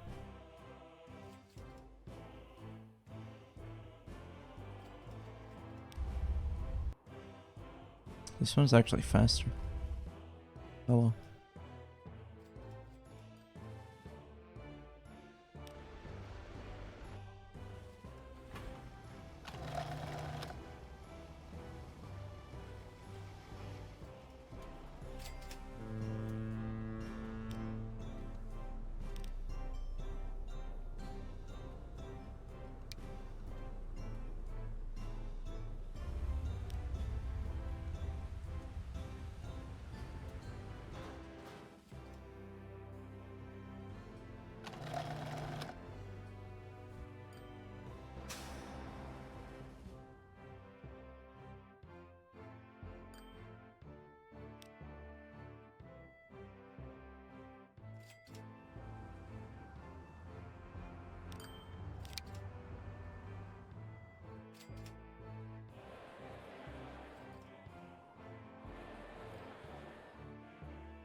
Hmm. What is this one? Vienna type M. Vienna type M.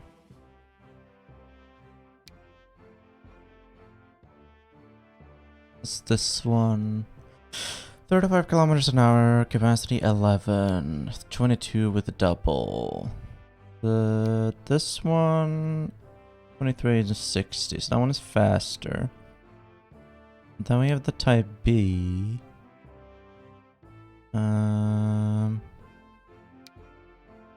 30, 50, and then we have a type E. 25, 50, L4. 20, 40. Here's the type B. Capacity 30, top speed.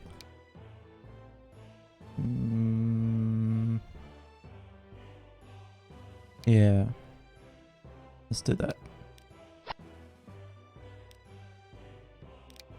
Carry a few more people and travel a bit faster. That should hopefully be enough.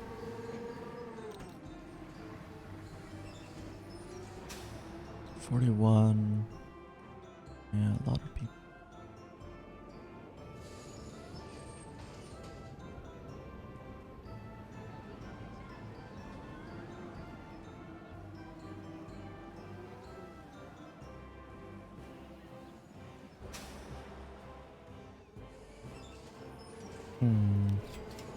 Want to get another one of these? Or would that be overkill?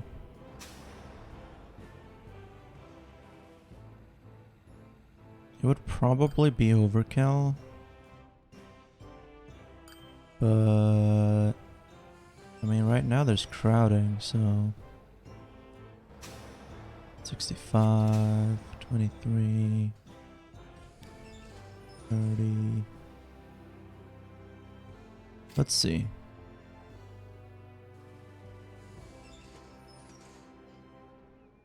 We'll let this run for a bit, I think.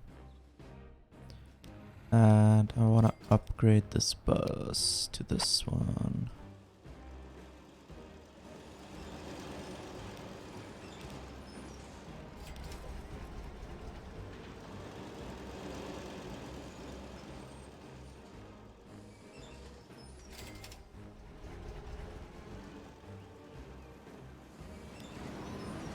Wait, are these Trabants? Oh, I love that. It's just a Trabant. A purple Trabant. Oh, that's so awesome.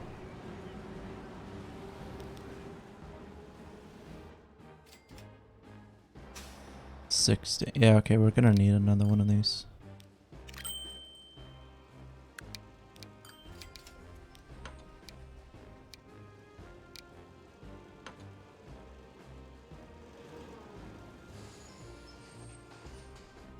How many people waiting here? But it should be fine.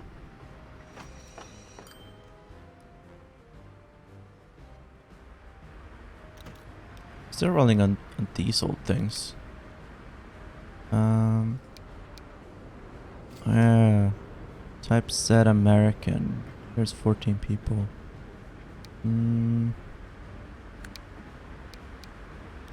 Let's replace this with the Type B as well.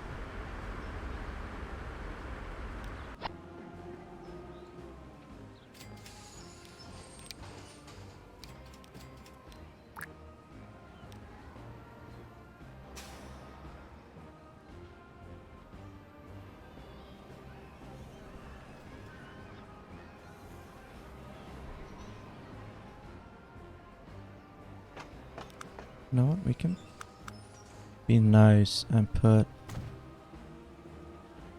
some stairs over here.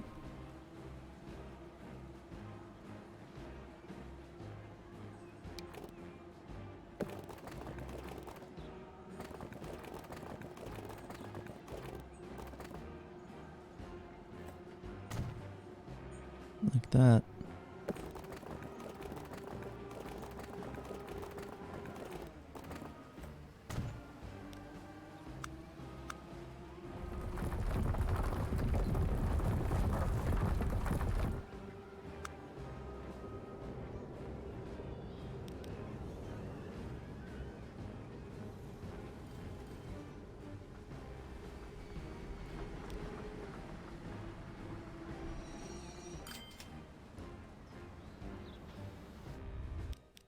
Let's check on the cargo. I get a bunch of plastic here now. And a bunch of cargo that wants to go to Guantanamo of all places.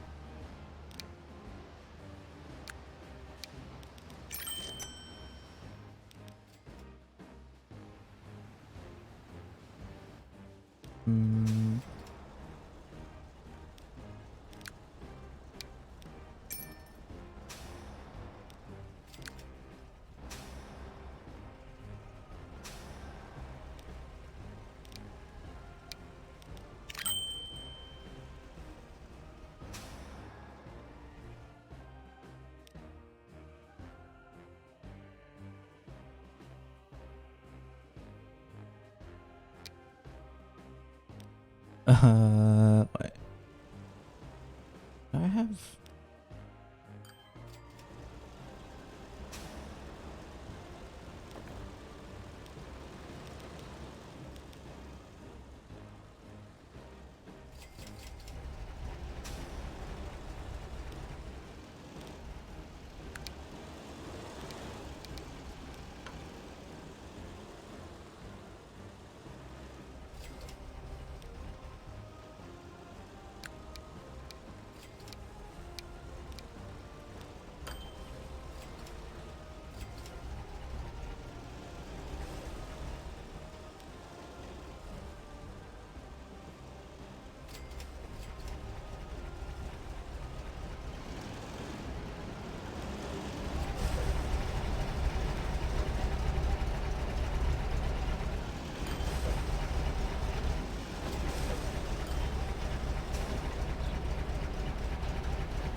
Wow, look at all these people.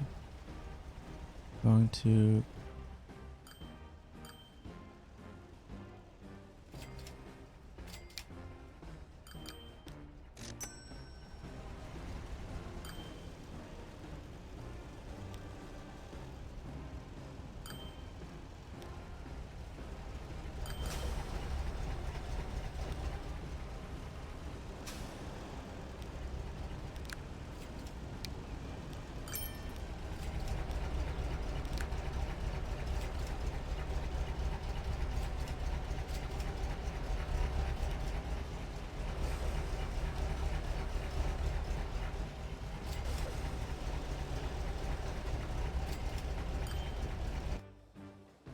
realistically, this should have a train going here, and I mean, eventually we want one connecting all these cities, but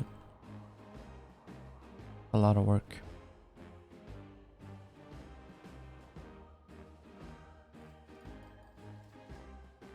Oh my god, Santiago.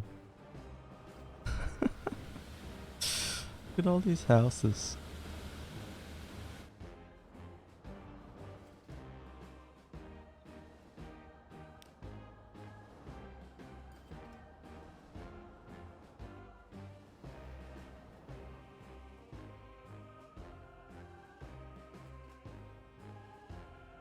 Kinda wanna like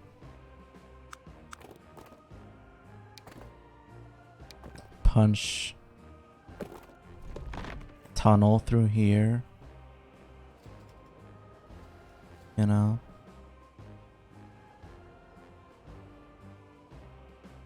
Let's do that.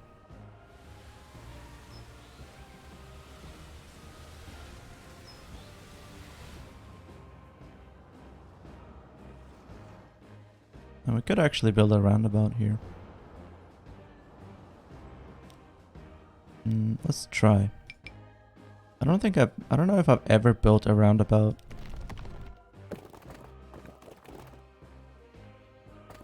Let's see.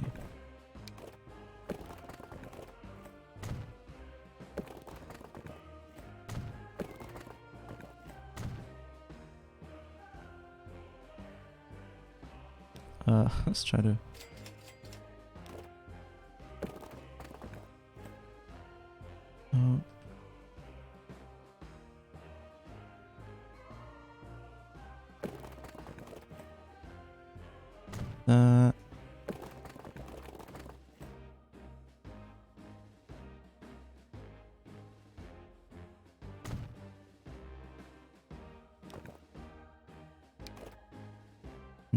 let's get the...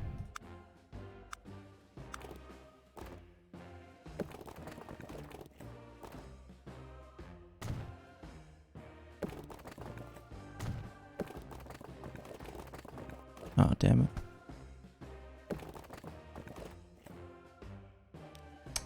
Really?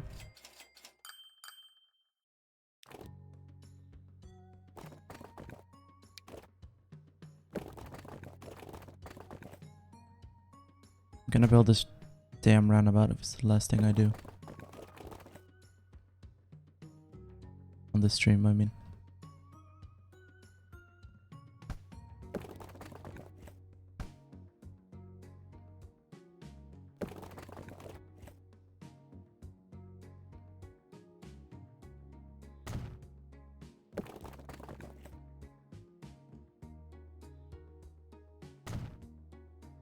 Is it around about prefab?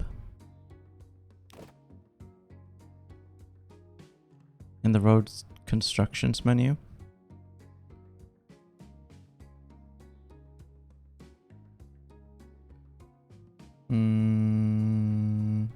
Oh, here it is. Oh, wow. Yeah, you're right. Well, that's convenient. Make it smaller.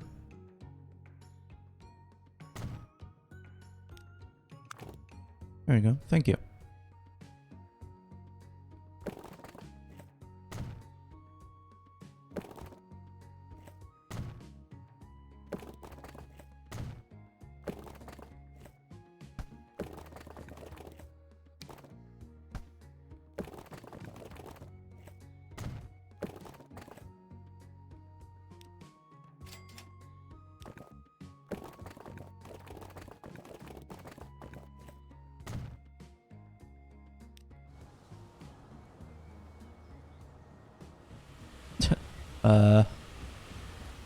Yeah, sure. That's fine.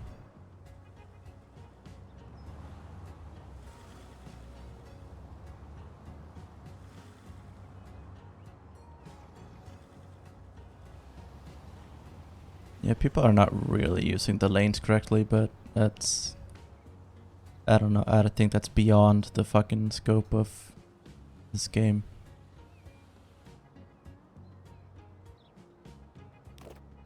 Guess we could create like a slip road. We want to be cheeky about it.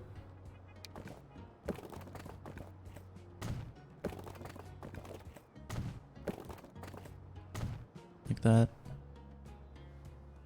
People don't have to go up here.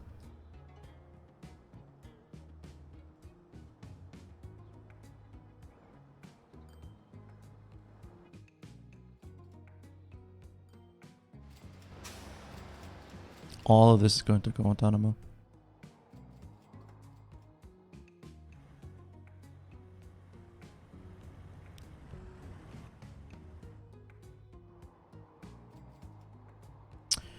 I mean, I guess we could ship it, but via boat, but you would have to go all the way around. I don't even know if that would be faster, to be honest. I think we might just need to buy more trucks. Oh, we got 8 of them.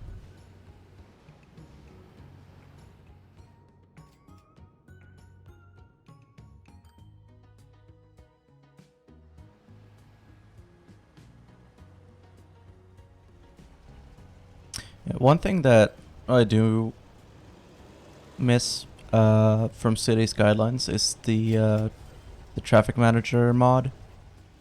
This is just so convenient.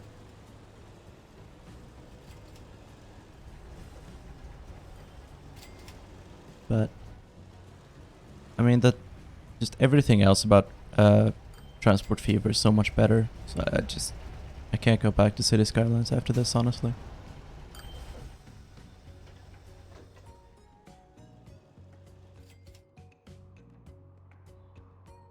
How we're doing? Still want more plastic. I wonder if we should just make it longer. That was 120.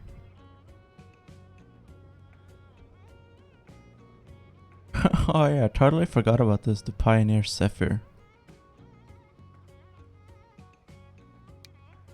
You can get a Russian class TE3 double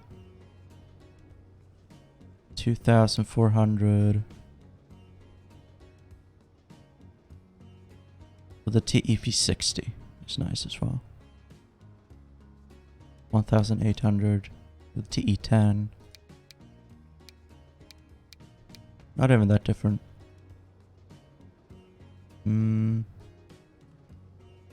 Let's replace this with the TE10.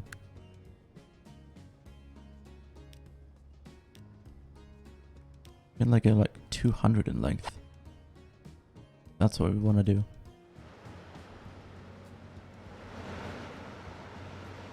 And it still travels at 100 kilometers an hour. This is a really powerful diesel locomotive.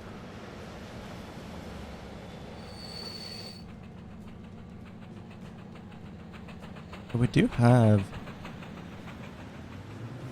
some electric trains as well.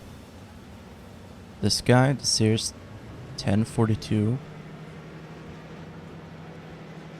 3,300 kilowatts. That's really good. And the RE44 is a Swiss train. Travels at 125 kilometers an hour. Pretty good. This one got 140. Look at that. Really fast and really powerful. 3,300 kilowatts. So much more than this. Wow.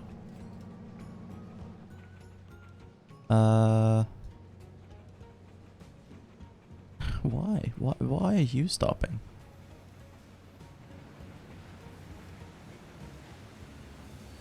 Oh, this better not be... Okay, thank God.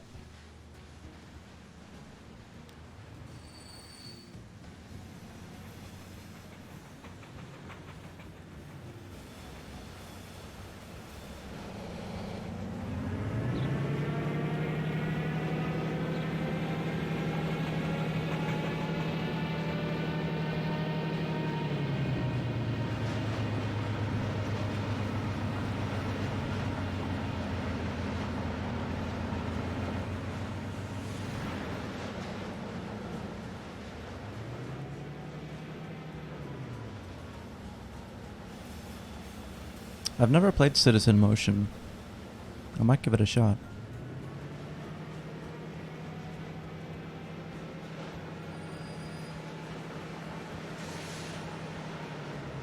I really don't have much of a reason to upgrade those old steam trains back there.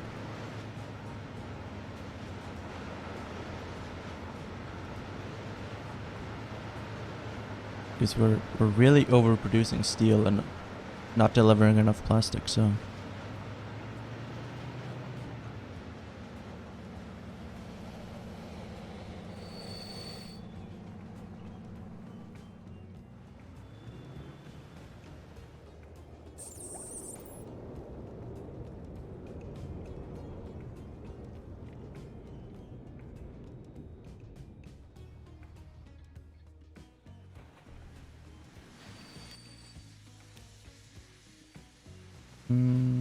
What should we do here?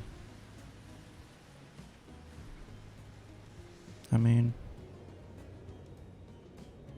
let's aim for like a length of like 100 or 120. 120. And... you know what?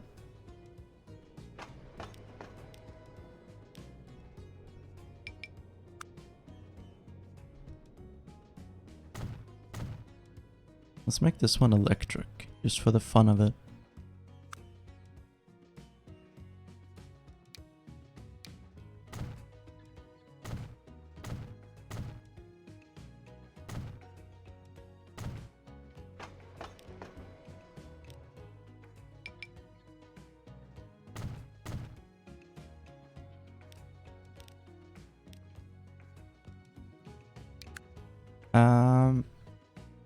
Let's see. 25. I mean, this one can travel at 120 kilometers an hour. A length of like 120 meters. If we did 1,600, that would be excellent. So you don't even need this. But our only travels at 75 kilometers an hour, so... I mean, this one is... it was not really made for freight, but... its attractive effort is less, obviously. It's still pretty good.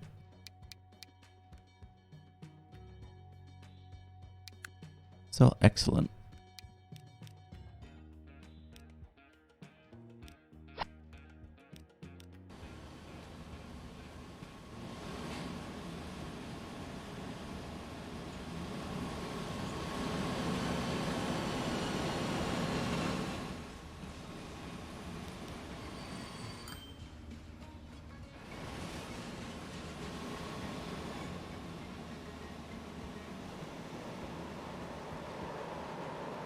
Yeah, it gets up to 120. Pretty fast. 42.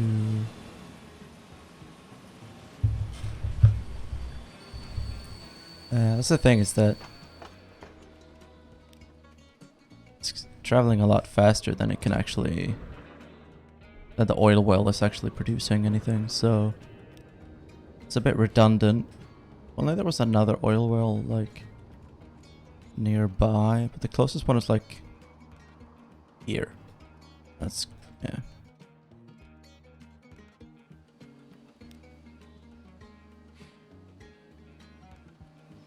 So yeah, no, it's pretty unnecessary.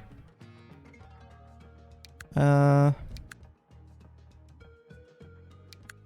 guess it doesn't need to travel that fast.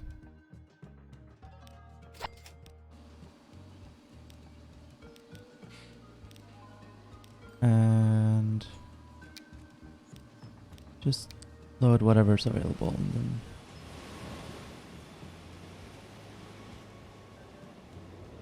yeah, it might be more than we need, really.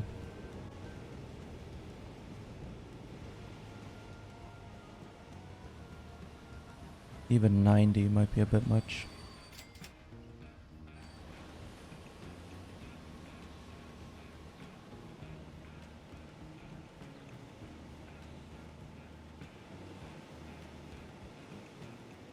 $72, $75. Yeah. We need like 90 is fine. But anything more than that is unnecessary. Alright, so we'll get rid of that.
Hmm.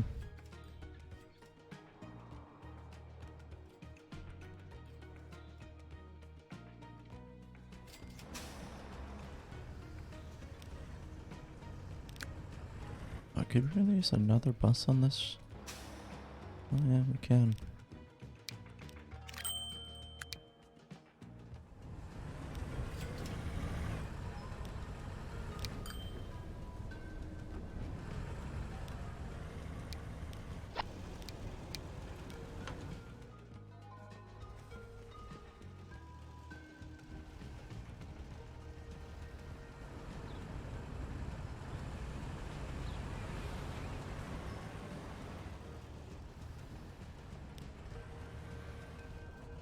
Alright, I'm gonna end the stream there.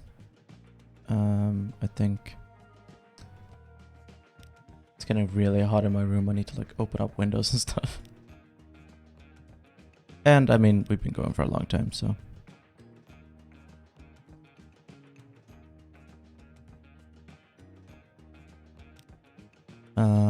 But I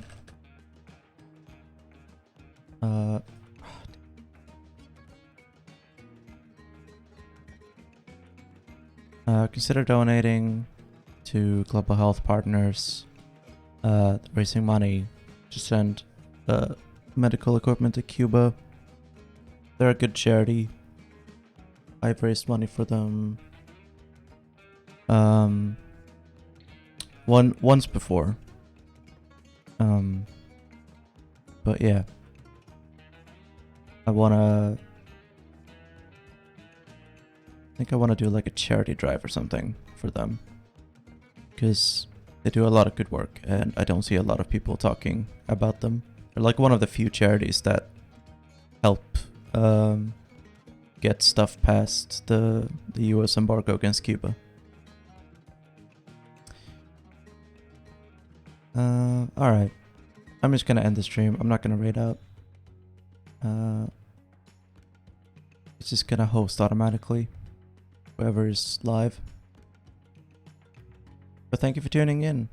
I might come back to this Cuba map in the future. We'll see. For now, I gotta